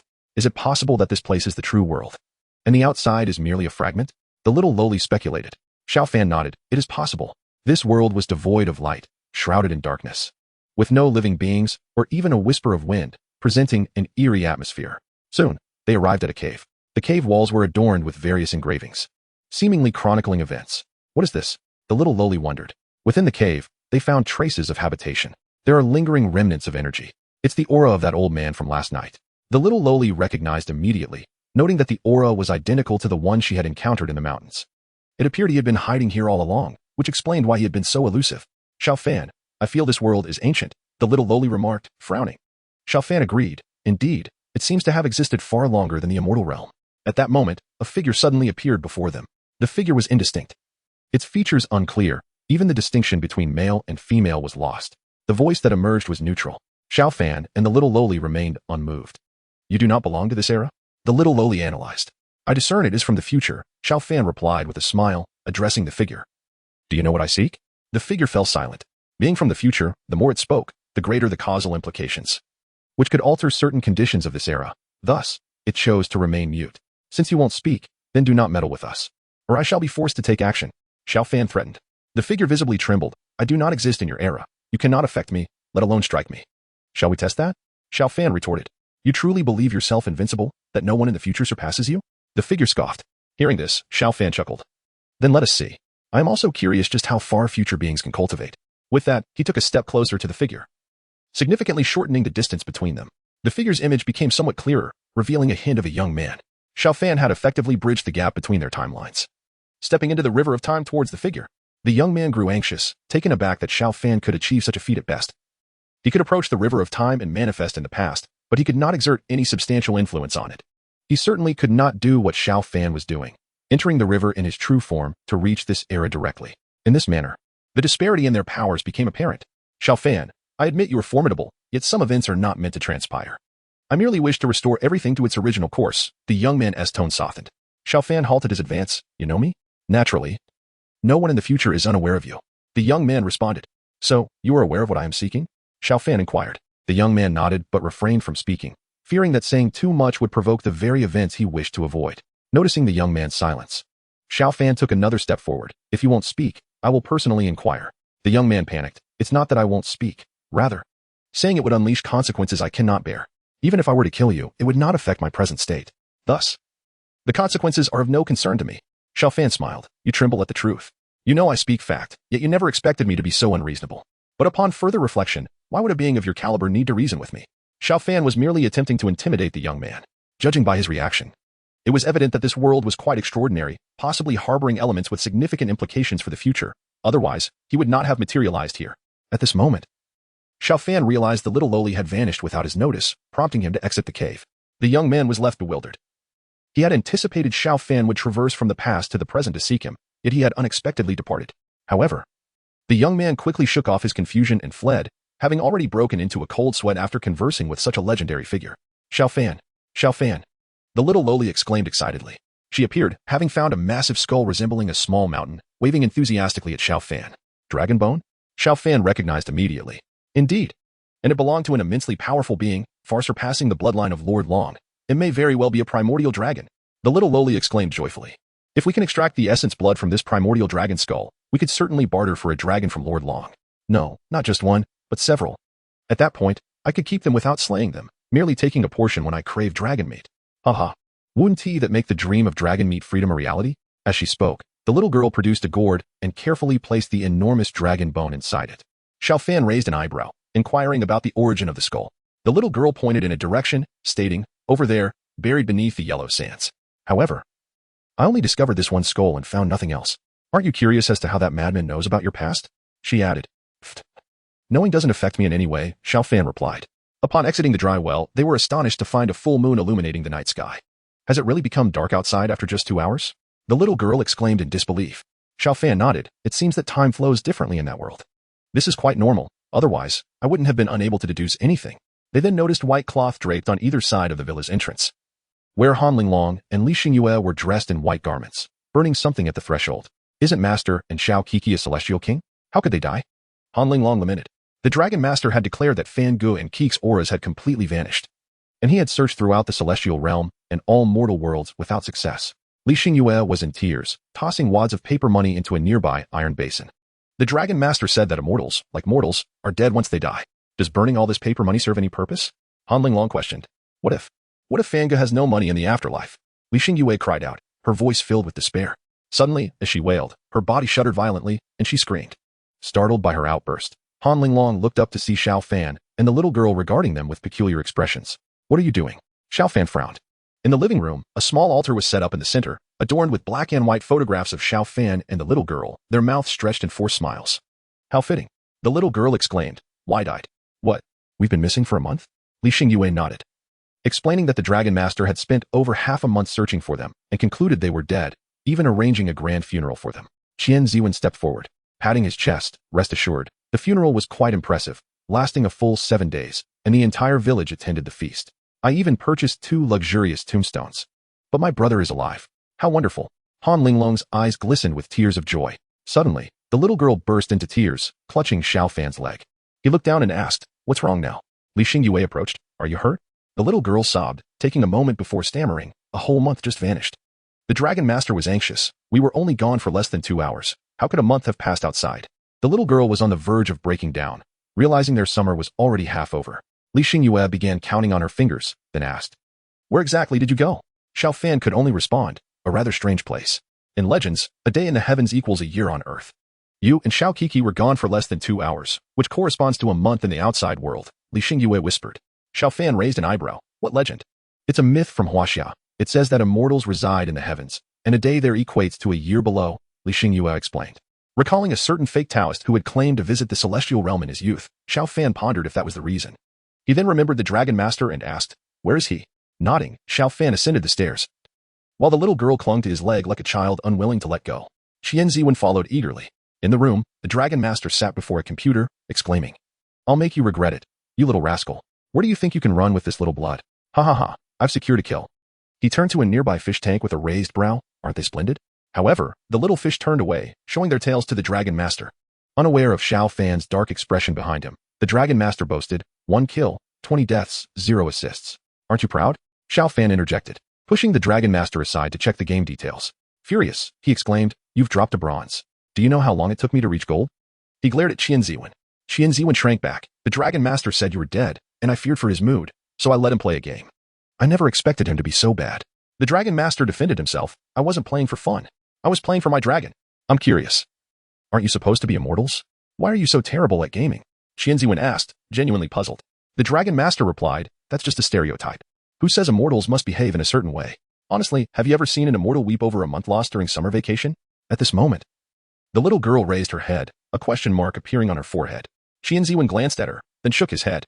The Dragon Master continued, "Thus, your understanding is rather limited. The celestial realm is vast. If we liken it to an ocean, the world you occupy is but a droplet. The technology you pride yourselves on exists in the celestial realm as well, and it's even more advanced. It's a method of cultivation you refer to as high civilization. So, please stop depicting us immortals as archaic beings from television dramas." Qianziwen nodded. "I understand. But aren't we discussing how you dropped Fan Ji's account from gold to bronze?" The Dragon Master, holding the fish tank with one hand and placing the other behind his back, sighed deeply, shaking his head with a bitter smile. "You young people," as he turned to leave, Xiao Fan suddenly commanded, "Stop." The little girl's eyes brightened with understanding, and she promptly retrieved the gourd containing the dragon bone. Xiao Fan took it, uncorked it, and began to refine the dragon bone within. This ancestral dragon had been dead for countless years, and its essence had diminished significantly, yet he could still extract a few drops of dragon blood. The Dragon Master, having raised dragons for hundreds of thousands of years, was acutely sensitive to their aura. The moment Xiao Fan uncorked the gourd, he instinctively halted and turned around. Xiao Fan quickly concealed the gourd, not allowing the Dragon Master to seize the opportunity.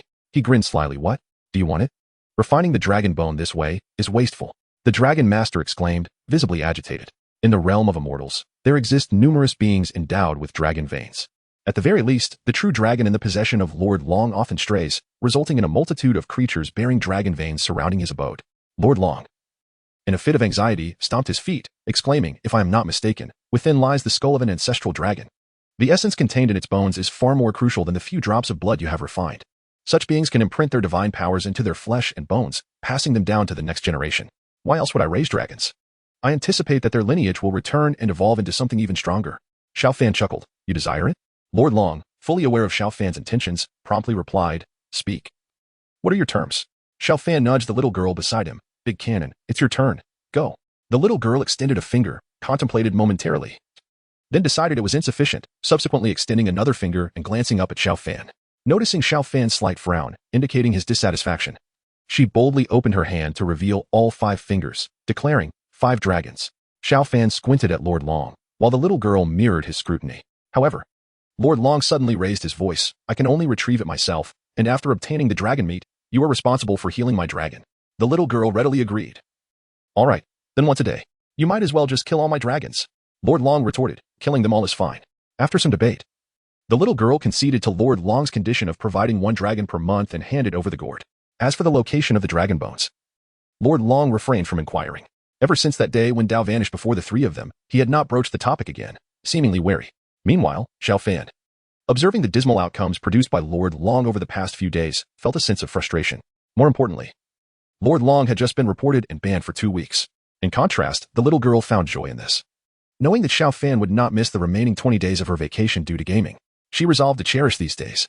Thus, the next moment, she descended to find Li Xingyue.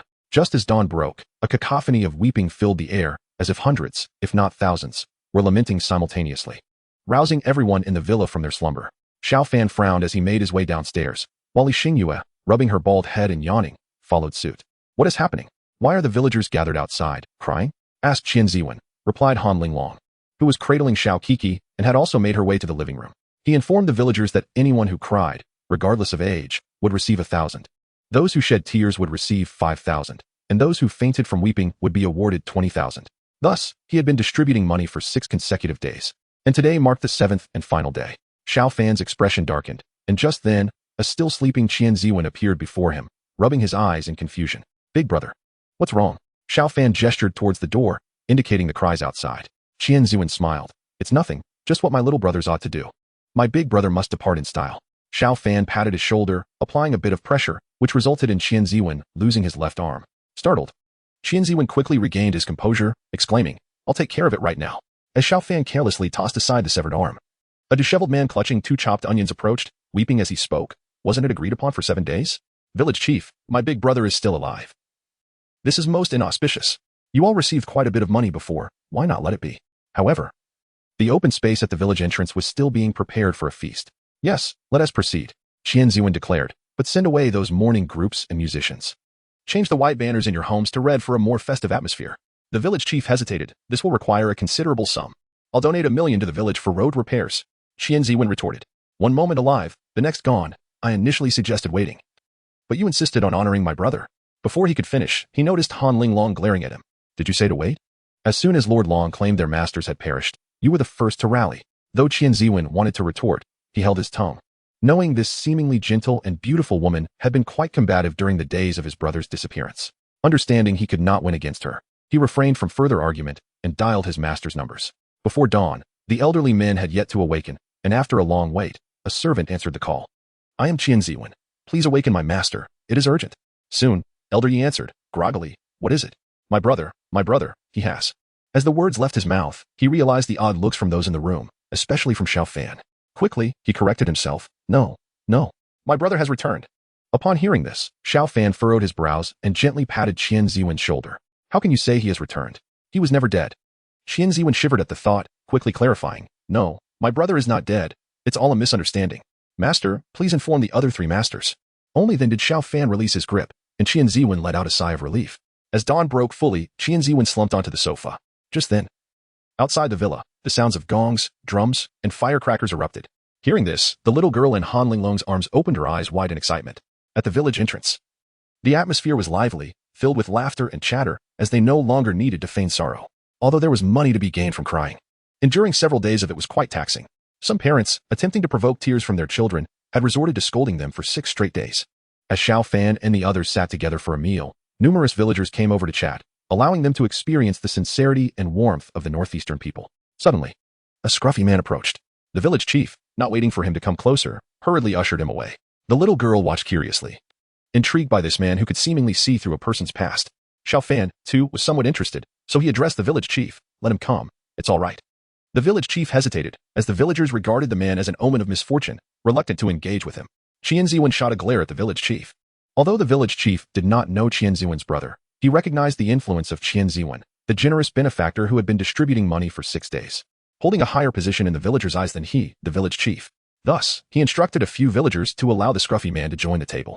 The man, still acting erratic, approached the table and began shoveling food into his mouth, causing those at the table to lose their appetite entirely. The little girl, in particular, felt a strong urge to slap him into oblivion. Suddenly, she recalled something and asked Xiao Fan, what useful information did you obtain from the person who came from the future? Xiao Fan shook his head. He refused to speak, so I did not press him further. You simply walked away? Yes, because I foresaw that he would rather die than divulge anything. Given his resolute stance, I felt it unnecessary to coerce him. As they conversed, the madman abruptly halted, turned to Xiao Fan, and grinned, revealing the food in his mouth, which was quite unappetizing. Hee, madman, he chuckled, extending his greasy hand and pointing at Xiao Fan. I know you. You are Xiao Fan. After saying this, he lowered his head to continue eating. Xiao Fan pushed the dishes before him towards the madman. Thank you, the madman expressed gratefully. Xiao Fan found this madman rather amusing for being able to say thank you. If it weren't for the visible remnants of his shattered soul, reduced to mere instinctive thoughts and actions, he might have suspected that the madman was feigning insanity. Just moments ago, Xiao Fan realized he could not penetrate the madman's thoughts, as if something was blocking him. Not long after, the madman seemed to have finished eating. He stood up, reached into his pants, and pulled out a bronze plate the size of a book. Here, Xiao Fan, this is for you, the madman said, extending it towards him. However, Xiao Fan did not take it and instead smiled, asking, what is this? The madman appeared not to comprehend Xiao Fan's words and repeated, for you, this is yours, Xiao Fan. The little girl beside them was curious about the item, but seeing that Xiao Fan did not reach for it, she hesitated. Han Linglong then inquired, Master, what is this? I am unsure, but it indeed records the life of every being, including mine. Upon hearing this, Han Linglong fell into contemplation. Noticing her reaction, Xiao Fan asked, do you recognize it? It feels familiar, as if I have heard of it somewhere, Han Linglong murmured, then turned to Li Xingyue, asking, do you know? Li Xingyue shook her head. At this moment, Qian Ziwen interjected, it's the Book of Life and Death. Haven't you read Journey to the West? The Book of Life and Death? Xiao Fan's brow furrowed slightly. The thought of life and death. But this bronze book merely recorded past events, not how one perished. Reflecting on this, he observed the bronze book and indeed noticed that its edges were incomplete, as if half had been torn away, rendering it not whole. But why did the madman claim this bronze book was his?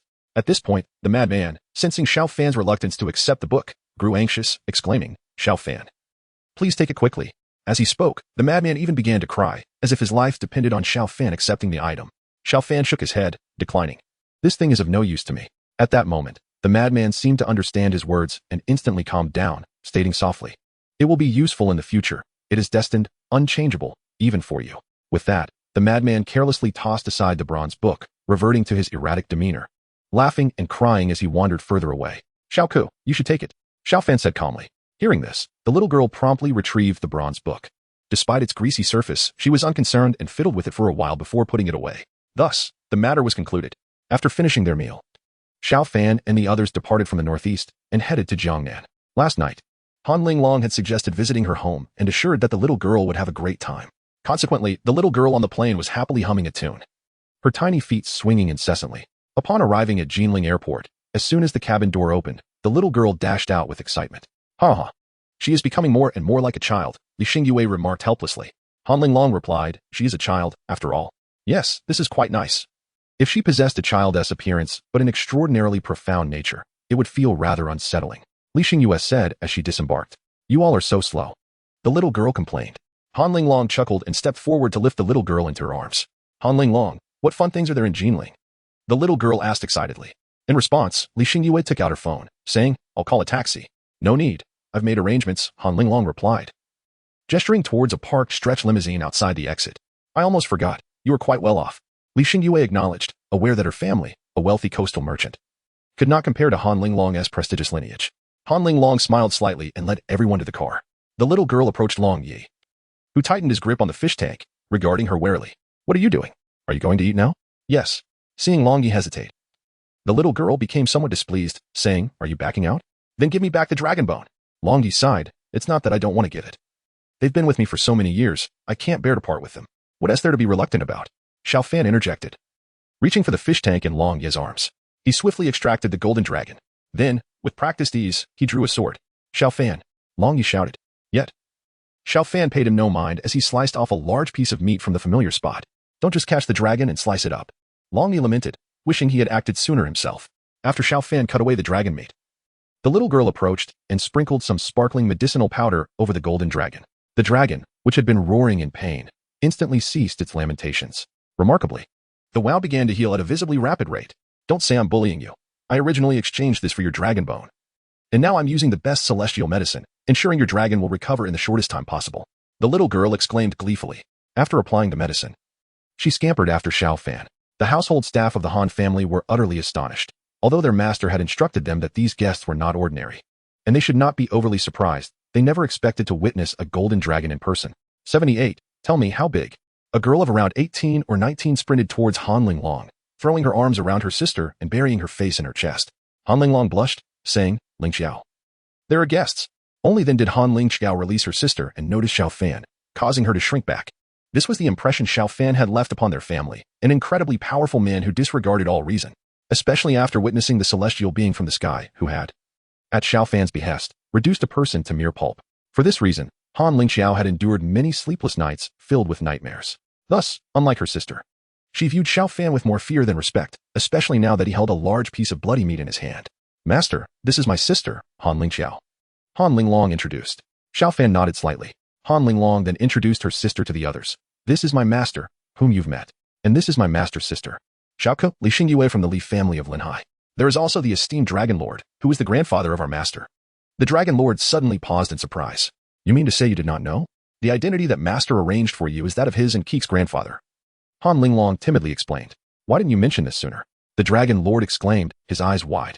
Han Linglong replied gently. You never asked. I thought you were aware. If you are dissatisfied, we can change it, but I believe this arrangement is rather fitting. At this moment, Xiaofan interjected. I am satisfied. Why would I not be?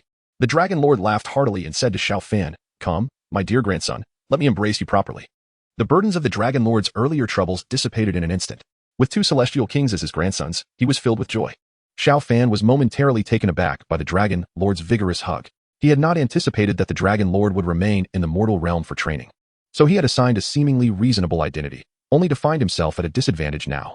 Come, my lovely granddaughter, let me hold you as well. The Dragon Lord released Xiaofan and opened his arms towards the little girl. The little girl cooperated and opened her arms, allowing the Dragon Lord to scoop her up with one hand. She smiled sweetly and said, Grandfather. Ah. The little girl glanced at the fish tank the Dragon Lord was holding with his other hand and pouted. This little dragon meat isn't enough. I want more. Haha. What nonsense are you talking about, child? The Dragon Lord laughed heartily and then casually tossed the little girl aside. She landed on the ground, stamping her foot in frustration. So stingy. Han Ling Long, witnessing the scene, was filled with awe. When her sister called her from Lin Hai, she had mentioned these individuals. So she knew that both the little girl and the Dragon Lord were celestial kings. However, she had not expected them to be so approachable. Thus, she approached the little girl and squatted down, saying, "Little sister, you are so adorable. May I have a hug?" The little girl immediately cooled her demeanor. She only showed affection to familiar faces, to strangers, unless Xiao Fan instructed otherwise. She instinctively adopted a posture befitting a celestial king. "Mortal you." The little girl had not finished her sentence when she heard Xiao Fan clear his throat a few times. Reluctantly, she glanced at the person's chest, displaying a look of disdain as she said, "No, you have no chest. It would be uncomfortable to hug you." Han Ling Long was taken aback. Seeing her sister's dejected expression, Han Ling Long comforted her. "It's fine. Kiki simply doesn't like playing with strangers.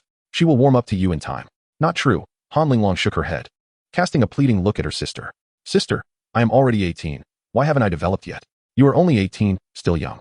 In a few years, it will be fine," Han Ling Long reassured her. "How old were you when you developed?" 18. Dinner was already prepared, which made the dragon meat in Xiao Fan's hands seem excessive. "No worries, we can roast it for a late-night snack," the little girl said, taking the piece of dragon meat for herself. At that moment, an elderly man approached respectfully, saying, "Esteemed guests, I am Han Ling Long's grandfather. Upon learning of your arrival last night, I was so delighted that I could not sleep a wink." Xiao Fan and the Dragon Lord nodded slightly. The little girl also approved, saying, "Good attitude, a reward." With that, she tossed a pill over. The old man caught it and cautiously inquired, "Esteemed one, what is this?" "A pill, just consume it directly." Upon hearing this, the old man, aware of the little girl's status, swallowed the pill without hesitation. In the next moment, he felt a warm current flowing through his limbs, so comfortable that he almost cried out. "Ah!" Han Ling Long suddenly exclaimed, "Grandfather, your hair." They watched as the old man's originally gray hair gradually turned black. Previously, due to illness, the old man had ceased managing household affairs, as he suffered from various age-related ailments that could not be cured, only managed. Yet in just a few seconds, he felt rejuvenated by 10 years. His ailments began to improve rapidly. Most importantly, the effect of the pill was still active. The old man immediately knelt before the little girl, bowing repeatedly. "Thank you. Thank you for the gift of rebirth, immortal." The old man expressed, "On behalf of the Han family, we are eternally grateful for your great kindness.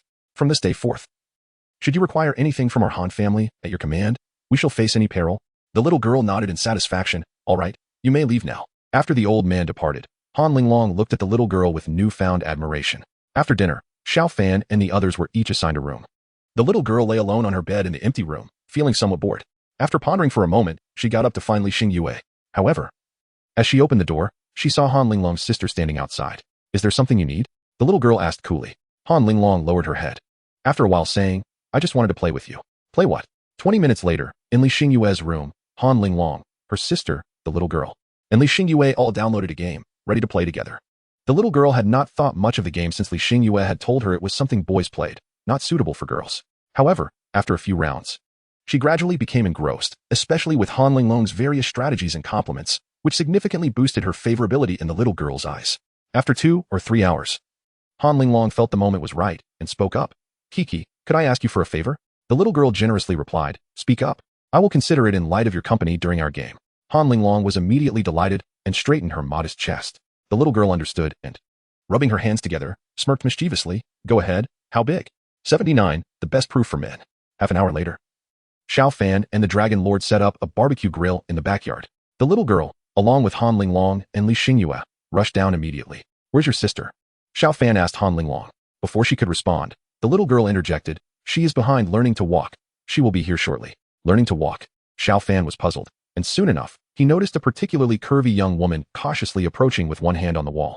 Han Ling Long had not anticipated that her newfound assets would throw off her balance, causing her to almost stumble. She needed to readjust to her new body. Seeing her sister in such a state, Han Ling Long quickly moved to support her. Han Ling Long waved her hand. "Sister, no need to help. I can manage." Saying this, she attempted to let go of the wall, only for her body to sway dangerously. Just as she was about to fall, Han Ling Long reached out in time to catch her. The dragon meat was cut into small pieces and skewered, ready to be grilled. Han Ling Long took on the role of the barbecue chef, beginning to grill for everyone. Since dragon meat cannot be cooked with mere mortal flames, Xiao Fan ignited a celestial fire and taught Han Ling Long how to control the flames.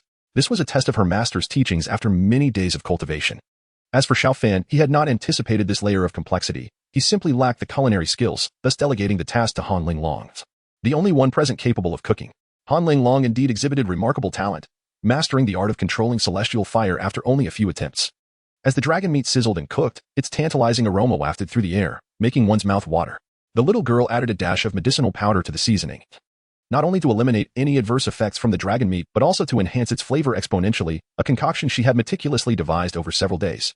The following day, at the Jinling Water Park, Han Linglong and Li Xingyue donned alluring swimsuits that showcased their exquisite figures, instantly capturing the attention of numerous men in the park.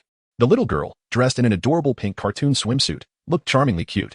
Meanwhile, Han Lingxiao appeared somewhat haggard. Concerned, Han Linglong inquired, "What's wrong?" "I'm fine.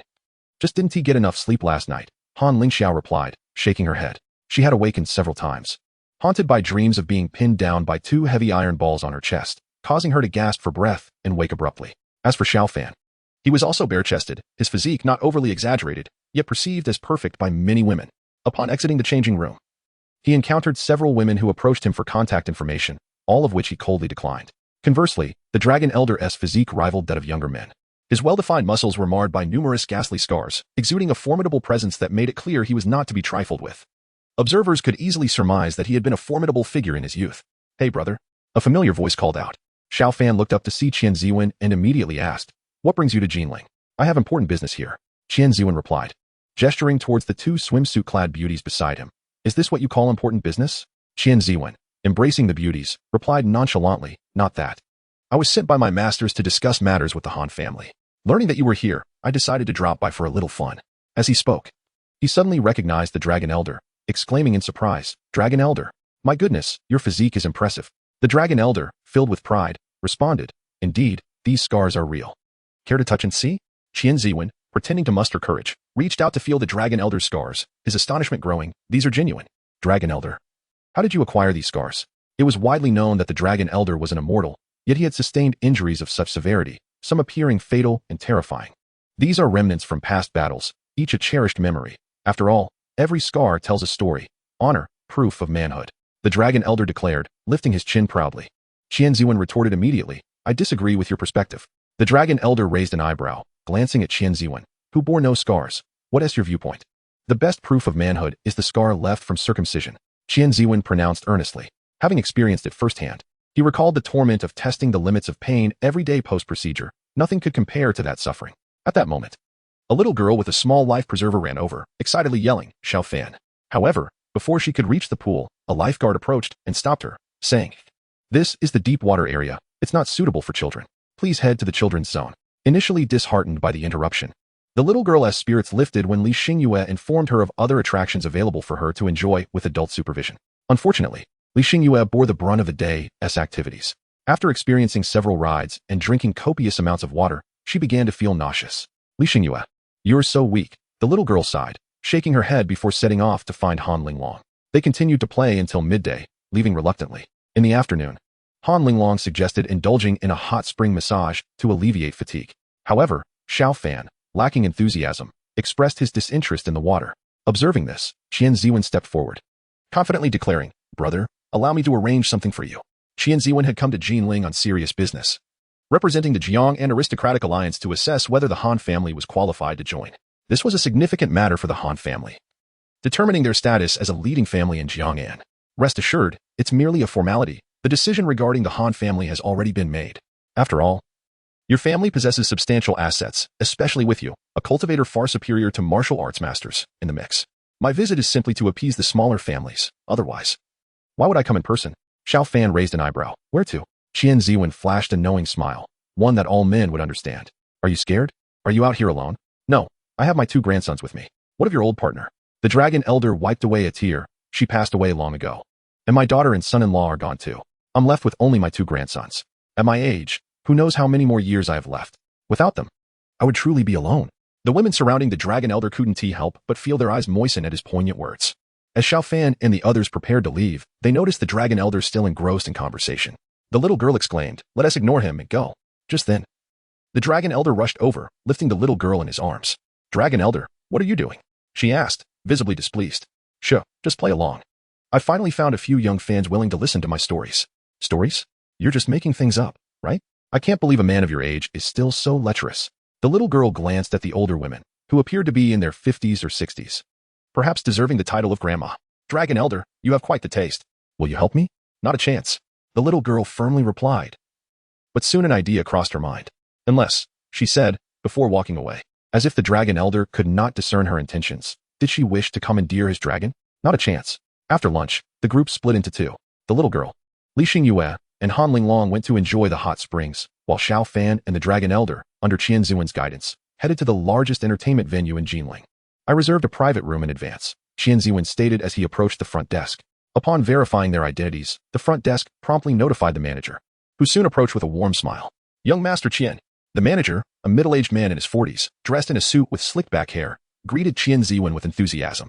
In the midst of an extravagant setting, a figure of fortune had made his entrance, securing the largest private room in the establishment. With provisions for drinks and company meticulously arranged and already settled financially, Qian Ziwen nodded slightly, introducing his elder brother to the middle-aged manager, who, upon hearing the name, greeted Xiao Fan with deference. May I ask your surname, young master? The manager inquired. Xiao Fan, the young man replied, his tone indifferent.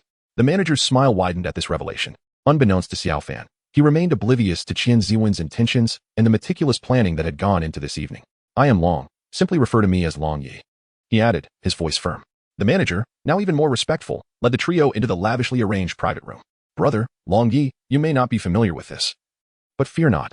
Tonight you are free to indulge, Qian Ziwen proclaimed cheerfully. Upon entering the spacious room, they were greeted by an array of drinks and fruit platters. But Qian Ziwen's brow furrowed slightly. Manager, he called, prompting the attendant to respond promptly, what about the ladies? Just a moment, I will arrange it now. The manager replied. Hastily exiting. Outside, a group of more than 10 women eagerly awaited. The manager, with a serious demeanor, instructed them, the three inside are not ordinary individuals. Ensure you cater to their needs. Here's a little bonus from Qian Gongzi, as he distributed generous red envelopes to each. Seeing the substantial amount of cash, the women's faces lit up, their aspirations soaring with thoughts of potential fortunes. With fantasies in their hearts, they surged into the room. Qian Ziwen took the microphone, announcing, This is Brother Xiao Fan, alongside Long Yi. Treat them well tonight, and rewards will be plentiful. The ladies, upon hearing this, were instantly captivated. Perceiving the two men not as mere patrons but as delectable opportunities, they flocked to them like wolves to fresh prey. Xiao Fan, bewildered, questioned, What is happening? Turning to the remaining women, he cautioned, This is my brother's first time. Please be attentive. Yet, his indifference caused the rest to gravitate towards Long Yi, leaving only one woman quietly seated beside Xiao Fan. Long Yi, however, welcomed the attention, his laughter echoing as he was surrounded by the ladies. Meanwhile, Qian Ziwen attempted to sing, though not particularly well, when he noticed an unfamiliar foreign man now seated beside Xiao Fan. The foreigner, brazenly, embraced the woman who had been quietly sitting next to Xiao Fan, treating her as an object of his whims. Who are you? Qian Ziwen demanded suddenly. The foreigner glanced at him, a faint red glow flickering in his eyes, rendering Qian Ziwen immobile, his body betraying him. The woman beside Xiao Fan furrowed her brow, realizing she was but a tool for the foreigner's desires. Unperturbed, the foreigner caressed the spot he had struck, a cruel smile spreading across his face. In the next moment, a deafening sound erupted as the woman's head exploded. Blood and brain matter splattering forth, her lifeless body collapsing amidst a torrent of crimson. This horrific scene elicited screams from the other women. Long Yi maintained his composure, reassuring the frightened ladies, Do not fear, it's nothing to worry about. Now, where was I? Xiao Fan, unfazed, lifted a beer bottle, deftly popping the cap with a flick of his thumb. Heart steady, breath normal. It seemed he was well versed in such encounters. Allow me to introduce myself. I am Andrew, the foreigner said, a hint of respect gleaming in his eyes as he extended his hand. In an instant, he merely raised his hand, and within a few breaths, the woman's shattered head reformed, her eyes opening wide in terror as she grasped the reality of her resurrection. Turning to Andrew, Xiao Fan offered a faint smile, 81, signaling his stance. Andrew's demeanor shifted to one of alarm. Killing was simple, but reviving someone in such a manner was beyond his comprehension. Beads of sweat formed on his brow as he stammered, Sir, yet Xiao Fan interjected smoothly, Andrew, affiliated with an organization known as the Abyss, the true puppeteer behind the Lanhai Blue Group. The Lan family is inconsequential to you. Your intentions here were merely to forge a friendship with me. Am I correct? After taking a sip of his drink, Xiao Fan continued, Have I spoken accurately? Andrew wiped the cold sweat from his forehead, swallowing hard, visibly anxious. While the first part of Xiao Fan's statement could be ascertained through investigation, the latter was clearly an insight into Andrew's own unvoiced thoughts. Realization dawned on Andrew. This man could see through his very essence. He recognized his fear and the desire to assuage the tension between them, a truth he was reluctant to admit. Sir, Andrew attempted to articulate, but his voice faltered. No one interrupted him this time. Xiao Fan simply held his gaze, a smile playing on his lips as Andrew found himself rendered speechless, recognizing the futility of any words in the presence of Xiao Fan. Once confident, now hailed as the most promising within his organization, he felt an overwhelming sense of impotence before this man. Xiao Fan turned to the recently revived woman, asking, How would you like to proceed? Understanding her second chance was a gift from Xiao Fan, she hesitated before responding, perhaps we should call the authorities? At that moment, the door swung open, and a group of 5 or 6 individuals strode in confidently. The leader, a middle-aged man, declared, "Allow me to handle this." Ignoring them entirely, Xiao Fan maintained his focus on the woman, pressing, "He just killed you. Do you not wish for vengeance?" Cold sweat soaked Andrew's back as he understood the implications. If she expressed a desire for retribution, he would surely meet his end without a chance to resist. The middle-aged man interjected, "Xiao Fan, you have no authority here. His fate is not yours to determine. Did I ask for your input?" Xiao Fan shot a glance at the man, who, upon meeting Xiao Fan's gaze, froze, as if plunged into an abyss. Xiao Fan turned back to the woman, smiling as he inquired, "Do you wish for revenge? Rest assured, there is no need for you to intervene, nor do you bear any responsibility. After this, you may even completely forget the events of this evening. But I must ask you now, should a person who has killed you face death? They should indeed perish," the young woman declared through gritted teeth. Indeed, having been killed once herself, what was there left to consider? To take a life, is it not only just that one must pay with their own? Andrew wished to struggle, but he had long since tried that. His once proud abilities had no effect on the man beside him. It seemed that, in a fleeting moment, he had lost his powers entirely. "Mr. Xiao, I merely seek mercy," Andrew pleaded, yet Xiao did not grant him that opportunity. The scene that unfolded before the girl now repeated itself with him. Following a muffled sound, Andrew's head exploded, brief yet beautiful. To outsiders, this scene appeared horrifically bloody. A few young women beside Lord Long, witnessing this, rushed to the restroom to vomit.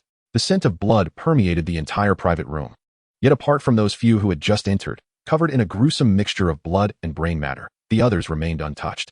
Having completed this act, Xiao beckoned to the girl. "So what does it matter to me?" Xiao said nonchalantly. At that moment, a woman beside the middle-aged man spoke up. "Xiao, do you realize who you're speaking to? And if I do not? You stand by and watch an innocent perish, yet you accuse me for killing a deserving man? It seems you are not virtuous yourselves." Upon hearing this, the men behind the middle-aged man were incensed, eager to teach Xiao a lesson. After all, in their eyes, Xiao was merely someone stronger than Andrew. For instance, the woman standing beside the middle-aged man, who, even with her head blown off by Andrew, could instantly recover. This was her ability, and the source of her confidence. She was certain that Xiao could do nothing against her. However, the middle-aged man understood that Xiao was no ordinary opponent and quickly restrained his subordinates. Wiping the blood from his face, he addressed Xiao. "I merely wish to gauge your stance. After all, the Abyss organization spares no effort in recruiting capable individuals. I have also faced betrayal multiple times." "My stance?" Xiao rose from the sofa and approached the middle-aged man step by step. "Do you see it clearly now? If not, I can make it clearer." As he spoke, he seized the middle-aged man's neck. "Captain." The remaining few were taken aback, but just as they prepared to act, they found Xiao and his adversary had vanished from sight. Above a military base in the United States, this was the true headquarters of the Abyss organization, cleverly disguised as a military installation to obscure its true nature, indicating that the organization was backed by the U.S. government. "Open your eyes and take a good look." Xiao lifted the middle-aged man as if he were a mere chick, while with his other hand, he grasped forward. The vast base was uprooted entirely. This was a true lifting. Then, with a clenched fist, Xiao obliterated the entire base, leaving behind a massive, unfathomable pit. The middle-aged man was stunned. He had come from the capital, having been warned to handle matters discreetly, and more importantly, not to provoke Xiao. Yet he had always thought Xiao was merely a person of some influence and capability. Thus, he harbored a personal agenda, allowing Andrew to approach Xiao, even deliberately guiding him towards Xiao, hoping to test Xiao's strength and to see if he would agree to Andrew's proposition. Should Xiao have acquiesced, he would have killed him without hesitation. He could not tolerate any threats. But the outcome was that Andrew never had the chance to utter his proposal before being killed outright. The middle-aged man's subordinates rushed to catch him, asking, "Captain, are you all right? Are you injured?" One of them moved forward, eager to hold Xiao accountable. The middle-aged man approached Xiao, bowing deeply. "Mr. Xiao, today is my fault. I will accept any consequence you deem fit, but they are merely my subordinates who follow my orders. Please spare them." "Do you think me a bloodthirsty person?" Xiao smiled, addressing the girl beside him. "Do I appear to be a villain?" The girl smiled back. "Young Master Xiao is truly a good person." Xiao spread his arms. "You see, you are more insightful than many adults." The middle-aged man hesitated, then bowed once more before turning to leave. "Do not attempt to investigate me or those around me. Consider yourself fortunate to have encountered me. If you meet her, however, I cannot guarantee your safety. She has not had a chance to kill in a while and is quite eager. Do not present yourself as an easy target." The middle-aged man shuddered at Zhao's voice trailing behind him. "Captain, enough chatter. Xiao is not jesting with us, and with his abilities, he has no need to." "Captain, what did you just experience?" "Execute the orders," the middle-aged man bellowed. In the private room, Xiao waved his hand, wiping away the blood. Qin Ziwen could have acted when the girl's head restored itself, yet he remained rooted, understanding that this was beyond his intervention. Yet Xiao merely remarked, "A bunch of tedious people. Come, let us drink. The girl beside Xiao called to Lord Long. Young Master Xiao finds it dull. Come over, a few of you. As Xiao wiped away the blood, their memories were also erased, leaving only the recollection of his remark about boredom, with no memory of the preceding events. Meanwhile, the little girl lay on a massage chair, receiving a back massage. However, the masseuse, concerned for her small size, was gentle in her approach, which dissatisfied the girl. Your strength is too weak. Haven't you eaten? The masseuse, taken aback, replied, but you are small, too much pressure could hurt. Who do you look down on? Apply more force. Nearby, Li Xingyue chimed in. It's fine, give her more pressure. The masseuse nodded and began to press a little harder. Anticipating cries of discomfort from the little girl, she was surprised when instead, the girl continued to demand, harder, more strength. Seeing that the girl showed no sign of distress, the masseuse increased the pressure to that appropriate for an adult. More strength, this is insufficient. Half an hour later, everyone emerged from the massage room satisfied. Heading towards the hot spring pool, the masseuse who had worked on the little girl was utterly exhausted. It was her first time exerting such effort. Gritting her teeth while massaging a mere 5- or 6-year-old girl. Was she a monster? Soaking in a hot spring after a massage is the most delightful experience. It completely relaxes the body, Han Linglong remarked. A sizable hot spring pool has been reserved by Han Linglong, offering her and her companions a splendid opportunity to unwind. As the group luxuriates in the soothing waters, a petite girl approaches Li Xingyue, intent on removing her hair, reassured by the privacy of their secluded setting. Suddenly, an alluring woman strides in, nonchalantly submerging herself in the spring. Han Linglong interjects, you seem to be in the wrong place. This pool has been booked by us. The enchanting woman chuckles softly, surveying the group. Han Linglong of the Han family, and your sister Han Lingqiao, as well as Li Xingyue, the heiress of the Lin Hai Li group, and Xiao Kiki of the Xiao family in the capital. She counts their names one by one before extending her hand, introducing herself. Hello, I am Qilin. The mention of her name elicits frowns from the group. Qilin nods, that is my code name. Fear not, I harbor no ill intentions. I was merely instructed by my captain to make your acquaintance. Han Linglong furrows her brow, discomfort radiating from the woman's presence. Qilin smiles, but now we are acquainted.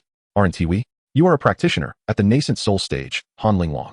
Your strength is comparable to theirs. Shall we engage in a friendly duel? The petite girl beams with excitement, eager for chaos. Qilin raises an eyebrow, her expression revealing surprise as she glances at the little girl. Did your brother inform you of our presence? It seems you have already received word of us, which alters the nature of our encounter. Qilin, brimming with confidence in her abilities, perceives Han Linglong as the only potential threat, yet she feels no trepidation against her superior cultivation level.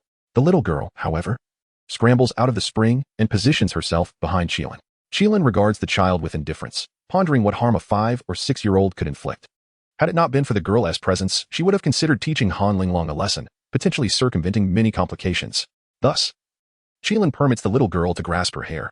Hey, the child exerts a slight pull, and in an instant, a shiny bald head emerges, illuminated by the overhead chandelier.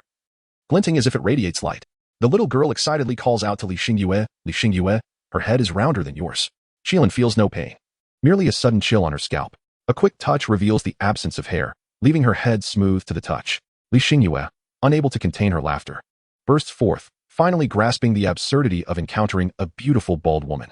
At the edge of the hot spring, the little girl stands between Qilin on her left and Li Xingyue on her right, playfully patting both bald heads. Li Xingyue's head feels warm and smooth, while Qilin's is rounded and slick. Each possesses its own charm, providing delightful sensations. Li Xingyue chides, Xiao Kiki, one must not be too greedy. Qilin, paralyzed with fear, dares not breathe as she realizes her entire cultivation has been instantaneously stripped away. The child's seemingly innocuous demeanor masks her formidable power, making her the most formidable presence among the group. The little girl gently pats Qilin's bald head, inquiring, so, what brings you here? Qilin trembles, stammering, I mean no harm. The little girl retorts, I know you mean no harm, but I intend to eliminate you. Do you believe you can resist? Or that anyone will come to your aid? As she speaks, she releases Li Xingyue and places both hands atop Qilin's head. Qilin, fearing that the little girl may inadvertently unleash her power, hastily explains, I am a member of an unnamed domestic organization. Each member possesses a code name. Mine is Qilin. We have discovered that a foreign underground organization known as the Abyss has set its sights on Xiaofan, and we are here, she hesitates, wanting to convey that they are there to ensure their safety. Instead, she pivots, stating, we are here to invite you to join us. Honesty is paramount. Our instructor taught us never to lie. The little girl's melodious voice resonates, prompting another tremor from Qilin. All right, we are here to make contact with you and to protect you from the Abyss, as they tend to act violently against Xiaofan and those close to him. The little girl, upon hearing this, pats Qilin's head again, acknowledging, that is a truthful statement, but why are you so frightened? Qilin thinks to herself, you just stripped me of my cultivation, how could I not be afraid? Yet, outwardly she replies, it is a matter of respect for my elders. with a swift motion. The little girl playfully slaps Cheelin's head, causing her to nearly faint from the shock. The little girl bursts into laughter. Ha ha ha. Cheelin, feeling flattered by the compliment, attempts to adopt a carefree demeanor, yet appears adorably endearing to the others. Relief washes over Cheelin, and tears stream down her face. Here she is, a distinguished nascent soul practitioner, weeping in front of a mere child. Li Xingyue empathizes, knowing the significance of hair to a woman.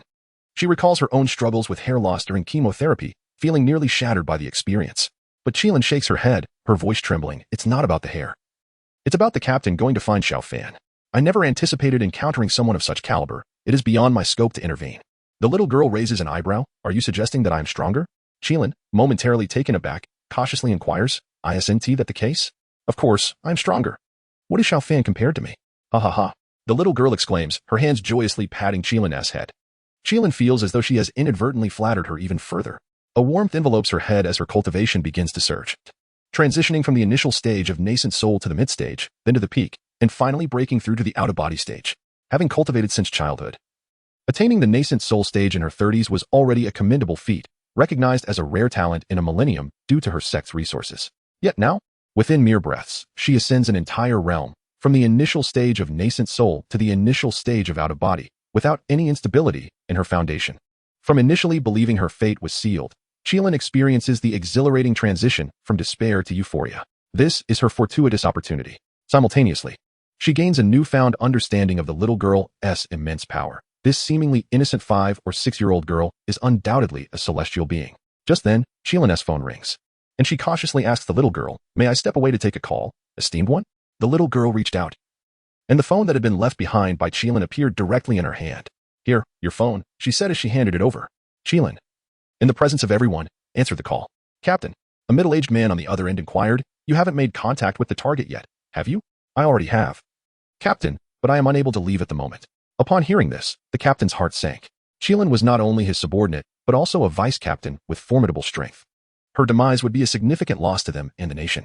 Yet, from her voice, he could not detect any signs of injury or distress. Her tone was steady, even hinting at a touch of happiness. He surmised that Cheelin might have only just begun her engagement with the target and possibly had already provoked them, albeit unknowingly. He recalled Xiao Fan's words, which indicated that the individual Cheelin was interacting with possessed strength comparable to Xiao Fan himself. Then, Cheelin spoke again. "I understand their strength is formidable. Not only I, but perhaps the entire world would struggle to find someone who could rival them."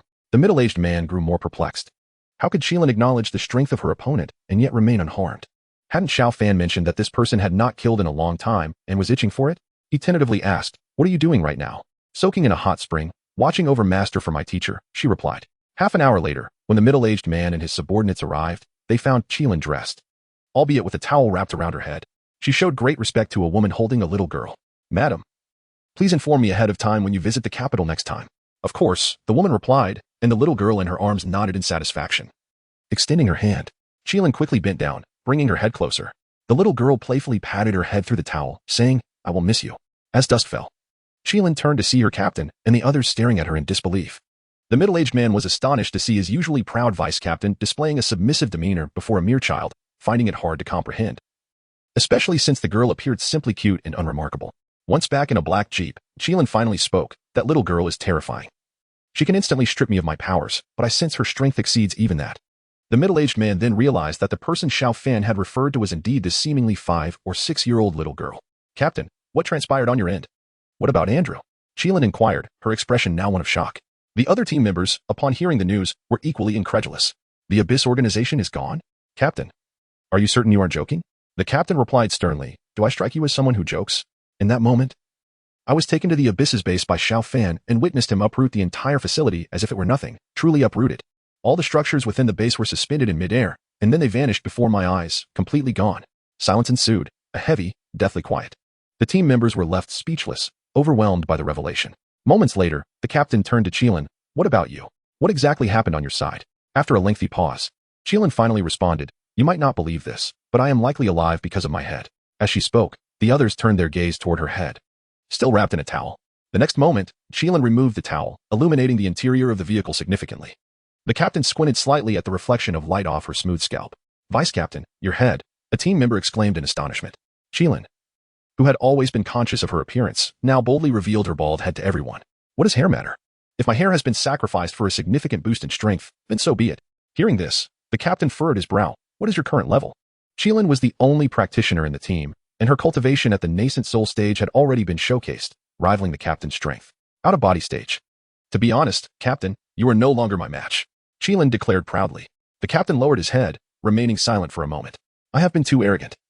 I should have listened to old Master Xiao. He was right. Individuals like him are beyond our comprehension. Earlier, I felt fortunate that Xiao Fan wasn't opposed to us. But now it seems we may have lost far more than I realized. It is my fault. I am unworthy to lead you. The team fell silent. Particularly those who had previously been close to the captain, who had underestimated Xiao Fan. If they had been more cautious or less arrogant, Xiao Fan might have aligned himself with Huaxia. Even if their strength hadn't increased, just having Xiao Fan would suffice to deter any external threats. Qilin, I must step down.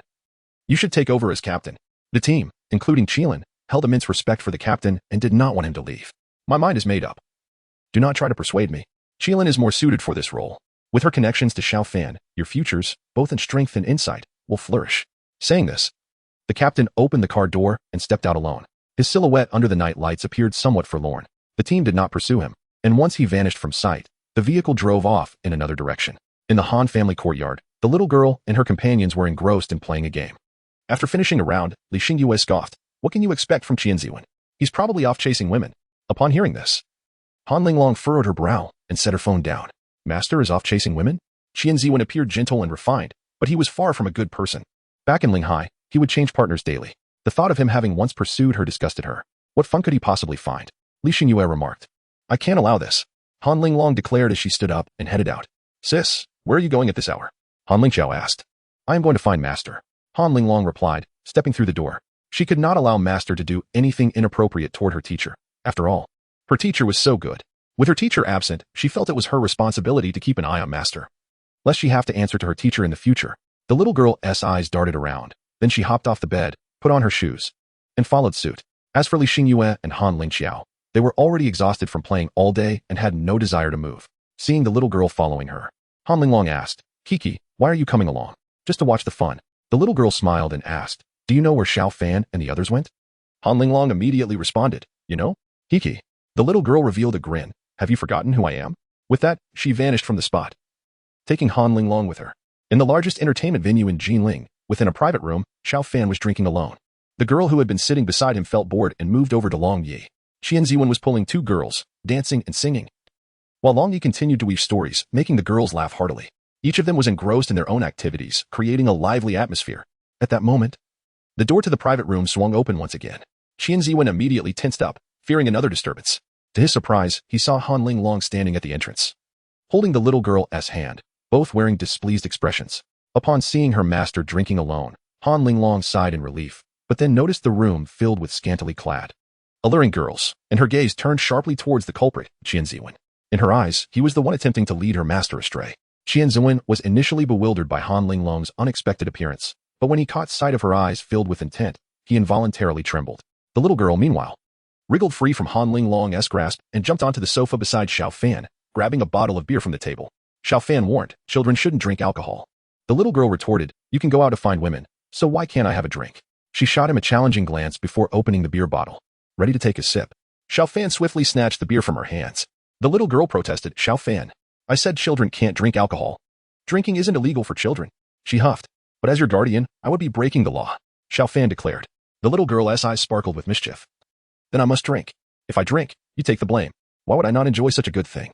As she reached for the beer again, Xiao Fan picked her up and carried her over to Han Linglong, who nodded but shot Qian Ziwen a warning glance as she turned to leave. The little girl, displeased, struggled in Xiao Fan's arms. Xiao Fan, you can't be so selfish. You're out looking for women, so what's wrong with me wanting a drink? Xiao Fan sighed, setting her down with a frown. What do you mean looking for women? I just came out to have a drink. Humph. After drinking, you will take a girl to a hotel. Don't think I don't understand. Han Linglong told me all about it. You were soliciting. The little girl then scrunched her face in disdain, exclaiming, Xiao Fan, I never imagined you were such a person. Han Linglong quickly clarified. I didn't say Master was soliciting. I just think he shouldn't betray his wife. By the way, the little girl turned to Xiao Fan, her eyes filled with curiosity. Xiao Fan, when did you get a wife? I don't have a wife. The wife Han Linglong mentioned is one of my subordinates, Xiao Fan explained. Oh, it's that Ji Wuyue, right? What? Haven't you been with her? The little girl's gossiping spirit ignited. Without hesitation, Xiao Fan smacked her gently on the head. What do you mean by been with? Where did you learn such words? The little girl rephrased. So you haven't been with her? Xiao Fan replied. You see, your face is turning red. You must have slept with Ji Wuyue. You're not allowed to watch TV anymore. You're just picking up bad habits. Xiao Fan, how dare you? Han Linglong, who already had a significant figure, nearly gasped for breath. What's wrong? Did Fan go bully you? Li Xingyue asked. The little girl, feeling aggrieved, replied, Li Xingyue. You have to judge this. Xiao Fan goes out looking for women, and yet he says I can't watch TV anymore. Isn't that excessive? Li Xingyue was astonished. Fango really went looking for women? Oh, it's nothing. Fango was just trying to scare you. He won't really stop you from watching TV. Really? The little girl inquired. Really, is it not normal for children to watch TV? If Fango really tries to stop you, I will stand by you. Upon hearing this, the little girl immediately beamed, taking down Li Xingyue's hair and giving her head a playful rub. Li Xingyue, you're so nice. My head feels good to touch. Is it better than that Chilance? Li Xingyue suddenly asked. Li Xingyue, are you jealous? The little girl responded with slight surprise. No, I'm just curious why you enjoy touching other people's heads so much. The little girl shook her head. I don't know. It just feels round and smooth. And it lifts my mood. It feels somewhat familiar, but I can't remember whose head besides yours I have touched. Oh. The little girl then smiled. Li Xingyue. From now on I will only touch your head. I won't touch anyone else. Li Xingyue rolled her eyes. Then you might as well go touch others. I'm not particularly interested. Oh, I was just playing with that Qilin. My heart only belongs to you, so please don't be jealous, okay? Seeing the little girl acting like a little actress, Li Xingyue frowned slightly. I've realized there's a reason Fango doesn't want you watching TV. In the deep of night, a woman dressed in ancient attire appeared on the brilliantly lit streets. The woman was exceptionally beautiful, yet her expression was somewhat indifferent, resembling a ruler descending upon the world, gazing down upon all. Click. The flash of a camera went off with a soft sound. The woman turned to look at a man holding a camera, her expression revealing a hint of displeasure. The man quickly said, I'm sorry. I couldn't resist taking a picture because you were so beautiful. With that, he handed her the photo he had just taken, upon seeing her own image. The woman smiled and replied, Thank you. Her voice was soft and enchanting, making the man feel a wave of warmth wash over him. Thus, a bold idea sprang forth in the man's mind as he tentatively asked, May I invite you for a few drinks? Sure. The woman replied with a bright smile. They turned and entered a bar. The woman's attire and aura instantly attracted the attention of several men in the establishment. Within minutes of sitting down, a few men, emboldened by alcohol, approached to strike up a conversation. However, the man who had brought her to the bar was displeased and started arguing with them. The men who had approached gradually lost their reason, and one of them impulsively grabbed a bottle and swung it at the man's head. Blood mixed with alcohol began to flow down his face. In an instant, a brawl erupted, continuing until the assaulted man lost consciousness, even ceasing to breathe. Yet, the others showed no intention of stopping, having likely forgotten why they began fighting in the first place. Under the influence of alcohol, they were merely venting their deepest desires in a frenzy. The woman watched the scene before her, unperturbed, and a faint smile graced her lips as she mused. What difference is there between humans and beasts? In the dimly lit bar, the woman's eyes shimmered with a hint of violet light, making her appear extraordinarily enchanting. In the early morning of Beijing, Old Master Xiao took a stroll in the courtyard. At that moment, a guard approached to announce a visitor. In the hall, Qilin led a group of team members. What has transpired? Elder Xiao inquired slowly while sipping his tea. Andrew is dead, and the entire Abyss organization has been annihilated, Qilin replied respectfully. Elder Xiao couldn't help but smile. Has Mr. Xiao intervened? Indeed, Qilin confirmed. Does that mean he stands with our nation? Elder Xiao set down his teacup, visibly excited. Qilin hesitated. Noticing the troubled expressions on the faces of those present, Elder Xiao questioned, Where is Long? Long was the code name for the middle-aged man. The captain has resigned in disgrace, Qilin stated. Elder Xiao's blood pressure instantly surged. A resignation indicated that Long had mishandled the situation. He exclaimed in anger, What exactly happened? The captain wanted to test Xiao Fan's strength and intentionally guided Andrew to him, leading to Andrew's provocation which resulted in the destruction of the Abyss organization, Qilin explained. Elder Xiao slammed his palm on the wooden table in frustration, shouting, Did I not instruct you to handle this with caution? Why provoke Xiao Fan? The team members fell silent. They could have easily shifted the blame onto Long, as they were entirely obedient to him. Yet, they remained mute. Elder Xiao understood the unspoken truth. Otherwise, Long wouldn't have resigned. However, he chose not to address it directly, recognizing Long as a national hero deserving of some dignity. Elder Xiao raised an eyebrow. What do you mean? Although our actions have left a negative impression on Mr. Xiao, there is a young girl by his side who seems to hold me in good regard, and her strength is formidable. Elder Xiao's brow relaxed. He recalled how Xiao Kiki had effortlessly dispatched an American fleet with a mere wave of her hand, her power beyond question. Do tell, he urged. In response, Qilin removed his wig, revealing a shiny bald head. Even someone as worldly as Elder Xiao couldn't help but gasp. It seems Xiao Kiki has a fondness for bald heads and has significantly enhanced my abilities, Qilin remarked. Elder Xiao cleared his throat and said, if Mr. Xiao does not seek you out, make sure not to disturb him. Yes, sir. In Jiangnan province, Long, looking haggard, emerged from a private room with Qin Ziwen, followed by equally weary young women. The girls, accustomed to all manner of clients, had never encountered anyone quite like Long, despite his age. He spent the entire evening boasting instead of attending to business. For a whole night, while Qin Ziwen and the girls made several trips to the restroom, Long remained unaffected. Had it not been for a small tip from Qin Ziwen, the girls might have broken down. Qin Ziwen couldn't leave Long alone. So he stayed to endure Long's boasting about 3 celestial kings, 1 Xiao introvert, 1 Xiao lowly, and this Long society character. Curiosity piqued. He wondered who the other celestial king could be. As for the celestial realm, it couldn't possibly be a gathering of oddities, could it? Meanwhile, in the Han household, Xiao Fan and the little lowly were enjoying breakfast. Where's everyone? Xiao Fan asked. Still asleep. They played late last night, came the reply. What about Long? Not sure. Probably still at it. What are you eating? It smells terrible. The little lowly remarked. Snail noodles, want to try? No way, it stinks. Despite the odor, Xiao Fan relished his meal. Just then, a strikingly unusual woman appeared. You two seem to be living quite well. Not concerned about the celestial realm? She smiled. Xiao Fan continued to slurp his noodles without raising his head. The little lowly glanced at her, then disdainfully stuffed a bun into her mouth. The woman was in no hurry. She sat down, resting her chin on one hand, watching them eat. A few minutes later, Xiao Fan finished and let out a loud burp. Xiao Fan, that's disgusting. The little lowly scolded. Xiao Fan smiled slightly before finally turning to the woman. Is there something from the celestial realm? Nothing at all. I just missed you. She replied with a chuckle. Xiao Fan recalled that thousands of years ago, this crazy woman had wanted to devour him. Back then, he had to hide from her due to his insufficient strength, leaving him with no fondness for her. Don't be so heartless. It makes me sad, the female celestial king said, feigning a pitiful expression. She paused, pouting in faint disappointment. Humph, men. The little lowly felt a chill run down her spine, muttering, I don't understand what you see in Xiao Fan. The female celestial king's pursuit of Xiao Fan was well known in the celestial realm, so the little lowly wasn't surprised by her arrival. She thought it was rather late for her visit. The female celestial king licked her lips. I admire his strength. She was not human, but a demon. It was in her nature to be attracted to powerful males. She had never truly intended to devour Xiao Fan. Had she wanted to, he could have hidden nowhere. At that time, she was a genuine celestial king. With a mere thought, he would have stood no chance of resistance. She merely used that as a pretext to push him to grow stronger, having recognized his potential to become a celestial king, as she had anticipated. Xiao Fan not only broke through to the celestial king realm, but also became the strongest in a remarkably short time.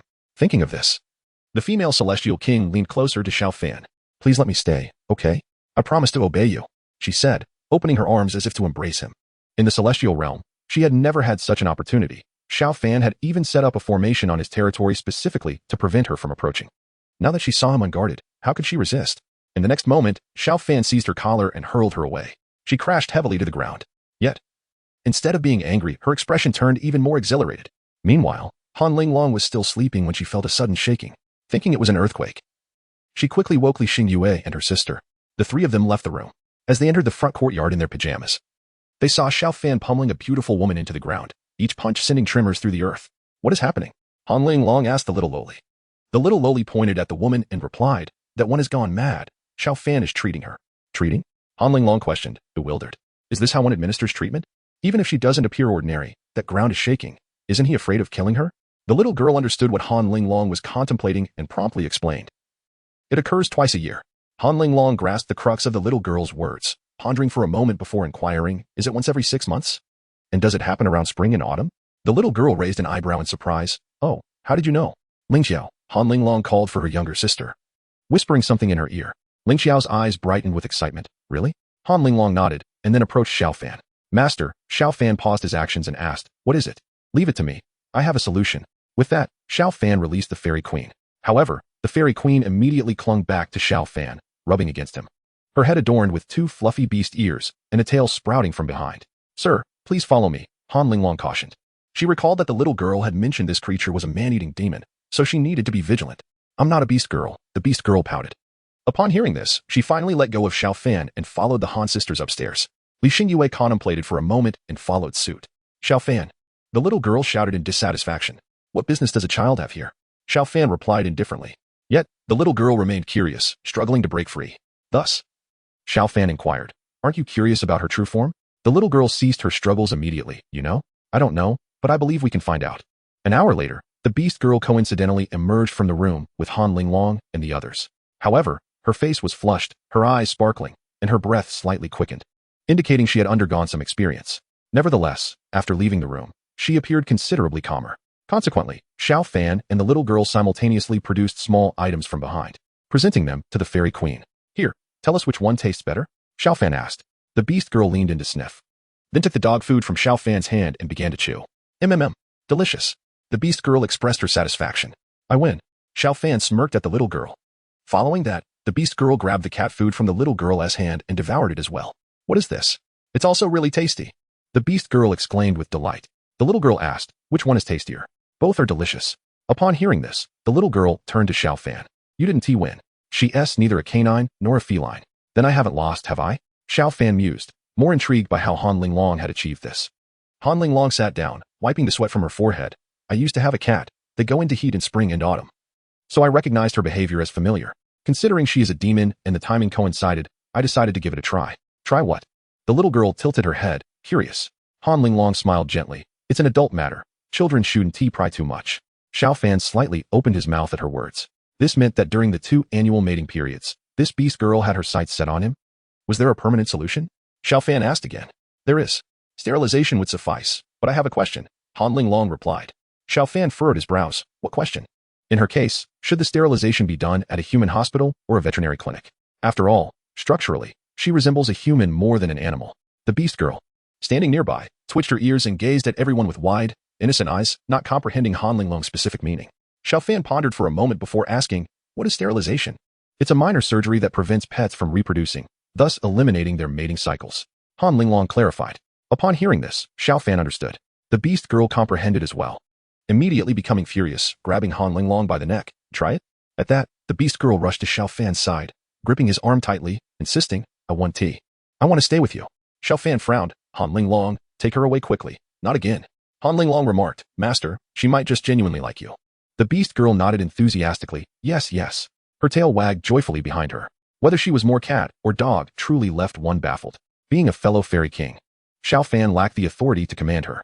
Moreover, the beast girl had exceptionally strong teeth. Xiao Fan had attempted to seal her countless times. Yet she could effortlessly break any seal, even the formation specifically designed to subdue her required maintenance twice a year, which troubled Xiao Fan. He faced a choice, either keep her or eliminate her. However, as a fairy king, killing her would undoubtedly affect the fortunes of the entire fairy realm. Reluctantly, Xiao Fan attempted to reason. Humans and demons are fundamentally different. The beast girl, revealing her small fangs, asked with a smile, what does that mean? Reluctantly, to demonstrate that there could be no fruitful outcome between humans and demons, Xiao Fan arranged for Han Ling Long and Li Xingyue to accompany her to watch The Legend of the White Snake. Thus, on the couch, the beast girl nestled with a bag of cat food and a bag of dog food, blissfully watching television. The beast girl remained unnamed, as demons traditionally lacked the concept of names until she encountered Xiao Fan. At that time, Xiao Fan had just ascended to the fairy realm and, upon his arrival, stumbled upon a white fox with 9 tails, barely clinging to life. Seeing it, Xiao Fan attempted to feed it some food and elixirs, hoping to revive the celestial beast and subsequently claim it as his own. Unfortunately, the fox showed no interest in the offerings. With great concern, Xiao Fan produced a few drops of divine nectar he had obtained from a celestial spring, attempting to feed it to the fox. The beast girl still remembered Xiao Fan's pained expression and his words, you must recover. This is a treasure I fought hard to acquire. Once you're well, you can accompany me, so you won't have to endure bullying anymore. In truth, the beast girl was not injured. She had merely been sleeping. Xiao Fan mistakenly assumed the fox was hurt because it did not flee upon his approach. He never anticipated that the fox simply did not regard him as a threat. As for the divine nectar, Xiao Fan had forcibly pried open its mouth, believing it lacked the strength to do so. Had the beast girl not sensed Xiao Fan's goodwill, he might have been devoured then and there. In the subsequent days, as Xiao Fan had just arrived in the fairy realm and found himself without companions, he began to chatter incessantly to the fox, regardless of whether it understood him, sharing tales of the past and dreams for the future. He frequently mentioned his sister, each time revealing a hint of sorrow. This was something the demon could not comprehend. Xiao Fan felt fortunate that the area where the demon resided appeared quite safe, seemingly devoid of other celestial beings, and he even sensed some fairies deliberately avoiding this territory. He did not think much of it at the time, so he settled down beside the fox to begin his cultivation. The beast girl, for the first time, observed a human cultivating at such close proximity. Her curiosity gradually blossomed into a fondness for the loquacious individual who disturbed her slumber. Half of the meat was roasted, while the other half was placed directly before the fox. However, the beast girl expressed little interest in the piece of meat, instead watching with keen intrigue as Xiao Fan relished the cooked morsel. One day, she boldly approached Xiao Fan, snatched the cooked food from his hand, and swallowed it whole. This was her inaugural experience with cooked meat, and the flavor was surprisingly delightful. Xiao Fan, witnessing the fox's newfound mobility, was overjoyed. He promptly roasted another piece of meat and placed it before her, which she devoured without hesitation. Yet, when Xiao Fan awoke the following day, he discovered the fox had vanished, leaving him momentarily despondent. The beast girl had gone to guard a breach to the celestial realm, a duty that would last for millennia. During this extensive period, she found herself inexplicably reminiscing about the seemingly naive young man she had met. As the millennium drew to a close, her curiosity piqued. She longed to see how the boy, who had ascended to the heavens, had evolved in strength. When she finally encountered Xiao Fan again, she noted a significant transformation.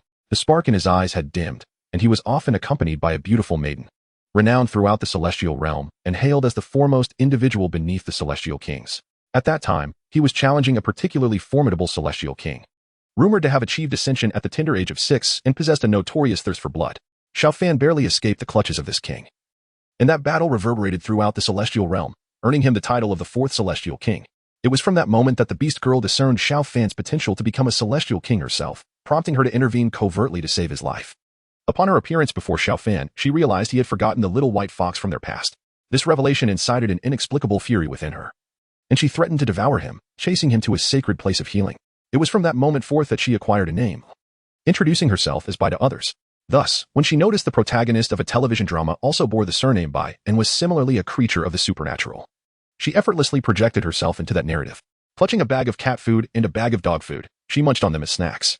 A small girl beside her watched with great interest, yet the beast girl's hand occasionally reached for the potato chips in the girl's possession, savoring them as well. The little girl, feeling slightly annoyed, protested, "Eat your own. Why must you take mine?" The beast girl blinked her innocent large eyes and replied, "I finished mine." "Are you a cat or a dog? Why do you eat everything?" The girl mused. "You must be a dog. After all, dogs are omnivorous, while cats can be quite particular about their food," remarked Han Linglong, who was nearby. At that moment, Han Linglong opened another packet of cat food for the beast girl. "Thank you," she exclaimed, then opened the bag and took a handful, asking Xiao Fan, "Would you like some?" "No, thank you," Xiao Fan replied, shaking his head. "Oh." The beast girl acknowledged and promptly stuffed the cat food into her mouth, chewing thoughtfully. Suddenly, Xiao Fan suggested, "What if we discuss something? Remaining in this world won't serve much purpose for you. We are here to experience the mortal realm. How do you plan to do that?" "I could also live as a mortal," she countered, "but mortals do not possess beast ears or tails."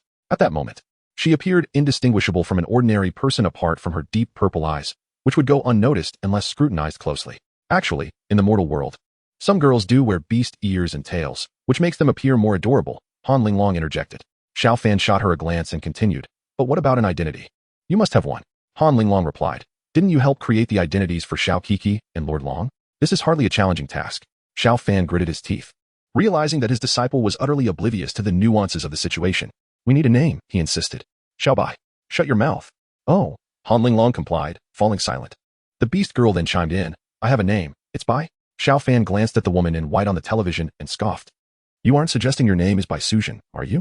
"No, I'm called Xiao Bai," she replied, blinking at him. "I met a nine-tailed fox thousands of years ago and named her Xiao Bai." Before Xiao Fan could finish his thought, the cat food in the beast girl's hand slipped and scattered across the ground. She looked at him in disbelief. "You remember from thousands of years ago?" Xiao Fan retorted. "I don't." The beast girl did not admit to being that nine-tailed fox, but the fact that Xiao Fan remembered their initial encounter surprised her and uplifted her spirits. From Xiao Fan's understanding of the beast girl, she was somewhat naive, akin to a sweet and innocent character in mortal tales. However, she was guided by her principles. Good people should be preserved, while the wicked should be vanquished, leading to a worldview that was starkly black and white. Consequently, Xiao Fan harbored concerns that her disposition might inadvertently disrupt the balance of this world. As for the beast girl's demeanor towards Xiao Fan, aside from her more erratic behavior during her heat cycle, she otherwise remained relatively composed. The beast girl fixated on the television, devouring the cat food with fervor. Within mere moments, she had consumed an entire bag and turned her attention to the small girl's potato chips, which had only been nibbled. The little girl quickly shielded her snack with her hand, exclaiming, "Xiao Fan, she has finished again." At that moment, Xiao Fan approached and said, "Hold on. Let us step outside for a moment." Upon hearing this, the beast girl brightened and rose from the sofa. In the next instant, the two vanished together. In the capital city, Old Master Xiao was discussing future precautions with Qilin and others when Xiao Fan reappeared before him with the beast girl. "I'm here to trouble you again," Xiao Fan smiled, requesting, "Please help her acquire an identity." Just then, a woman known as Huang suddenly collapsed to the ground, trembling with fear. "Huang, what's wrong?" Qilin inquired.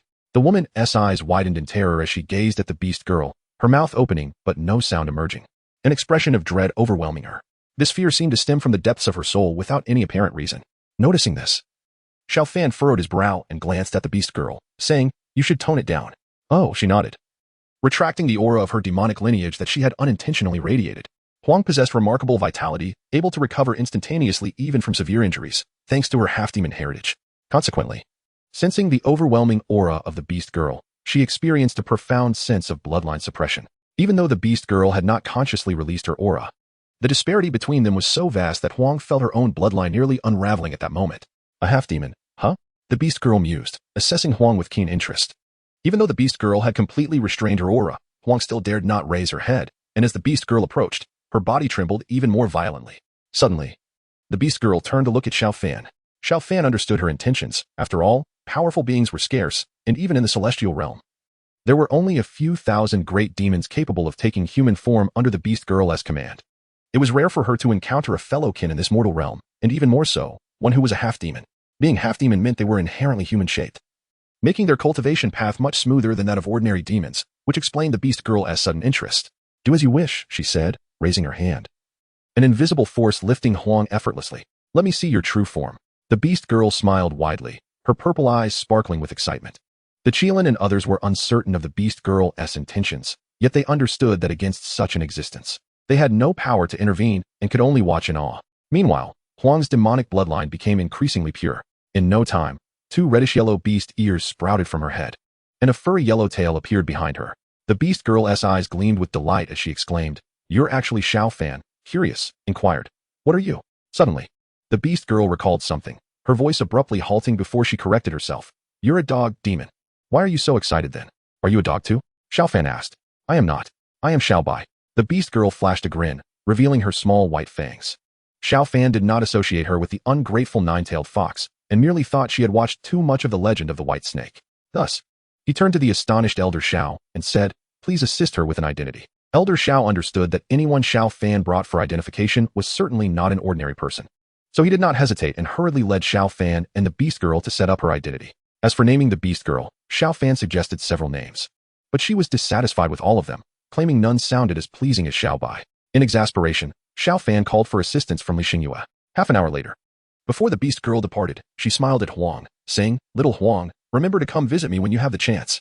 Due to the purity of her demonic bloodline, Huang also inherited some legacies and memories from her ancestry, thus respectfully addressing the beast girl as ancestor. The beast girl waved her hand in satisfaction before vanishing. Once Qilin and the others left, they gazed at Huang in astonishment. "You're a demon?" Huang nodded. "Yes, this is the bloodline inherited from my ancestors. Awakened completely by our ancestor." "She's your ancestor?" Qilin was even more astonished. Huang scratched her head and explained, "Well, it's a way of speaking. Our bloodlines share similarities, but there is no direct relation. We, as juniors, refer to her as ancestor due to her exalted status." Elder Xiao was equally excited and stepped forward to ask, "What is your current strength?" As she spoke, a purple flame erupted from her palm. The flame, though devoid of heat to the flesh, radiated a soul-searing warmth. "This is demon fire. It can directly incinerate the soul," Huang elucidated.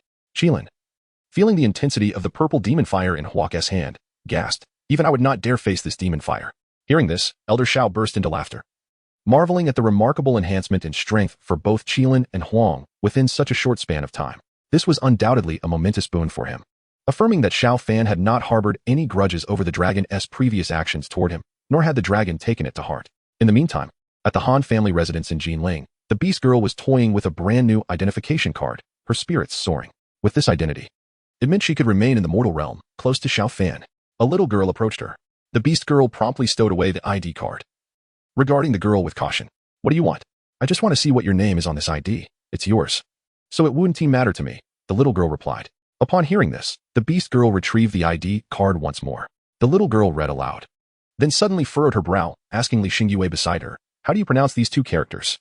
"Lili, as in the grass of Lili," Li Xingyue explained. "Oh." The little girl nodded, seemingly understanding. Li Xingyue, curious, asked, "You don't know how to read? Is that surprising? Every world has its own script. I know celestial writing." "Do you?" the little girl retorted. Li Xingyue shook her head. "That's not what I meant. I'm just surprised that Fan didn't learn to read sooner, considering he didn't descend much earlier than you." As the little girl was speaking, the beast girl suddenly asked, "What about you? What is your name?" "I'm Xiao Kiki." "Xiao? Did Xiao Fan name you?" At that moment, Li Xingyue interjected, "Fan isn't good at naming, just like yours." Kiki's name was given by me.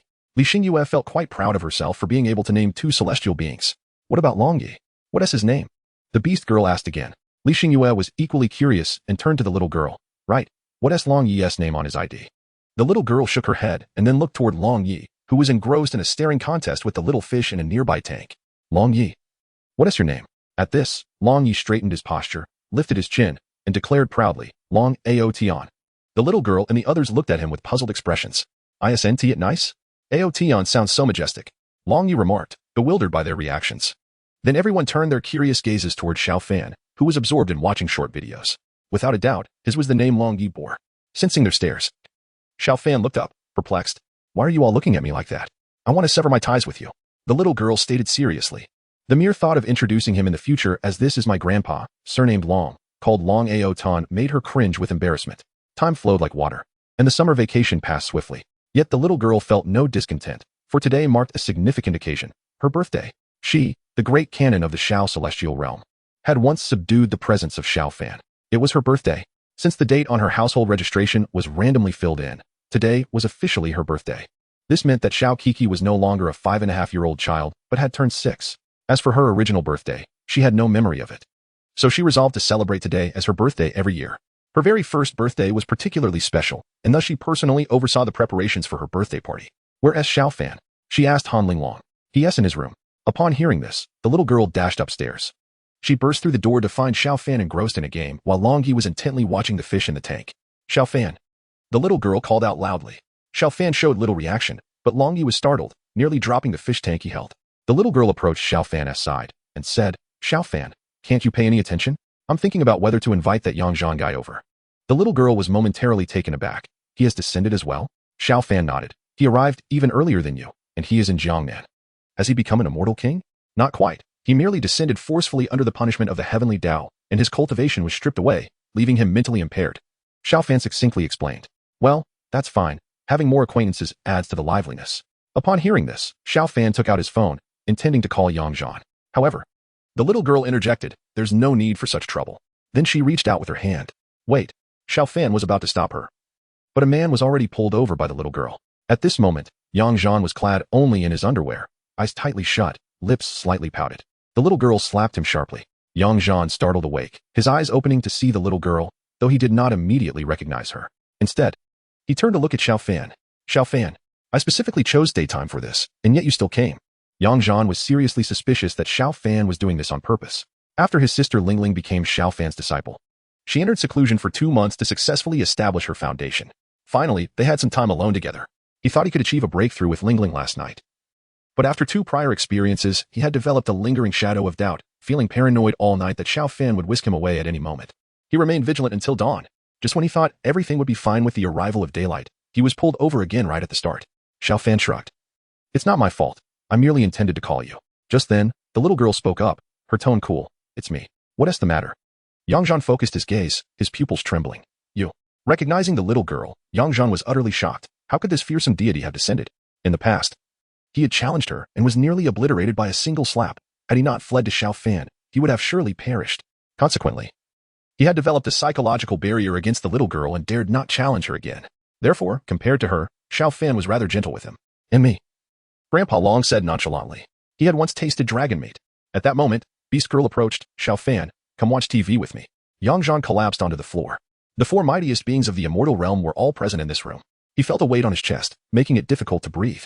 The little girl looked at him with disdain. Put some clothes on first. Yangzhan nodded awkwardly, getting up from the ground and conjuring a set of clothing. The little girl frowned. Yangzhan immediately squatted down. Satisfied, the little girl patted his shoulder and spoke in an unusually serious tone. Jean, great immortal king, you speak. 91.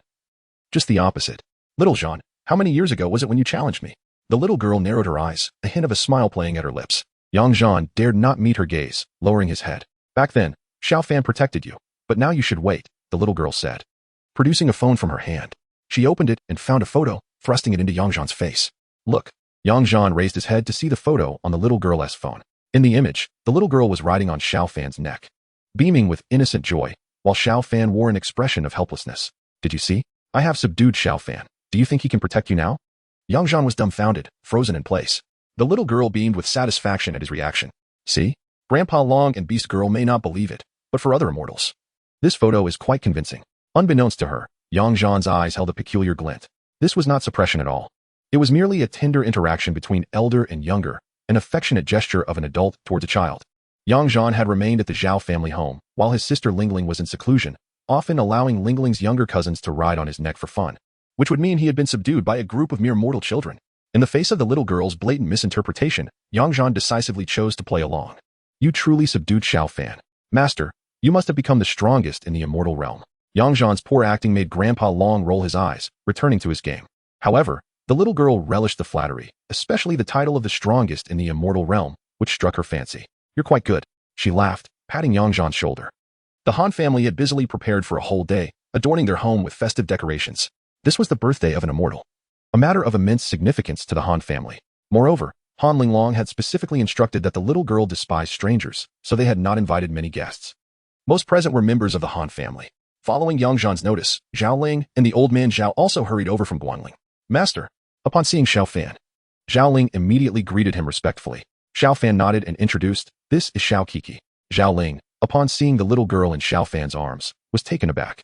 Before coming, Shuai Shuai had mentioned that Xiao Kiki was an immortal king, holding a status equal to that of master in the immortal realm. She never expected that the fearsome being Shuai Shuai had warned her to be cautious of was just an adorable little girl who seemed harmless. She smiled slightly. Happy birthday, great immortal king.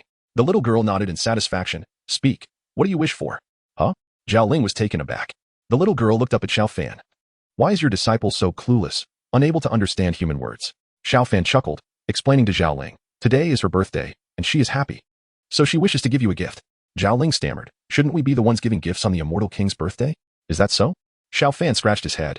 The little girl then turned her gaze towards Li Xingyue, her eyes filled with questioning. Li Xingyue promptly replied, I thought you knew. Turns out you didn't? Saying this, the little girl jumped down from Xiao Fan's embrace and scampered out eagerly. Where are you going? Xiao Fan inquired. The little girl replied excitedly, to collect my gifts. When the celebration begins, they will naturally present them to you. Li Xingyue's voice called from behind the little girl. But the little girl ignored her, impatiently wanting to discover what gifts awaited her. As dusk fell, the birthday banquet officially commenced. The little girl took her seat of honor, and the Han family lined up to offer blessings and gifts. Being an immortal, and an immortal king at that, the usual gifts held no allure for her. Thus, they unanimously opted to present money. It is quite straightforward, yet it is also a gesture of helplessness. After all, apart from money, they truly could not think of what else to offer. Just as Li Xingyue was silently mocking this group of mortals for attempting to win the favor of an immortal with mere earthly wealth, she caught sight of the little girl's heartfelt, radiant smile as she received the money. Li Xingyue was taken aback. Could it be that even immortals are greedy? In contrast to the others who presented gifts of money, Yang Zhan's offering left the little girl not only surprised but thoroughly delighted. Yang Zhan had developed several photos for the little girl to boast about and framed them beautifully. He congratulated the esteemed immortal king, pausing to glance at the banner on the wall before continuing. Happy 6th birthday. Haha, how thoughtful. The little girl genuinely adored it. She even envisioned displaying these photos in the most prominent place in her home. Today, the little girl was exceedingly happy. Upon entering Xiao Fan's room, she found him lying on the bed, gazing blankly at the ceiling. She tossed off her shoes and jumped onto the bed beside him. What's wrong? Xiao Fan inquired.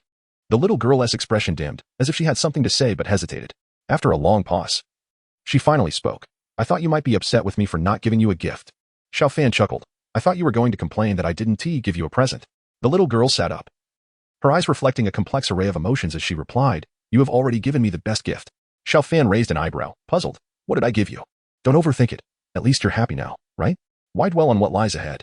Xiao Fan comforted her with a smile. Hearing this, the little girl found his words quite reasonable and finally smiled. Yes. After lying there for over 10 minutes, she suddenly called out, Xiao Fan. Yes? Did you have family before? I suppose I did. The little girl turned and hugged Xiao Fan's arm, whispering, then I am quite the opposite. I didn't have any before. Later that night, as Xiao Fan lay in a semi-conscious state, he felt an itch on his face. He abruptly opened his eyes to see a pair of fluffy, pure white beast ears beside him. The beast girl had curled up next to him, her head resting against his. What are you doing? Xiao Fan asked coldly. Huh? The beast girl rubbed her eyes lazily and smiled. You're awake? What's wrong? Are you in heat again? Should I call Han Linglong for you? The beast girl shook her head. I just realized that your scent makes me feel very safe while I sleep. Dragon Lord, what are you doing? Xiao Fan turned to see Dragon Lord quietly typing on his computer. Dragon Lord was taken aback. Nothing. You all sleep. Don't mind me. Xiao Fan sat up and noticed someone else sitting on the sofa in the room. Yang Zhan, with a serious expression, stated, Sister Linglong is chatting with her senior in the next room. Xiao Fan's face darkened. Then what are you doing here? I'm curious about what the four of you immortal kings are up to together. Do you understand now? Now I understand even less. Xiao Fan sighed helplessly and lay back down. The beast girl immediately hugged his arm again, closing her eyes and revealing a look of tranquility. The little girl on his right remained asleep, her lips curving into a faint smile, accompanied by the rhythmic sound of Dragon Lord's keyboard. Xiao Fan felt a long-lost sense of peace. At Jinling Airport, Han Linglong smiled as she said, Jinling is my home. My master says that no one is stealing my fortune now, so I can cultivate in peace and don't need to follow you. Although the little girl sometimes found Han Linglong somewhat bothersome, as Li Xingyue put it, big-chested and brainless, often leaving others speechless. She felt a twinge of sadness at the farewell. After all, to Li Xingyue, Han Linglong felt more like an older sister. Thus, the little girl stepped forward and hugged Han Linglong's leg, saying, make sure to cultivate well. All right, when you become an immortal and ascend to the celestial realm, I will personally take you out to play. Great. Seeing that the moment was becoming too emotional, Xiao Fan interjected. Why does it feel like you want to see each other again? Remember, you can always visit her on weekends. The little girl paused, quickly realizing, oh yes. She then smiled and waved at Han Linglong. I'll come find you to play again. Han Linglong also smiled. Good. After bidding farewell to everyone, Xiao Fan and the others boarded the plane. The little girl sat beside Xiao Fan, swinging her legs joyfully. What is you so happy? Xiao Fan asked curiously. The little girl beamed. I am very satisfied with my current state, so I am happy. Xiao Fan smiled upon hearing this. In Linhai City, the house had been unoccupied for 2 months, and a light layer of dust covered the furniture. With a wave of his hand, Xiao Fan instantly restored it to its former glory. The gaming room had 2 computers, one for Xiao Fan and one for Dragon Lord, which was perfect. Meanwhile, the beast girl and the little girl were in the living room, vying for the television remote. One wanted to watch Animal World, while the other insisted on watching cartoons. Neither willing to back down. The question arose, does the sight of animals mating in Animal World count as watching adult content for the beast girl? Regardless, life continued in this simple yet fulfilling manner. On Deus Han, revered as the crown jewel of the Huaxia Mountains, history has imbued this great mountain with countless myths and tales. Serving as a microcosm of Eastern culture and a famed tourist destination in Huaxia. Shuai, it's getting dark. Shall we head down the mountain to find a hotel? Zhao Ling suggested. Yang Zhan nodded in agreement. Suddenly, a disheveled man appeared before them. The man's clothes were tattered, and he looked unkempt. Yang Zhan and Zhao Ling ignored him, dismissing him as just a wanderer who had inadvertently wandered into the scenic area. They bypassed the man and continued down the mountain, completely unaware that the scruffy figure turned his head, gazing intently at them. In the hotel, Yang Zhan and Zhao Ling exchanged glances. Neither spoke, both feeling a slight flush in their cheeks and a heavy atmosphere enveloping them. Everything was unspoken. Just as Yang Zhan prepared to take a step forward, Zhao Ling suddenly remarked, there won't be any surprises this time, right? Shuai, her eyes sparkling. However, at that moment, Yang Zhan caught a glimpse of a white shadow by the bedside. Zhao Ling noticed too and felt a jolt of surprise. What is that?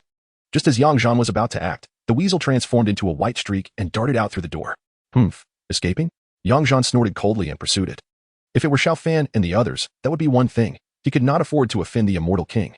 But now, a mere little demon dared to ruin his affairs? The thought of his plans being disrupted repeatedly infuriated Yang Zhan, and he vowed to capture this little demon and vent his frustrations. Seeing the weasel escape, Zhao Ling initially considered letting it go. However, before she could voice her thoughts, Yang Zhan had already dashed out in pursuit. In Linhai, Xiao Fan picked up the little girl from school and decided to meet her teacher. Yes, the little girl had barely been back at school for 2 weeks, and yet trouble had already arisen. No matter what I ask her, she insists she doesn't know. She clearly does, but is just trying to annoy me. In the office, the homeroom teacher, visibly agitated, slammed her hand on the table and exclaimed. I did not scold her, nor was I harsh. I merely spoke to her gently, yet she kept nodding along, completely disregarding what I was saying. As she spoke, she clutched her chest, clearly quite upset. She is young, which I can understand, but as a parent, you must take more interest in her life and limit her exposure to the unsavory content available online. Xiao Fan nodded in agreement. As the saying goes, habits formed at 3 can last until 80. If you do not cultivate good habits in her now, it will be even more challenging to change them later. Xiao Fan nodded again. As the teacher continued, she began to sense something amiss and looked at Xiao Fan with a peculiar expression, wondering why this parent's demeanor resembled that of Xiao Kiki so closely. In the evening, the sky was darker than usual. Pedestrians hurried along the streets, but 2 figures, one tall and one short, strolled leisurely together. The little girl held Xiao Fan's hand, looked up at him, and softly called, Xiao Fan. What is it? Please do not be upset. I have followed your advice and kept a low profile in class, and I did not argue with the teacher. I nodded and agreed with everything she said. Xiao Fan smiled and replied, I am not angry. You did well. Then why did the teacher still want to speak with you? The little girl asked, puzzled. Xiao Fan shook his head. If neither of us has a problem, then whose problem is it? She queried, scratching her head in confusion. After a moment of shared silence, they exchanged knowing glances and reached a mutual conclusion. It must be the teacher's fault. With this realization, the little girl, who had been anxious about Xiao Fan's potential anger, felt her spirits lift. A cheerful mood awakened her appetite. What are we having for dinner tonight, Xiao Fan? She eagerly inquired. Xiao Fan shrugged. I haven't decided yet. The little girl responded with a soft "oh" and began to kick at a small stone. Are you not happy? Xiao Fan asked. She nodded, then shook her head, saying, it just feels a bit lonely for just the two of us to have dinner. But there is still Long Yi at home, Xiao Fan reminded her. At this hour, Long Yi is dancing in the park. Then shall we eat outside? Xiao Fan suggested. Just as the little girl was about to agree, she suddenly paused. Xiao Fan, puzzled, asked, what is it? The little girl pointed in a certain direction, her voice tinged with curiosity. Look at that figure. Isn't it somewhat familiar? Xiao Fan followed her gaze and saw a woman in a maid outfit across the street. What stood out was the pair of pristine white, fluffy animal ears atop her head and the tail trailing behind her. Isn't that a beast girl? He mused, noticing she was serving food to customers with a sweet smile. No wonder we haven't seen her during the day lately. She must be working. Shall we go and take a look? Xiao Fan suggested with a smile. Yes. The little girl responded, intrigued by the beast girl's activities. Hand in hand, they crossed the street to the themed CAF. Peering through the glass door, they watched the beast girl bustling about. She is indeed working, the little girl realized. Xiao Fan nodded. Let us go inside. As they pushed open the glass door, the bell chimed cheerfully. The beast girl instinctively looked up and exclaimed, welcome. Oh, what brings you here? The little girl, having found a spot against the wall, replied. We came for food, of course. Xiao Fan, filled with curiosity, asked, why did you come out to work? Upon hearing this, Xiao Fan nodded in agreement, acknowledging Long Ye's wise words. Look, I go to school, she works, and you are the only one at home, playing on the computer all day without striving for improvement. The little girl chastised Xiao Fan. Taken aback, he replied, but what about Long Yi? At his age, Long Yi has long since retired. He is entitled to enjoy himself. The little girl retorted, narrowing her eyes at Xiao Fan, as if waiting to hear his defense. At that moment, the CAF manager approached, personally delivering 2 cups of coffee and a fruit tea to their table. Xiao Fan raised an eyebrow. But I haven't ordered yet. The manager smiled and said, these are on the house. Please enjoy your conversation. The beast girl asked, is that all right? The manager replied with a gentle smile, of course. You have worked hard all day. Take a break. After a slight bow, she returned to her duties. The little girl noticed how the manager addressed the beast girl and scrutinized the manager's retreating figure. Surprised, I didn't even realize before that she is a genuine yokai. Looking around at the other staff members, she discovered that everyone in the CAF, from the manager to the employees, was a variety of yokai. We have entered a den of yokai. The beast girl sighed. Life is not easy. There are few wild beasts in this world that possess intelligence. Furthermore, I have heard that since the establishment of the nation, no new yokai have been allowed to take form. The number of yokai cultivators is dwindling. And with humanity's rapid advancement, their living space is becoming increasingly restricted. They are forced to blend into human society. And the cultivators in this world harbor significant hostility towards them. In such an environment, they must remain hidden. So I have lent a hand to help them conceal themselves better, and they are very willing to teach me some skills for interacting with humans. Humph. You say you are working, but it seems more like you are doing this for your yokai children and grandchildren. The little girl chuckled. The beast girl dismissed the notion. I'm a yokai royal. What is wrong with that? It sounds perfectly fine to me. The little girl nodded in agreement, lifting a cup of coffee to take a sip. However, as soon as she tasted it, she nearly spat it out. What is this? It tastes terrible. The beast girl chuckled and reached for the sugar jar, adding 2 packets of sugar and stirring it with a spoon. It tastes better with sugar. The little girl, following suit, added 2 packets of sugar to her coffee and stirred it thoroughly before asking the beast girl, is this how it's done? The beast girl nodded in approval, lifted her coffee cup, and elegantly blew on it. The little girl mimicked her, blowing on her cup a few times before they both took a sip simultaneously. Both grimaced in unison, their faces contorted in discomfort. It is still awful. The little girl complained, looking at her coffee with disdain. The beast girl nodded in agreement. Indeed, it is quite unpleasant. The little girl, frustrated, slapped the table and exclaimed, didn't you say adding sugar would make it taste better? The beast girl shrugged. That is what I was told. I have never tasted it myself. From that moment on, coffee was firmly added to the blacklist of beverages for both the little girl and the beast girl. Soon after, the little girl's attention shifted to the remaining cup of fruit tea. Just as she was about to grab it, Xiao Fan snatched it away. Xiao Fan, she protested angrily, give that back. Each person should have one. You've had yours, so what should I drink? You can have this. The little girl insisted, pushing the coffee towards Xiao Fan. You've already had it. I don't want it. With that, Xiao Fan inserted a straw and began to gulp it down. Xiao Fan's eyes sparkled as he deliberately displayed an expression of delight before the two of them, exclaiming, this is incredibly sweet. The cup of fruit tea had originally been prepared by the manager specifically for the little girl, but her curiosity compelled her to sample the flavor of the coffee instead. Xiao Fan teased her for a while before ordering 2 more cups of fruit tea and, with particular consideration, he also ordered a vanilla chocolate mousse cake for the little girl. Naturally, Xiao Fan was the one footing the bill. Although the manager was aware of the beast girl's true identity, he was oblivious to the fact that both Xiao Fan and the little girl were celestial kings. Even if he did realize their status, monetary transactions were still to be upheld. This was a principle that Xiao Fan adhered to. He never accepted anything without recompense. With the exception of Dragon Lord. After all, he had indeed pilfered dragon meat from him twice. While the ancestral dragon bone served as a form of exchange, it was the little girl who had discovered it. Perhaps he would find a way to repay Dragon Lord in the future. At that moment, two high school girls dressed in uniforms approached Xiao Fan. They sidled up to the beast girl and cautiously inquired, "May I touch your ears?"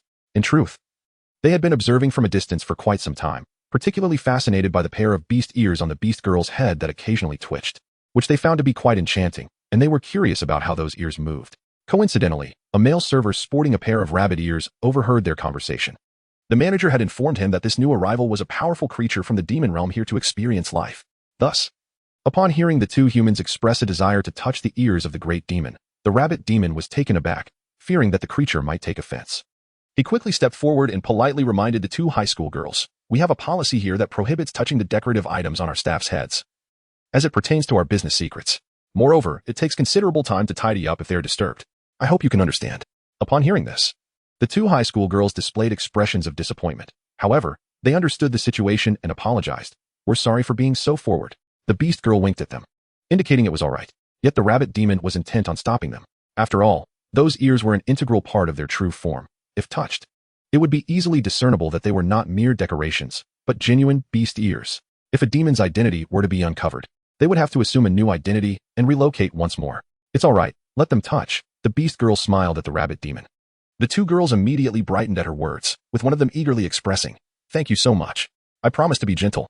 They then placed their hands on the beast girl's fluffy ears. Upon contact, the soft texture was indeed delightful. However, as they continued to touch, their astonishment grew. The ears bore no signs of being artificial and radiated warmth. Furthermore, parting the fur revealed visible veins beneath the skin, just as they were about to flee in terror. The beast girl grasped her ears with both hands and lifted them off, removing them with ease. The rabbit demon, watching from the side, was taken aback. "Wait. You can take them off." However, he quickly regained his composure, filled with genuine admiration for the beast girl, thinking to himself, "No wonder she is a powerful demon." The two high school girls, meanwhile, breathed a sigh of relief, having initially thought they encountered a true fairy with a pair of furry beast ears atop her head. It turned out to be mere accessories, albeit remarkably lifelike. The beast girl then asked the two girls, "Would you like to try wearing them?" The girls exclaimed in excitement. "Is that allowed?" "Yes, but you must be quick. If the manager finds out, I will be fired." The beast girl teased them. Shortly thereafter, the two high school girls departed in high spirits, chatting and laughing. "You're so boring," the little girl scoffed from the side. The beast girl chuckled. "These mortals, with lifespans of merely 100 years, are quite amusing." "Amusing? Shouldn't you, as a demon, find them delectable instead?" the little girl questioned, puzzled. "What?" The beast girl clearly did not grasp the little girl's words. "Don't forget, you are a demon. Consuming humans is in your nature. I witnessed you devour hundreds of people last time." The beast girl furrowed her brow in contemplation before her expression softened. "Oh, that time? Those hundreds of people had no idea what they were getting into, coming to me under the guise of exterminating demons. However, I didn't eat them. I merely swallowed them and refined their souls before spitting out their corpses. I have no taste for human flesh. I prefer rabbit meat." The rabbit demon stood frozen, then silently turned to leave. He was mentally calculating how to find an opportunity to escape. After all, living day by day with a demon who relished rabbit meat made him fear for his own safety. "Ha! You scared that rabbit away." The little girl laughed heartily. The beast girl was unfazed, continuing, "But nowadays, I find cat food more to my liking, particularly the freeze-dried kind." "Is your true form really a cat?" Xiao Fan raised an eyebrow and remarked. "No." The beast girl denied, her gaze evasive. Xiao Fan scrutinized her for a moment. "From the ears, you resemble a dog more." The little girl slammed the table. "It's a cat. A dog." Xiao Fan stood his ground. This exchange piqued the beast girl's curiosity. "Why are you so concerned about my true form?" The little girl shot Xiao Fan a glare before explaining to the beast girl, "I made a bet with this guy." The beast girl immediately inquired, "What was the wager?" "Dragon meat. The loser has to provide the other with a serving next time," the little girl clarified. The beast girl's eyes sparkled with intrigue. "Dragon meat? Is it from Dragon Lord?" She had long desired to taste dragon meat, but had never found the opportunity. "Indeed, it's from Dragon Lord. He agreed to let us have it once a month."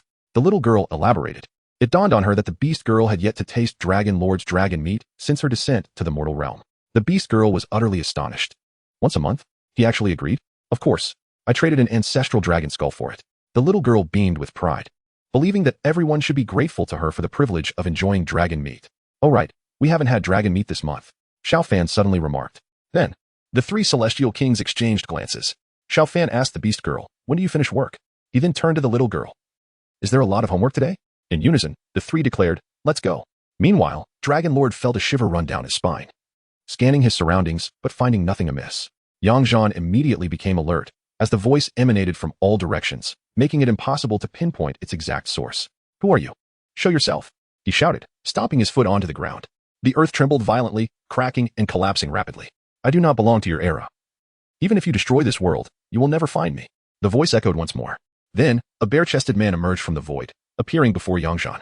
Yang Zhan did not recognize this man, yet the latter wore a defiant smile and called out his name directly. "Yang Zhan, I have awaited you for a long time." "For what purpose?" Yang Zhan responded. "I come from the future, and the future you is terrifying. I must eliminate you before you fully mature." The man's words were infused with unwavering confidence. Yang Zhan smiled in return. "Kill me?"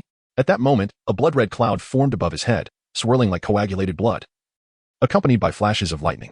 The man continued, "To prevent certain events from occurring, you are the key to that event, and thus you must perish." As soon as the words left his lips, a crimson bolt of lightning struck down from above, but Yang Zhan caught it in his hand, instantly transforming it into a blood-colored spear, suffused with a deathly aura. With a defiant tilt of his chin, Yang Zhan's eyes glinted provocatively. "You may certainly try."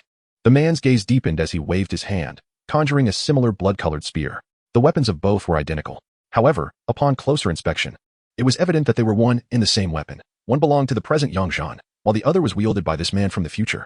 Yang Zhan furrowed his brow slightly, realizing that he must have perished in the future, as immortality eluded him. Otherwise, his weapon would not have fallen into another's hands. "I hail from the future, and though my power is restricted and cannot be fully unleashed, it suffices to kill the current you," the man stated calmly. In response, Yang Zhan snorted coldly. "Your words are tiresome." He brandished the spear and initiated the assault. As their spears clashed, a vast array of runes erupted, resonating with profound sounds, shattering the very space surrounding them. Furthermore, the ground beneath them crumbled significantly due to their fierce combat, yet the world seemed to possess some form of restriction, allowing the damaged areas to rapidly restore themselves. With this in mind, Yang Zhan no longer feared being buried beneath the ruins of this world, thus he held nothing back, unleashing countless black runes that enveloped his body like tattoos, even covering his entire face. "You may certainly attempt to kill me." Their fierce battle shattered this realm multiple times. While in the distant void stood a figure, a disheveled man with a white ferret perched on his left shoulder. "Do you think he will die?" the man murmured. Meanwhile, at Xiao Fan's side, he was using his phone to search for reasons why people work. After witnessing the working behavior of the beast girl and the words of the little lowly yesterday, he felt a slight psychological burden. After all, in this world, it was commonplace for young people to work. As he descended to experience mortal life, he naturally had to conform to the majority of mortals. He found numerous answers, with some individuals vehemently asserting that working is the most vital means to realize one's life value. However, the majority chose a particularly resolute answer: to earn money. Thus, for the first time, Xiao Fan decided to check his bank balance. After several transactions, he was astonished to see a long string of digits. Yes, it dawned upon him that the card given to him by Old Chun contained such a substantial amount. It turned out that he had unwittingly become a wealthy individual in this world. With wealth at his disposal, why would he need to work? "I shall play games," he thought, casting aside the last remnants of his psychological burden and directly booting up his computer. Just as he secured a match in ranked play, his phone rang. It was a call from Li Xingyue. Upon answering, he heard her voice filled with urgency and a hint of sobbing. "Fan Ge, something has happened to my sister. Can you come help her?" "Sure, let me finish this game," he replied. Just then, a teammate selected the mid-lane role in a flash and typed, "If you don't give it, I'll feed." Xiao Fan raised an eyebrow, set his phone down, and placed his hands on the keyboard. Regarding Li Xingyue's plea for help, he did not take it to heart. As long as she was alive, it was not a concern for him. Later that evening, two bodyguards carried in a woman who resembled Li Xingyue exactly. It was Li Mingwei, whom he had not seen in months. She appeared to be in a deep slumber, bound tightly and placed on the sofa in the living room. "My sister has gone mad. We had no choice but to tie her up and administer a sedative," Li Xingyue said, her face filled with worry. The little lowly inched closer to observe, her brow furrowing. "I noticed her soul was fractured before. Now it seems to have completely collapsed." Li Xingyue quickly asked, "Is there a way to save her?" The little lowly shook her head. "My knowledge of souls is limited. You should inquire with that beast." The beast girl was fixated on the television, not even glancing at Li Mingwei, and said bluntly, "Hurry and bury her. She won't live much longer." Upon hearing this, the little lowly shrugged. If she says there's no hope, then there surely is none. No one understands the study of souls better than she does. "Brother Fan." Li Xingyue turned to Xiao Fan. After a moment of contemplation, Xiao Fan replied, "I cannot discern. She seemed fine before. Though her soul has imperfections, it did not significantly affect her. It is normal for someone who has died once to have a fractured soul, as the moment one dies, the soul begins to dissipate. However, her soul has been artificially mended. Observe her right palm, the beast girl remarked. Upon hearing this, Li Xingyue examined Li Mingyue's right hand, discovering a diamond-shaped mark on her palm. She remembered her mother mentioning that it was her sister's birthmark. However, Xiao Fan noticed that the mark had faded considerably, seemingly on the verge of vanishing completely. This is not a birthmark, Xiao Fan asserted immediately. The beast girl nodded in agreement. This is a soul mark. It is precisely because of this mark that her soul could be stitched together, otherwise, she would have perished long ago. As she spoke, the beast girl turned to Li Xingyue. Has your sister encountered anyone unusual recently? Just then, Li Mingwei suddenly awoke, gazing at the people in the living room with a puzzled expression. Who are you? Seeing her sister awake, Li Xingyue exclaimed, Sister, it's me. Li Mingwei frowned, scrutinizing Li Xingyue's face, before breaking into a smile. You little girl, you look fantastic. Li Xingyue shrugged, still the same. The beast girl explained, this is a precursor to soul collapse. I mentioned before that her soul was flawed and had been artificially repaired. The materials used for mending the soul are, of course, other people's souls. Originally, her repaired soul maintained a balance, but now that balance has been disrupted, causing the souls used for mending to awaken and repel each other, resulting in the current collapse. Li Xingyue nodded. Do you understand? The beast girl inquired. I don't. Li Xingyue shook her head.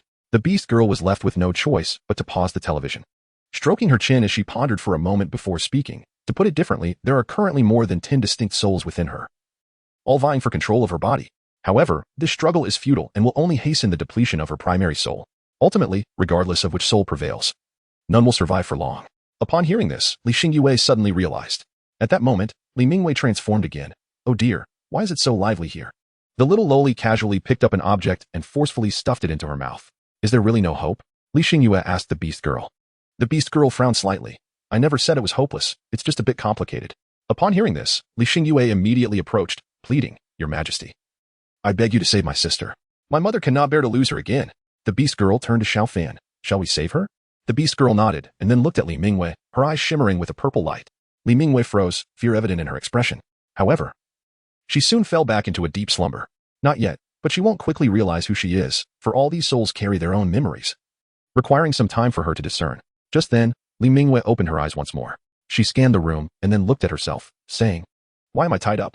Upon hearing this, Li Xingyue hurriedly untied her sister. However, after being freed, Li Mingwei inexplicably produced a cigarette from nowhere, skillfully pulled out a lighter, and with a snap, lit it, taking a deep, satisfying puff. Sister, when did you learn to smoke? Li Xingyue stepped forward to advise against it, casting a questioning glance at the beast girl. The beast girl shrugged, explaining, I told you, she hasn't fully recovered yet. This is the influence of other souls. However, this influence did not last long, and Li Mingwei quickly adopted a new persona. A trace of affection appeared in her eyes as she gazed at the little loli, opening her arms wide. Child, let mommy hold you. The little loli frowned and recoiled. Li Mingyue's expression turned sorrowful, her eyes beginning to redden. By the way, it's best to fulfill some of these souls' desires. It will aid in her recovery. The beast girl reminded. Hearing this, Li Xingyue turned to the little loli and pleaded, Coco, could you do me a favor? No way. The little loli resolutely refused. Just let her hold you for a moment. If you won't, then I won't let you touch my head anymore. Reluctantly, the little loli approached Li Mingwei, opening her arms. Hug. Li Mingwei immediately smiled, embracing the little loli. In the next moment, her persona shifted again. She treated the little loli as a baby, gently patting her while humming a nursery rhyme. The little loli stared expressionlessly at Li Xingyue, her eyes filled with impatience. Li Xingyue clasped her hands together, bowing to the little loli, her face awash with pleading. At that moment, Li Mingwei suddenly frowned. Why has this child fallen asleep yet? Oh, I forgot to feed her. She must be starving. Saying this, she reached to lift her shirt to nurse the little loli. Li Xingyue quickly stepped forward to stop her, speaking with utmost seriousness. Sister, that is absolutely not acceptable. Li Mingwei had hardly slept all night, shifting between various roles as if suffering from a split personality. Yet she had not engaged in any of her previous erratic behaviors. Li Xingyue too had gone without rest, but by dawn, she could no longer hold on. Noticing that her sister was merely a bit erratic but not harmful to herself or others, she finally felt at ease and collapsed onto the sofa to sleep. When Xiao Fan emerged from his room, he found Li Mingwei quietly standing by the window, gazing outside. Curious, he approached and asked, What are you looking at? Is it going to take a long time? This was the last sentence he spoke to his sister.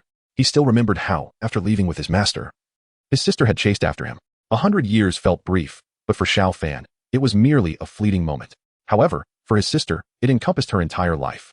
Xiao Fan had considered the possibility that his sister might have died, given the limits of a mortal's lifespan. Yet, in truth, she still remembered their promise, waiting for him until her final breath. Perhaps as she matured, she realized that a single tree could not lead to the immortal realm. She merely needed an excuse. a reminder not to forget the boy with whom she had shared her childhood. After Xiao Fan became the Celestial King, he had once traversed the river of time to find his sister, wishing for her to live and to amend this regret. Since she had lived joyfully and was content in this life, he could not bear to forcibly alter her fate. Now, standing at the window, Li Mingwei looked at the large tree outside and murmured, Xiao Fan. In a daze, Xiao Fan seemed to see his sister from thousands of years ago. Perhaps she too would gaze dreamily at the tree she had planted in her leisure. Who are you? Xiao Fan's voice trembled slightly. Li Mingwei, seemingly oblivious to his words, continued to gaze outside, a faint smile gracing her lips. The soul mark in her hand was ancient, belonging to a soul from millennia past. The reason for its presence on her hand remained a mystery. The beast girl had approached Xiao Fan from behind without him noticing, saying, You mentioned that her mark will ultimately merge with her. What will she become then? Xiao Fan asked the beast girl. The beast girl smiled at him. That ancient soul, was it someone dear to you? Xiao Fan nodded. Yes, that soul mark, along with the memories it contains, belongs to my sister. Although I do not know why it has appeared in this world, I cannot be mistaken. Seeing Xiao Fan's admission, the beast girl was not surprised. After all, this fellow had often mentioned his sister even in front of a fox. One can imagine the significance his sister held in the heart of the Celestial King. That mark is quite special. It has sustained her soul for over 20 years. Perhaps once she fully merges, she may truly become your beloved. The beast girl's tone was intriguingly suggestive. Just then, Li Mingwei suddenly turned to face Xiao Fan, her gaze penetrating. Then, under Xiao Fan's hopeful stare, Li Mingwei reached out and patted his shoulder, sniffling nonchalantly. Hey buddy, got a smoke? Mind if I have one? In the following days, Xiao Fan closely monitored Li Mingwei's transformations. As for the little lowly, she was in a dire predicament. Each evening, Li Mingwei would cradle her as if she were a baby, leaving the little lowly utterly despondent. Meanwhile, Li Mingwei continued to playfully tease her. The key was that the little lowly couldn't explode in anger, as Xiao Fan had instructed her to assist Li Mingwei in her recovery. Can't you just deflate? Li Xingyue asked, recalling that last time, it could be used as a substitute. Oh right. With that, the little lowly swiftly extracted herself from Li Mingyue's embrace, leaving behind a puppet doppelganger. Then, Li Xingyue took out a pen and notebook from the little lowly's backpack and said, Let us begin our homework. The little lowly turned to Li Xingyue and replied, I am just a baby now and cannot write. Please help me for a few more days. Li Xingyue frowned slightly and exclaimed, Xiao Kiki. At that moment, Li Mingwei suddenly interjected, It's time to feed. She began to lift her shirt. Li Xingyue skillfully approached and pressed down her sister's hand, preventing her from exposing herself, and then retrieved a bottle, handing it over. Upon seeing the bottle, Li Mingwei naturally accepted it, took a sip to test the temperature, and then proceeded to feed the little lowly. Although the little lowly displayed clear displeasure, she nonetheless cooperated, holding the bottle with both hands and began to drink. After finishing, she burped and suggested, Can we skip the milk next time? I've been drinking it for days, and now the smell makes me want to vomit. Li Xingyue nodded. All right. Well, would you like to drink? The little lowly pondered for a moment and replied, How about cola or juice? Fine. Or we could fill it with wine. Longi took my wine away. You should ask him for some. A milk bottle filled with wine. Can you be more sensible? Besides, you mentioned it was an immortal brew, one that could make even immortals sleep for 1,000 years. What if my sister drinks it? Just as they were discussing what to put in the bottle, Li Mingyue's eyes suddenly regained clarity. Looking at the little lowly in her arms, she asked with a puzzled tone, Who are you? Li Xingyue was taken aback and tentatively called out, Sister? Li Mingwei glanced at her and then surveyed her surroundings, her expression somewhat bewildered. Xingyue, why are you here? Where is this? It feels so familiar. And who is this little sister? Why am I holding her? Hearing this, the little lowly finally sighed in relief, quickly escaping her embrace, and ran toward the gaming room with the bottle in hand. Xiao Fan, she is awake, the little lowly announced. In the next moment, Xiao Fan and the beast girl emerged from the room. Sister, you're finally awake. I was so worried you wouldn't wake up. Li Xingyue exclaimed as she hugged her sister tightly. Li Mingwei looked around and then realized, This is my rented apartment, but how did it change like this? I'll explain everything to you later, Li Xingyue replied, glancing at the beast girl. Is my sister completely all right? 98. The man lacking in romance, Li Mingwei stated. I have been dreaming these past few days. Li Xingyue inquired curiously, What dreams have you had? I dreamed I had various identities, both female and male, and they felt incredibly real. How strange. Is that possible? Li Xingyue asked with confusion. The beast girl explained, Do not worry. She is fully awake now. Just let her recover in her own time. Li Mingwei nodded, but before leaving, she looked at Xiao Fan and asked, Are you truly an immortal? Xiao Fan did not directly affirm but inquired, What do you think? I believe you must be, otherwise, I cannot explain my suddenly vanished cancer, nor Xingyue's situation. Xiao Fan smiled. It seems you are indeed awake. Li Mingwei nodded. I truly feel clearer now than ever before. Thank you. She bowed to Xiao Fan and then departed with Li Xingyue. At that moment, the little lowly emerged from the gaming room and, upon seeing only Xiao Fan and the beast girl in the living room, asked, Where is Li Xingyue? Oh, I wanted her to help me with my homework. She rummaged through her backpack, pulled out her homework notebook, and began to write while sipping from the bottle. Xiao Fan furrowed his brow and asked, What are you drinking? The little loli hastily emptied the contents of the bottle and blinked innocently. What do you mean? Xiao Fan squinted at her. The little loli shrugged. All right, it's wine. But I only drink it at home. Is that all right? Watching him walk away, the little loli curiously turned to the beast girl. What is wrong with him? The beast girl replied, puzzled. What do you mean? Usually, if he sees me drinking, he would scold me about how children shouldn't drink alcohol. But now, he not only doesn't say anything but even smiled and ruffled my hair. What is going on? He has probably quite conflicted himself. The beast girl said vaguely as she sat down on the sofa and turned on the television. The little loli slammed her hand on the table and declared angrily, can't you see I'm doing my homework? Watching television distracts me. In the gaming room, Xiao Fan gazed at the computer screen, lost in thought. After a moment of contemplation, he finally spoke. Keeping her around does me no good. Long, you raised an eyebrow? You've noticed? Haven't you? Yes. None of this is coincidental. From the moment I descended, someone has been orchestrating events, possibly even earlier. However, if he means no harm, then let him live. Why bother arguing with a madman? Xiao Fan yawned. Though he understood who was behind everything, he acted nonchalant, appearing unconcerned. While internally he was intrigued to see what that madman was truly after. You really are something, never taking anything to heart. Long Yi chuckled before adding, shall we duo queue? I've reached bronze on this account. Xiao Fan rolled his eyes and ignored him, shutting down the computer and lying down on the sofa. The next morning, the little loli woke Xiao Fan. He opened his eyes and asked, what is it? The little loli replied, can't you take me? My Lily is going to work, and she can drop me off. I don't want that. I want you to take me. She pouted. Did you two argue again? What was it about this time? Last night, she insisted on hugging me to sleep and pressed her chest against my face. I barely slept a wink. The little loli complained, shaking her tiny fists. Reluctantly, Xiao Fan got up from the sofa. All right, let us go. Along the way, Xiao Fan held the little loli's hand, with the beast girl following behind. The beast girl, with an apologetic expression, said, I didn't mean to. Please don't be angry. The little loli huffed. I called you several times last night, and you didn't wake up, and you say it wasn't intentional? If I were a mere mortal, I'd have suffocated under your weight. You know I'm a demon. For me, sleeping is also a form of cultivation. If it's not a specific time or I don't sense danger, I can't wake up midway. The beast girl explained. Then I'll just sleep with a knife next time. If you press your chest against my face again, I'll stab you. The little loli threatened. The beast girl retorted. But a knife can't harm me. I'll use a celestial weapon. Celestial weapons can't harm me either. Upon hearing this, the little loli immediately turned to Xiao Fan and complained. Hey, Xiao Fan, look at her. The beast girl quipped, always running to Xiao Fan for help. Little brat. Say it again.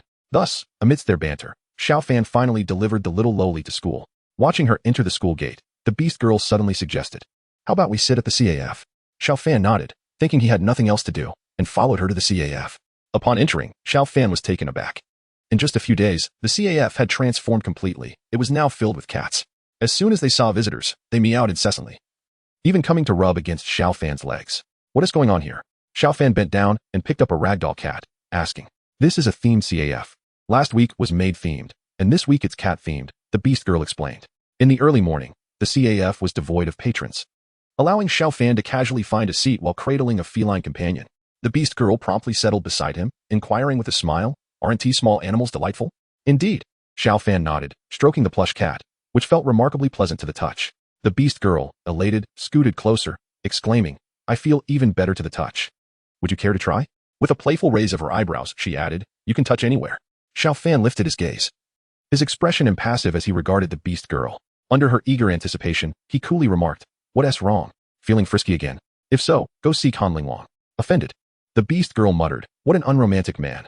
At that moment, Xiao Fan's phone rang.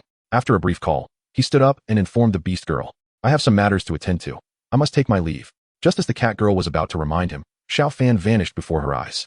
She murmured the latter part of her sentence, just don't take away 99, for the glory of the nation. Qian Ziwen, aged 27 and hailing from northeast China, had experienced a challenging childhood. However, with his father relocating to Linhai for better opportunities, coupled with his straightforward and unpretentious nature, he quickly amassed his first fortune in the city. As Linhai prospered, the Qian family's enterprise expanded, gaining considerable prominence. Despite his refined exterior, Qian harbored a penchant for ostentation, reminiscent of nouveau riche. Recently, he felt particularly fortunate, not only having a remarkable elder brother but also possessing exceptional physical prowess. He fancied himself as the protagonist of a novel, a child of destiny, a savior ordained by the heavens. In this daily reverie, something within him awakened, an innate fierceness characteristic of the Chinese people, a sense of national duty, and a deep-seated resentment towards the aggressors from over 80 years past. He felt burdened by a profound responsibility, rallying under the banner of national glory and ancestral revenge. Within a mere month, He had decisively vanquished half of the women engaged in the sex industry in Japan. Any woman who had encountered Qian required at least a month of recovery to regain her composure. With his extraordinary physique, he would often take on 10 or more adversaries simultaneously. Consequently, many women declared their intention to reform after that fateful night, while others chose to retire from the profession altogether. Through sheer force of will, Qian significantly diminished the number of women in the industry, becoming a legendary figure in the shadowy underbelly of Japan, known as the Bed Demon, a name that struck fear into many. One day, as he exited the police station as per usual, he wore a crooked smile, feeling invigorated. Within the confines of the law, he conducted transactions entirely compliant with the country's regulations. His harmful actions were merely classified as unfortunate incidents, requiring little more than the payment of medical fees, an insignificant cost for him. However, upon awakening from an afternoon nap, he encountered a striking beauty standing by the riverbank. This was no ordinary Japanese woman. Her poise and grace far surpassed anyone he had previously encountered in Japan, likely due to his recent immersion in the sex industry. Intrigued, he approached her with an air of refined elegance, yet as he did so, she began to lean forward. She was about to leap into the river. Though he could have easily turned a blind eye to a Japanese person's suicide, the allure of her beauty, combined with his inherent compassion as a Chinese individual, compelled him to intervene. With a powerful push off the ground, he launched himself towards her. In an instant, he was 10 meters away. But he miscalculated his strength and failed to halt in time. Once on shore, he found the beauty had lost consciousness. After performing a series of rudimentary resuscitation techniques, she finally regained consciousness. Qian, seizing the moment, exclaimed, "You beautiful flower. Why would you wish to perish?" The beauty, bewildered and unable to comprehend his words, recalled her limited knowledge of Chinese and replied, "You speak Chinese. I understand a little." Relieved, Qian explained, "I saw you about to take your life, so I jumped in to save you." She admitted, "I indeed wanted to die, but I remember being pushed in." Qian coolly responded, "I cannot speak to that. I merely saw you fall and leaped in to rescue you." With wide eyes, she gazed at him, contemplating further. "Do you still wish to die?" he inquired. She shook her head. "The water was terrifying, and now my chest aches. I no longer wish to die." At that moment, the Japanese beauty stood up. Sensing her movement, Qian halted, turning to her with a frown. "You're not trying to extort me, are you?" She lowered her gaze and softly replied, "I just think you're a good person. I have nowhere else to go." Inside the villa, Qian took a shower and changed into fresh attire, settling onto the sofa. It wasn't an auspicious day to venture out. Before long, the Japanese beauty emerged from the second-floor bathroom, wrapped only in a towel, as the villa lacked women's clothing. The sight of her exposed shoulders and legs was certainly suggestive. She sat right beside him. "There's a dryer on the second floor. You can dry your clothes there." Qian began, but his words faltered as the beauty's south face drew uncomfortably close, allowing him to feel the warmth of her breath. "What do you intend to do?" he stammered, blushing as he distanced himself slightly. The beauty bowed her head. "I'm sorry. I only wanted to remember your appearance." Qian felt his heart race unexpectedly. After a moment of silence, sensing the tension, she broke the ice. "My name is Chiba Kaori. What is yours?" "Qian Ziwen. Can we be friends?" "I have always admired your culture," Chiba Kaori earnestly stated. "Every foreigner says that, expressing their fondness for China and its people, yet there is often an ulterior motive." Qian retorted with a sardonic smile. In response, Chiba Kaori quickly shook her head. "No, I truly yearn for China, and historically, we Japanese have regarded you as our teachers." "Stop," Qian interrupted. "We do not accept students who betray their own roots." Yet, in the next moment, Chiba Kaori stood, discarding her towel, revealing her graceful form before Qian. She then boldly settled onto his lap, her cheeks flushed, wrapping her arms around his neck, leaning closer until her soft, moist lips met his. In all honesty, this was the first time Qian Ziwen encountered such a situation, an unexpected initiative devoid of any monetary exchange. His heart raced uncontrollably. The next moment, he embraced Chiba Kaoru, flipping her over and pressing her down onto the sofa. The ritual of passion began to unfold. As Qian Ziwen observed Chiba Kaoru, who had succumbed to slumber on the sofa, a myriad of emotions stirred within him. Time seemed to stretch, and before he knew it, darkness enveloped the sky. Upon awakening, Chiba Kaoru discovered a blanket draped over her, a gentle warmth blossoming in her heart. As for the reasons behind her earlier boldness and her thoughts at that moment, they eluded her memory, though she recognized it as an impulsive act. Yet, she bore no regrets. Rising from the sofa, a sudden jolt of pain escaped her lips. At that moment, Qian Ziwen, who had been dozing on the adjacent couch, opened his eyes. Seeing her attempt to rise, he urged, "Please, remain seated." He then retrieved a box of painkillers from the coffee table and offered it to her. "This will alleviate your discomfort." Chiba Kaoru accepted the pills, and Qian Ziwen poured her a glass of warm water. After swallowing the medication, she expressed her gratitude. "Thank you." Following this, she proceeded to don the neatly folded clothes resting on the coffee table, declaring, "I truly appreciate your help today." She bowed slightly, her weary form turning to leave. "Where are you headed?" Qian Ziwen inquired. "Aren't you without a place to go?" "I do not wish to impose upon you any further," Chiba Kaoru replied, her determination evident. Upon hearing this, Qian Ziwen felt an inexplicable pang of sorrow. Known for his unyielding nature, he typically maintained a clear demarcation in such matters. Yet, in this moment, he found himself ensnared by the desire to take responsibility for the young woman before him. Please stay, he implored through gritted teeth. I cannot remain any longer. I do not wish to trouble you, she insisted, continuing her departure. Qian Ziwen stepped forward, grasping her wrist firmly. You must clarify your intentions. Chiba Karu studied his face for what felt like an eternity before speaking. There is no need for excessive clarity. Today has been a day filled with joy and unforgettable moments for us both, and that is sufficient. With that, she attempted to free herself from his grasp, but found herself unable to escape his hold. Such an act would lead me to believe I have been taken advantage of. I, Qian Ziwen, never suffer losses, he declared coldly. Chiba Karu met his gaze, and, recognizing the resolve within his eyes, acquiesced. However, quickly regaining her composure, she spoke seriously. I am Chiba Karu, hailing from the Chiba family of the island nation. It is a family tradition to select a suitable young woman every decade for a ritual. And I am the chosen one. What ritual? Qian Ziwen frowned, his curiosity piqued. Chiba Karu inhaled deeply before articulating, I am to engage with the men of my clan. Every adult male in the family will partake with me, and upon the completion of this, I will be sacrificed before the family deity. They believe this will transfer their sins onto me, which will then be offered to Amaterasu, allowing her to purify me of my impurities. As she explained. Qian Ziwen's fist clenched tightly, the veins on his arms bulging with evident fury. The grotesque nature of the ritual and its absurd justification ignited his anger. With unwavering determination, he grasped her hand, proclaiming, You are mine, and I will not allow you to endure such torment. Just then, a shuriken shattered the window, hurtling toward Qian Ziwen's head. A distant cry echoed from the trees, followed by the thud of a body hitting the ground. A young man emerged from the shadows of the villa, clad in ninja attire and armor. Indeed, it is no surprise that you would tarnish our family's offering. He spoke fluently in Mandarin. Brother, Chiba Karu gasped, astonished that she had been found so swiftly. Chiba Ju sneered, Do not address me as brother. I have no sister like you.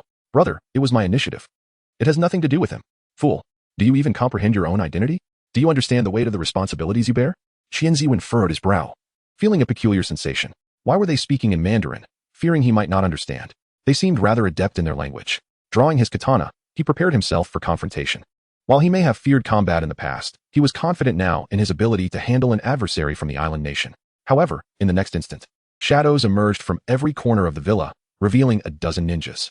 Undeterred, Qian Ziwen launched himself into battle. Utilizing the Yushin Bagua palm he learned from old Zhou. Renowned for its unparalleled agility, he navigated through the throng of ninjas like a specter, effortlessly dispatching them one by one, their bodies crumpling lifelessly to the ground. Chiba Ju's brow furrowed deeply. These were ninjas trained by his family, some of whom were exceptionally skilled. Yet, even they could not lay a finger on Qian Ziwen. Withdraw, he commanded, his voice resonating with authority. Huh. The ninjas echoed in unison before vanishing without a trace, leaving Qian Ziwen and Chiba Ju to face each other. Qian Ziwen smiled. A one-on-one duel? Very well. The response came in the form of a gunshot. Chiba Ju grinned, brandishing a smoking firearm. Qian Ziwen glanced down to find a tranquilizer dart embedded in his chest. His consciousness began to fade rapidly. Just before he succumbed to the darkness, he heard Chiba Karu's cry and the triumphant laughter of Chiba Ju.